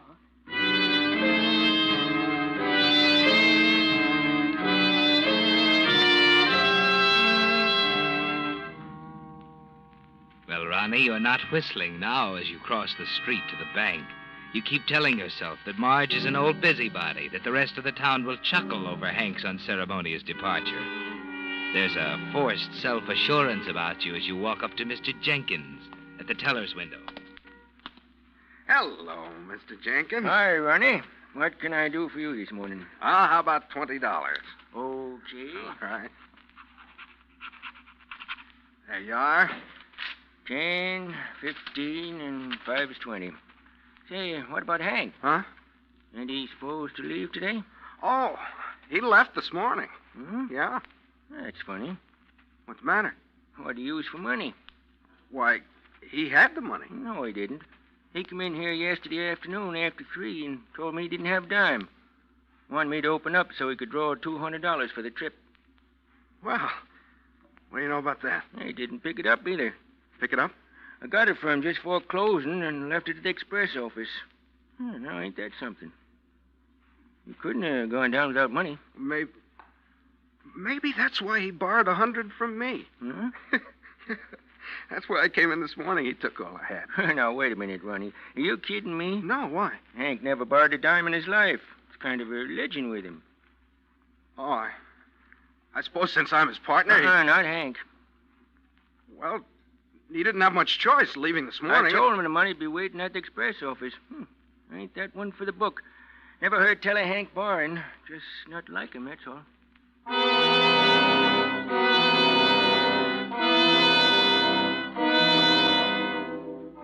You're beginning to thank your lucky stars for the Cistern, aren't you, Ronnie? During the next few days, the town's curiosity about Hank doesn't die down. It changes first into wonderment, then into genuine worry.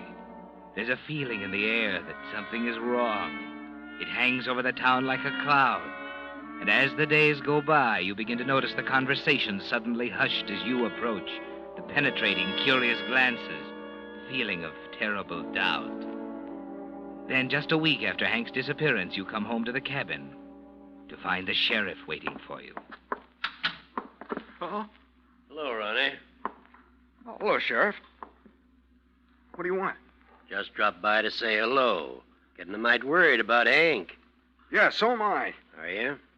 What do you mean? Nothing. Curious, ain't it, how a man can get out of town without transportation or money? He had money. Maybe. And maybe he could have got liquored up without liquor, too. I don't know where he got that. Kind of jumpy, ain't you? Well, I'm getting sick of this talk, all this insinuation behind my back. Nobody's insinuating, Ronnie. We're just a mite worried, that's all. I tell you, he's probably in San Francisco right now. That's just it. He ain't. Just picked up this wire from the telegraph office. Take a look. Huh? Been expecting Murphy for a week. Where is he? Colder. Whoa. He's probably in some bar down there. No. What do you mean? He used to disappear for months at a time. You just don't know Hank. If there's money mixed up in it anywhere, there ain't a soberer man in the county. You're crazy. Hank was a drunk, and you know it. Was? I mean, he is. Ain't it funny that you and I were talking about murder cases just the other day? Now, listen here. I have... Better see who it is.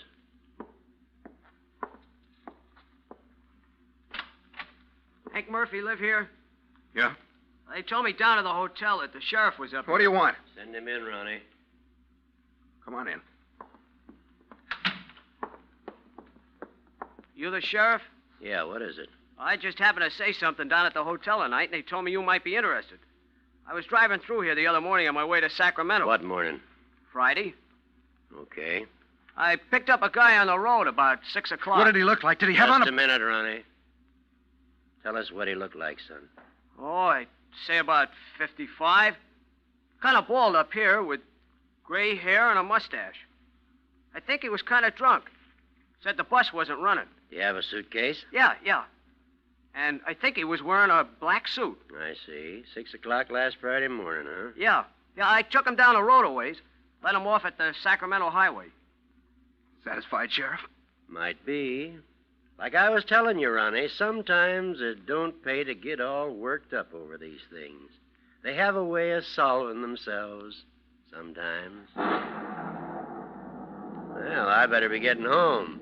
Looks like we're in for a storm.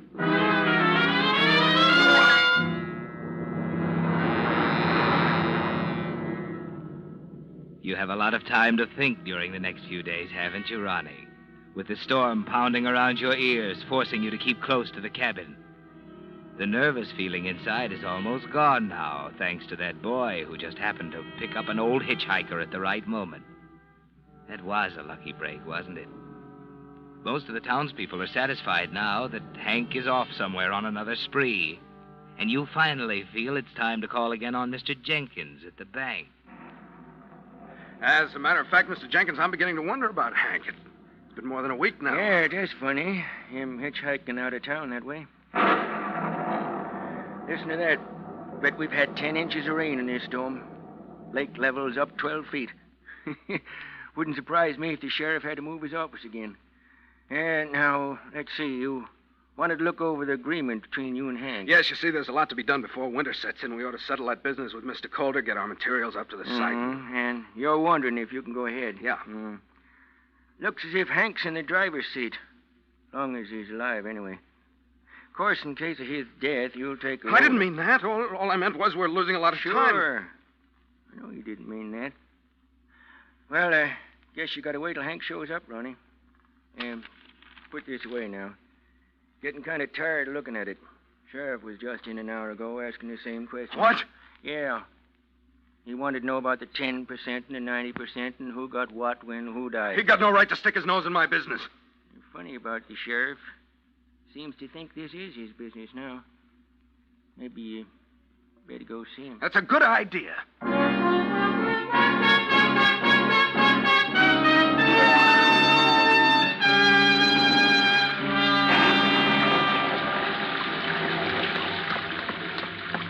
Well, Ronnie, kind of wet for you to be running around, ain't it? That doesn't seem to bother you, does it, Sheriff? That lake's beginning to bother me, I'll tell you.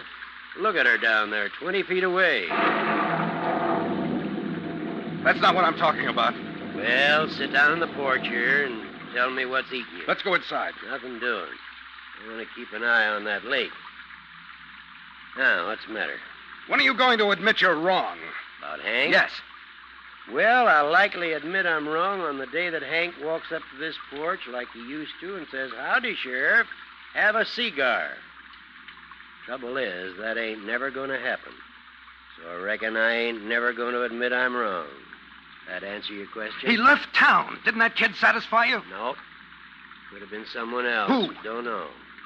Too bad no one had a picture of Hank. Don't you see what you're doing with your stupid guessing? They all think I killed him. Well? Well, what? They're right, ain't they? They're wrong, I tell you. He was gone when I Now, woke... wait a minute, Ronnie. Hank was nothing more than a hunk of clockwork. He never went off his schedule. You just didn't know him well enough. That's why I know you killed him, Ronnie. I know why, and I think I know how. But just like I told you, when it comes to finding a body, a county sheriff has a job on his hands. And, of course, we can't do nothing till we find the body. I tell you, you've got no right to Take talk... it easy, son. Now, wait a minute. If you're trying to bluff me, it won't work. I ain't bluffing, Ronnie. You see, all the time you and Hank were supposed to be inside your house having a few drinks before he took off, the house was empty, wasn't it? Because you happened to be off somewheres killing him at the time. I happen to know, because I dropped by at 10 o'clock to deliver Marge's package. Don't worry, though. I can't do nothing until I find the body, and like I told you, that takes time. Oh, no. 8 years, that time in Arizona, but we got him the day after that windstorm. County sheriffs just got to have patience, you know. Matter, Ronnie? Nothing. You're white as a sheet. What you looking at? Nothing, I tell you. Oh, you sick? It's all right. Oh, it's all wrong. Something's haywire somewhere. What are you staring at? Good Lord. Why, it's... Do you see it, too? In the water. The edge of the lake. It's Hank's body. No, it's not. It can't be. Come on, let's take a look. No, I can't. I said come on.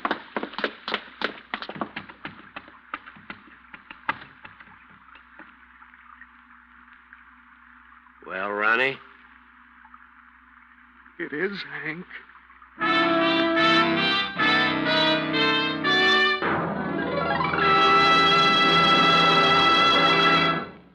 The Whistler will return in just a moment with the strange ending of tonight's story.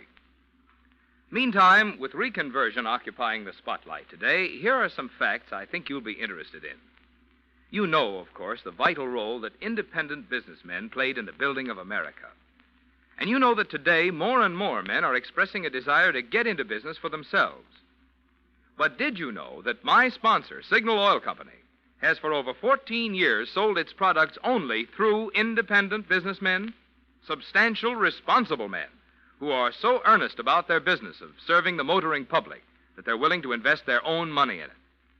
Naturally, signal dealers are carefully chosen for their ability and integrity, which explains why the average dealer has been with Signal Oil Company over 7 years. So you see, there's a good reason why you find more conscientious, experienced men operating signal stations, and why signal dealers, with an incentive to build their own business, naturally give your car more thorough service that does help it go farther. And now, back to the Whistler.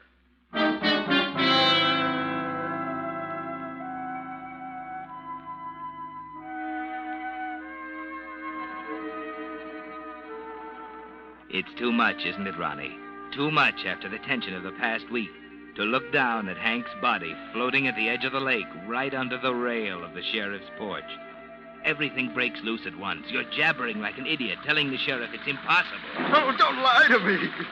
You found him, didn't you? You found him and brought him here. It was a plot, wasn't it? Wait a minute, Ronnie. Well, why did you have to drag it out? You knew it all the time. You just wanted to torture me. Shut up. Listen, I don't have... Shut up.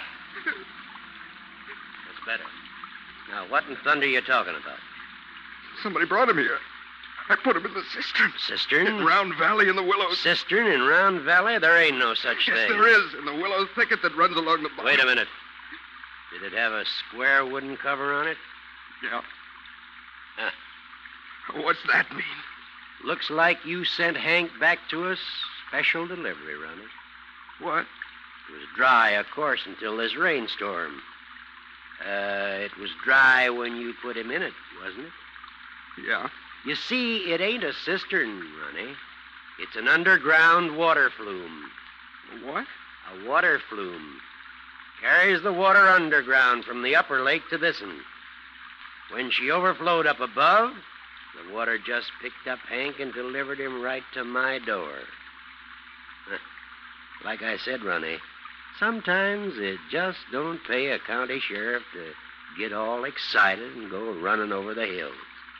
It pays to just lean back and wait sometimes.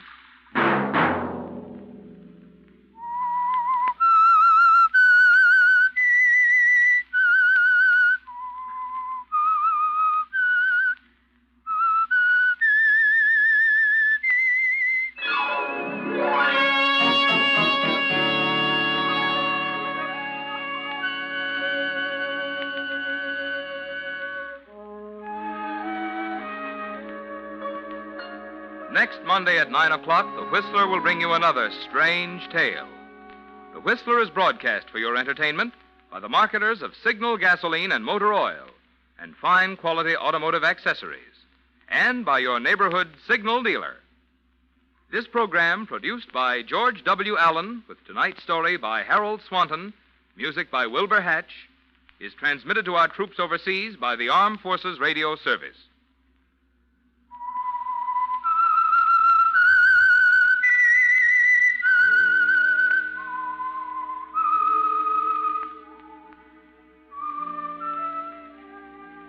That whistle is your signal for the Signal Oil program, The Whistler.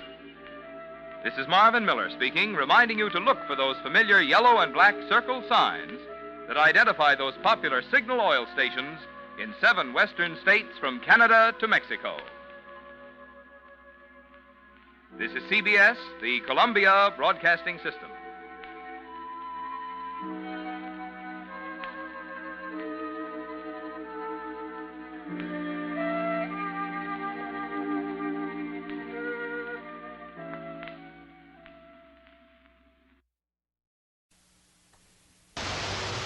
Armed Forces Radio invites you to sit back and enjoy another strange story by The Whistler.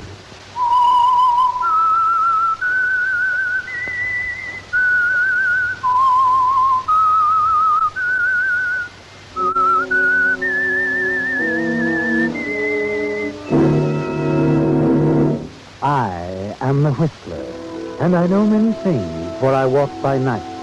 I know many strange tales hidden in the hearts of men and women who have stepped into the shadows. Yes, I know the nameless terrors of which they dare not speak. And now, The Whistler's strange story, The Prosecutor.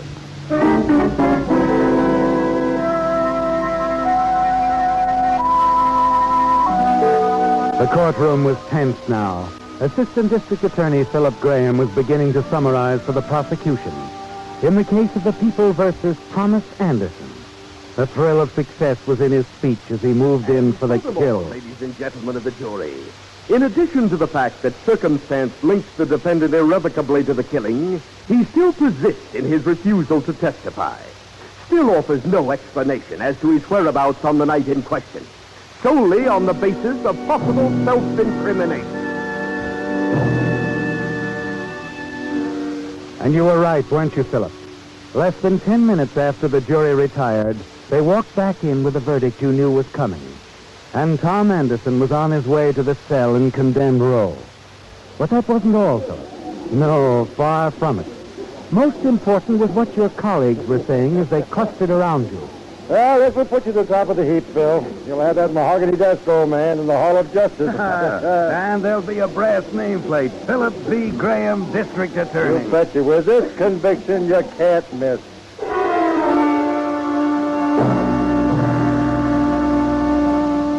And they were right, weren't they, Philip? The voters made it official 2 weeks later. And only you know what kind of a job you really did. Yes. It isn't easy to convict a man when you know in your heart that he's completely innocent.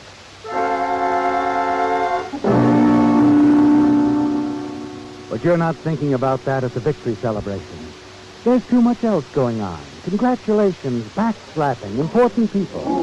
And above all, a beautiful brown-haired girl with clear blue eyes and a quick, easy smile. I didn't quite get that name. Corinne Scott. Oh, Mr. Graham. How wonderful to actually meet you. Not at all. The pleasure's mine. I know you've heard it many times, Mr. Graham, but... Well, I thought you were magnificent at the Anderson trial. I was only doing my job. A public prosecutor. It's almost like playing fate. Oh, now, wait a minute. I mean, the idea of holding the fate of a fellow human being in the palm of your hand. It's a little frightening. It's such a responsibility. Yes, it is a responsibility. Of course, we make pretty certain of our facts before we step into a courtroom and start making accusations. Of course you do. Old American custom, you know, a man is innocent until proven guilty. But just think, Mr. Graham, in this case, the jury was about to let that killer go free. Why, if it hadn't been for you... Yes, I had a feeling about Tommy Anderson from the very beginning. It must have been a very hard fight. It wasn't easy. Of course, if a man knows what he's doing and... And where he's going. What do you mean? Well, I guess I admire ambitious men, Mr. Graham. I admire them very much. Thank you, Miss Scott. I probably shouldn't say this, but... Please do. Well, I think this is a silly way to celebrate anything so important as becoming district attorney. A stuffy reception and a lot of politicians. Now, if I were running things... Yes. I'd get rid of the politicians. I'd reserve a table for two at a little restaurant I know, where the steaks are heavenly and there's vintage wines, crepe Suzette. And champagne? There's Clicquot 1940, no less. How does it sound?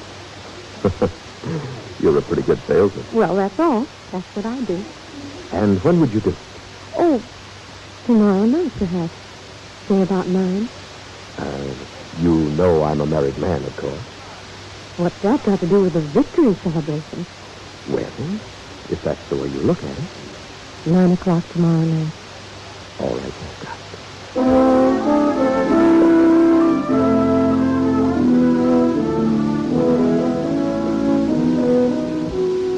Well, Philip, you know it's a foolish thing to do.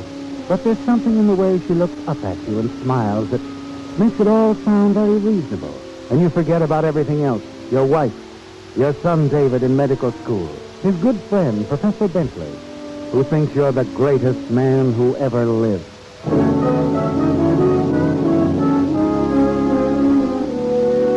At 8:15 the following night, you're standing before the mirror in your bedroom, adjusting your tie.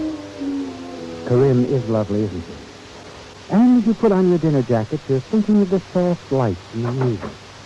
Oh, there you are, Dad. Here he is, Professor. Almost gave you up, Dad. Thought you weren't coming. Hello, son. You got the culprit at last. I told you wouldn't walk out on us, Dave. Hurry up, Dad. We're a half hour late as it is. Well, what do you mean we're late? Say, what's the idea of the dinner jacket, Mr. Graham? Yeah, there's nothing formal Well, about wait a this. minute. What's this all about? Huh? You going somewhere? Are we going somewhere? Dad, you didn't forget. Well, forget what? Tonight, you promised you'd go. Promised I'd go where? Don't you remember? The faculty's having a father and son night. Professor Bentley's in charge. Good Lord, I did forget. Oh, I know, Mr. Graham. You're a busy man. Dad, you've never forgotten before. You've come with us every year now.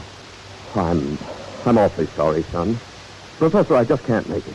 What is it? Where are you going? Well, it's a committee dinner, son. Very important. I simply can't get out of it. But, Dad... I said I can't get out of it. Let it go at that, will you? All right, Dad. I'm sorry.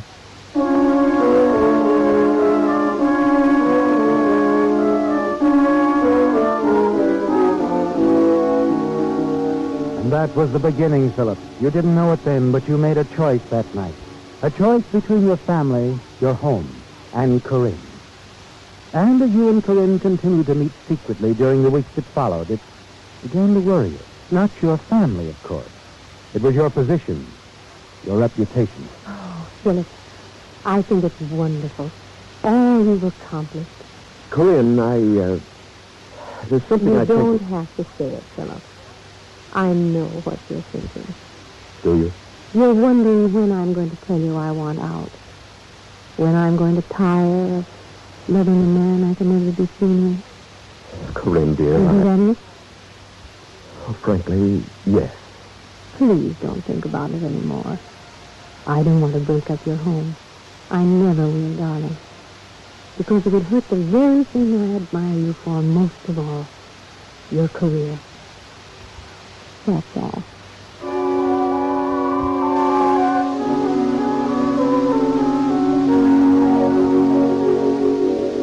Well, Philip, you can have it all now. Your family, your career, and Corinne. She's right, as you say. The one all-important thing in your life is that nameplate on your desk. Philip B. Graham, District Attorney. And you know now that you'll never have to choose between that and Corinne. And then one night, a few weeks later, you return unexpectedly from a business trip and decide to drop in to see her before going home. As you walk up the steps out of the porch, you hear voices. Disturbing voices. That is just the way I feel about it. You can't tell me everything's over between us. It's got to be over. I can't turn my love off just like that. As you grab the handle of the front door, a rage wells up inside you, gripping your stomach, rising in your throat and bursting in your brain like a shell. Open this door. Corinne! Corinne! Philip, why did you come here? Never mind that. Who are you talking to? Philip, be quiet. Don't lie to me. Where is he? Philip. Tell me I heard someone in here. Where's he hiding? Oh, please, Philip. Get out of my way! You step past her. The closet door is partly open. And as you walk toward it, Corinne steps to the light switch. The room goes dark. Turn on that light. Here you are. I knew it. As you struggle with him in the darkness, you realize he's too powerful for you. He forces you back against the table. Your hand lights on a heavy metal bookend. In a blind rage, you swing it high.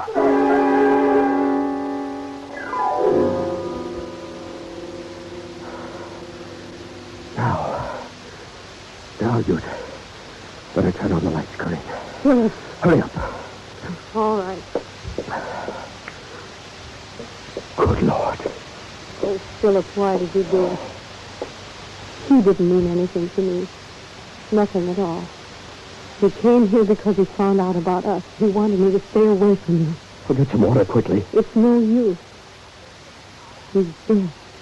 Oh, no. You killed Professor Bentley, your son's best friend.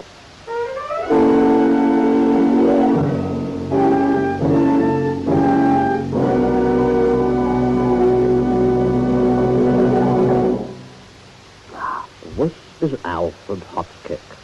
Does the name Jean Nicot mean anything to you? Perhaps it should, and I shall tell you why.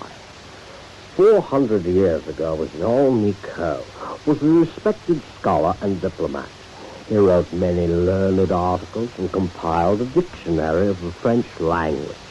Quite appropriately, his own name came to be part of most later dictionaries.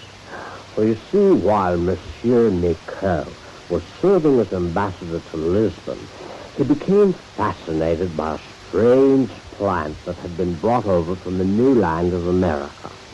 When he returned to his own country in 1560, he took some specimens of the plant with him, and in this manner he introduced tobacco to France. Nicot's countrymen began to associate his name with the smoke-producing leaves. But the older Indian word, which sounded like tobacco, became more common. Nicot, however, was not completely left out. His name lives on in nicotine, the poisonous drug in the plant he introduced to France. So there you have the moral of my story. Beware of those who would name something after you. Should it be the wrong thing, you may find your good name poisoned.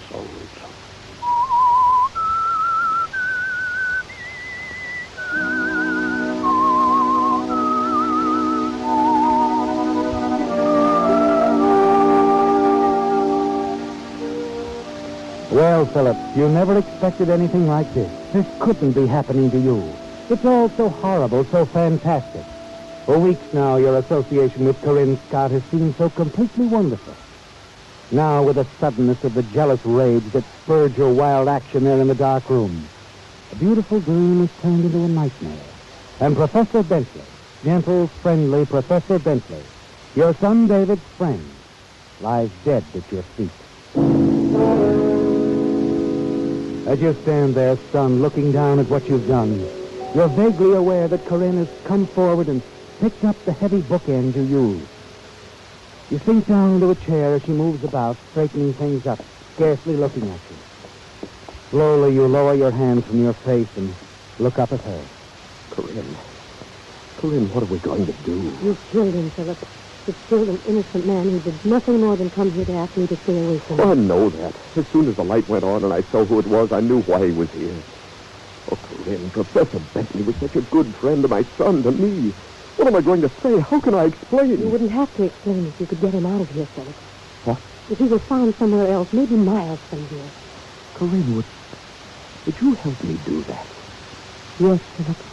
I would. I never knew anyone could be so devoted. So much in love with a person. I'm not doing it because I love you, Philip. What? Because I don't. I never have. Corinne, what are you talking about? I loathe you, Philip. I despise you and everything you've ever stood for. Have you lost your mind? Oh, the man of stone is crumbling. What's the matter, Philip? You're shaking. Shaking like a man in the death house. You're scared and bewildered, just like Tommy Anderson up there in the state penitentiary. Anderson? Tommy Anderson? What do you know about him? I know that he was innocent, Philip. And so do you. I know that you put him where he is in condemned row because it made you district attorney. I don't know what you're saying. But I don't see what it has to do with it. It has everything to do with it, Philip. Everything in the world. Because that's what Tommy Anderson means to me. What? I knew you'd be surprised. You see, Philip, you're not the prosecutor on the case anymore. I am. You mean you planned this? You got the professor No, here? not the professor. I had nothing to do with his coming here. I simply intended to involve you in a scandal, Philip. Or rather, a threatened scandal. And then I was going to give you a choice. A choice of being ruined through disgrace. Or of telling the truth about Tommy Anderson. Right? Exactly. Now you have two alternatives, Philip. You can either free Tommy or stand trial for murder. But it's impossible. I can't go back on what I've said about Anderson, not without... Not without admitting you produced false evidence against him. I'd be thrown out of office in 24 hours. Is that worse than the gas chamber? Is that the choice you're giving me, Corinne? That's it, Philip. You haven't long to make up your mind. The neighbors should be coming home any minute now. They might get curious if they saw a body being Don't carried talk out. about it. I'll do what you say, Corinne. Where's Professor Bentley's car?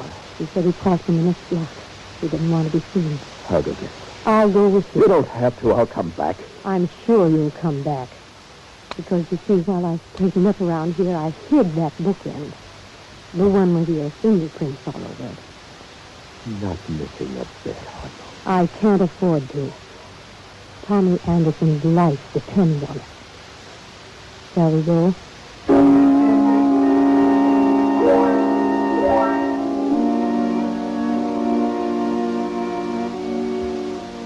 You find the professor's car a block away. Run it into the drive alongside the duplex. Corinne helps you carry the professor's body out of the house to the car, warns you to call her soon, and returns to the apartment. In the next half hour, you live your life over, don't you, Philip? Driving grimly through the night, not knowing exactly where you're going, trying to stay on the darkest streets until you reach the edge of town. The university looms up ahead, a big, slumbering shadow. And you decide there's no better spot than Professor Bentley's own campus. You run the car in beneath the clump of trees, turn off the motor, wipe away your fingerprints, and climb out.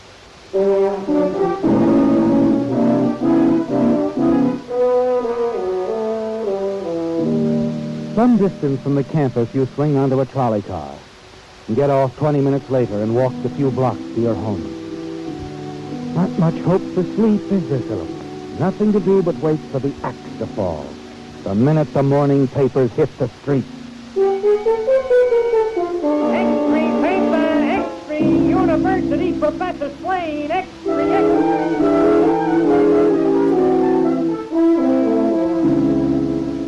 Police offer the theory that the killing might be a gangland reprisal against District Attorney Philip Graham, whose home the slain professor often visited. Recent efforts by the Graham regime to rid the city of gangster domination are known to have caused threatening talk in many quarters, a City Hall spokesman said today. While Graham himself could not be reached concerning...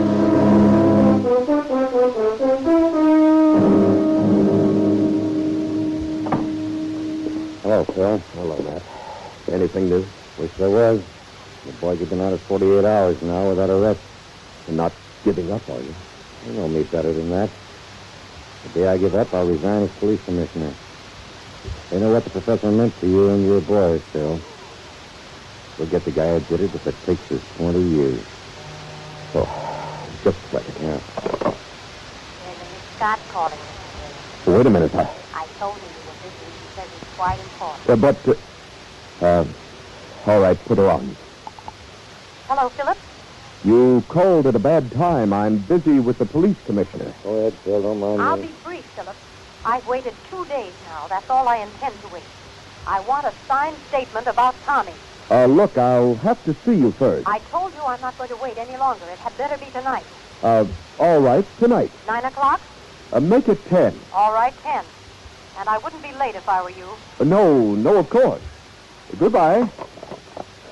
Appointments, favors, business as usual. What do they think I am, anyway? Tough on you, I know, Phil. Well, I better get back and see if the boys get anything with the one lead we've got. What's that? A girl? A girl. We think the professor had a date with a girl that night. Some dame who was paid to lure him into the trap. You mean on the campus? He wasn't killed on the campus. We knew that from the first. He was probably murdered in the girl's apartment. Oh, I see. We're checking every move he made that night.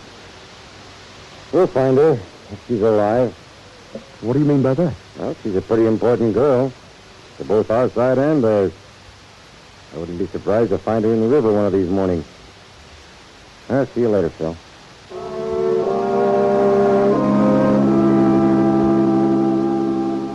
And you're thinking about the girl as he talks to you, aren't you, Philip? Of what she told you that terrible night in her living room. That you have two alternatives, Philip. You can either flee Tommy or stand trial for murder. But there's another choice now, isn't there? Yes, it's been done before. The usual disappearance of the key witness with all the gangster trimmings. They'll never question it for a moment. At 5 minutes of 10, as you walk onto the porch of Corinne's house for the first time since the murder, you've made a terrific decision. You're going to kill her. Well, you're right on time, Philip. I'm always on time. Well, it won't take long. I didn't quite understand what you meant this afternoon about discussing it. There's nothing to discuss. I wanted a signed affidavit that you sent Tommy Anderson up on manufactured evidence. I'll be only too happy to walk out of your life. It's very simple. It's not that simple, Corinne. I want that bookend, for one thing. Naturally. What about your signed statement? Here you are. I wrote it at the office this afternoon. It's all there. It certainly is. What about the bookend? Just a minute. I'm enjoying this. You know, Philip, I'd never believe you could be so frank. Where is it? It's there on the table in plain sight. You didn't hide it? Not that one. I hid the mate to it, Philip, very conveniently, just in case you decided to steal it. In a drawer under a pile of papers where I knew you'd find it. You could never tell them apart without a microscope, of course. Fingerprints are hard to see. So? Wait a minute. You can't get away with...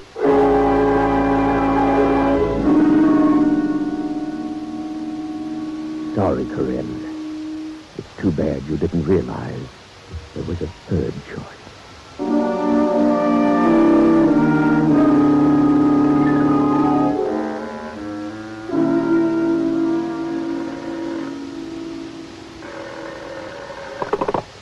Graham speaking.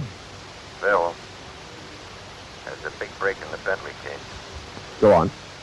The girl I told you about. She's more than a theory now. She's a corpse. Found her dead in her apartment this morning. Any idea who did it? We know who did it, Phil. Oh. pretty quick work. You want me to send a car for you? For me? Afraid so. Where are you? In her apartment. We got the suspect here with us. Oh, you have him there? That's right. For sure, Matt. Send the car. I'll be right over.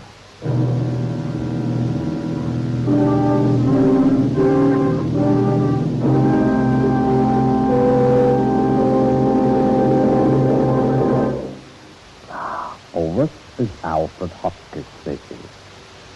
Once upon a time, there was an Apache named Goyasle. Freely translated, this means one who yawns. Obviously, this was not a proper name for a warrior who wished to strike terror in his opponent. So Goyasle, perhaps after consulting an early-day version of an actor's agent, selected a name which he felt was more appropriate. Soon, he was the terror of the Southwest. Throughout the area, people trembled with fear when they heard the name Geronimo. Years later, of course, Goyasle's nom de guerre came into different use. American parachutists added it to the English language, and they cried Geronimo as they leaped from their planes. The exact meaning of their cry is a bit obscure. Old Geronimo, by the way, did not die in battle. He retired to reservation life in order to work on his memoirs and join the Dutch Reformed Church. May I add, there is absolutely no truth to the stories that Geronimo entitled his autobiography, "They laughed when I raided a village, and then I changed my name." The idea is absurd.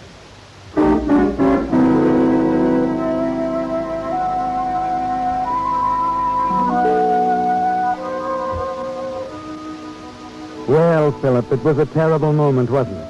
Listening to Police Commissioner Matthews telling you over the telephone they knew who killed Corinne Scott, while your mind reached out frantically for some detail you might have overlooked. The bookend, the bottom of the river where it belonged, the affidavit, carefully burned after you left the apartment. Fingerprints, tire tracks, witnesses, you'd been too careful for that. Then the wonderful words that almost made your heart stop, that they had the suspect there with them. Someone else, Philip, had made a mistake, a staggering, wonderful mistake. The homicide squad is all over the apartment when you arrive. I'm glad you got here so soon, sir. I dropped everything, of course. Where's the suspect? In the bedroom. You know, Phil, I wish there was some mistake about this. Huh? For the first time in my life, I wish I had nothing to do with cracking a case. What are you talking about? Bring him in here, boys. Matthews, what do you mean by that? I was hoping we'd be wrong. There's just no other answer. When the guy comes walking right out of the victim's house and can't tell why... David. Hello, Dad. He won't say a word. I was waiting for my father. He called me up early last night, Dad. He said she could tell me something about what happened to Professor Bentley. I came on over and she told me everything. I see. It sounded crazy. I told her it was a pack of lies. After I went home last night, I couldn't sleep. That's why I came back here this morning. And what did she tell you, David? I've said all I'm going to say. You know what that means, of course? I think so. Dad.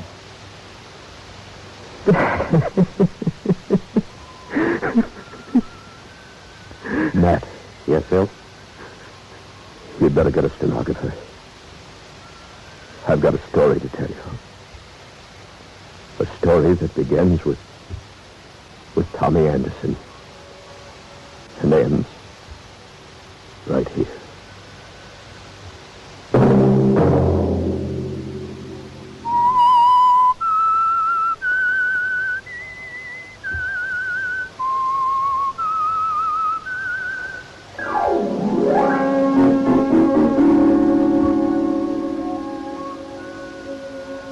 in tonight's story were Bill Foreman as the Whistler, Frank Nelson, Jeanette Nolan, Gil Stratton Jr., Hal Gerard, and Herbert Litton. The Whistler was directed by George W. Allen, with story by Joel Malone, music by Wilbur Hatch, and was transmitted overseas by the Armed Forces Radio Service.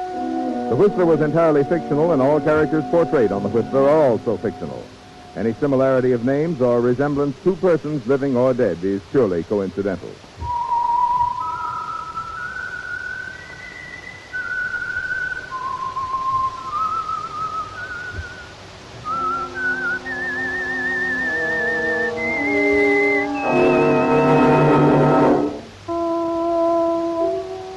Tune in again next week at the same time for The Whistler.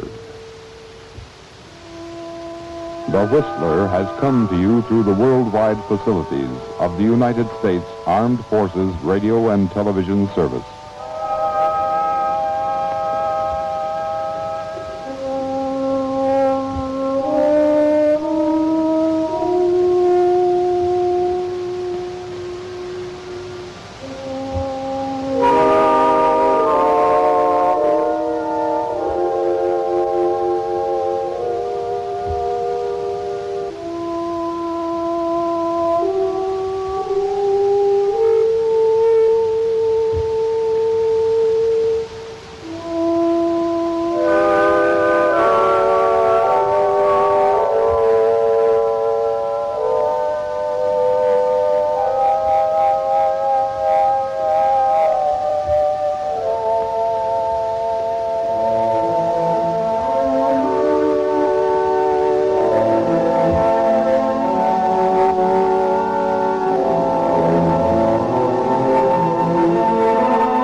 The Whistler.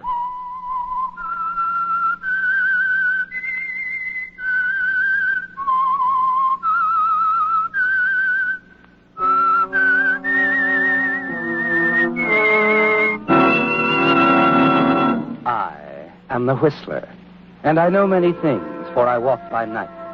I know many strange tales hidden in the hearts of men and women who have stepped into the shadows. Yes, I know the nameless terrors of which they dare not speak. Tonight, transcribed, it's the Whistler's strange story, Night Melody.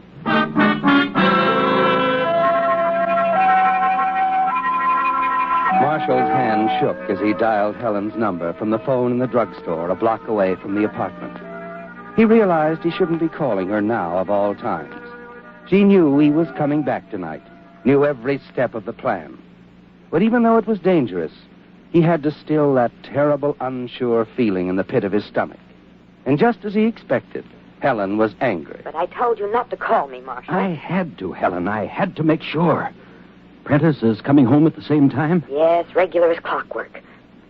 Now, don't be silly, darling. You can trust me. Everything is just waiting for you to walk in. All right, Helen.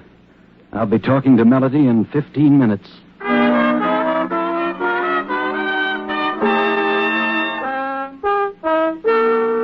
Well, Marshall, darling, same as ever. Always doing the unexpected. Surprise? Well, after all, to have you barge in on me this way at 1 a.m. while I'm supposing you're in Phoenix. I think I know why you've come. Oh? You're going to say goodbye, aren't you? You're very direct, Melody. Why not? I haven't put much stock in these business trips of yours, you know. Who is she, darling? Anyone I know? I think that's beside the point, Melody. Of course. Only feminine curiosity. But whoever your new playmate is, Marshall, I hope she has money. Because you certainly won't get any of mine. I was just talking to my sister this Helen? evening. I don't have any other sisters, dear. I told her again that if anything happens to me, everything goes to her. Well, that's as it should be. You're quite sure about this woman? Yes, I'd say the lady has excellent potentiality. Now, how about a drink? Scotch and soda? Please. I'll go ahead with my makeup if you don't mind. We're just going to put on some perfume. I was surprised to find you dressed, Melody. You going somewhere? Does it matter? What's that? My perfume bottle. Clever, isn't it? Perfume's called Night Melody. See, you like it? Smells expensive. Here's your drink. Let me put back the stopper. Oh! You made me spill it, Marshal. Why can't you be... I'm sorry. Well, I hope it won't show. All over my new suit. It doesn't have to show. You don't like it, do you, Marshal? You never liked anything. Please, Melody, we're good friends, remember? Here. Oh, all right. To the future, huh? To the future. Ooh. I've never tasted anything quite so strong. Almost like... What is it, Marshal? Marshal, what have you done to me?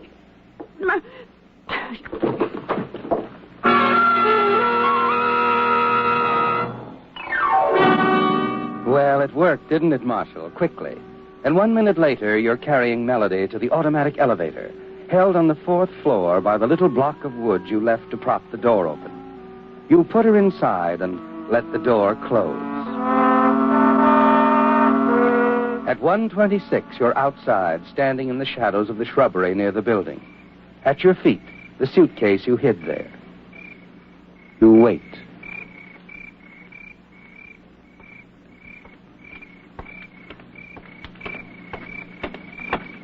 Well, Mr. Prentice. Oh, Blake. You startled me. Didn't know you were coming along the sidewalk. Been trying to catch up with you for a block. Oh, suitcase, eh? Back from another business trip? I'm glad of it. Oh, there you are. Thank you. Well, it's rather nice to meet someone for a change. I'm usually a lone wolf, you know. I suppose it's the lot of every nightclub manager. Did you ring for the elevator? Oh, yes. It's already started down. Your wife expecting you, Blake? No, I didn't get a chance to wire her. Probably be quite a surprise. And it will be quite a surprise, won't it, Marshal? Yes.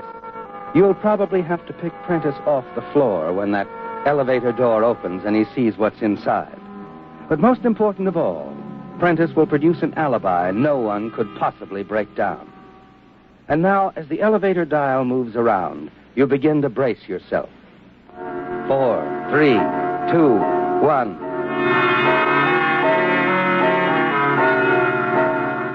You're ready now, waiting. Prentice slides the door back. The elevator is empty. Well, what's the matter, Blake? Step in. There's plenty of room.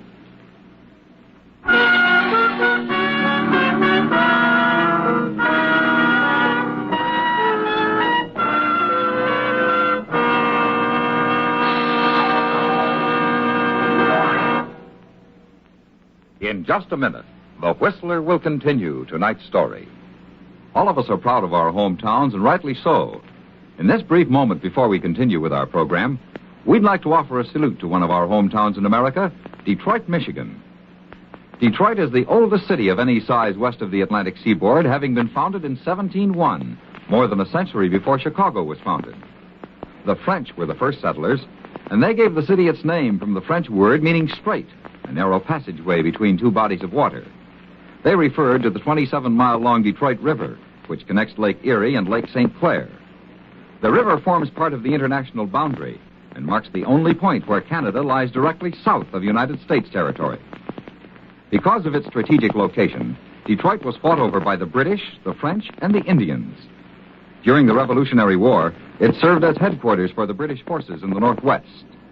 Today, an endless procession of ships pass the city, carrying the immense commerce of the Great Lakes. Detroit ranks fourth in the United States as an exporting port and third as an industrial center. No other city in the world equals Detroit in the manufacturing of automobiles, and it is also a leader in the production of pharmaceuticals, rubber products, varnishes, aeronautic products, apparatus for television, and many other commodities that go to all parts of the world. Detroit, according to the 1950 census, is our fifth largest city, and the people of Detroit are proud of the part that their hometown has taken in the building of America. And now, back to The Whistler.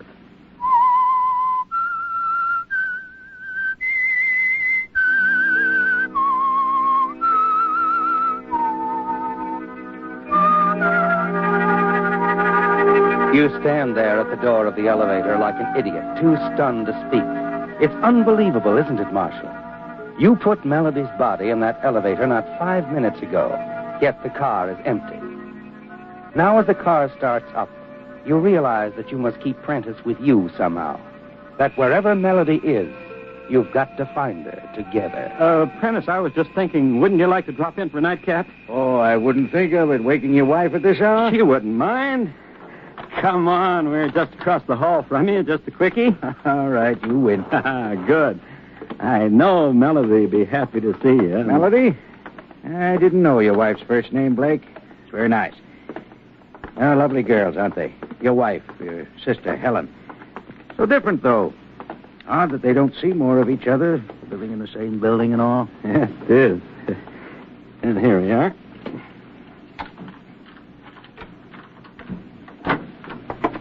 Melody, darling, I'm home.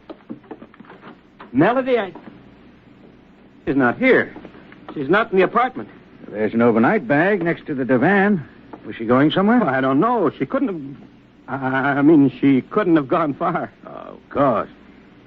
Well, Blake, what about it? Huh? About what? Didn't you ask me in for a drink? Oh, yes. Help yourself, will you? It's on the sideboard. I don't. I'd say you could use a drink.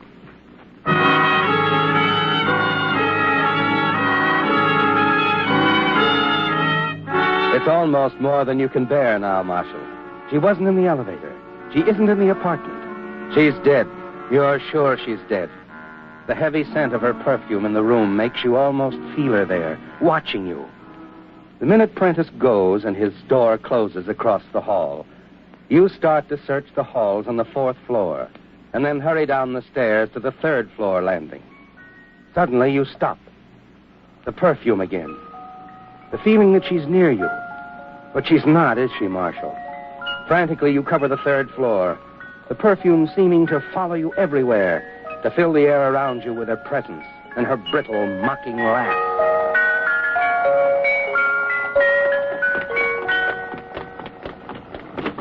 Who is it? Oh, it's you, Mr. Blake. I thought I heard someone. Something wrong? No, Mrs. McPherson. I'm awfully worried about...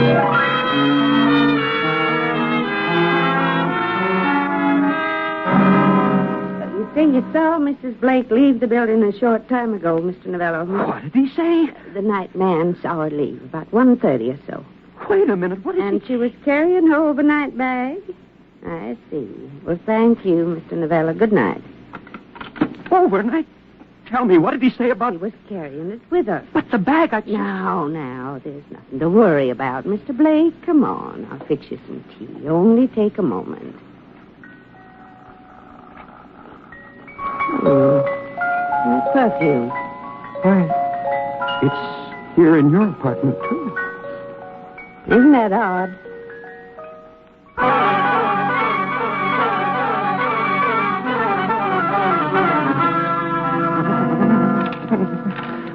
Come on. Oh, Blake. Huh?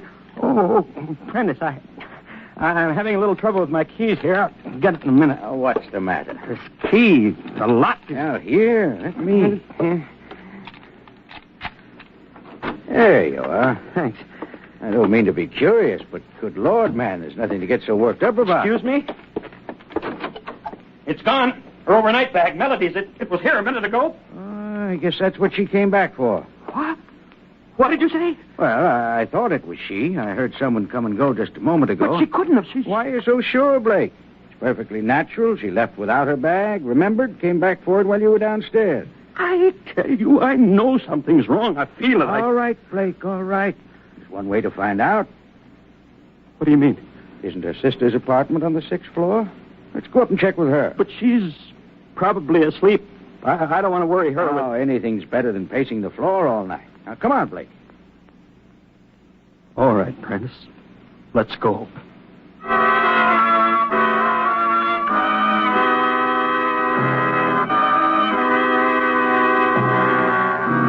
that's not on the program either, is it, Marshal? You're too bewildered to even think now, as Mr. Prentice guides you up the stairs to the next floor and Helen's apartment. Then as the two of you start down the 6th floor corridor, something Helen said hits you between the eyes. Don't be silly, darling. You can trust me. Everything is just waiting for you to walk in. You stop short for a moment, your mind spinning, and then continue on after Prentice. Walk in, Marshal. Walk into what? Poor girl's probably sound asleep. Go ahead. Try it again.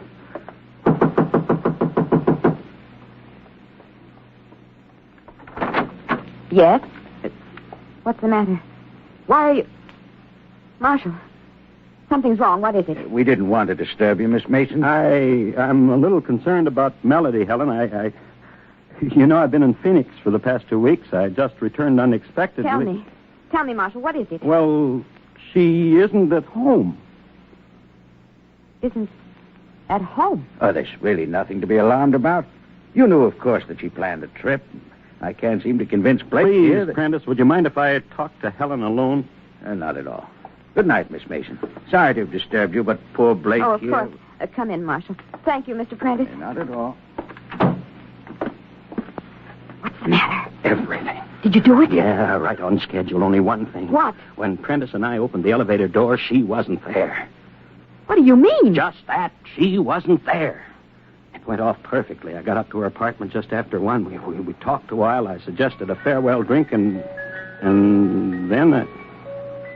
Go on. Wait a minute. Helen, you... What's the matter? She's been here, too, hasn't she? Marshal, what are you... Night, Melody. Here in this room, I can smell it. What are you talking about? Melody's perfume.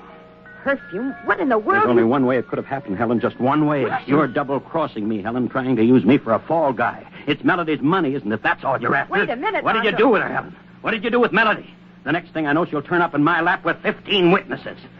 When are you set to spring that? Marshal, listen to me. I'm through listening to you. Please, darling, you've got to believe in me. Helen, I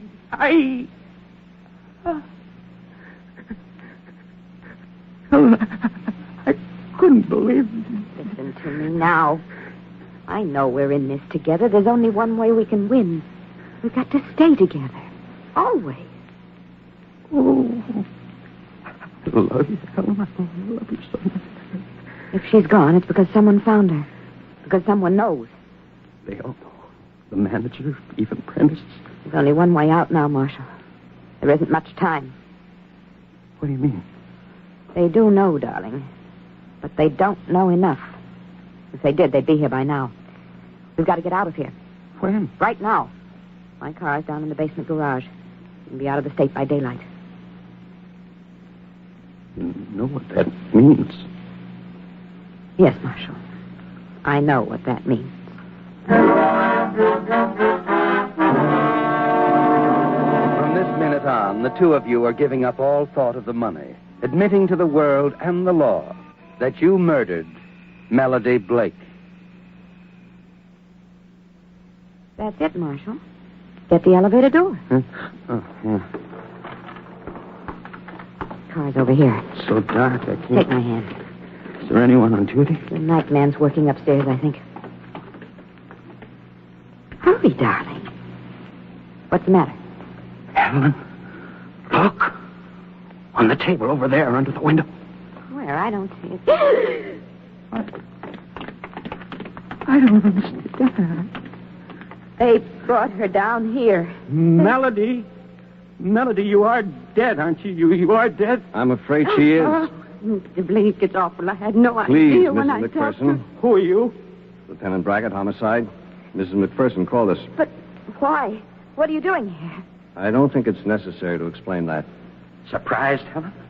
Marshal, Stunned, aren't you? Right out of a clear sky. You had no idea. Please, darling, believe me. That's the trouble. I did believe you. You should have had better sense, Helen. It won't work, you know. It's the wrong kind of a frame. There's still 2 of us. Stop, 2 of us, Helen, you and I. Did you get that, Lieutenant? 2 of us. I didn't kill her. I was the machine, the dummy. She pulled the strings. You don't know what you're saying. Shut up! I'm pulling the strings now, all of them. All right, officer, make yourself comfortable. I've got quite a story to tell you. Don't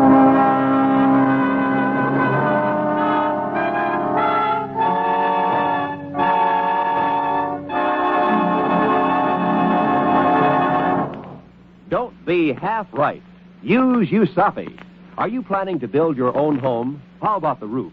For example, do you know how many planes there are in a gambrel-type roof? 2? No, that's only half right.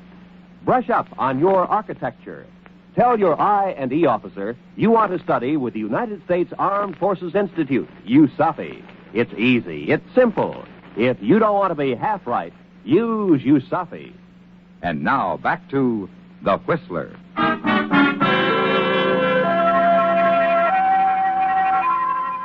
It's a terrible thing, Marshal. The four of you standing in the gloom of the basement garage. Just enough light from the street lamp outside filtering through the dirty window to give the whole picture an ethereal, ghostly pallor. You hear yourself talking now, slowly at first, and then faster as the hatred inside you drives the whole thing out of your brain. And in the flood of words, you tell everything. How you fell in love with Helen, about the night you discovered you were both thinking of murder and of Melody's money, of the poisoned drink, the elevator, the maddening discovery that Melody's body was gone. Helen begins to sob. Mrs. McPherson and the lieutenant just stand there, quietly, listening. Well, that's all, Lieutenant. I don't know what she's done to try to implicate me, what kind of a yarn she's told you, but that's the truth, and no one will ever make me change it. Oh, Marshal, why? Why? Well, what about it, officer? It's amazing what you can run into in an apartment house garage. Come on. Where are we going? The night man's room is down here. I'd like to have you talk to him. The night man? Bring the lady, Mrs. McPherson. This way, Miss Mason. No, I won't. I'm not going to. You do what I tell you. You're both under arrest. Suspicion of murder. But the night man, what's he got Take it to easy. do with... Take it easy. You'll see in a minute.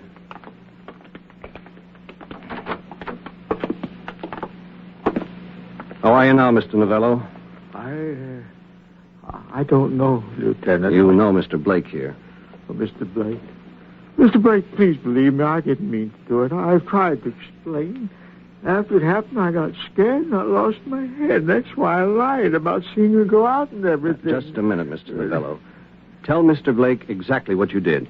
I was cleaning on the 4th floor, and I found Mrs. Blake in the elevator. She'd fainted. Fainted? Go on, Mr. Novello. I picked her up to carry her back to her apartment. As I passed the stairway, I tripped. I fell down all the way to the landing. She hit her head. I know I killed her. I didn't mean to. I didn't mean to. You mean he told Funny, you... isn't it? We thought he was lying. Had him all ready to book until you cleared him. Oh, good Lord. Helen, Never mind, Marshal. No use now. Well, let's go, you two. Oh, Mr. Novello, a word of advice. Next time you fall downstairs with a body in your arms, don't lose your head and hide it in the air conditioning intake. Every apartment in the building is full of that perfume. Now, a question. Do you know who Simon Lake was and what part he played in the building of your Navy? Lake is considered to be the father of the submarine, being the man who invented the even-keel submarine and the first to use an internal combustion engine in a submersible. His first submarines had wheels on the bottom so they could run along the ocean bed, and doors with double-air chambers so divers could emerge underwater. In 1894, during the attack on Fort Henry, Simon Lake, despite great personal danger, successfully took his submarine through the minefields protecting the fort and showed the powers to be the value of underwater craft in wartime. This is but one of many interesting facts which can be found in the history of your United States Navy. Featured in tonight's transcribed story were Bill Foreman as the Whistler, Lou Merrill, Virginia Gregg, Alice Reinhardt, Jack Moyles, Paul Dubov, and Victor Rodman. The Whistler, directed by Gordon T. Hughes with music by Wilbur Hatch, is produced by Joel Malone and transmitted overseas by the Armed Forces Radio Service. Tonight's Whistler was written by Joel Malone and Harold Swanton. The Whistler was entirely fictional, and all characters portrayed on The Whistler are also fictional. Any similarities of names or resemblances to persons, living or dead, is purely coincidental. This is George Walsh speaking, reminding you to listen again next week for another strange tale by The Whistler. And now stay tuned for the program that is rated tops in popularity for a longer period of time than any other West Coast program in radio history. The Signal Oil program, The Whistler.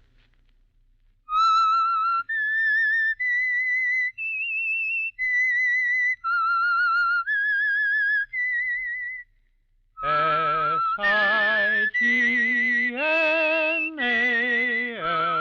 Signal, Signal Gasoline. Signal, the famous Go Farther gasoline, invites you to sit back and enjoy another strange story by The Whistler.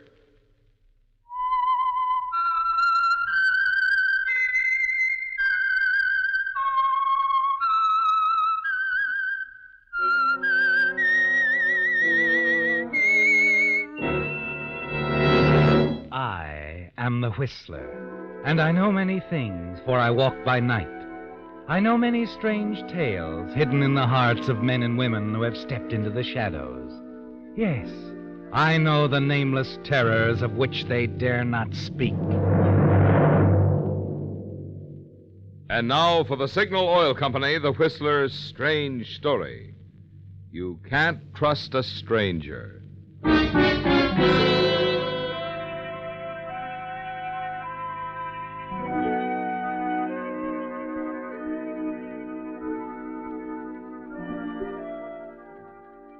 As you walk down the crowded corridor from the district attorney's office, you can feel the stares and hear the whispers.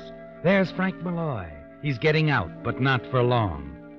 It's costing you $10,000 to walk out that front door, but it's worth it, isn't it, Frank? Because you have a plan, at least part of one. Yes. You reach the front entrance, push open the heavy door, and go out into the street. There at the curb, you recognize the long yellow convertible and the attractive blonde sitting inside. She slides over as you slip in behind the wheel.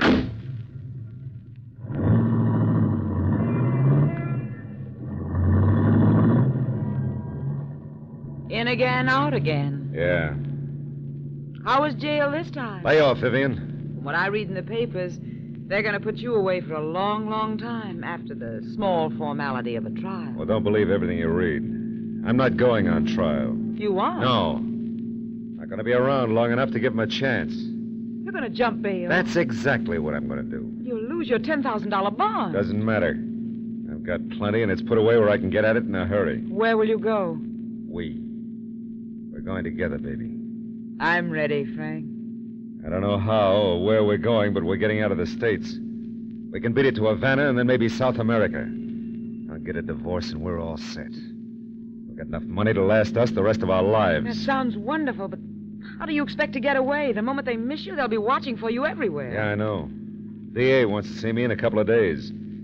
So whatever we're going to do, we're going to have to move fast. Well, we can't just take a plane or a train. Before we start running, Frank, we have to think of something, some kind of plan. Yeah, I know. What about a private plane and pilot? Let's find out about it right away. No. There's something else I've got to find out first. What do you mean? I'm going out to the ranch. I'm going to see my wife. You're going out to see Martha? That's right. Why? Vivian, didn't you ever wonder how the district attorney got hold of all my records and books that I kept? You think I sent them to him? You think I wanted the smoothest gambling syndicate in the state to come crashing down around my neck? No, but somebody else did. It had to be somebody I trusted, somebody close to me. I want to be sure it wasn't Martha. But, Frank, don't you... And they have enough on me to put me away for 20 years. I want to know where they got it. Oh, Frank, what difference does it make now? All that matters now is getting away. We'll get away, baby. Don't worry. But first, I want to see Martha. I just want to know.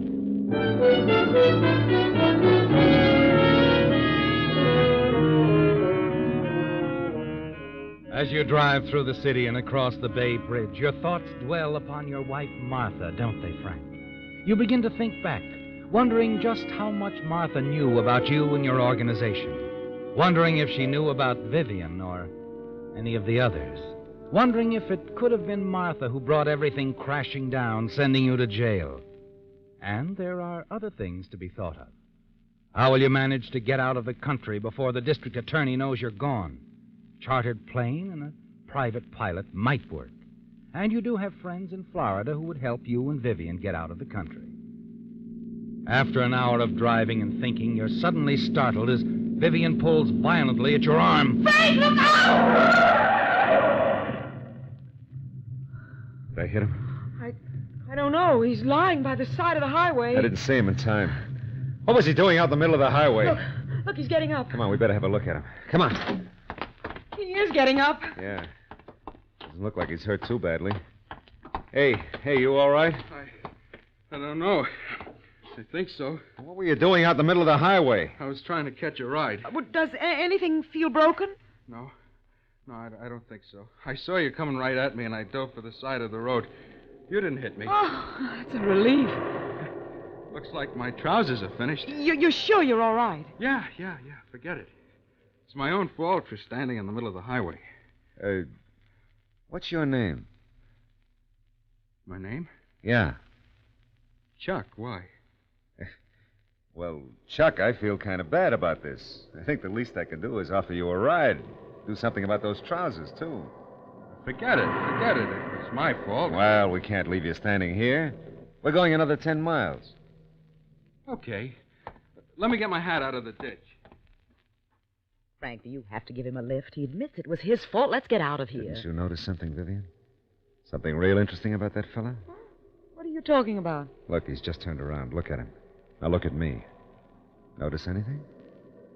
Frank. See it? Looks a lot like me, huh? Yeah. Same size, build, even his features. Yeah, if I worked it out right, I could get away with it. Get away with what? Just think, Vivian. How much easier it would be for us to get away if everybody thought that I was dead.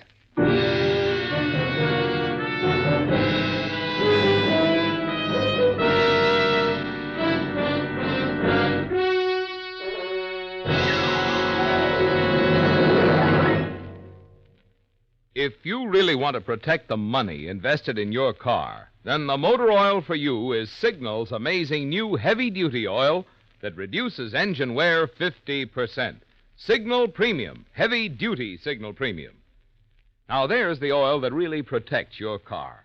This proved and improved heavy-duty Signal oil does more, much more than just lubricate. In addition, Signal Premium motor oil cools, cleans, cushions, seals, and protects. Result? Tests under all types of driving conditions prove. New Signal Premium motor oil reduces engine wear 50%. Your engine keeps its like-new pep and power twice as long. So if you're still using lazy, old-fashioned oil that merely lubricates, it's high time to make a change for the better. Change oil next time at a Signal service station. Change to new, harder-working Signal Premium motor oil that reduces engine wear 50%. Signal gasoline. Your car will go far, will go for the gasoline.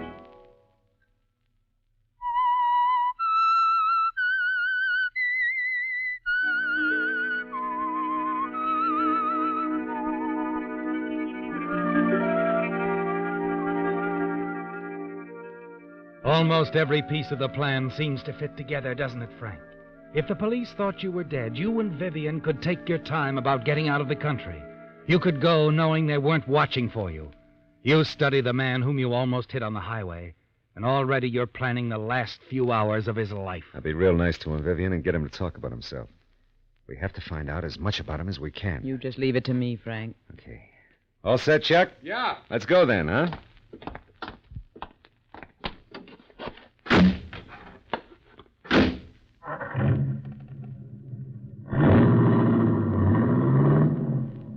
Some buggy. Yeah.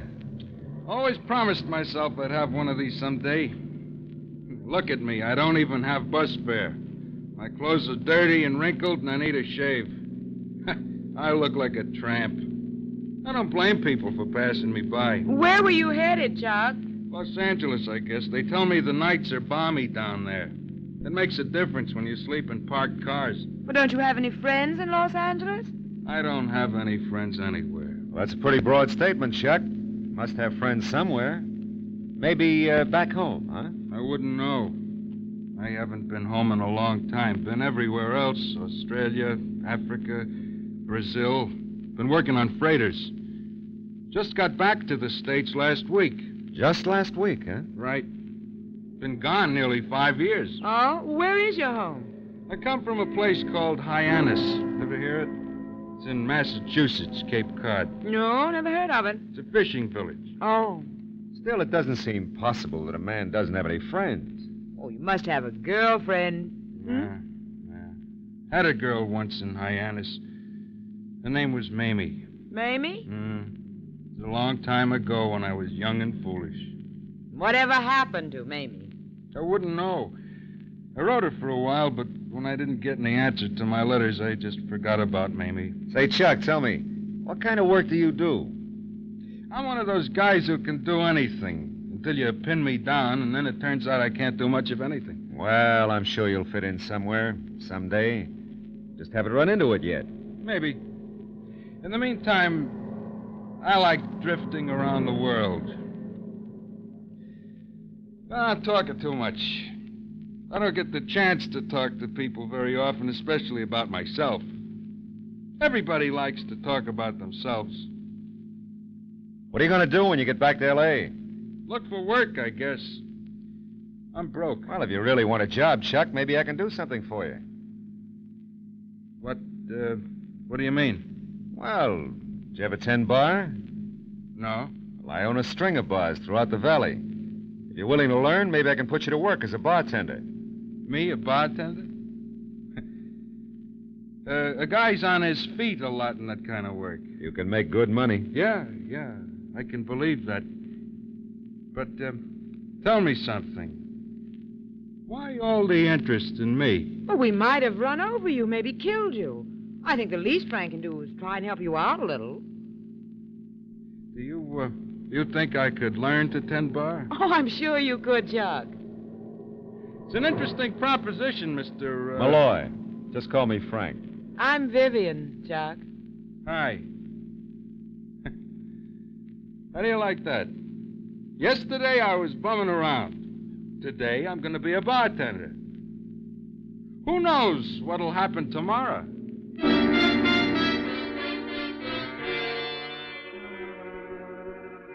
You know, don't you, Frank? You know exactly what's in store for Chuck tomorrow.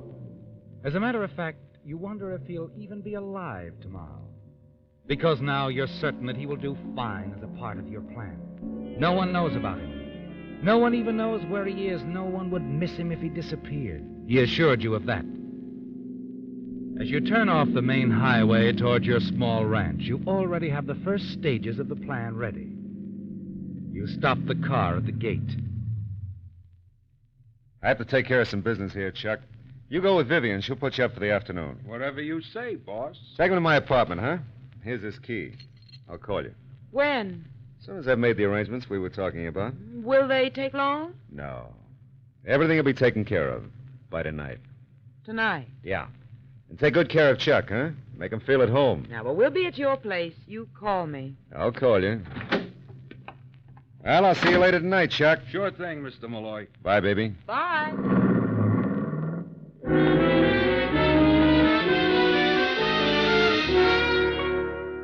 You watch them disappear down the road, Frank, and then you turn toward the house. Everything seems peaceful and undisturbed, and you realize how long it has been since you've come out to the ranch. As you reach the steps and put your hand to the door knocker, you wonder if Martha will be surprised to see you. Hello, Frank. Hello, Martha. I've come to see you. Come in. You don't seem surprised to see me. I'm not. You were expecting me? Yes. Then you knew I was out of jail. Sit down, Frank. Would you like a cup of coffee? No, nothing, except... Martha, I think you know who turned me in to the district attorney. Who was it? Why, I did. I did what I thought was right. You must have known, Frank. I always trusted you. You were the one person I thought I didn't have to worry about. That's it exactly, Frank. You never worried about me. I don't think you even thought about me. There was a time when I was the most important thing in the world to you. So you fix it, they'll send me to prison. You belong in prison. You become nothing more than a gangster, a hoodlum. You're not the man I married 15 years ago. Little by little, I watched you change. You began to make money, lots of money. And along with your money, you gained power. The more you got, the more you wanted. And anything you couldn't have, you destroyed. What did you expect to do? Own everything and everyone someday? But to turn me in like that, I had to stop you for your own sake, and I did it the only way I knew how. I cried for months because I knew the only way to stop you was to call the district attorney. I did what I thought was right.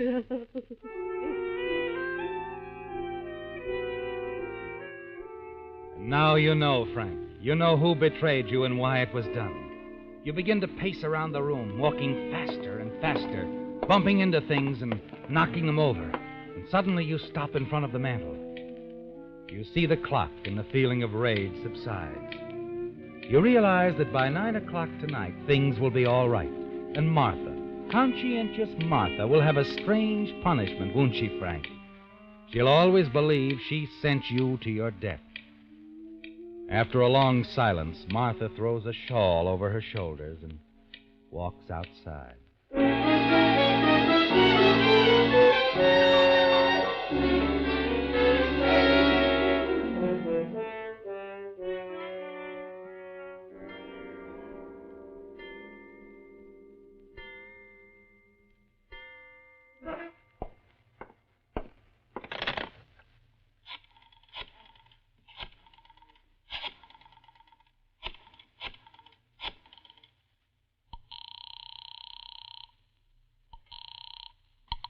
Hello?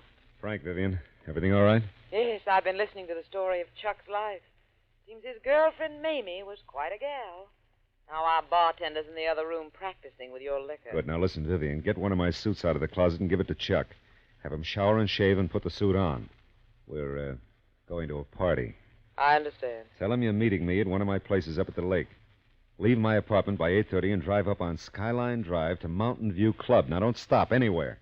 When you get there, wait in the parking lot and back. Be there by 9 o'clock. Clear? Clear and simple. What exactly are you planning, Frank? Like I said, a party. I see. Good. Are you sure you've got it all? We'll see you at the party at 9. At 9.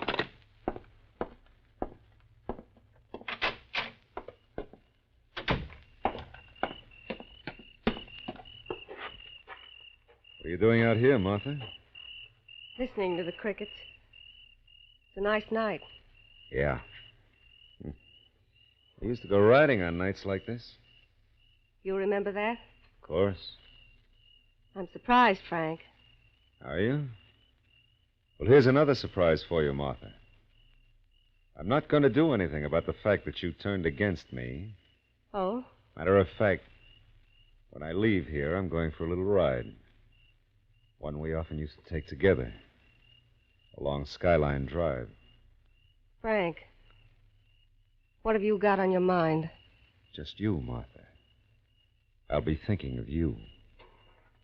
I'll get my coat, Oh, Frank. no, Martha. Wouldn't be right for you to go anywhere with a hoodlum, a criminal. Frank. Goodbye, Martha. Remember, I'll be thinking of you.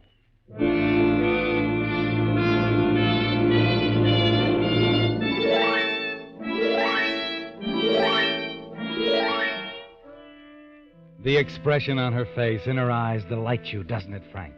Martha is still in love with you after all this time. And later, when your plan goes through, she'll have something to think about, won't she? Something that will be her punishment. Yes, Martha, conscientious as she is, will feel deeply when Chuck's body is finally found in your car, wearing your clothes at the bottom of the lake. Martha will always believe you killed yourself because she turned you in to the district attorney. And above all, she'll testify that you were heading for the Skyline Drive. That part will help eliminate the identification problem. High up on Skyline Drive, you pull into the parking lot of the darkened club. where you agreed to meet Vivian. A few minutes later, the headlights of her car come into view. Right on time. What? Oh, hi, Mr. Malloy. Didn't know you were here yet. Say, thanks for the suit. How do I look? Just fine, Chuck. Are we on time for the party, Frank? Oh, right on time. Oh, say, Chuck, would you give me a hand with some stuff in my car? It's right over here. Sure. Vivian said we were going to a party. Is it in that place up there? No, not there. I didn't think so. Joint looks closed down. It's sure dark out here. What are we going to This, Chuck, this! Yeah. Party's almost over for you, Chuck. What happened? I hit him. He'll be easier to handle this way. Pull that door open so I can put him in the car. Right. What are we going to do now? You stay here about 5 minutes and then drive up the highway about 1 mile. The road makes that sharp bend around the lake. Yeah, I know where it is. I'll be waiting. I'll be waiting there, off the highway. Blink your lights as you approach, and I'll come out and wave you down. Yeah, there. I thought you were going to bring Martha with you. No. I've taken care of Martha. Another way.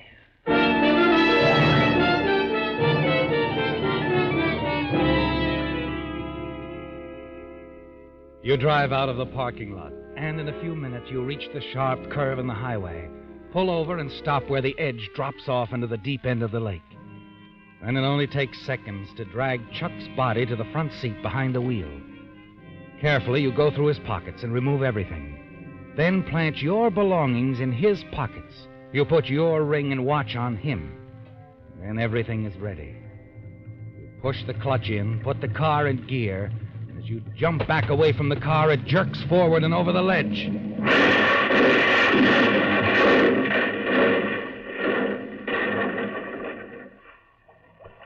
To disappear in the deep black water of the lake.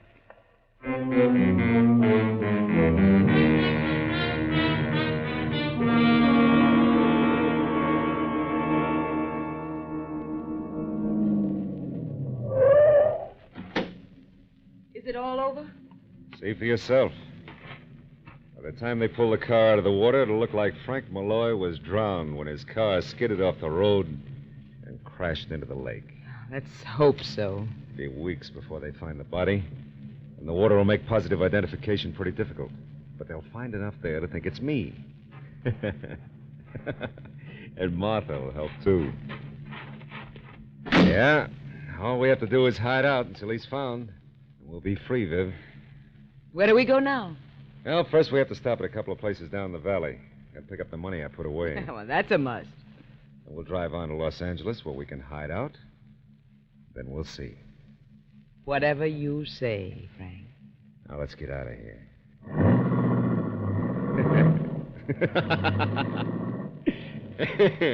You know, it's funny how Martha tried to send me to jail. When she recognizes my clothes, her story, more than anything, will help to set me free.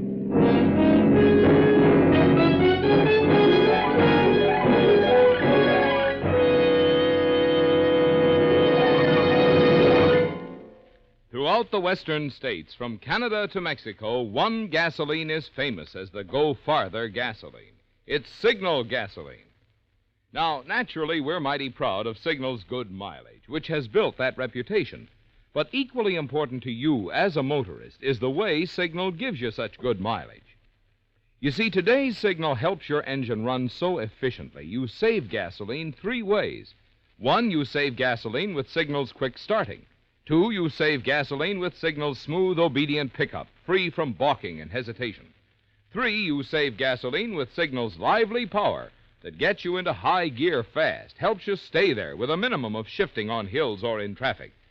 So you see, considering the number of times a day you start your car, accelerate, and shift gears, even a little gasoline saved each time soon adds up to a big saving. So there, in a nutshell, friends, is why motorists call Signal the Go Farther gasoline. Why not treat your car to a tank full tomorrow and go farther with Signal? Signal, signal, signal gasoline. Your car will go far with Go Farther gasoline.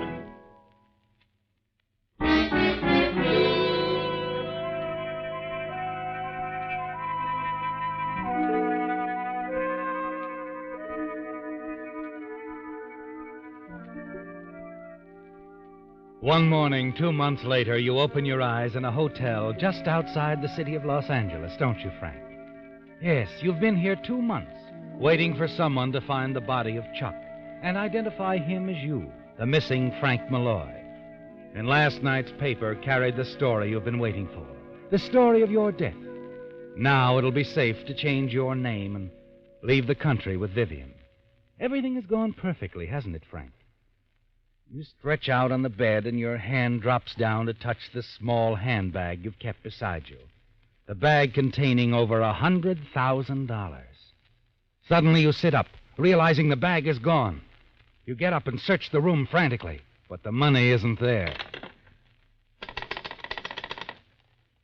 Operator. Operator! Oh. Yes, sir? Would you connect me with room 303, Miss Vivian Smith, and hurry? Yes, sir. Well, I'm sorry, sir, but Miss Smith checked out of the hotel about an hour ago. What? Did she leave a message? Nothing, sir. Anything else, sir?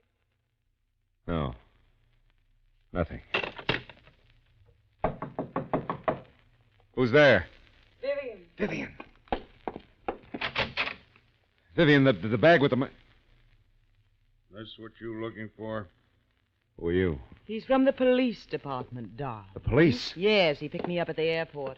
After reading the story in the paper last night, I thought it was safe enough now to leave, only it wasn't. She was taking your money and running out on you, Malloy. And why not? It would only be a matter of time before I meant no more to him than Martha. Shut up, Vivian. It doesn't matter now, Frank.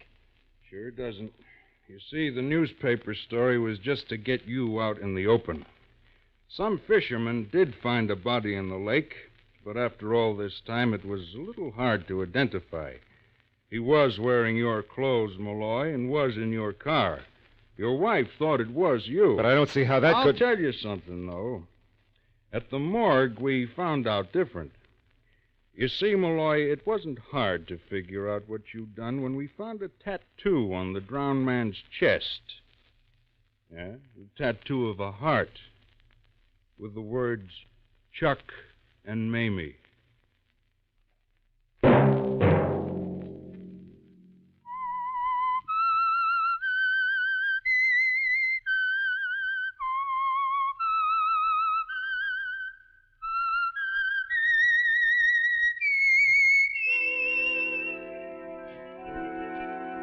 Let that whistle be your signal for the Signal Oil program, The Whistler, each Sunday night at this same time. Meantime, Signal Oil Company and the friendly independent dealers who help you go farther with Signal gasoline hope you'll remember, regardless of what gasoline you use, you'll enjoy more miles of happy driving if you drive at sensible speeds, obey traffic regulations, and avoid taking chances. When you take a chance to save a moment, you take a chance on that moment's being your last.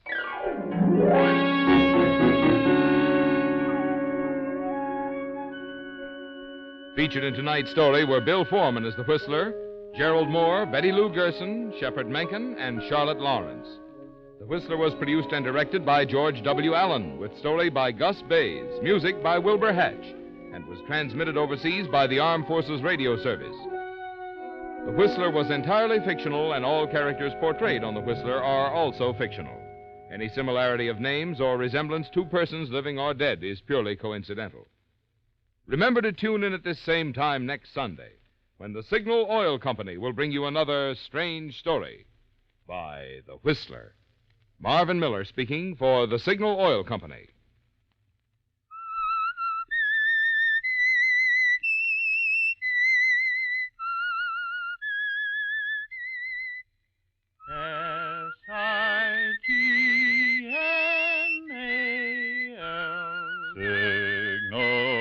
Signal gasoline.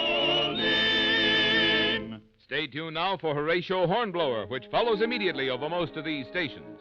This is the CBS Radio Network.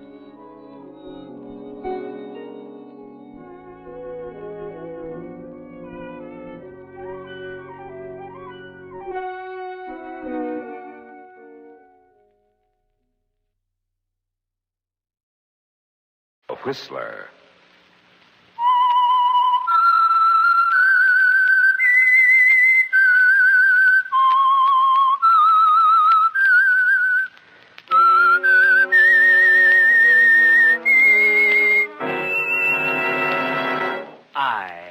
Whistler. And I know many things, for I walk by night. I know many strange tales hidden in the hearts of men and women who have stepped into the shadows. Yes, I know the nameless terrors of which they dare not speak. And now, the Whistler's strange story. So soon.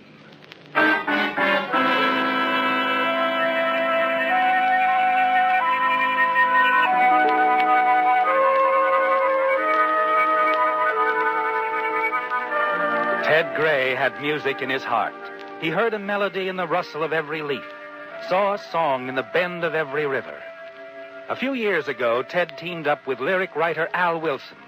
And now Ted Gray and Al Wilson formed one of the most successful songwriting combinations in the profession.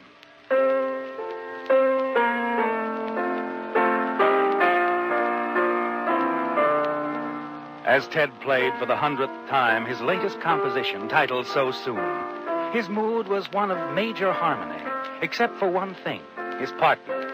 For months, his dislike for Al Wilson had been growing. And now you almost hate him, don't you, Ted? You hate him because of his slow, methodical, painstaking rhyming, his even disposition.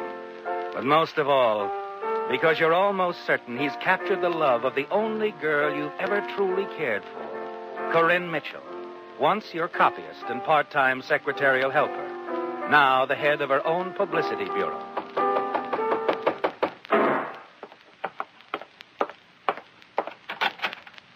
Hi, Ted.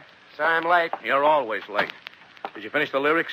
Yeah, all but a couple of lines. Well, you've been playing around with them for 3 weeks. I know, but you knocked out a great tune this time, kid, and I want to be sure the lyrics are just as good as the tune. That would be a novelty. I don't know. You've done all right with me. I know a couple of composers who've done just as well and paid a lot less. You're getting 50% of the royalties. Why, Regan only gets 20% of the lyrics he writes for Joe Winslow's tunes. Well, why don't you get Eddie Regan to write your lyrics? He's under contract to Winslow. Oh, we got a contract, too, 50%, remember? And it's that or nothing. Any time you want to call off the whole thing, well, all you have to do is say so. Incidentally, mentioning our contract reminds me of a change I want. What kind of a change? Well, that clause that if one of us dies, the other gets complete ownership of all of our numbers.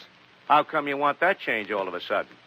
Neither of us has any near relatives. Nobody close enough to leave anything to. Well, I expect to have a near relative soon. A very near relative. A wife. Who's the lucky girl? Corinne. Corinne? Yeah, Corinne. You're engaged? Well, not yet, but I'm going to ask her as soon as I see her. And you think she'll say yes? I think so. Oh, you slay me, Al. What's so funny? Well, I got news for you. Corinne's going to marry me. Funny she didn't say anything to me about that last night. Oh, not so funny. I asked her not to say anything until we got So Soon rolling. Well, I'll believe that when she tells me. She'll tell you, Al. She'll have a chance when she gets back from that publicity trip to Seattle. Well, that's all right with me. Meantime, how about finishing those lyrics? With Corinne out of town, there's nothing to distract you. And Marcia Wallace promised she'd sing it at her opening at the Club Rio a week from Saturday night, if we finish it. All right, Ted. I'll try to finish it. Well, I wish you would. Once we get the song going, we can go into that contract thing. Only be a week or 10 days. By that time, Corinne ought to be back, too. That I'm not forgetting. Okay. It's a deal. Good. I'll drop by your place in a couple of days. By then, you ought to have the lyrics finished. Okay? Right.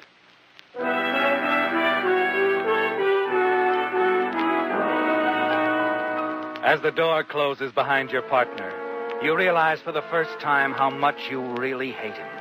How easy things would be for you if something happened to Al. You would be sole owner of all the songs you now own jointly, wouldn't you, Ted? And with Al out of the way, you're certain Corinne would marry you in a moment. Then it hits you. Something must happen to Al before Corinne returns and before your royalty contract is changed. You're startled as you realize you're thinking of murder. You've never even imagined yourself as a killer. Neither has anyone else, have they, Ted? No. And you're certain they never will. That's why you feel sure you can remove Al and get away with it. You think about it for a couple of days and then phone Al.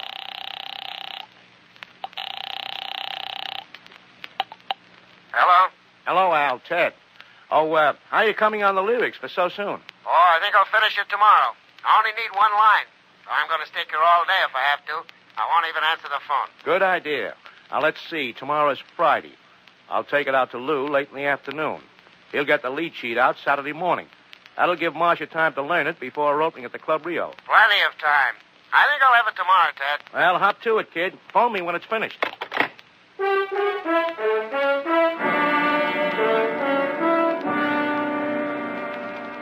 When you hang up the phone, you realize the time has arrived, don't you, Ted? You pace the floor of your apartment most of the night. And by morning, you're satisfied your plan will succeed. At 10 o'clock, you pick up the phone again.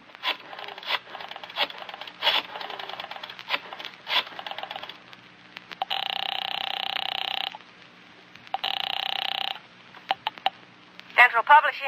Hi, Gracie. Ted Gray. Hello, Ted. Is the boss in? Not yet. How about Frankie? Nobody here but me. They're both tied up until after lunch, about 3. 3 it is. I'll run by Al's place. Have lunch with him. Pick up the lyrics of So Soon if he's finished them. That'll make Lou real happy. Me too, honey child. See you around 3.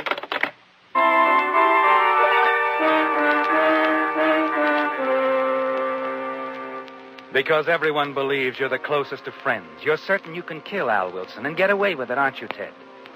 You won't make the mistake most criminals make. Prepare a perfect alibi, make elaborate plans, and then trip yourself. No, your alibi will actually be imperfect. But you'll plan your day hour by hour. Your routine will be the average routine of a normal day. Yes, your every action will be the very opposite of anyone planning a crime. The simple audacity of your act will be your insurance of success. You'll simply kill your partner as close to 3 o'clock as you can. Go straight from his apartment to Central Publishing, where you'll wait your usual 20 minutes or more for Lou. When news of Al's death breaks, you will be as surprised and shocked as anyone. You finish dressing, eat a leisurely breakfast, read the paper, and then take step 1 in your plan. 3 hours before you plan to kill him, you drive over to the drugstore next door to Al's apartment building around lunchtime. Hi, Mr. Adams. Oh, hello, Ted. Just missed your partner. Al? Mm-hmm. I was on my way to Al. Hey, he said he had to work all afternoon on the lyrics to your new number. Well, then I guess I'll take him to lunch. Huh? Give him strength for the job. You better let me have a carton of cigarettes, too, Mr. Adams. Yeah, check.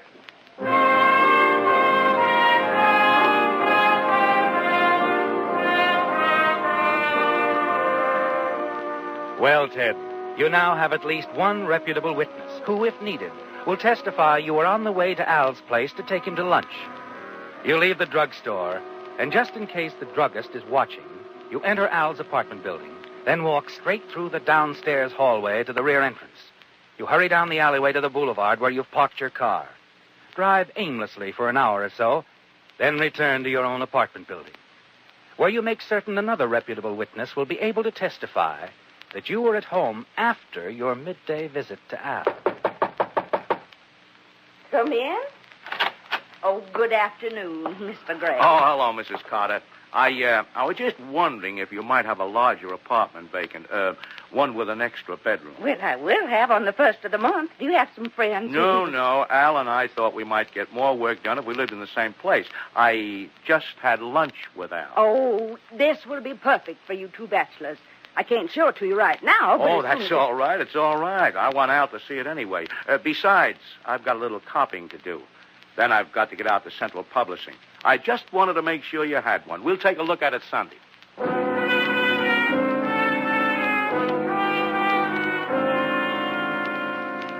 Well, Ted, your plans are now complete. You have witnesses as to your whereabouts at 2 highly important times. You pace the floor of your apartment, watch the clock. Finally, the minute arrives. And at 10 minutes before 3, you walk down the alleyway in the rear of Al's apartment building. Hurry upstairs to the 2nd floor.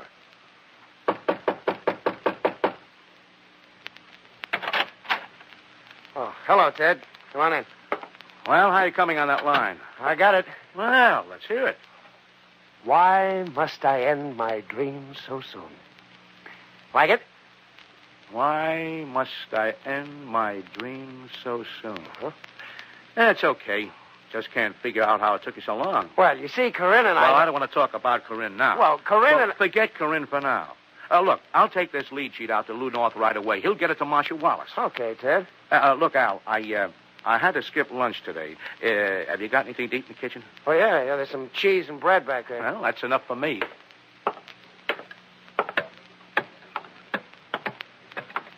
But it isn't food you're after, is it, Ted? No, you know exactly what you're looking for. And you find it in a drawer of Al's kitchen cabinet, the bread knife. Then you return to the living room. Find anything? I found what I was looking for, Al. What do you mean? Well, what's the matter with you? Wait a minute. Listen to me. Ted!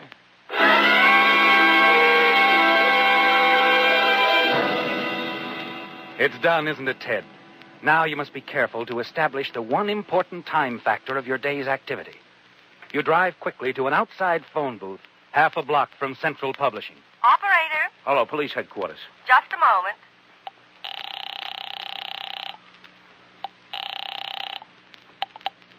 Police headquarters, Sergeant Quinn speaking.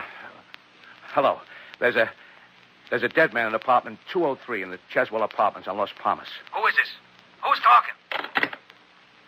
That's something you'll never know, Sergeant.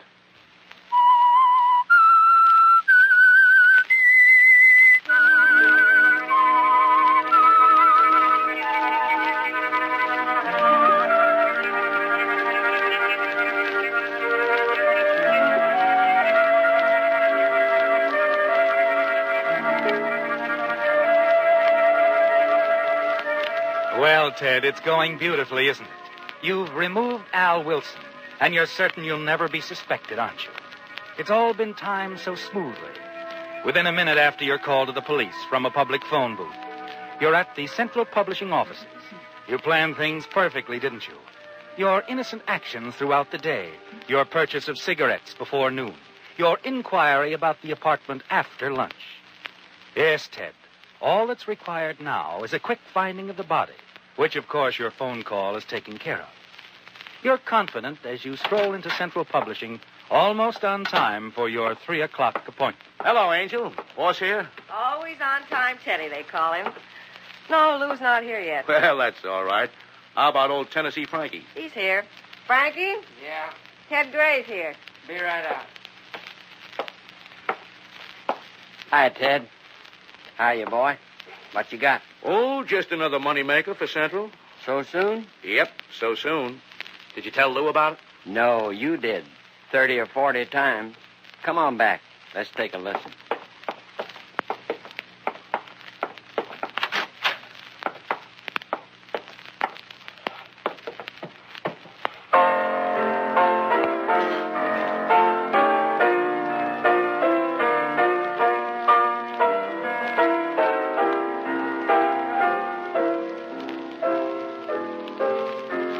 Sounds like it might go. Well, is that the best you can say about it? That's the best I can say about any song. You never know.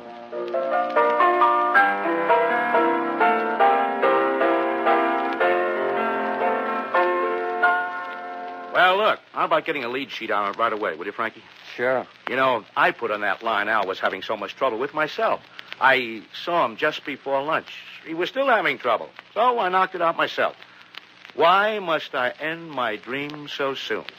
You like it? Sounds all right. Well, I'm glad you like it. I'll pick up the lead sheets tomorrow, Okay. You want it on the phone, Ted. Okay, why all the excitement? It's the police department. Oh, okay, take it easy. I haven't robbed any banks. It's about Al. Al, what's the matter with him? I don't know. The officer found out you were Al's partner. He wanted to know if you were here. Maybe he's had an accident. Accident? Oh, no, not Al. He's too careful. Hello? Yes? Yes. What? Couldn't be. Murdered? Oh, no. No. No, I'll be right down. Al's dead. Al? Yeah. But how? The cops say he was murdered.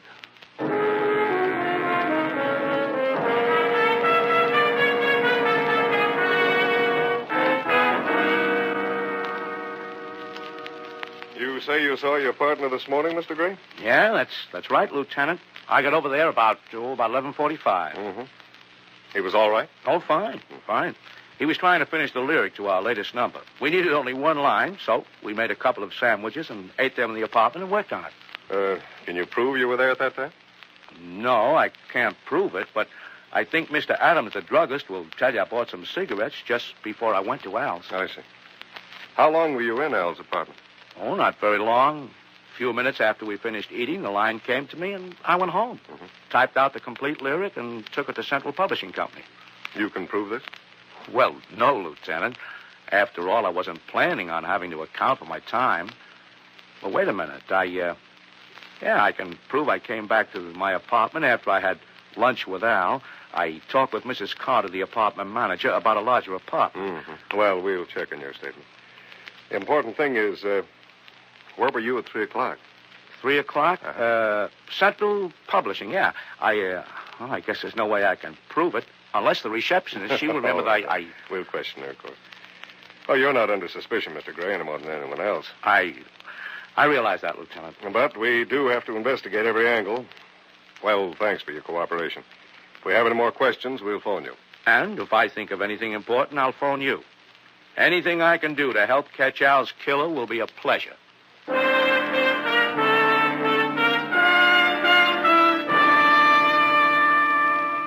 You return to your apartment, certain you're beyond the slightest suspicion. Next day, you phone Central Publishing, learn that the police have double-checked your statements, and smile when you realize that Gracie, the receptionist, verified that you were at Central Publishing at the time Al Wilson was killed.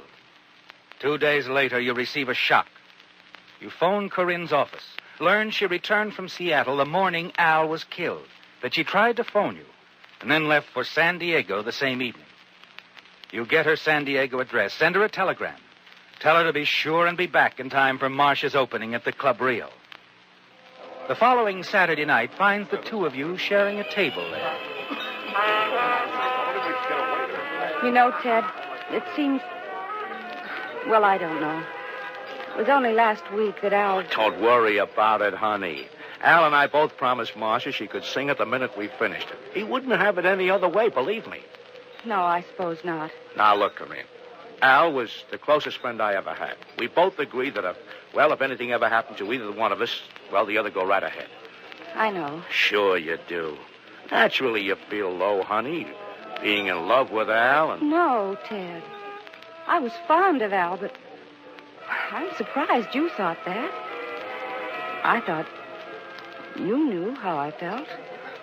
Well, you mean me, Corinne? Let's talk about it some other time. Oh, but I... Please, Ted. Well, of course, honey, of course. Only well, you've made me happier than I've ever been. Ted. Yeah? When did you tell me you finished that lyric? Why, just after lunch, the day I was killed. The line just came to me. Why must I end my dreams so soon? Look, here's the original typewritten copy. I got it back from the publisher a couple of days ago. He sent Marcia a lead sheet. Ted, Huh? Listen to me a minute. Now, look, honey, we'll talk later. You're all excited now, so am I. And, look, you stay here, catch things from out front. I'm going backstage to see Marcia for a minute. Well, do you mind? No, Ted, I don't mind. Good. I'll be right back after Marcia finishes, okay? Okay. Oh. What's so amusing, Ted? Nothing's amusing, honey. Only it's just like you said. Okay.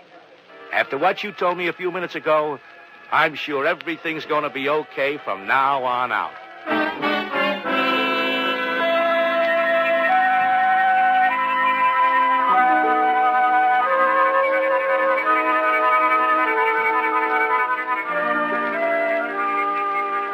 Well, Ted, you're certain you've won, aren't you? You have complete ownership of So Soon and all the other songs fashioned by you and your late partner. And you learned just a few moments ago that lovely Corinne Mitchell, the one woman you've ever really loved, feels the same way about you. Standing in the wings of the semi-dark stage, your pulse quickens as the spotlight reaches Marcia Wallace and the orchestra goes into the introductory bars of So Soon.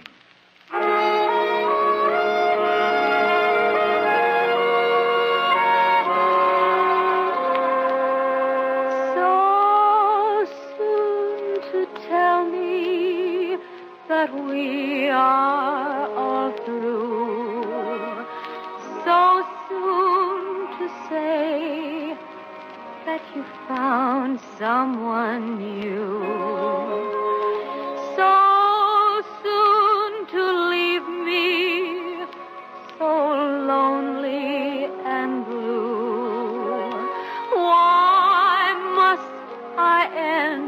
my dream so soon. It was just yesterday. In your arms I heard you say you'd love me forever. Your forever meant a day. Others are waiting to sing me love's tune, but I can't forget our love so soon. I can't forget our love so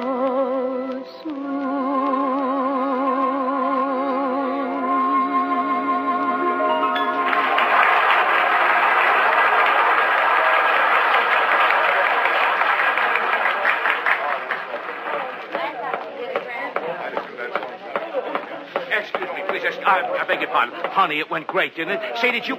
Oh, I'm sorry, Corinne. I was so excited I didn't notice That's that you all were... right, Ted. This is Lieutenant Roberts. Homicide. Yeah, we've met before. Well, I knew Marcia was going to slay him tonight, but I didn't think she'd be arrested for it. She won't be. I called the police, Ted, just after you went backstage. You? But why?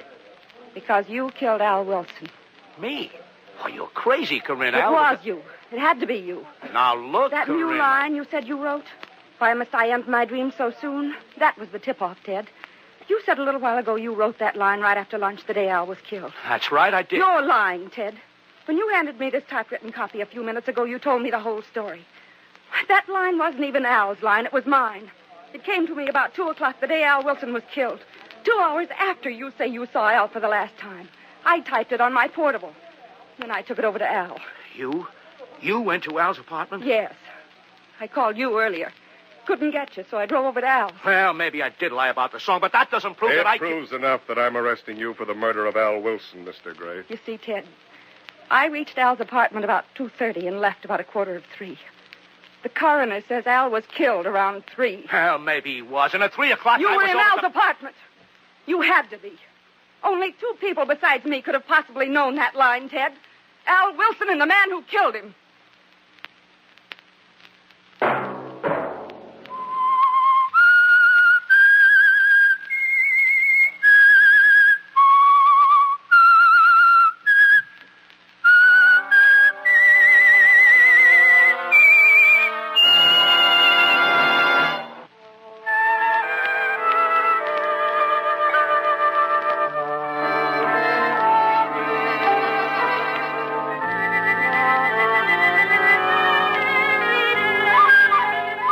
The Whistler, whose strange story you have just heard, will be back next week with another tale from his never-ending file. This is the United States Armed Forces Radio Service.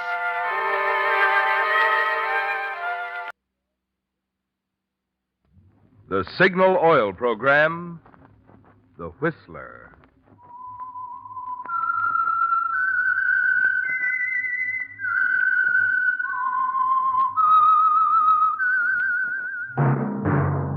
That whistle is your signal for the Signal Oil Program, The Whistler.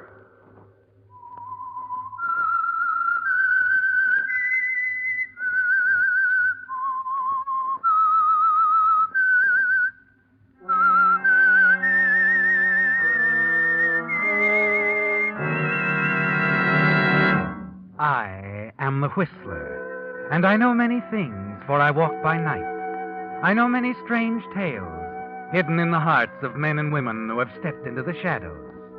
Yes, I know the nameless terrors of which they dare not speak. Yes, friends, it's time for the Signal Oil Program, The Whistler, rated tops in popularity for a longer period of time than any other West Coast program in radio history. And Signal gasoline is tops, too, tops in quality. It takes extra quality, you know, to give you extra mileage. And Signal is the famous Go Farther gasoline. So look for the Signal circle sign in yellow and black that identifies friendly dealer-owned signal stations from Canada to Mexico. And now the Whistler's strange story, Nightmare.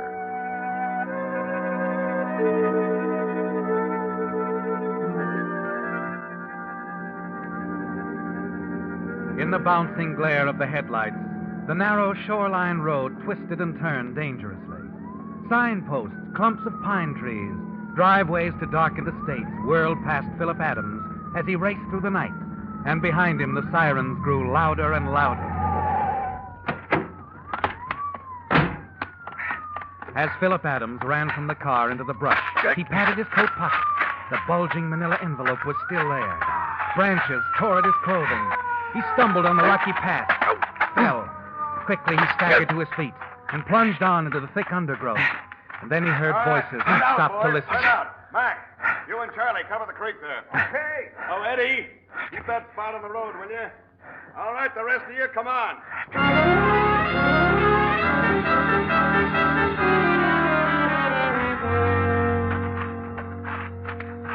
Hey. Hey down there, any luck? No sign of him down here, Lieutenant. Bound to be around here somewhere. Are you sure this is the guy we're looking for, Lieutenant? Yeah, we checked the license number. It's Adams, all right. Think he might still have the dough on him? Yeah, it's hard to say. You know, he's no piker, this Adams. $200,000. Yeah, well, it was easy for him. He worked for the bank, knew his way around.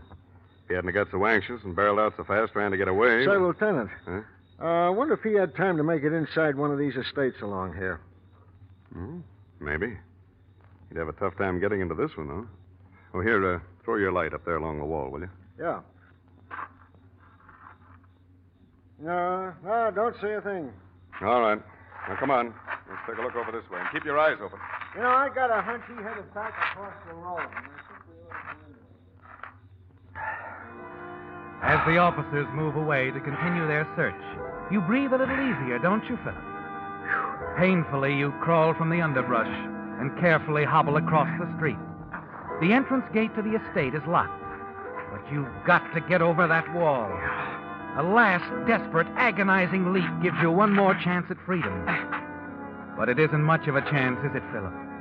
As you lie there in a cold sweat on top of the wall, clutching the rough stone with bleeding hands, you feel the sharp pain spread slowly up your leg.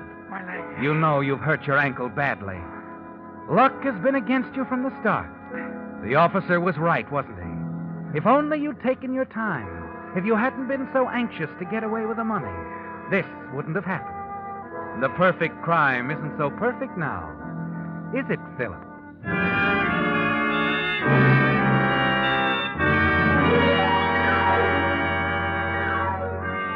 Moments later, as the moon creeps from behind a cloud, you see the house a short distance away. Its windows are dark. Carefully, you drop to the ground. Move across the lawn. Your twisted ankle making each step an eternity of pain. The windows on the ground floor are locked. Then, as you cross the porch, you kick the doormat and hear the clink of metal. A key. It's a door key. I wonder if... Let's see. Yeah. You open the door cautiously. Smell the musty odor of a closed house. See the furniture covers, the rolled-up rugs. Heaving a sigh of relief, you close the door. Hobble across the living room. In the kitchen, you turn on the water faucet. Let the cold water run over your bleeding hand. And then... Well, hello. Oh, hello. I was sound asleep. I thought when you came, the noise of the car would wake me. The car. Oh, you mean... I didn't really know if you'd take the train, taxi, drive, or what. That's why I sent you the wire about the key. Oh, you're the key. Oh, yes. Yeah, I found it all right. Oh, your hand. Oh, I'm sorry. I didn't notice. Here, let me... No. No, it's nothing. Oh, we'd better take care of this. I tripped walking up the drive. Afraid I twisted my ankle, too. I'd better call a doctor. Oh, no, please. No, that won't be necessary. No, I'll be all right in a few days. But he lives just down the road. No, I don't need a doctor now, really. Well, then I'll get some bandages. After all, that's what I'm here for. To take care of you. Oh? Oh, Oh, I'm Miss Wyatt. Hilda Wyatt. Oh, it's Wyatt. Oh, yes, of course. How do you do, Miss Wyatt?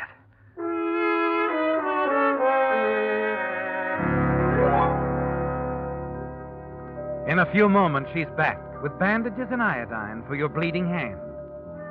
And you watch her as she runs steaming hot water into a basin and wonder who young, attractive Miss Wyatt is. You wonder, too, who you're supposed to be. It's fantastic, isn't it? To sneak into a strange house and be greeted so cordially by a woman you've never seen before. There now. If you'll put your foot in the water. Too hot? No, I'll get used to it. It should take the swelling down. Oh. I'm certainly glad you're here. Yeah. This is such a big house. I guess I was a little frightened. I've been here alone the past 2 days. You've been alone? Well, the employment agency didn't want to send any of the other servants down until they heard from Evans. Evans? The new butler. You know. Oh, yes, yeah, of course. I spoke to him on the phone last night. Sounds rather nice. I think you'll like him. Oh, yes. Sure I will. Where is Evans now? He was in San Francisco. He said he'd be down in a day or so. You see, he was under the impression you wouldn't be here for several days. Something you said in one of your wires from Chicago. Oh, yes. Well, I changed my mind. Well, he's likely to arrive any time. Anyway, everything's practically ready for you. I made up your room myself. And if you don't mind my cooking for breakfast... Well, of course not. You're very thoughtful, Miss Wyatt. Oh, that's just professional instinct. And now that you're here in your new home, I hope you like it. And your new secretary, too. I hope so, too, Miss Wyatt.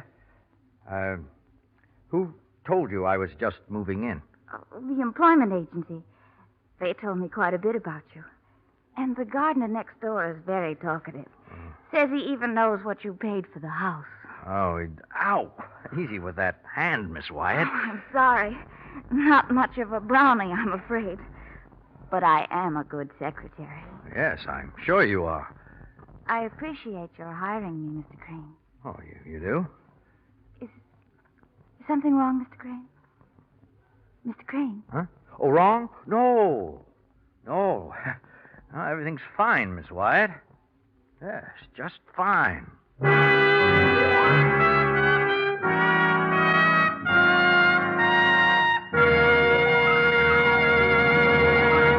With the prologue of Nightmare, the Signal Oil Company brings you another strange tale by The Whistler. But now, news about Ethel gasoline. Signal Ethel is already back at many Signal service stations and will soon be available at all Signal stations. So tonight, on behalf of all the independent Signal dealers throughout the West, I want to take this opportunity to thank you loyal Signal customers for your patience during the period when unavoidable conditions made it impossible to supply this extra quality gasoline. Naturally, Signal Oil Company is doing everything in its power to get Signal Ethel into all Signal stations as soon as possible, although it will take a little longer to supply stations located farthest from refineries. For your convenience, each Signal dealer will post a sign at his station the moment his supply of Signal Ethel arrives. That sign will be your signal that you can again enjoy the faster starting, more flashing pickup, and smoother knock-free power of Signal Ethel gasoline. So, for the very tops in performance from your car, watch for the sign at your Signal station that says, "We have Ethel." And now back to the Whistler.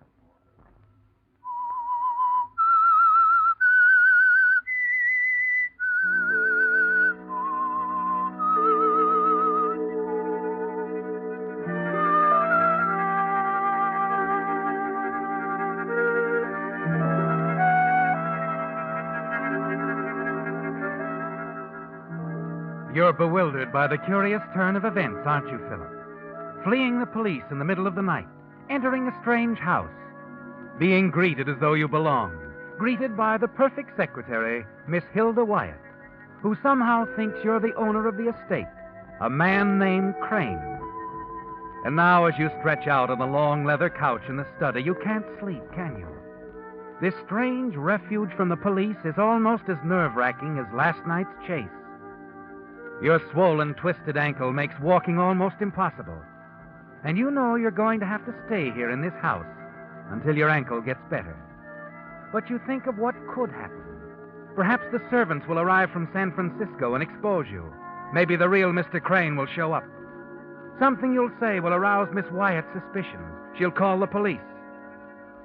As the first rays of the morning sun creep through the window, you try to ignore the pain in your ankle as you slip through the hall to the front door. All you want is escape. Escape to Mexico with the $200,000 you stole from the local bank. And then as you open the door... Oh. Hello. Just about to ring your bell here. Well, what is it you want? My name's Haskell, Lieutenant, Norville Police. And you're, Oh, my name's Crane.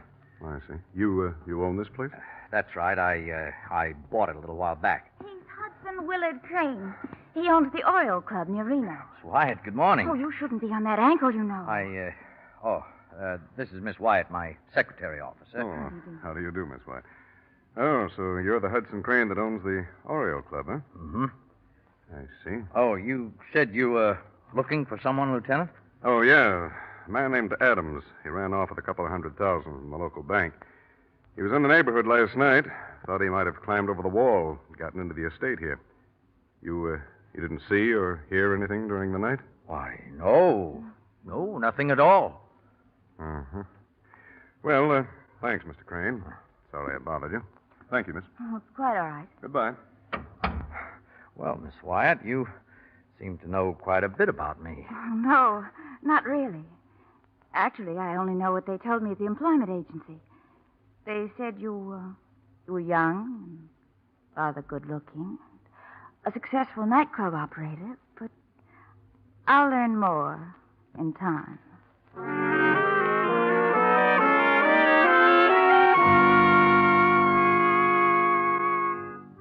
Yes, for a new secretary, Miss Wyatt seems to know quite a bit about her employer, Mr. Hudson Willard Crane. Doesn't she, Philip? But it's lucky for you that the employment agency told her as much as they did. You couldn't have told the officers anything, could you? Not even Crane's first name.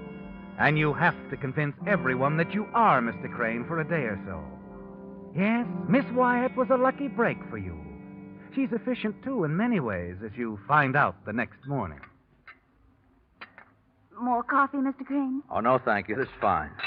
I thought after you finished breakfast, we might get right to work. That is, if you feel up to it. There are some checks you should sign for the real estate people. Checks? Oh, well, yeah, I'll attend to that later. And the mail. Your correspondence is piling up. Well, later, Miss Wyatt. Well, all right, sir. Oh, I suppose you'll want to talk to Evans, the butler. Evans, he's here? He arrived a short while ago. He came on the bus. Oh. I'll send him in. No, wait, not just yet. But he'll be anxious to know how you want things done, Mr. Crane. After all, some of your friends may be dropping in. Oh, Miss Wyatt, please. I'll take care of everything later. Very well, Mr. Crane. You notice the strange, puzzled look on Miss Wyatt's face as she turns and walks away. And you wonder if she's beginning to think that something is wrong. You realize that your only chance to evade the police is to stay in the house for another 24 hours, at least until your ankle's better. Yes, that's all you need, isn't it? 24 hours. And the police will have left the neighborhood by then, and you'll be able to slip away unnoticed. But in the meantime, you've got to somehow keep one jump ahead of the efficient Miss Wyatt. And to do that, you've got to know more about this man, Crane. You hurry to the study. Oh, Mr. Crane, Looking for something, Miss Wyatt? Oh, well, I was just sorting things out. I thought I made it perfectly clear that you were not to bother with business. But these are the files you sent from Chicago. I was just going to straighten them out. Uh-huh. I'll take care of them, Miss Wyatt. Mr. Crane, I don't want you to think I was deliberately prying into your personal affairs. I'll get it. Hello? Yes, Chicago. Oh, yes, I'll take the call. Just a minute, Miss Wyatt. Let me have the phone. Well, all right, Mr. Crane. Hello? Hello, this is Mr. Crane. I wanted... One moment, please. Miss Wyatt, this is personal. Do you mind? Oh, of course not. Thank you.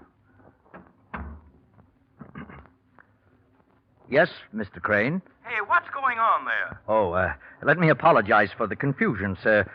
We were just opening the house, and I'm... Who is this, the new butler? Yes, I'm the new butler. I'm Evans, sir. All right, now get this. I'm leaving Chicago in a few minutes, flying out to San Francisco.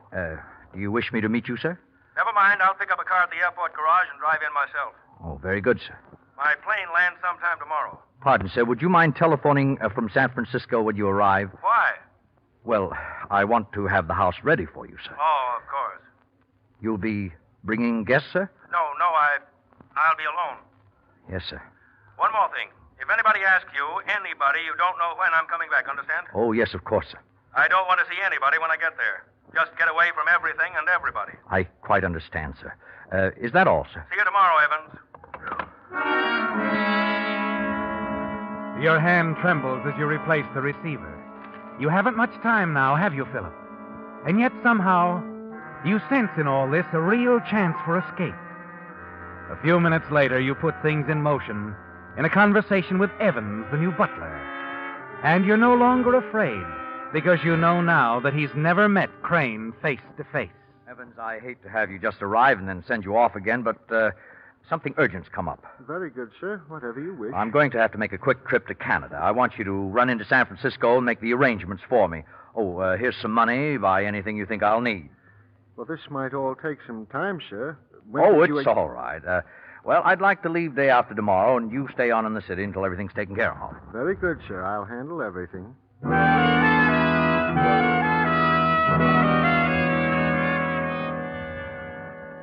Yes, Philip. Evans will handle everything. He's very efficient. Too bad you have no intention of actually using his services. But it will look good to the police, won't it? When Crane finally arrives and they piece it all together. Discover that you planned a clever escape to Canada. It will throw them off, while you're actually continuing on your way to Mexico.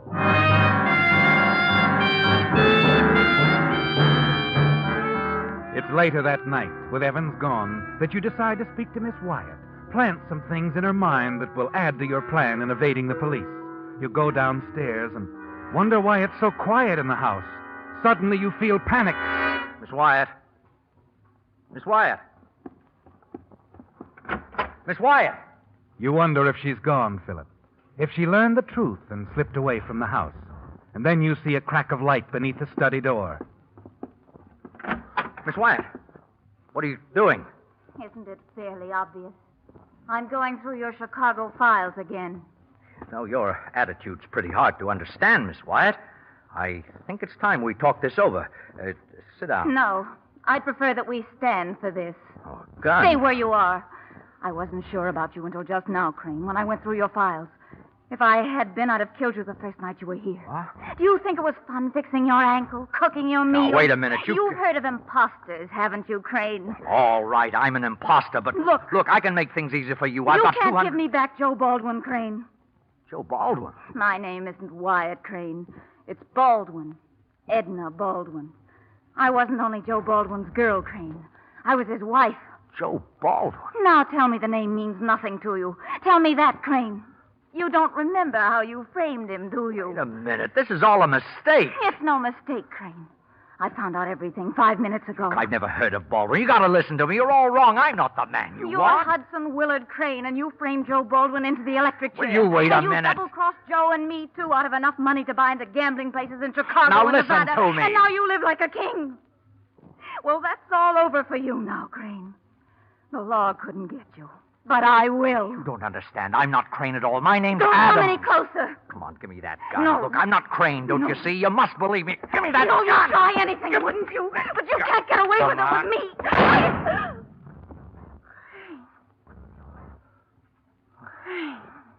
Miss Wyatt.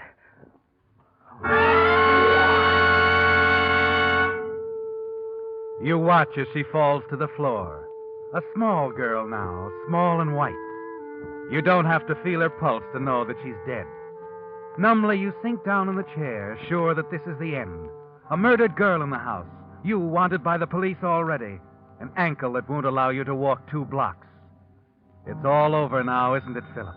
The grand plans for escape into Mexico. Everything's done. You'll be caught, and it'll be the gas chamber. As the phone's insistent ringing brings you back to your surroundings, you reach over and touch the cradle, hoping to stop the irritation of the sound. And then slowly it comes to you. Hello? A half-familiar voice on the other end of Hello? the wire. Hello? Hello, Say, is everything all right there? Can you hear me? This is Crane. I'm in San Francisco. Mr. Crane. Oh, you're in San Francisco. Of course. You asked me to phone. All right, I'm here. Yes, sir. You sure everything's all right there? Oh, everything's fine, sir. You didn't tell anybody I was coming in.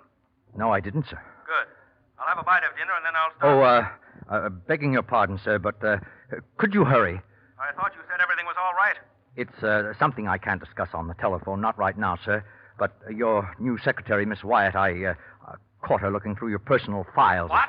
I'll pick up my car and be there in 2 hours. Very good, sir, and drive carefully, sir.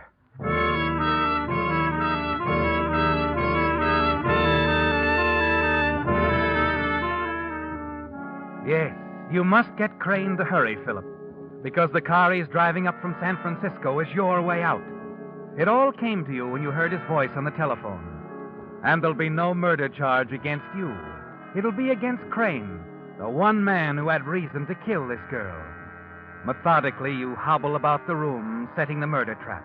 The first thing, wipe the gun free of your prints. Straighten the rug. Turn a single lamp on in the study. Her body's behind the desk. It'll take him a while to see it. But while he's inside, you'll be in his car driving southward, and you'll stop just once to make an anonymous phone call to the police. You smile to yourself as you step outside in the gathering dusk and take your station well hidden behind the porch, waiting for Crane.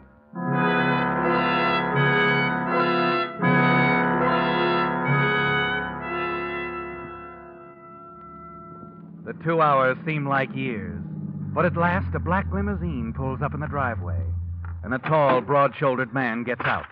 You watch him go up on the porch and push open the door. Hello? Hello? Anybody home? And your heart's in your mouth as you see him stoop and pick up the gun that you left lying in the hall. Quietly, you creep toward the car, and then a thought strikes you. Maybe he didn't leave the keys. You've got to have those keys. You're shaking as you come to the car and look through the open window and run your hand quickly along the dashboard, and then... Ah, they're here. I'm in luck. The keys are here.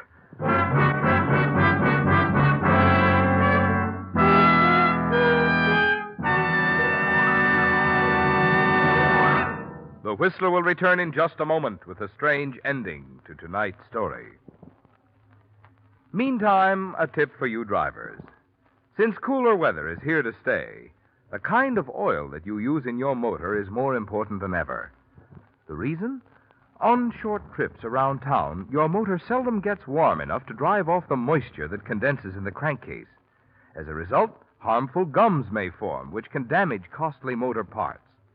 That's why Signal brought out Signal Premium Compounded Motor Oil, an improved type lubricant which contains special scientific compounds. Inside your motor, these compounds go to work to do jobs which a regular oil alone cannot do. One compound, for instance, stands ready to dissolve any harmful gums that might form. Another compound washes out carbon. And still other compounds help in other ways to keep performance up and wear down. That's why Signal Premium Compounded Motor Oil is your guarantee of a sweeter running motor. So next time you change oil, make it a change for the better at your nearest Signal service station. It'll take your Signal dealer only a few moments to drain out tired old oil and refill with the improved type Signal oil that does so much more than just lubricate. Signal Premium Compounded Motor Oil. And now back to the Whistler.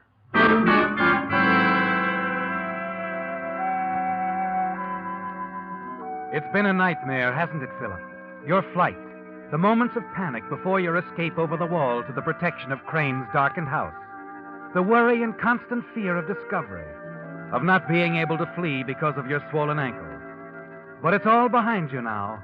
Crane did exactly what you planned. He picked up the murder gun where you left it in the hallway.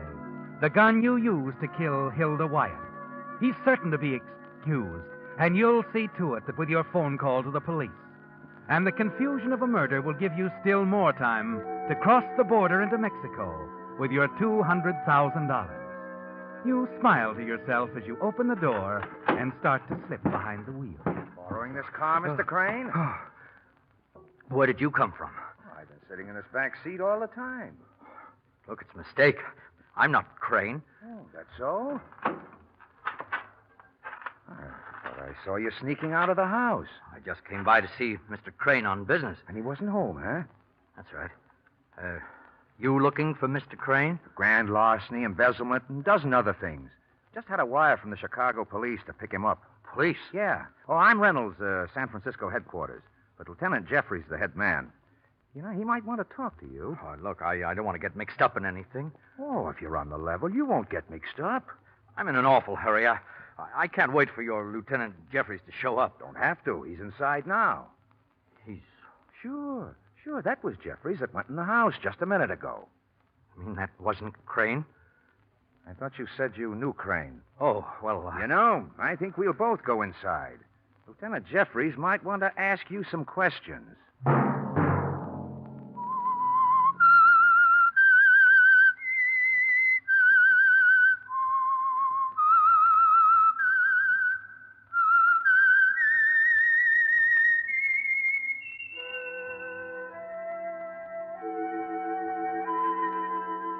Let that whistle be your signal for the Signal Oil program, The Whistler, each Sunday night at this same time. Brought to you by the Signal Oil Company, marketers of Signal gasoline and motor oil and fine quality automotive accessories. Signal has asked me to remind you, to get the most driving pleasure, drive at sensible speeds, be courteous, and obey traffic regulations. It may save a life, possibly your own.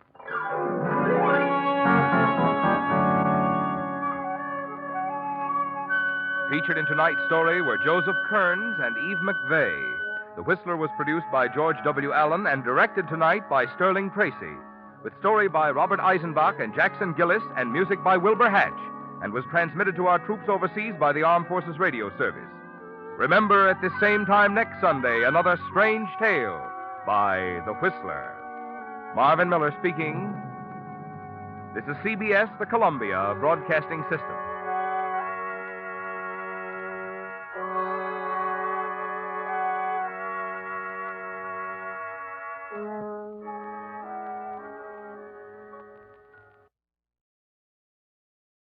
And now, stay tuned for the mystery program that is unique among all mystery programs.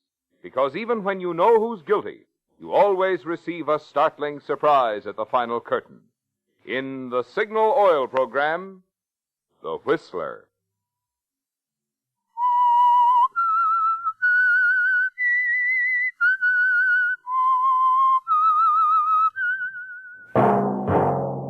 Signal, the famous Go Farther gasoline, invite you to sit back and enjoy another strange story by The Whistler.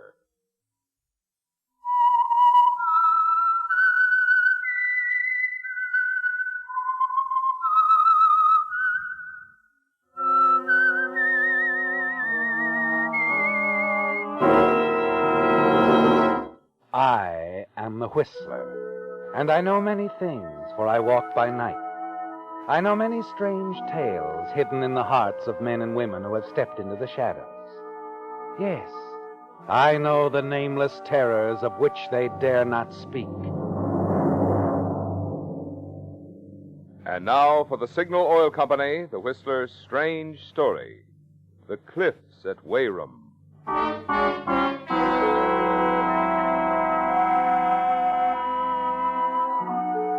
The early morning fog moved in and about the scene in swirling, misty patches. Beneath it, adding its own lonely rhythm of sound, was the sea. The cliffs rose high above, dominating it all. But Paul Galvin and the sheriff were oblivious to the cliffs, the weather, and the sound of the sea. Their attentions were focused on the still, limp form of the man who had been Mario Lovetti.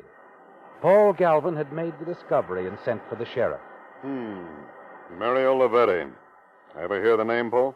No, he's a complete stranger to me. I'm sure he's a complete stranger to the village of Weyrum, too. I know it's odd that he'd come here to kill himself. Well, it could have been an accident, I suppose. Uh-huh.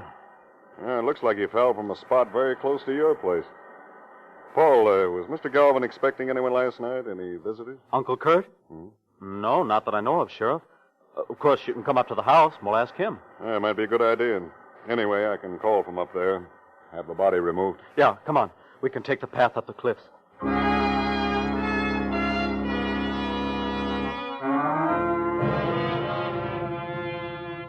Struggling up the path, you smile to yourself, Paul. The fact of Mario Lavetti's strange death is going to make a difference in your life, isn't it?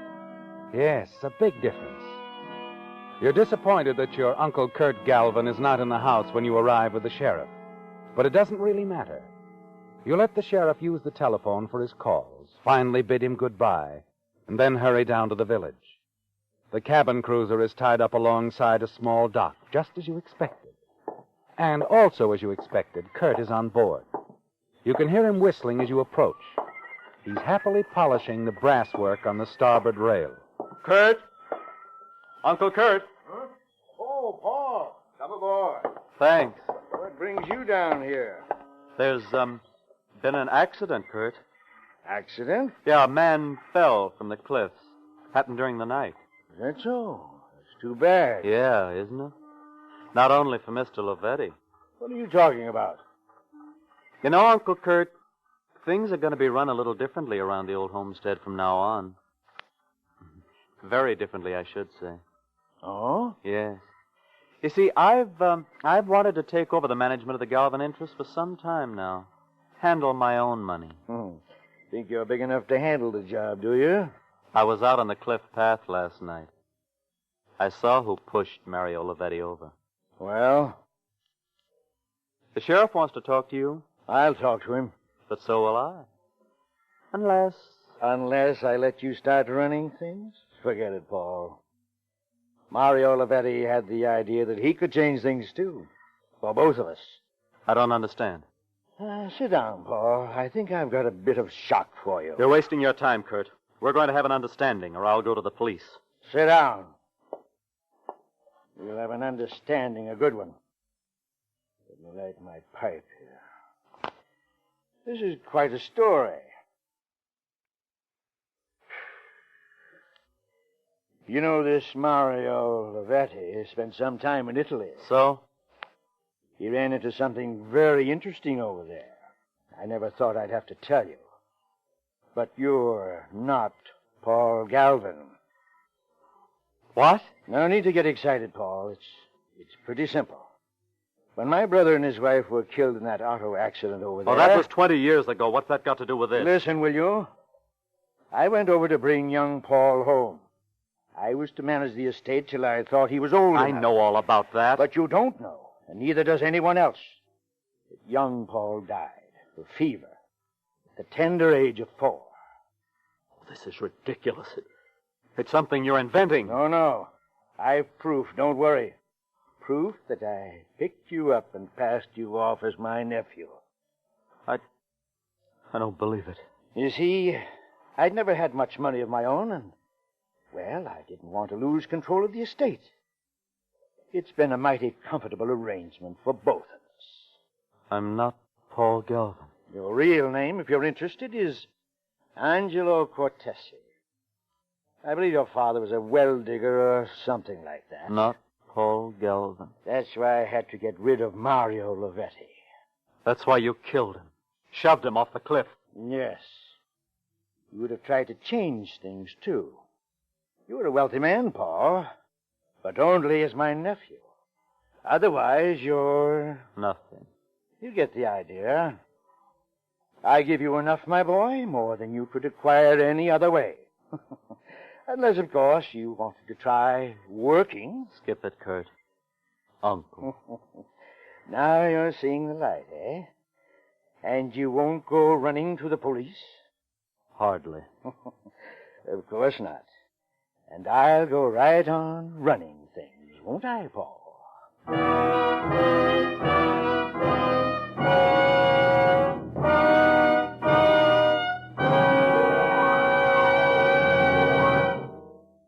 You're likely to be passing a lot of signal service stations during your summer vacation driving.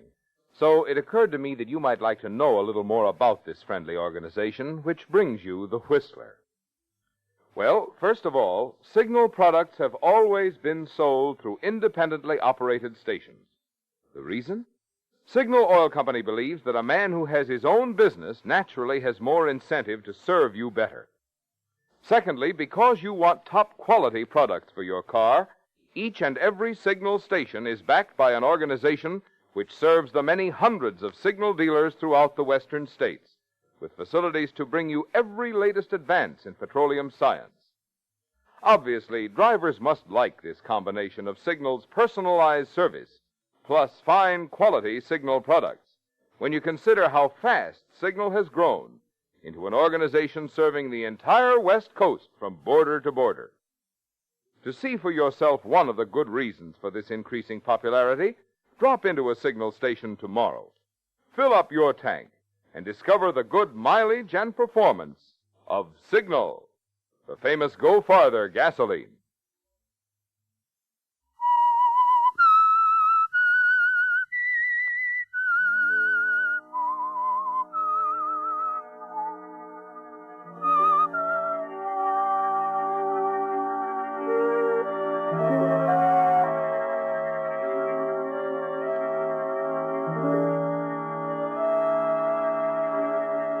Well, Paul, you're back in your same position. Your Uncle Kurt's told you that you're not Paul Galvin at all, that he brought you from Italy as a child and passed you off these many years. And now you can't say or do anything about it. It doesn't seem possible, does it, Paul? Especially as you stand in the great hall of the house on the cliffs. Stare up at a pair of oil paintings which until now you believed to be portraits of your own parents. And as you stand there, one of the servants provides you with another shock, as he mentions what he thinks is simply a bit of news to you. Yes, Mr. Paul, that's what I heard, that this Mario Lavetti wasn't alone in the village the other evening. Nick, you say someone saw him driving in a car? Yes, with a woman. The sheriff is trying to find her. He believes she might shed some light on the mystery. Oh, well, it's no mystery. A man falls or jumps from a high place. It happens every day. Yes, sir. I just thought you'd want to know about it, sir.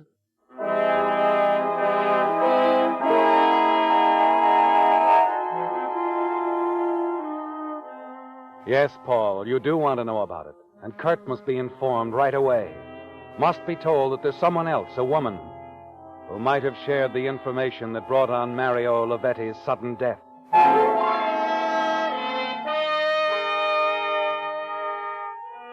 And then you remember that Kurt is away on one of the many trips he takes. And you curse his irresistible love for the sea. As long as you can remember, he has come and gone with the tide. But his wanderings might make such a difference at the moment. You wait impatiently for the end of the week and Kurt's return, and then hurry to the pier. Kurt's cruiser is tied up there, but when you get aboard, you find he's already gone ashore. And then from inside the cabin, you happen to glance out a porthole. Stare puzzled at a girl who's advancing along the pier towards you. You hurry up on the deck and wait. You looking for somebody? Oh, no. I just saw this boat. She looks pretty. I like boats. Oh? Oh, step aboard if you like. Oh, may I? Sure. Thank you. Oh, my, she is a trim little craft. Yeah. I'm vacationing down here. Rented a cottage in the village. Oh, nice. Oh, I'm Paul Galvin. I'm Eva Williams. You have that big house on the cliffs, don't you? Why, yes. Oh, it's beautiful. And this is your boat? Oh, it's my uncle's, Kurt Galvin. But how did you know I lived up there? Oh, the Galvin estate was pointed out to me. There was an accident several days ago, wasn't there? A man fell off the cliffs? Yes, he was a stranger. You didn't know him? Know him? Me? Why should I? Oh, no reason. It's just that we don't have many visitors down here. No, I don't understand that. I like it here very much. People are friendly. Ask other people aboard their boats. Well, I could be friendlier than that, Miss Williams. Eva. Eva? Yeah, I'd like to show you about the place, such as it is. Perhaps tomorrow afternoon. If you'd care to have me drive into the village and meet you. Oh, I'd like that very much. You haven't a car yourself? No, I haven't. Well, I'll drive in about 2. Where are you staying? At the Shore Cottages. Number 5. Shore Cottages, number 5. I'll be there, Eva.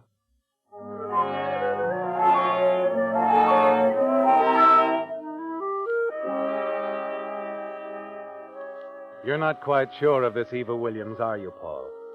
You had the strangest feeling when you first saw her through the porthole of Kurt's boat that she was the one, the missing woman who was with Mario Lavetti a short while before he died. Later, talking with Kurt, you find that he has little concern over the missing woman theory. It's ridiculous, Paul. You worried too much. Yeah, but one of the villagers saw Lavetti with a woman, Kurt. Well, she was riding in a car with him, and she might know as much as he did. I know who gave that report. Old Captain Dave. He's got the usual imagination of the old sort. Why, a few weeks back he reported a flying saucer. Well, I thought you should know. I'm pleased you told me, Paul. Proves you're aware of the situation, that we're together in this.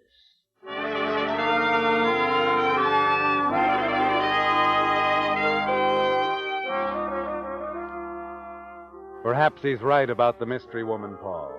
Perhaps she exists only in old Captain Dave's imagination. You meet Eva the next day, and in the days that follow, you'll find yourself spending more and more time with her. She's an attractive girl, isn't she, Paul?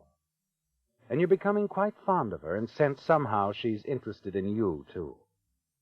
Then late one evening after dinner, the two of you sit alone before the great fireplace at the inn, sipping your drinks, listening to the storm outside.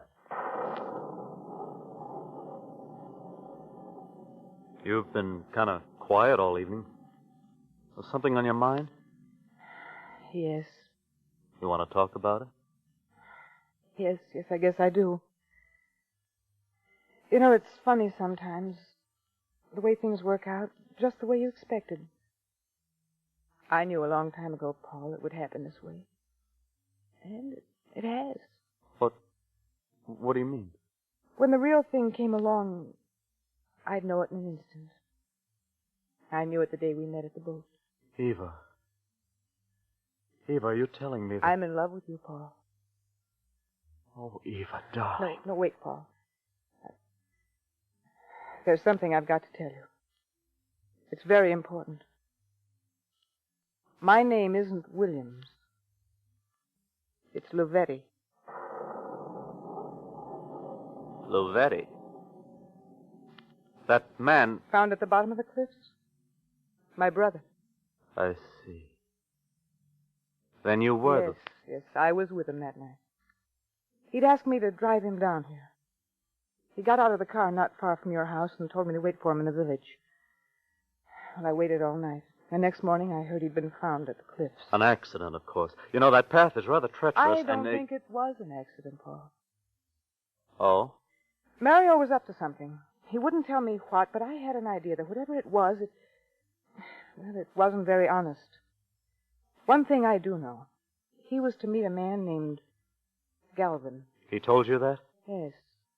And then when I heard someone named Paul Galvin had found him, I began to wonder. Oh, now, see here, Eva, let me finish, Paul, please. That same morning, I drove back to town to Mario's apartment. I didn't know what I was looking for, but, well, it was a hunch. And that's when I found the letter. Letter? Addressed to Mario. The letter indicated the writer was willing to pay a certain sum of money, that a meeting was to be arranged. Mario was obviously blackmailing this man who signed the letter with an initial K. K, that could be Kurt, couldn't it, Paul? My uncle? Oh, really, Eva, you can't mean that you think... Yes, that's why I came back here, to see him.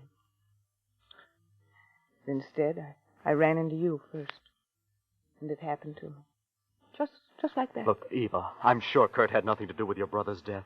But that letter could make it look like he... Oh, darling, please, you've got to destroy it. I'm afraid it's too late for that, Paul. What do you mean? I mailed the letter to the sheriff's office This morning. You know this sudden turn in the tide of events is the beginning of the end, don't you, Paul? You sit there staring into the fire. It had all gone well until now, hadn't it, Paul? But now that Eva's mailed that letter to the sheriff, you know it's only a matter of time before Kurt is arrested. And when he is, you're certain he'll expose you as an imposter. The Galvin fortune will slip from your grasp. You can't risk losing that fortune, can you, Paul? You know now you'll do anything to save it. I'm sorry, Paul. I had to do it. As much as I love you, knowing it could mean the end of everything for us, I had to do it.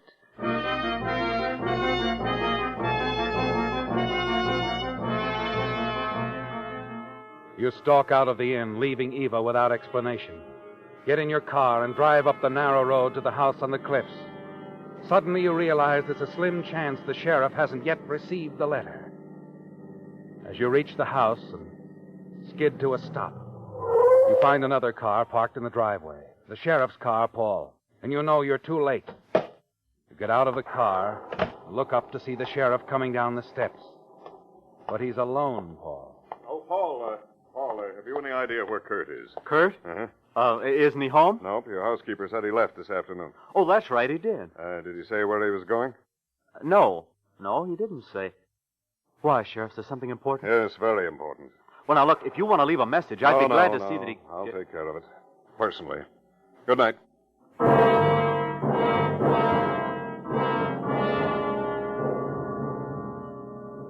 You remember now, don't you, Paul?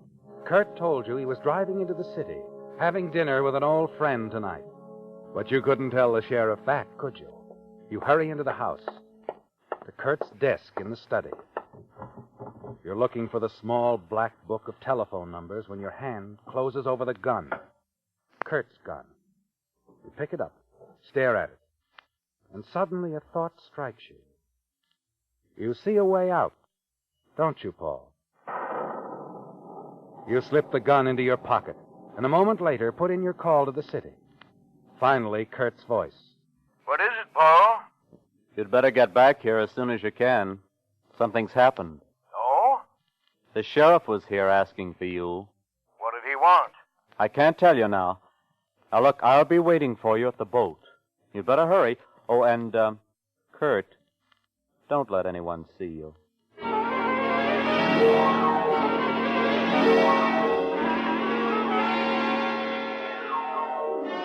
A quarter of an hour later, you step aboard Kurt's boat, tied up along the end of the pier, and settle down in the darkened cabin to wait.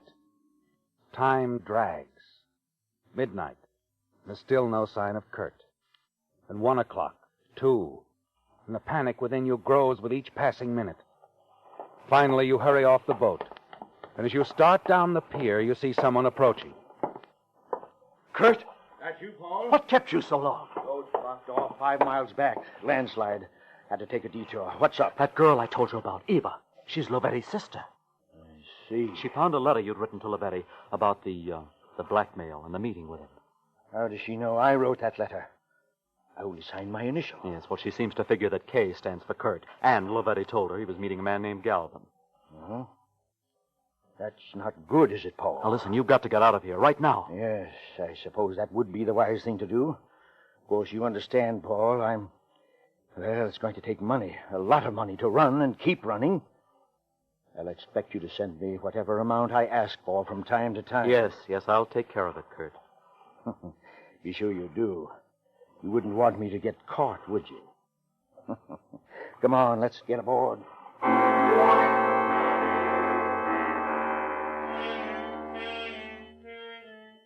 You watch Kurt as he steps aboard the boat and disappears into the cabin. And you know that as long as he's alive, your secret is in danger. There's always the possibility he'll be caught someday and reveal you as an imposter. And you don't want that, do you, Paul? You pull the gun out of your pocket.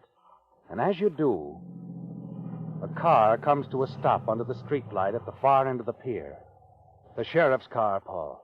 You drop to one knee behind a large packing case on the pier, your mind spinning furiously. You've got to stop him. You know what your next move must be. A move you're sure will solve all your problems and enable you to take over the Galvin estate immediately. The sheriff is halfway down the pier when you pull the trigger. As he crumbles on the pier, you whirl, jump aboard the boat, and rush into the cabin. What the devil was that? Who? Paul, what are you doing with that gun? You've just killed the sheriff, Uncle Kurt. And now you're going to commit suicide. What are you talking about, you fool? It's all very simple. The sheriff came to arrest you, and you killed him. Then you turned the gun on yourself. Now, wait a minute, Paul. Don't.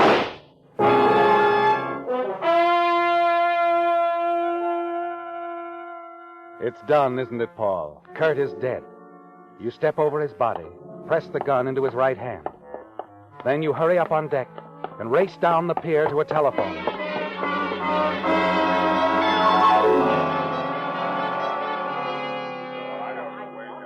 Five minutes later, the pier is alive with excited villagers gathered around the still form of the sheriff. Two of his deputies are bending over him. He'll be all right. Coming around now. Bullet just creased his skull. Oh, Galvin. Yes? Come on, let's step aside for a moment. Oh, all right. You were a little excited over the phone. How'd this happen? Well, I guess I'd better start at the beginning. Yeah. I found out tonight that Uncle Kurt was involved in the Lavetti affair. And I came down here to the boat to ask him about it. I found him getting ready to sail. Go on. Well, he admitted to me that he had killed Mario Lavetti. He pushed him over the cliffs because Lavetti had been blackmailing him. I see. So he was getting ready to make a run for it, huh? Yeah. And then we heard a car stop outside, and Uncle Kurt rushed to the porthole, saw the sheriff coming down the pier, and, well, before I could stop him, he pulled out a gun and fired right through the porthole. Fortunately, his aim was bad. Come on, let's get aboard the boat. All right. And then what happened? Well, after Uncle Kurt shot the sheriff, he turned around, and I thought he was going to shoot me. Instead, he put the gun to his head and killed himself. Uh-huh. Here, this way. There he is. Just the way he fell. I haven't touched a thing. Good. Dave. Down here. The doc just got here. Good. Sheriff have anything to say? Not much. He didn't see a thing. When the slug hit him, he blacked out. Mm-hmm. Well, I guess that's that. Looks like that closes the Lavetti case.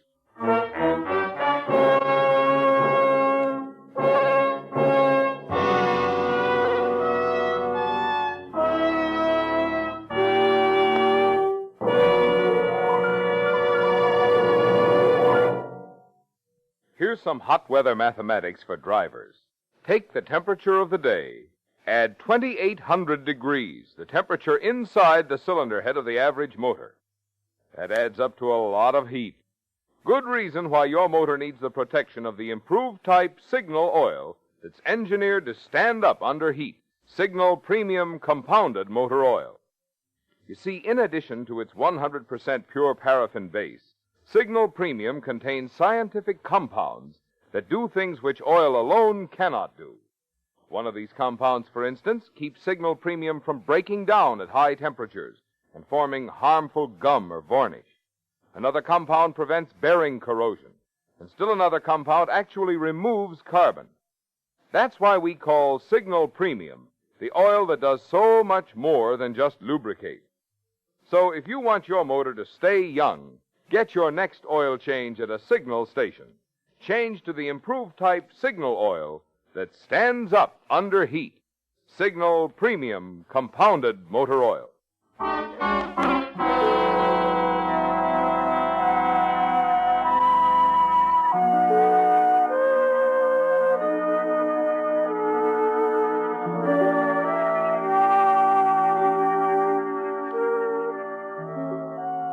As you stand there in the cabin of Kurt's boat looking down on his body, you're sure you're in the clear, aren't you, Paul?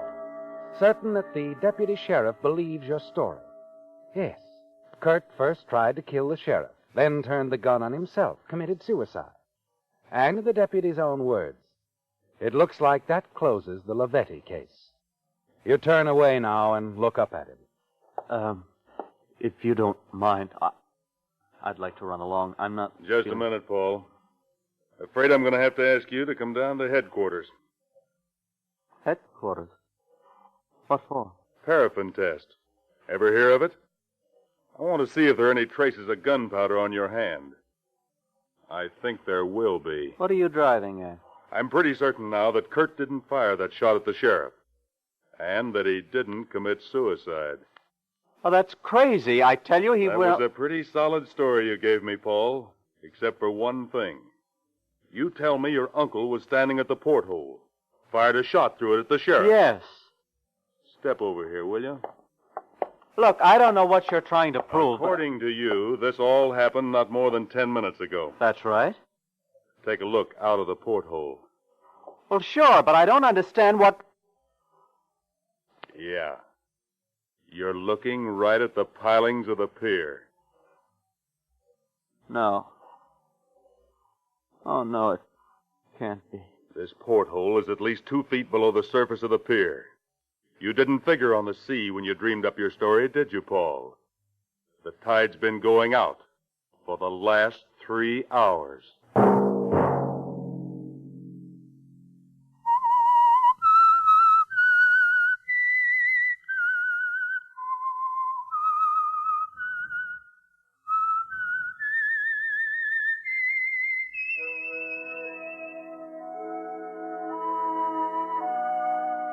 Let that whistle be your signal for the Signal Oil program, The Whistler, each Sunday night at this same time.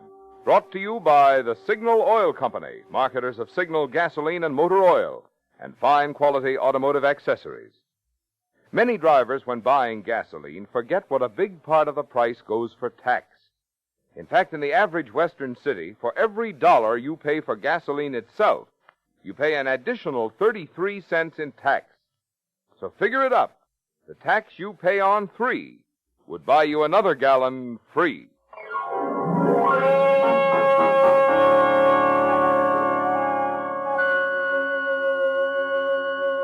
Featured in tonight's story were Bill Foreman, Jack Edwards, Joe Gilbert, and Leo Cleary. The Whistler was produced and directed by George W. Allen, with story by Adrian Jondeau, music by Wilbur Hatch, and was transmitted to our troops overseas by the Armed Forces Radio Service. The Whistler is entirely fictional, and all characters portrayed on The Whistler are also fictional. Any similarity of names or resemblance to persons living or dead is purely coincidental. Remember at this same time next Sunday, another strange tale by The Whistler. Marvin Miller speaking for the Signal Oil Company. This is CBS, the Columbia Broadcasting System.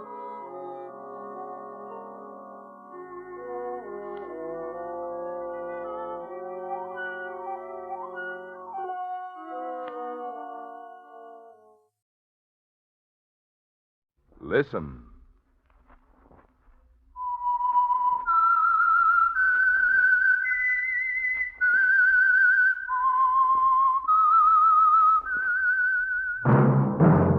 That whistle is your signal for the Signal Oil program, The Whistler, rated tops in popularity for a longer period of time than any other West Coast program.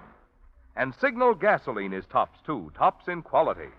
It takes extra quality, you know, to give you extra mileage. And Signal is the famous Go Farther gasoline, available wherever you see the Signal Circle sign in yellow and black that identifies independent Signal dealers from Canada to Mexico.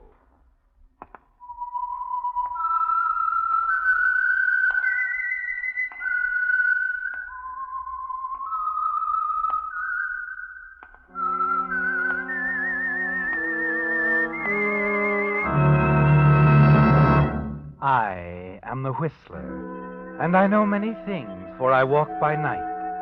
I know many strange tales, hidden in the hearts of men and women who have stepped into the shadows. Yes, I know the nameless terrors of which they dare not speak. And now the Whistler's strange story. Cover Up.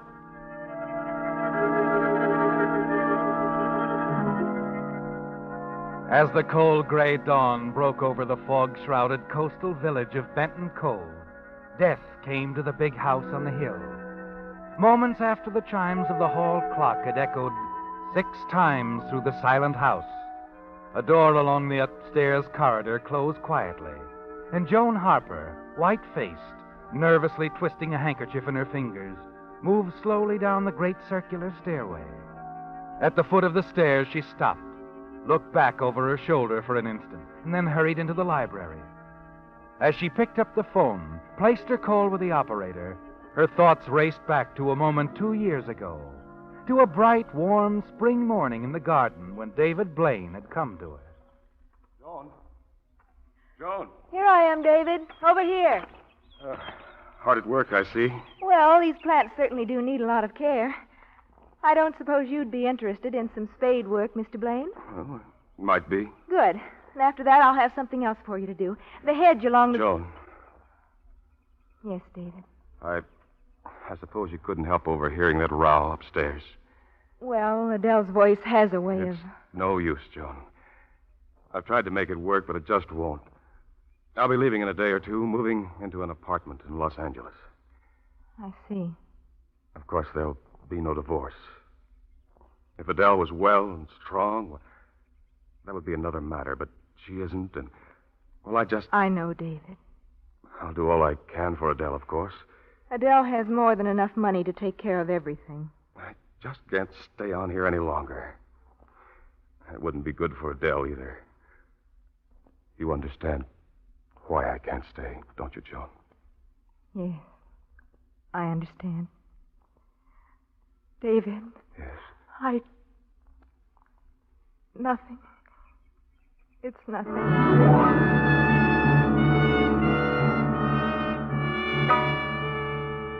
Yes, that was 2 years ago, wasn't it, Joan? 2 long years. Yet you remember it well, don't you? You understood then quite clearly why it was impossible for him to stay here at the house. And at that moment, you wanted to tell David that you were in love with him, too. But you couldn't. And you told yourself it would all work out for the best this way. David would go away, and there would be no divorce. Your sister Adele would always stand between you, as long as she lived. Now, 2 years later, you're placing a call to David to tell him that Adele is dead. Hello? David, this is Joan. Joan. Well, this is a surprise. How are you? David, I've been trying to reach you for the past 2 hours. Oh? Well, I was at the airport seeing someone off, you know. Just this minute got back to the apartment. Joan, is something wrong? It's Adele. She's dead. Dead? Yes, sometime during the night. She shot herself. David? Yes? She was expecting you last night. I know. Something came up at the last minute. I couldn't make it. I was planning to drive down this morning. I see. All right, David. You'll hurry? Yes. Yes, I'll leave right away.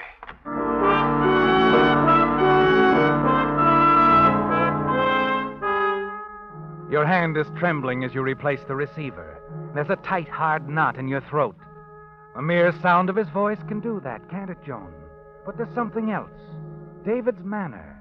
His excuse about not coming down. And that vague feeling that has persisted ever since you were awakened by the gunshot. In that confused, half-awake state, it sounded as if there was someone on the back stairs hurrying away. But you couldn't be sure. The thought keeps running through your mind now as you wait for David, while you answer the many questions of Sheriff Quinn. And then it's all swept away as you meet David. And in the days that follow, you call yourself foolish for letting your imagination run wild. David helps with everything after he arrives, and you stand side by side at the funeral attended by a large gathering of friends, villagers. And when it's over, you walk from the family crypt down the tree-shaded path toward the road in the waiting car. David, Yes? have you made any plans about going back to the city? No. Nothing definite. How about you, Joan? Oh, I suppose I'll stay on at the house with Mrs. Hastings. Joan, Yes? who's that man walking up ahead, the one in the trench coat? Oh, that's Mark Quinn. He's the sheriff here. Sheriff. I see. Rather young, isn't he? Yes. Very capable, they say. Why do you ask? Oh, I couldn't help noticing during the services back there. He seemed to take it all pretty badly. I've seen that look on a man's face before. Hard, drained of all color, a little angry. Yet you know he's crying inside. He was in love with Adele, wasn't he? Yes, ever since high school. They were engaged once. Then I came along. Is that it? That's it. You know, I had a hunch it was something like that. Suppose he blames me for what's happened. Oh, of course not, David. He didn't come around to offer his condolences. Perhaps he's going to do that now. What? He stopped at the gate. I think he's waiting for us. Oh. Yeah. Yes, I think he is. Oh, Joan. Hello, Mark. I don't suppose I'm the first to say this, but, well, if there's anything I can do... Thank you, Mark. Oh, you've never met David, have you? Hello, Mark. We met a long time ago, Mr. Blaine. I don't suppose you remember. I was at the wedding. Oh, I see. Sorry, That's quite all right. Some people have a memory for faces. Others don't. I happen to have. Although sometimes it plays tricks on me. That's so? Take the other night, for instance, Tuesday night, the night Mrs. Blaine died. I could have sworn I saw you getting off the train here at the depot. Oh? Caught only a glimpse of the face. I was mistaken, of course.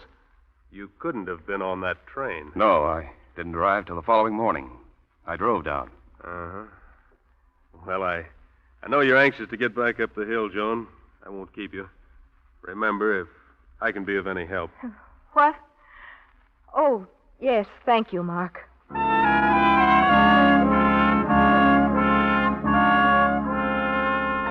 The fear has swept over you once again, hasn't it, Joan? The fear that points a finger of suspicion to David. And you wonder if Mark really did see David at the depot Tuesday night. Wonder if Mark actually believes he was mistaken. As you drive back to the house, you wonder, too, about the footsteps you thought you heard on the back stairs the same night. You don't want to think about it. Try to force it from your mind, but you can't. And you're afraid that what you suspect is true. That David was in the house the night your sister died.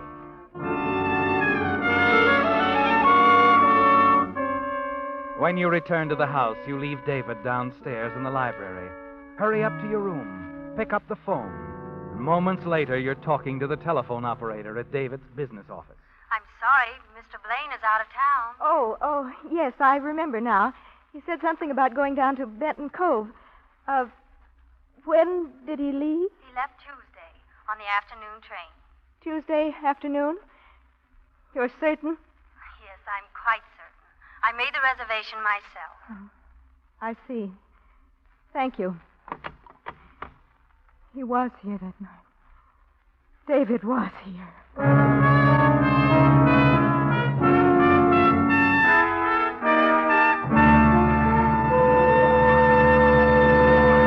With the prologue of Cover Up, the Signal Oil Company brings you another strange tale by The Whistler. But first, a word about the amazing growth of Signal Oil Company from a mere handful of stations in Southern California into a coast-wide organization serving 6 western states from Canada to Mexico. That growth has in large measure been due to one policy, which Signal has followed consistently for 17 years, to make each product that bears the name Signal even better and better. That goes not only for Signal gasoline and Signal premium compounded motor oil, but also for Signal's line of fine-quality automotive accessories. For instance, take Signal's new deluxe battery. Unlike ordinary batteries, which are guaranteed for only 12 or 18 months, Signal deluxe batteries are guaranteed for a full 30 months on a service basis. And their improved all-rubber separators, the finest type known to battery engineering, make Signal deluxe batteries deliver up to 35% more power. So, whether it's long life or dependable trouble-free performance you're interested in, you'll be wise to see your Signal dealer before you buy any battery. Compare the low cost per month of a Signal deluxe battery. Compare the generous trade-in Signal dealers are now offering for old batteries. Compare their convenient credit terms. you'll see why, from any angle, today's best battery buy is the Signal Deluxe Battery, sold only at Signal service stations. And now back to the Whistler.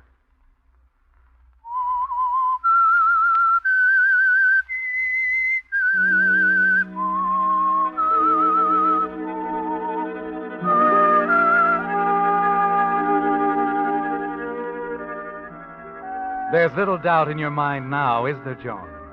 David was in the house the night Adele died. You suspect the terrible reason as you wonder why he lied to you. You're afraid to think about it, afraid of what it can mean. You pace up and down the room for hours, fighting the horrible thoughts that keep creeping into your mind. Finally, there's a knock on the door. Mrs. Hastings, the housekeeper, enters.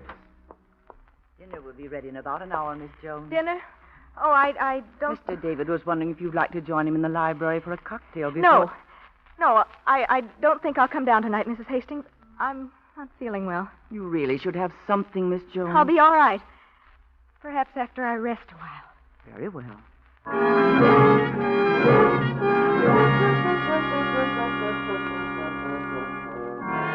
A moment after Mrs. Hastings leaves, you slip quietly down the back stairs, out into the cool night air, and start down the road to the village. You can't bear to face David now, can you? Not until you've had more time to think. You keep telling yourself it's all a horrible mistake. You're confused. That it'll all work out somehow. Then as you cross the small wooden bridge a short distance from the house, you hear someone call. Joan? Oh, Joan. Who is it? Oh, hello. Out for a little stroll? Oh, Mark. What are you doing here? Thought I'd take in a little night air. Beautiful evening, isn't it? Yes. Yes, it is. Going down the village? Yes. Mind if I go along? No, of course not. I'm sort of glad I ran into you. Oh? Yes, I've been wanting to talk to you. About Adele. Of course, if you'd rather I didn't... No, it's quite all right, Mark. What? When you found her, you didn't touch anything. The gun, for instance? A gun?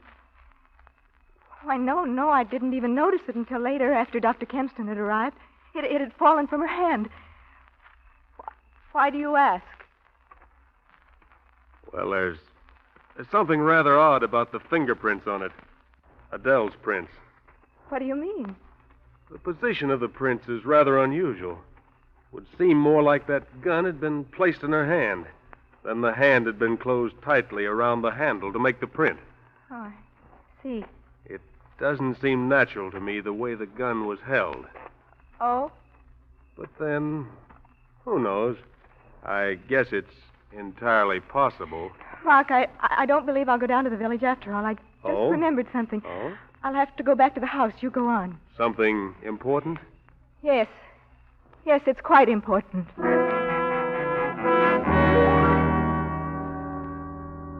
Suddenly, you've made up your mind, haven't you, Joan?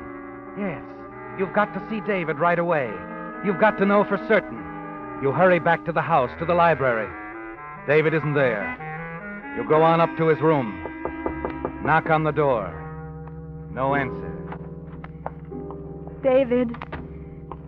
David? You call his name softly, but sensing as you do that he's not in the room, and knowing, too, that you're glad you don't actually have to face him. Then your eyes move to the top of the bureau, to a letter addressed to David. Your hand moves to it slowly, mechanically. And even as you tell yourself that it's wrong, you take the letter from its envelope, stare at the first page, at the letterhead of Doctors Ferguson and Dunby, physicians and surgeons. You know at once that old Dr. Ferguson, executor of Adele's father's estate, wrote that letter. That isn't important, is it, Joan? It's what he tells David in the first paragraph, a brief paragraph, but so very important. And so, David, I feel it my duty to advise you that in the event of Adele's death, prior to yours, and while a state of marriage still exists, all of the monies and property involved in your late father-in-law's estate are bequeathed to you. Oh, no. Oh, David. Oh, Miss Jones. I didn't know you were in here. I thought David, have you seen him? I believe he's out in the garden, miss. Said something about taking a turn before dinner. I see. Thank you, Mrs. Hastings.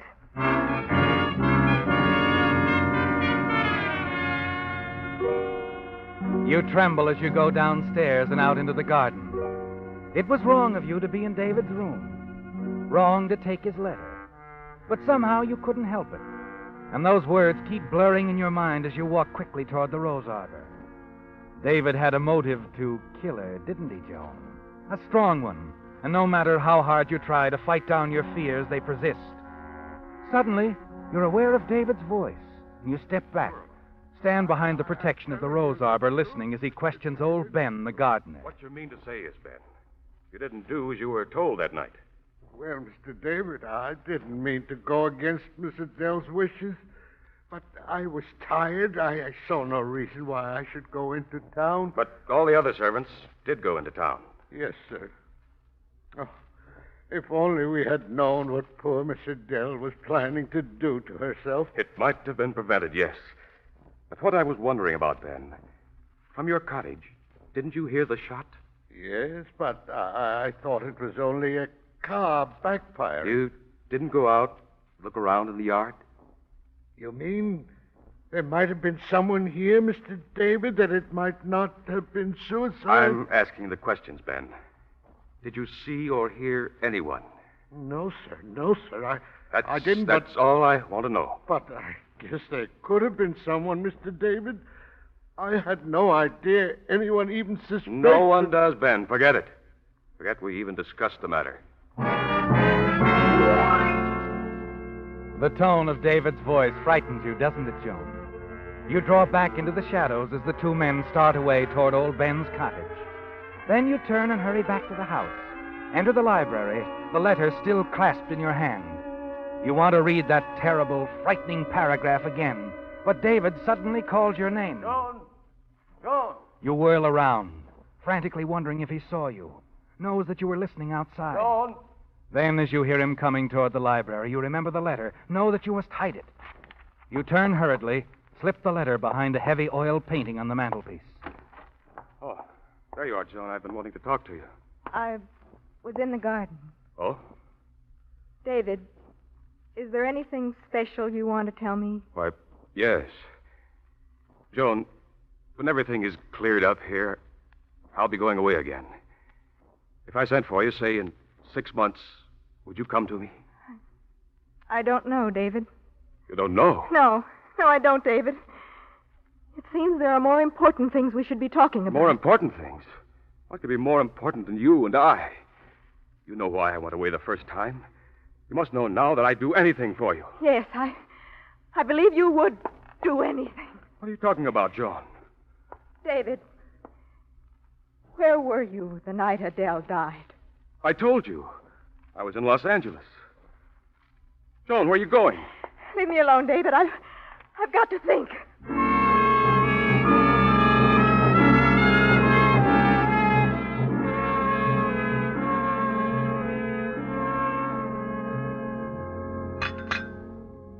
Goodness, Miss Joan. You've scarcely touched your breakfast. I'm sorry, I don't want any more.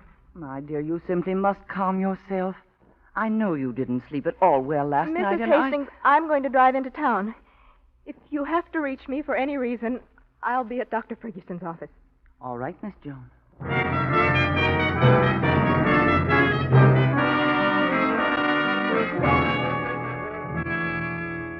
May I help you? I'm Joan Harper. I wanted to see Dr. Ferguson. Were you a patient of his? No, but you see, he looked after my sister and handled her affairs. Dr. Ferguson passed away last week. He's dead? Yes. Pneumonia.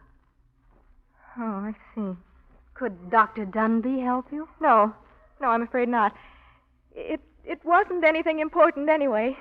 Thank you.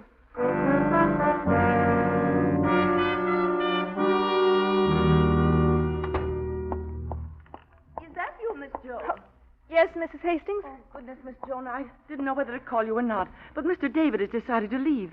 He's upstairs packing. Packing? No? Yes, I didn't know if he discussed it with you or not. It all seemed so sudden. I'll go up.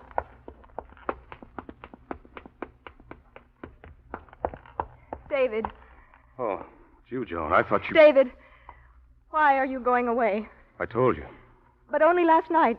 You said you were going to wait until everything was cleared up. Everything's as clear as it'll ever be, Joan. Look, I just can't say why, but... Yes, David?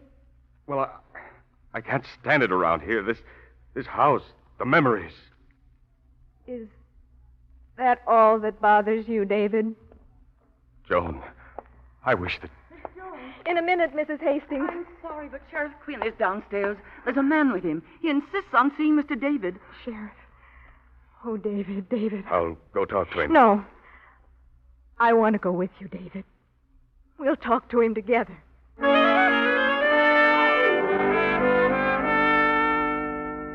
Going down the stairs, you take his hand, grasp it tightly, reassuringly. But all the time, the fears of the past few days pound in your brain, telling you exactly what's going to happen when you walk into the living room with David to confront Sheriff Mark Quinn. Morning, Joan. Sorry to disturb you. It's all right, Mark. I understand you want to talk to David. Yes. Mr. Blaine, this is Joe Larkins. Oh? You don't remember, I guess, Sheriff. The night your wife was killed, Mr. Blaine, Larkins here was on a freight train that passed through Benton Cove on its way to Los Angeles. It's him, all right. Can't be no mistake. He swung on the train, rode up to L.A., and hopped off. Oh, David. Blaine, I had a hunch all along you were in town the night your wife was shot. Now I'd go a step further and say you were in this house. David, oh, David, tell them it isn't true. Tell them you never saw this man before. I'm sorry, Joan. There's no use pretending any longer. He saw me all right. I was on that freight. And I was here that night with Adele.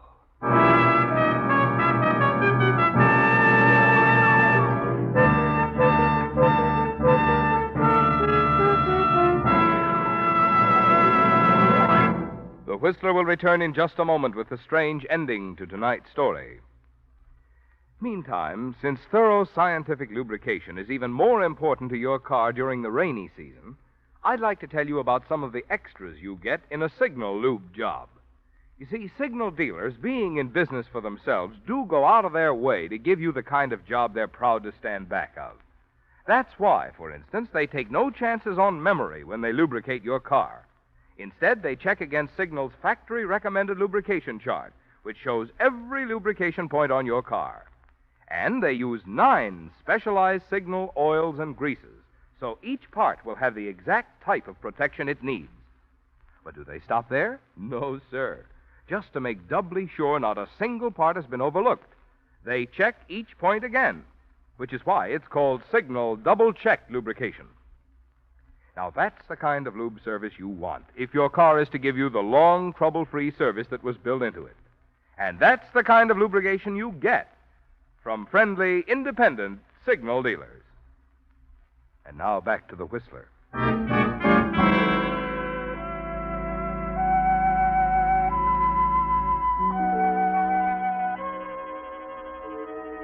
It's all over, isn't it, Joan? In David's own words, there's no use pretending any longer. And you look from him to the quiet, accusing face of Sheriff Mark Quinn. There's no doubt or question. David was in the house on the night Adele died. He had every reason to kill her. You know that from what you read in the letter you hid behind the painting on the mantelpiece. It can mean only one thing. David is guilty.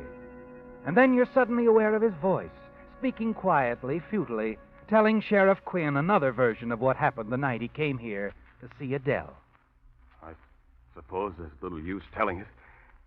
I knew how it would sound then. That's why I ran. Ran? You saw me all right that night at the station, Sheriff. I came down on the train. Adele had phoned that afternoon, asked me to come. Said she'd arranged for us to be alone so we could talk, get things straightened out once and for all. When I arrived at the house, in Adele's room, she was dead. Go on, Mr. Blaine. I don't know whether she asked me to come here to frame me or not. Anyway, the gun was lying on the floor beside her. I picked it up without thinking. Then I realized how it was going to look. I wiped the gun off, pressed it back into Adele's hand. Oh, David. An interesting story, Blaine. It's true. You knew about it, Quinn. It was all in that letter of Dr. Ferguson. Now, wait a minute. I don't know anything about any letter. You took it, Quinn. Knowing it would have saved me. Dr. Ferguson's letter. Yes. Oh, David, what are you saying? That letter makes everything worse. Your motive. You know anything about any letter, Joan? Yes, I hid it. Here, behind this picture. I'll get it. Joan, you did this for me?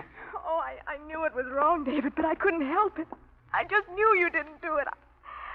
I hid it to help you. Give me that letter. You didn't read it all, did you, Joan? I read enough. Read the second page, Sheriff. That last paragraph. I tell you these things, David, because of the situation existing between you and your wife, Adele, and because my most recent examination shows that she has less than a month to live. David. Well, I guess that does it, David. Nobody would kill someone who had only a month to live. Sorry I caused you so much trouble. Oh, David. And I almost burned that letter.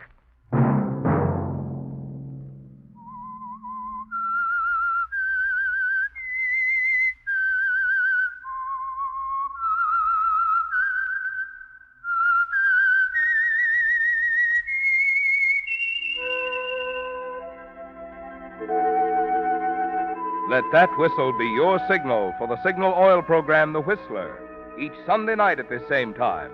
Brought to you by the Signal Oil Company, marketers of Signal gasoline and motor oil and fine quality automotive accessories. Signal has asked me to remind you, to get the most driving pleasure, drive at sensible speeds, be courteous, and obey traffic regulations. It may save a life, possibly your own.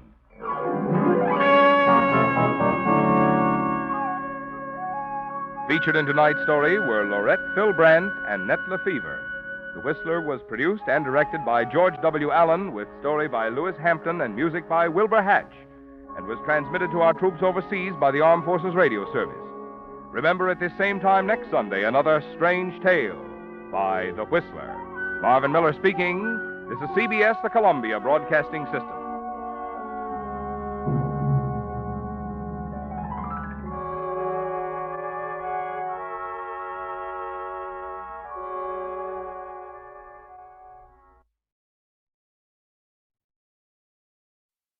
And now, stay tuned for the program that has rated tops in popularity for a longer period of time than any other West Coast program in radio history. The Signal Oil program, The Whistler.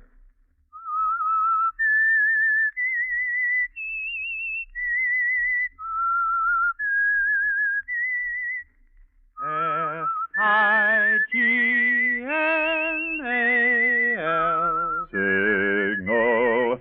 Signal gasoline. Signal, the famous Go Farther gasoline, invites you to sit back and enjoy another strange story by The Whistler.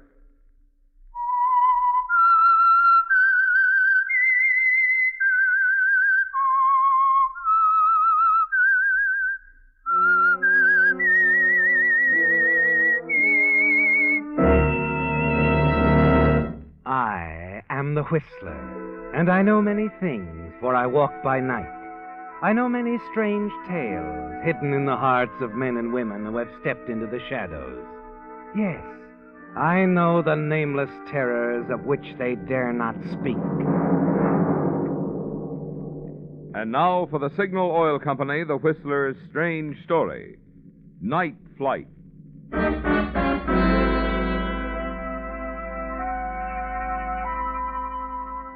It was early evening, but the man sitting in the corner booth with Kelly Owen had entered the hotel cocktail lounge in the early afternoon, and he was beginning to show it. He'd taken a liking to Kelly when he found out that he, too, was a flyer. As for Kelly, he wasn't in a mood for liking anyone. But his present situation of unemployment made him more than mildly interested in what the stranger had to say. You even find yourself willing to gamble a bit, don't you, Kelly? Spend part of the few dollars in your pocket on more drinks, in the hope that you'll pick up some profitable information. Tokyo. If I ever made that hop. Pal, I've flown freight back and forth across the Pacific so many times I think I could swim a load over on my back. Here you are, gentlemen. One straight yeah. bourbon and one scotch and soda. That's swell. That's it. It's $1.13. I get this one, Sam. Ooh, thank you, sir. Hey, wait a minute. What'd you do that for? I told you old Sam had hit the jackpot. All right, didn't I? skip it. Ollie, you didn't finish telling me, Sam, something about a private deal. I can't tell you everything, pal. It's too important. Yeah? Hush, understand? Important passenger. Big. Oh, that's it, huh? Well, a big fare is nice, Sam, but not like what you were talking about. Not enough to retire on. I think not, huh? Don't you think 25 G's go pretty far, don't you? 25,000? Yeah. Oh. Sam, who do you know that's taking a private trip around the world? I don't know. And they don't know me. That's why you ain't gonna know me there. Nobody is. See? All right, Sam. Yes, talking too much. Ooh. I don't feel so good. Had a lot to drink. You sure have. Hey, look, I gotta go upstairs, see, to my room, pal. Gotta sleep it off. I can't fly no plane like this. Where you are, you can fly without a plane. Yeah. You want, Sam? Help you upstairs. Sure, yeah. Thanks.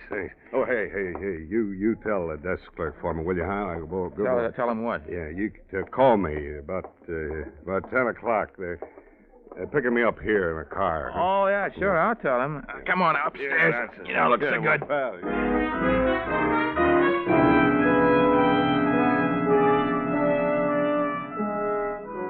It sounded interesting, didn't it, Kelly? $25,000, Sam said. And something about it being his payment for flying an important passenger somewhere. But all too vague to be of any use to a man in your position. By the time you help Sam upstairs to his room, lay him on the bed, he's fallen into a deep sleep. And instead of $25,000, you're thinking of the $1.30 you spent, aren't you? $1.30 that might have gone towards a better hotel room for the night. And then you think of something else. Yes. You're helping yourself to the contents of Sam's wallet as the phone near the bed rings. Sam stirs restlessly, and you lift the receiver quickly to prevent waking him. Mr. Ledford? Hello? Mr. Ledford, there's someone here to see you. Mr. Ledford? Someone here to see you. The words flash across your mind, don't they, Kelly? And you recall something that Sam said downstairs in the bar. I don't know him, he said. They don't know me. But it wasn't until 10 o'clock that the somebody was to meet Sam in the lobby. Was it, Kelly? Mr. Ledford? Mr. Ledford? Why don't you answer? Hello? Oh, Mr. Ledford, there's someone waiting for you in the lobby. Should I tell the lady to come up? No. Tell the lady that Sam Ledford will be right down. Yes, sir.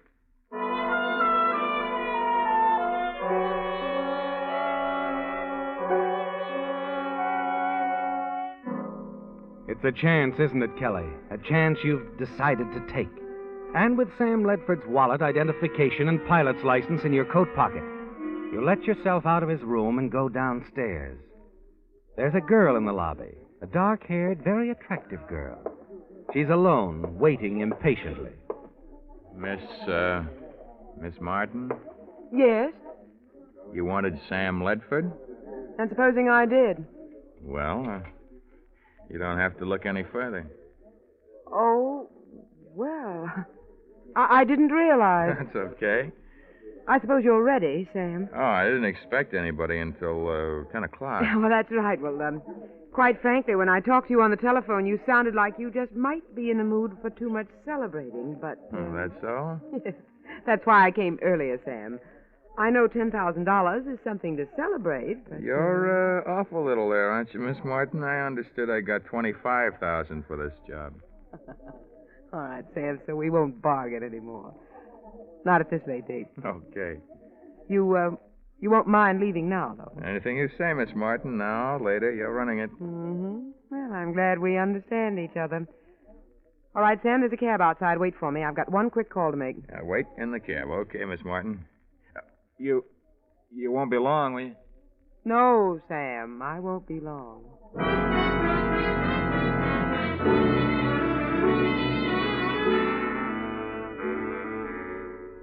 You've a nervous, uncertain feeling inside, haven't you, Kelly?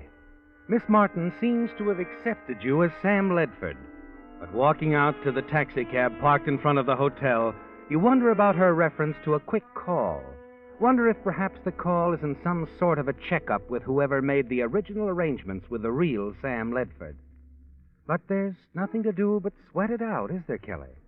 Play it close and careful for the biggest payoff you've ever gambled on. 10 minutes later, Miss Martin comes out, slips into the cab beside you. Everything all right? Yes, Sam, everything's fine. Know where we're heading now? Like I said, you're running this. Sam, I think we're going to get along perfectly. Driver, the airport, please.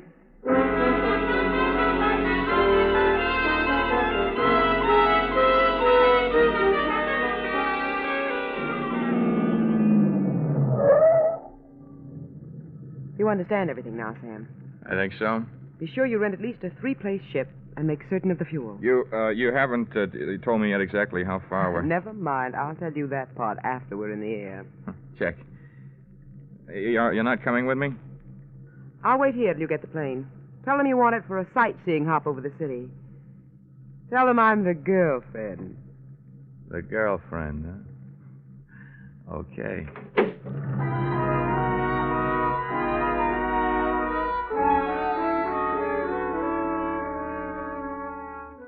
It's going almost too well, isn't it, Kelly? Thela Martin is a warm, exciting girl, and the thought of $25,000 isn't exactly chilling. But you are nervous over what's just ahead, aren't you?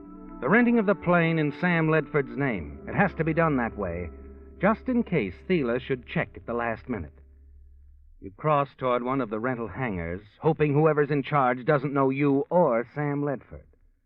But nothing goes wrong. And 20 minutes later, you escort Thela from the cab to the warm-up apron, where a mechanic is readying a trim Fairchild job.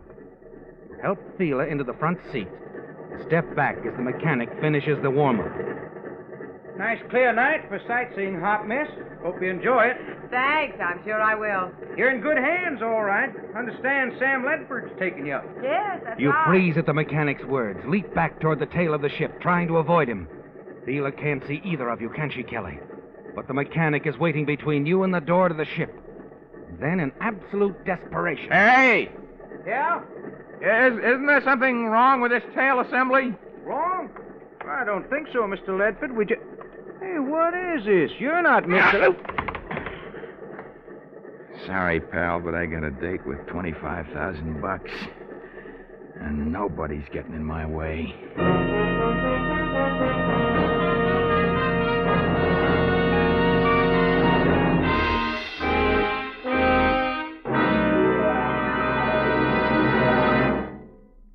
I'm sure, friends, you're glad that although this is the season when so many popular shows go off the air for the summer, there'll be no vacation for the Whistler program.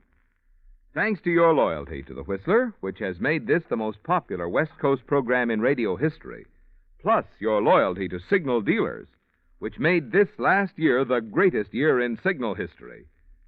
Signal Oil Company is keeping the Whistler on the air all summer without interruption. So each Sunday evening throughout the summer, when you turn to this spot on your radio dial, you can depend on finding your favorite mystery. Just as each time you turn into a Signal station, you can depend on finding a friendly, independent dealer to serve you with fine quality Signal products, including the famous Go Farther gasoline. Signal, signal, signal gasoline. Your car will go far the gasoline.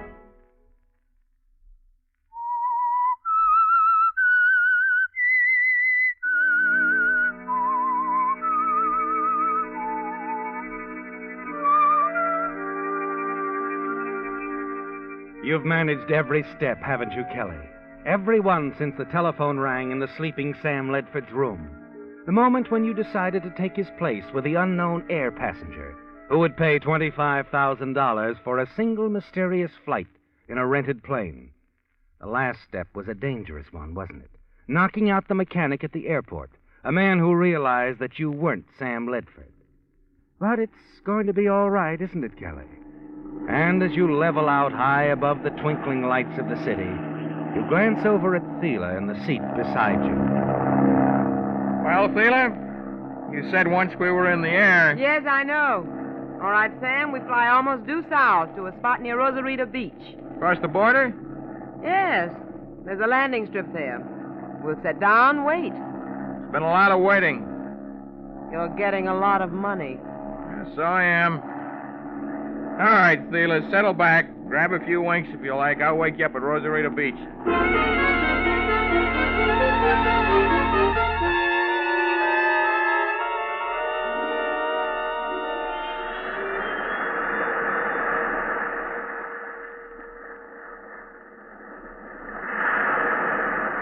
Thela?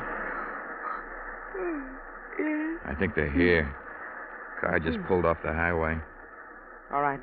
Get back to the plane. If it's them, they'll flash the headlights off and on. I'm to answer with a flashlight. Check. Thela? Yes? You're sure you don't want to tell me who this guy is? Use your head, Sam, if you want to keep it. We're across the border, aren't we? We're flying him back to the States in the dead of the night. Doesn't that say enough? $25,000 says enough.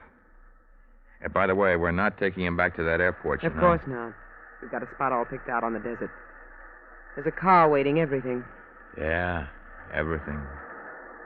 Even you. Skip it, man. And remember, not a word to him during the flight. Just keep your mind on your flying. Oh, sure. Oh, there go the car lights over there. Yes. Go on, Sam. Back to the plane. I'll answer them.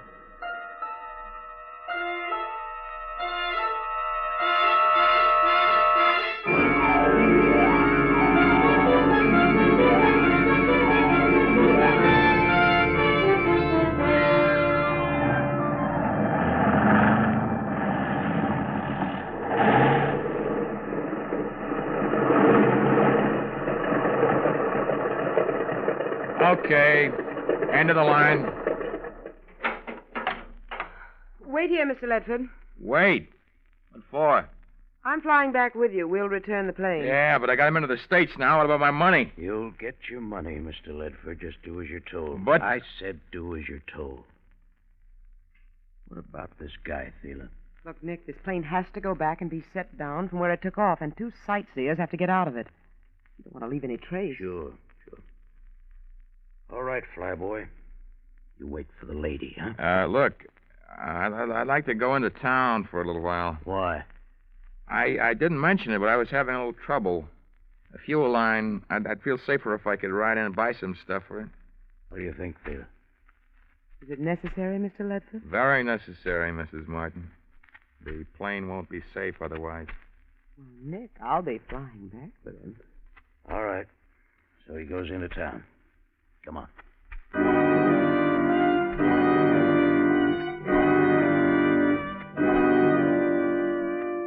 You had to think fast, didn't you, Kelly? You know you can't take the plane back to the airport where you picked it up, posing as Sam Ledford. The mechanic you knocked out will have revived, reported the theft. And yet they've told you that you won't get your money until the plane is returned. You need time, don't you, Kelly? Time to think it out, decide what to do. And as you sit beside Thela and the big guy in a chauffeur-driven limousine that met you when you landed, a plan begins to take shape in your mind. In town, you go through the motions of buying what you need to repair the broken fuel line, and then wait as the big guy gets into the limousine and is driven off toward the highway. You get everything you needed, Sam? Oh, yeah, all set. Well, then we might as well get back to the plane. Oh, what's the hurry? We can take a cab back anytime we want. Yes, only I thought you'd be sort of anxious to take off. Oh, an hour or so won't make much difference. Yeah, I was going to suggest we have dinner. Well, there's a spot down the street a few blocks. The Palm Inn. Oh, what are we waiting for?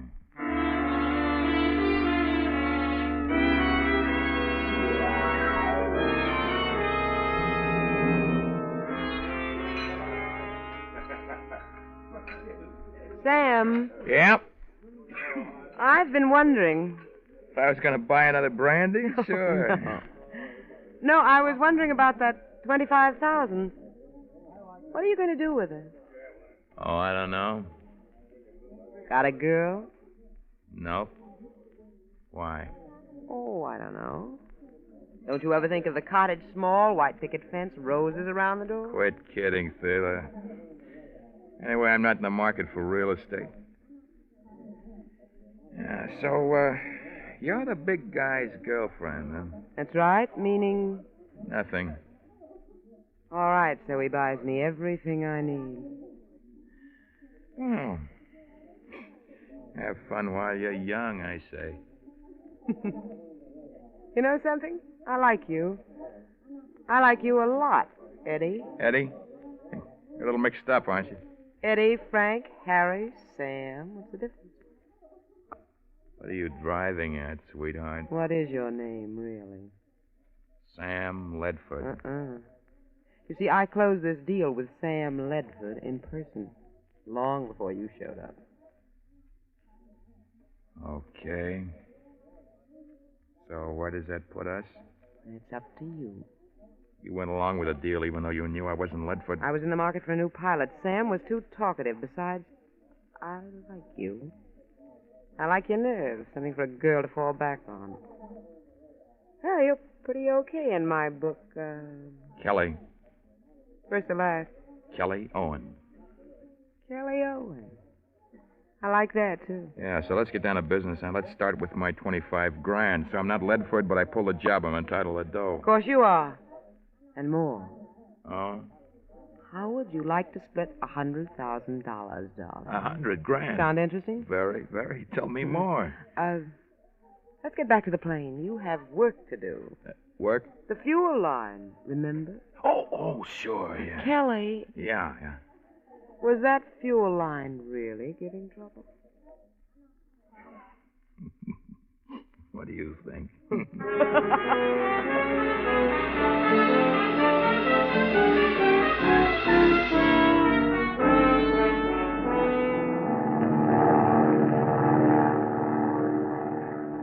All right, sweetheart. Suppose you fill me in. The big guy was willing to spend 25 grand so long as he got back into the States. This I know. Oh, I said to myself, why shouldn't little Thela pick up that dough after the job was done? Double cross. So you knock off the pilot, keep the dough yourself. Why not? Go on. Well, when I saw you, another idea occurred to me. A way we could both get more than the 25,000, and I'll need your help. My help, huh? Definitely. I knew that as soon as you walked up to me in that hotel lobby. What's the deal? Nasty word. Blackmail. Oh, real nasty? But keep talking. The big guy's in the States now, and he plans to stay. Only how much do you think it would be worth to him to keep the information from the police? You tell me. Another 75,000 for a starter. So, how do we set this up? First, a little trip to South America for you. I always wanted to go there, too. I'll go on to join the big guy in New Orleans. He's rented a house there, 21 Rue Saint Germain. And in about a month, he gets a letter from South America. The blackmail pitch, he pays off or else. I like blackmail by long distance. Much healthier. Well, Kelly, is it a deal? Yep. One more thing. How do I get to South America? Oh, that. Yeah, that. My 25 grand. I have it. You'll need, let's say, 5,000 to get settled. You'll want a few thousand to spend, so I'll give you half now. 12,500. What about the other half? I'll hold on to it for the time being, just to be sure you don't double-cross me in South America. After you've clipped the big guy, we'll meet down there, and... Well, you think you could stand to have me around, partner? Oh, give me time, sweetheart. I just might go to love you.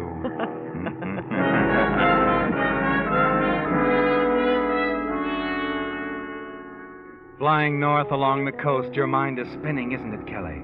There's $25,000 in Thela's suitcase. And there will be another $75,000 once you reach South America and send the blackmail letter to the big guy. $100,000 in all, Kelly. That is, if Thela doesn't double-cross you. After all, she was willing to double-cross Sam, wasn't she? Yes. And you decide quietly not to take a chance on her, to follow through alone now, not share the money with anyone, not even Thela. Darling, do me a favor. Sure. Do you have to fly over the water? It makes me nervous. No, what's the diff? Fly underwater. If you fall hard. Oh, please. Relax, Thela. Say, how do we address the big guy in New Orleans again? Nick Hughes, 21 Rue Saint Germain. You won't forget it, will you, darling? No, I won't. Nick Hughes, 21 Rue Saint Germain. No, I won't. Forget it. Your fist lashes out, catches Thela on the point of the chin, and she slumps down in the seat. You reach over, open the door beside her. So long, sweetheart!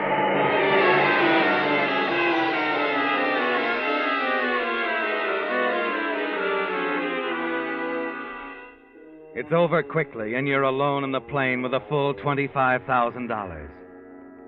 You swing the nose around, head inland, and soon ease into a landing in an empty pasture not far from the highway. A truck driver gives you a lift into Los Angeles, where you spend the rest of the night in a quiet hotel. The following morning, you're downtown. First stop, a fashionable men's store. May I help you, sir? Yeah, shoot the works. I beg your pardon? I tried out the best you got. Suits, sport outfits. I'm in the market for a complete wardrobe. Oh, yes, sir. This way. I'll need some luggage, too. That, light airplane stuff. Of course. You're planning a trip? Yeah, South America. By the way, where's the nearest airline office? Down the street, 3 blocks. However, if we may be of assistance, that is to say, if you should care to use our telephone... No, thanks. I'll walk down after I finish here. Oh, Mr. Knowles, this way, please. Best man in the store. He'll take care of you. Thanks. I hope you have a pleasant trip and a most enjoyable stay in South America, sir. Thanks again. I'm sure I'll have a great time. Yeah, a great time.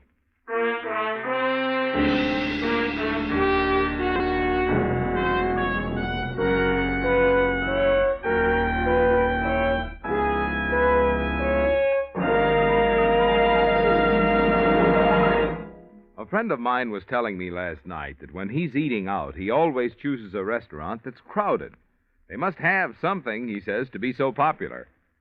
Well, by the same token, Signal gasoline must have something when you consider that last month, drivers bought more gallons of Signal gasoline than during any other month in Signal history. What is that something which accounts for such increasing popularity? Some users tell us it's good mileage, which has made Signal known throughout the West as the Go Farther gasoline.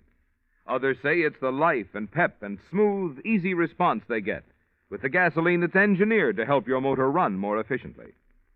But frankly, friends, just as sure as my name's Marvin Miller, you're never going to know all the good reasons why so many drivers are switching to Signal until you try a few tankfuls in your own car. Do it this week and see if you don't agree with me. You get a full measure of all the things that make driving more pleasure when you fill up with Signal, the famous Go Farther gasoline. Signal, Signal, Signal gasoline. Your car will go far with Go Farther gasoline.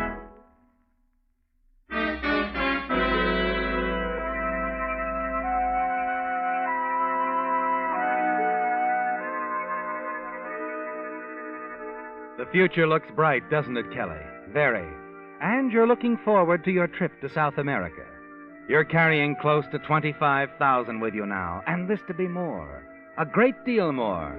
Once you reach Rio and set up your plan to blackmail the big guy who has entered the United States illegally. The following morning, the airline limousine picks you up at the hotel, takes you out to the airport. And then as you're checking your luggage... Mr. Owen? Kelly Owen? Yeah, that's right. I'm Lieutenant Dawson, L.A. Homicide. Homicide? Yeah. You bought a new wardrobe downtown yesterday, didn't you? Yeah, I did. Discarded the old suit you were wearing, left it at the shop? Sure. I told the clerk to give it to his favorite charity. So what? Well, you dropped something out of your wallet as you were transferring it to your new clothes. The clerk tried to catch you, but couldn't. Then when he noticed a name he'd seen in the papers, he called us. Hey, look, I don't follow this. Here's what the clerk found. Identification cards, including a pilot's license made out to Sam Ledford. Ledford? Yeah. Better turn in your plane ticket, Mr. Owen. You ain't going anywhere. Oh, wait a minute. What's this all about? That's what we want to know. You see, Sam Ledford was found in a hotel room late last night. Dead. He'd been murdered. Murdered? Sheila. Sheila must have got him when she went back to make that call. You were carrying Sam Ledford's pilot's license around. I'm afraid that's one you'll never be able to explain, Mr. Owen.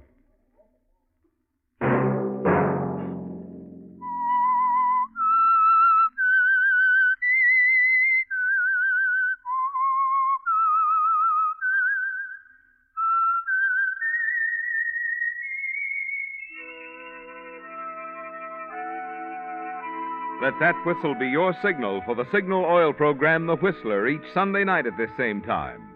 Meantime, Signal Oil Company and the friendly independent dealers who help you go farther with Signal gasoline hope you'll remember, regardless of what gasoline you use, you'll enjoy more miles of happy driving if you drive at sensible speeds, obey traffic regulations, and avoid taking chances. You may even save a life, possibly your own. Featured in tonight's story were Bill Foreman as the Whistler, Lamont Johnson, Betty Lou Gerson, Bill Boucher, Byron Kane, and Jack Moyles. The Whistler was produced and directed by George W. Allen with story by Joel Malone, music by Wilbur Hatch, and was transmitted overseas by the Armed Forces Radio Service. The Whistler was entirely fictional, and all characters portrayed on The Whistler are also fictional. Any similarity of names or resemblance to persons living or dead is purely coincidental. Remember to tune in at the same time next Sunday when the Signal Oil Company will bring you another strange story by The Whistler. Marvin Miller speaking for the Signal Oil Company.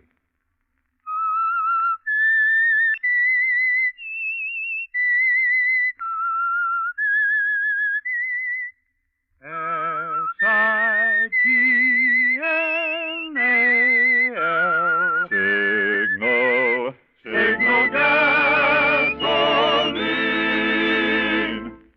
Stay tuned now for Our Miss Brooks, starring Eve Arden, which follows immediately over most of these stations. This is the CBS Radio Network.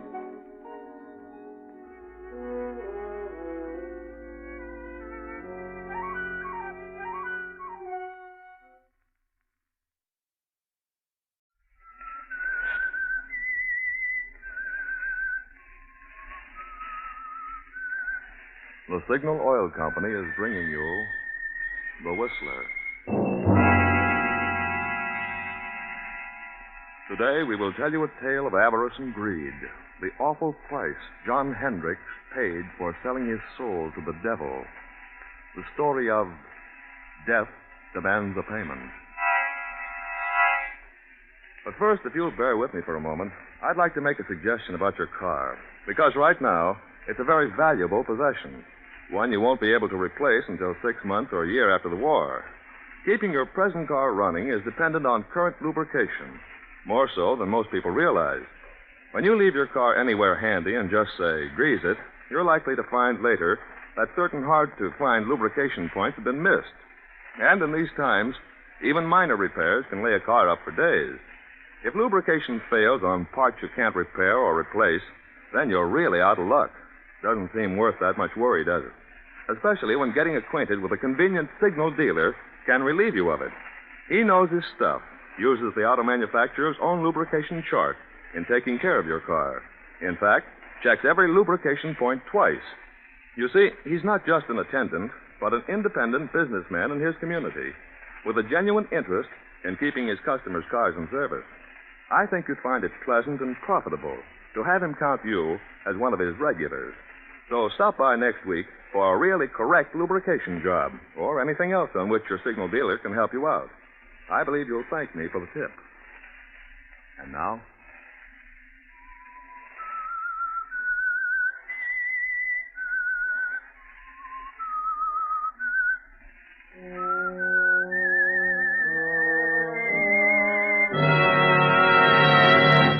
I am the Whistler.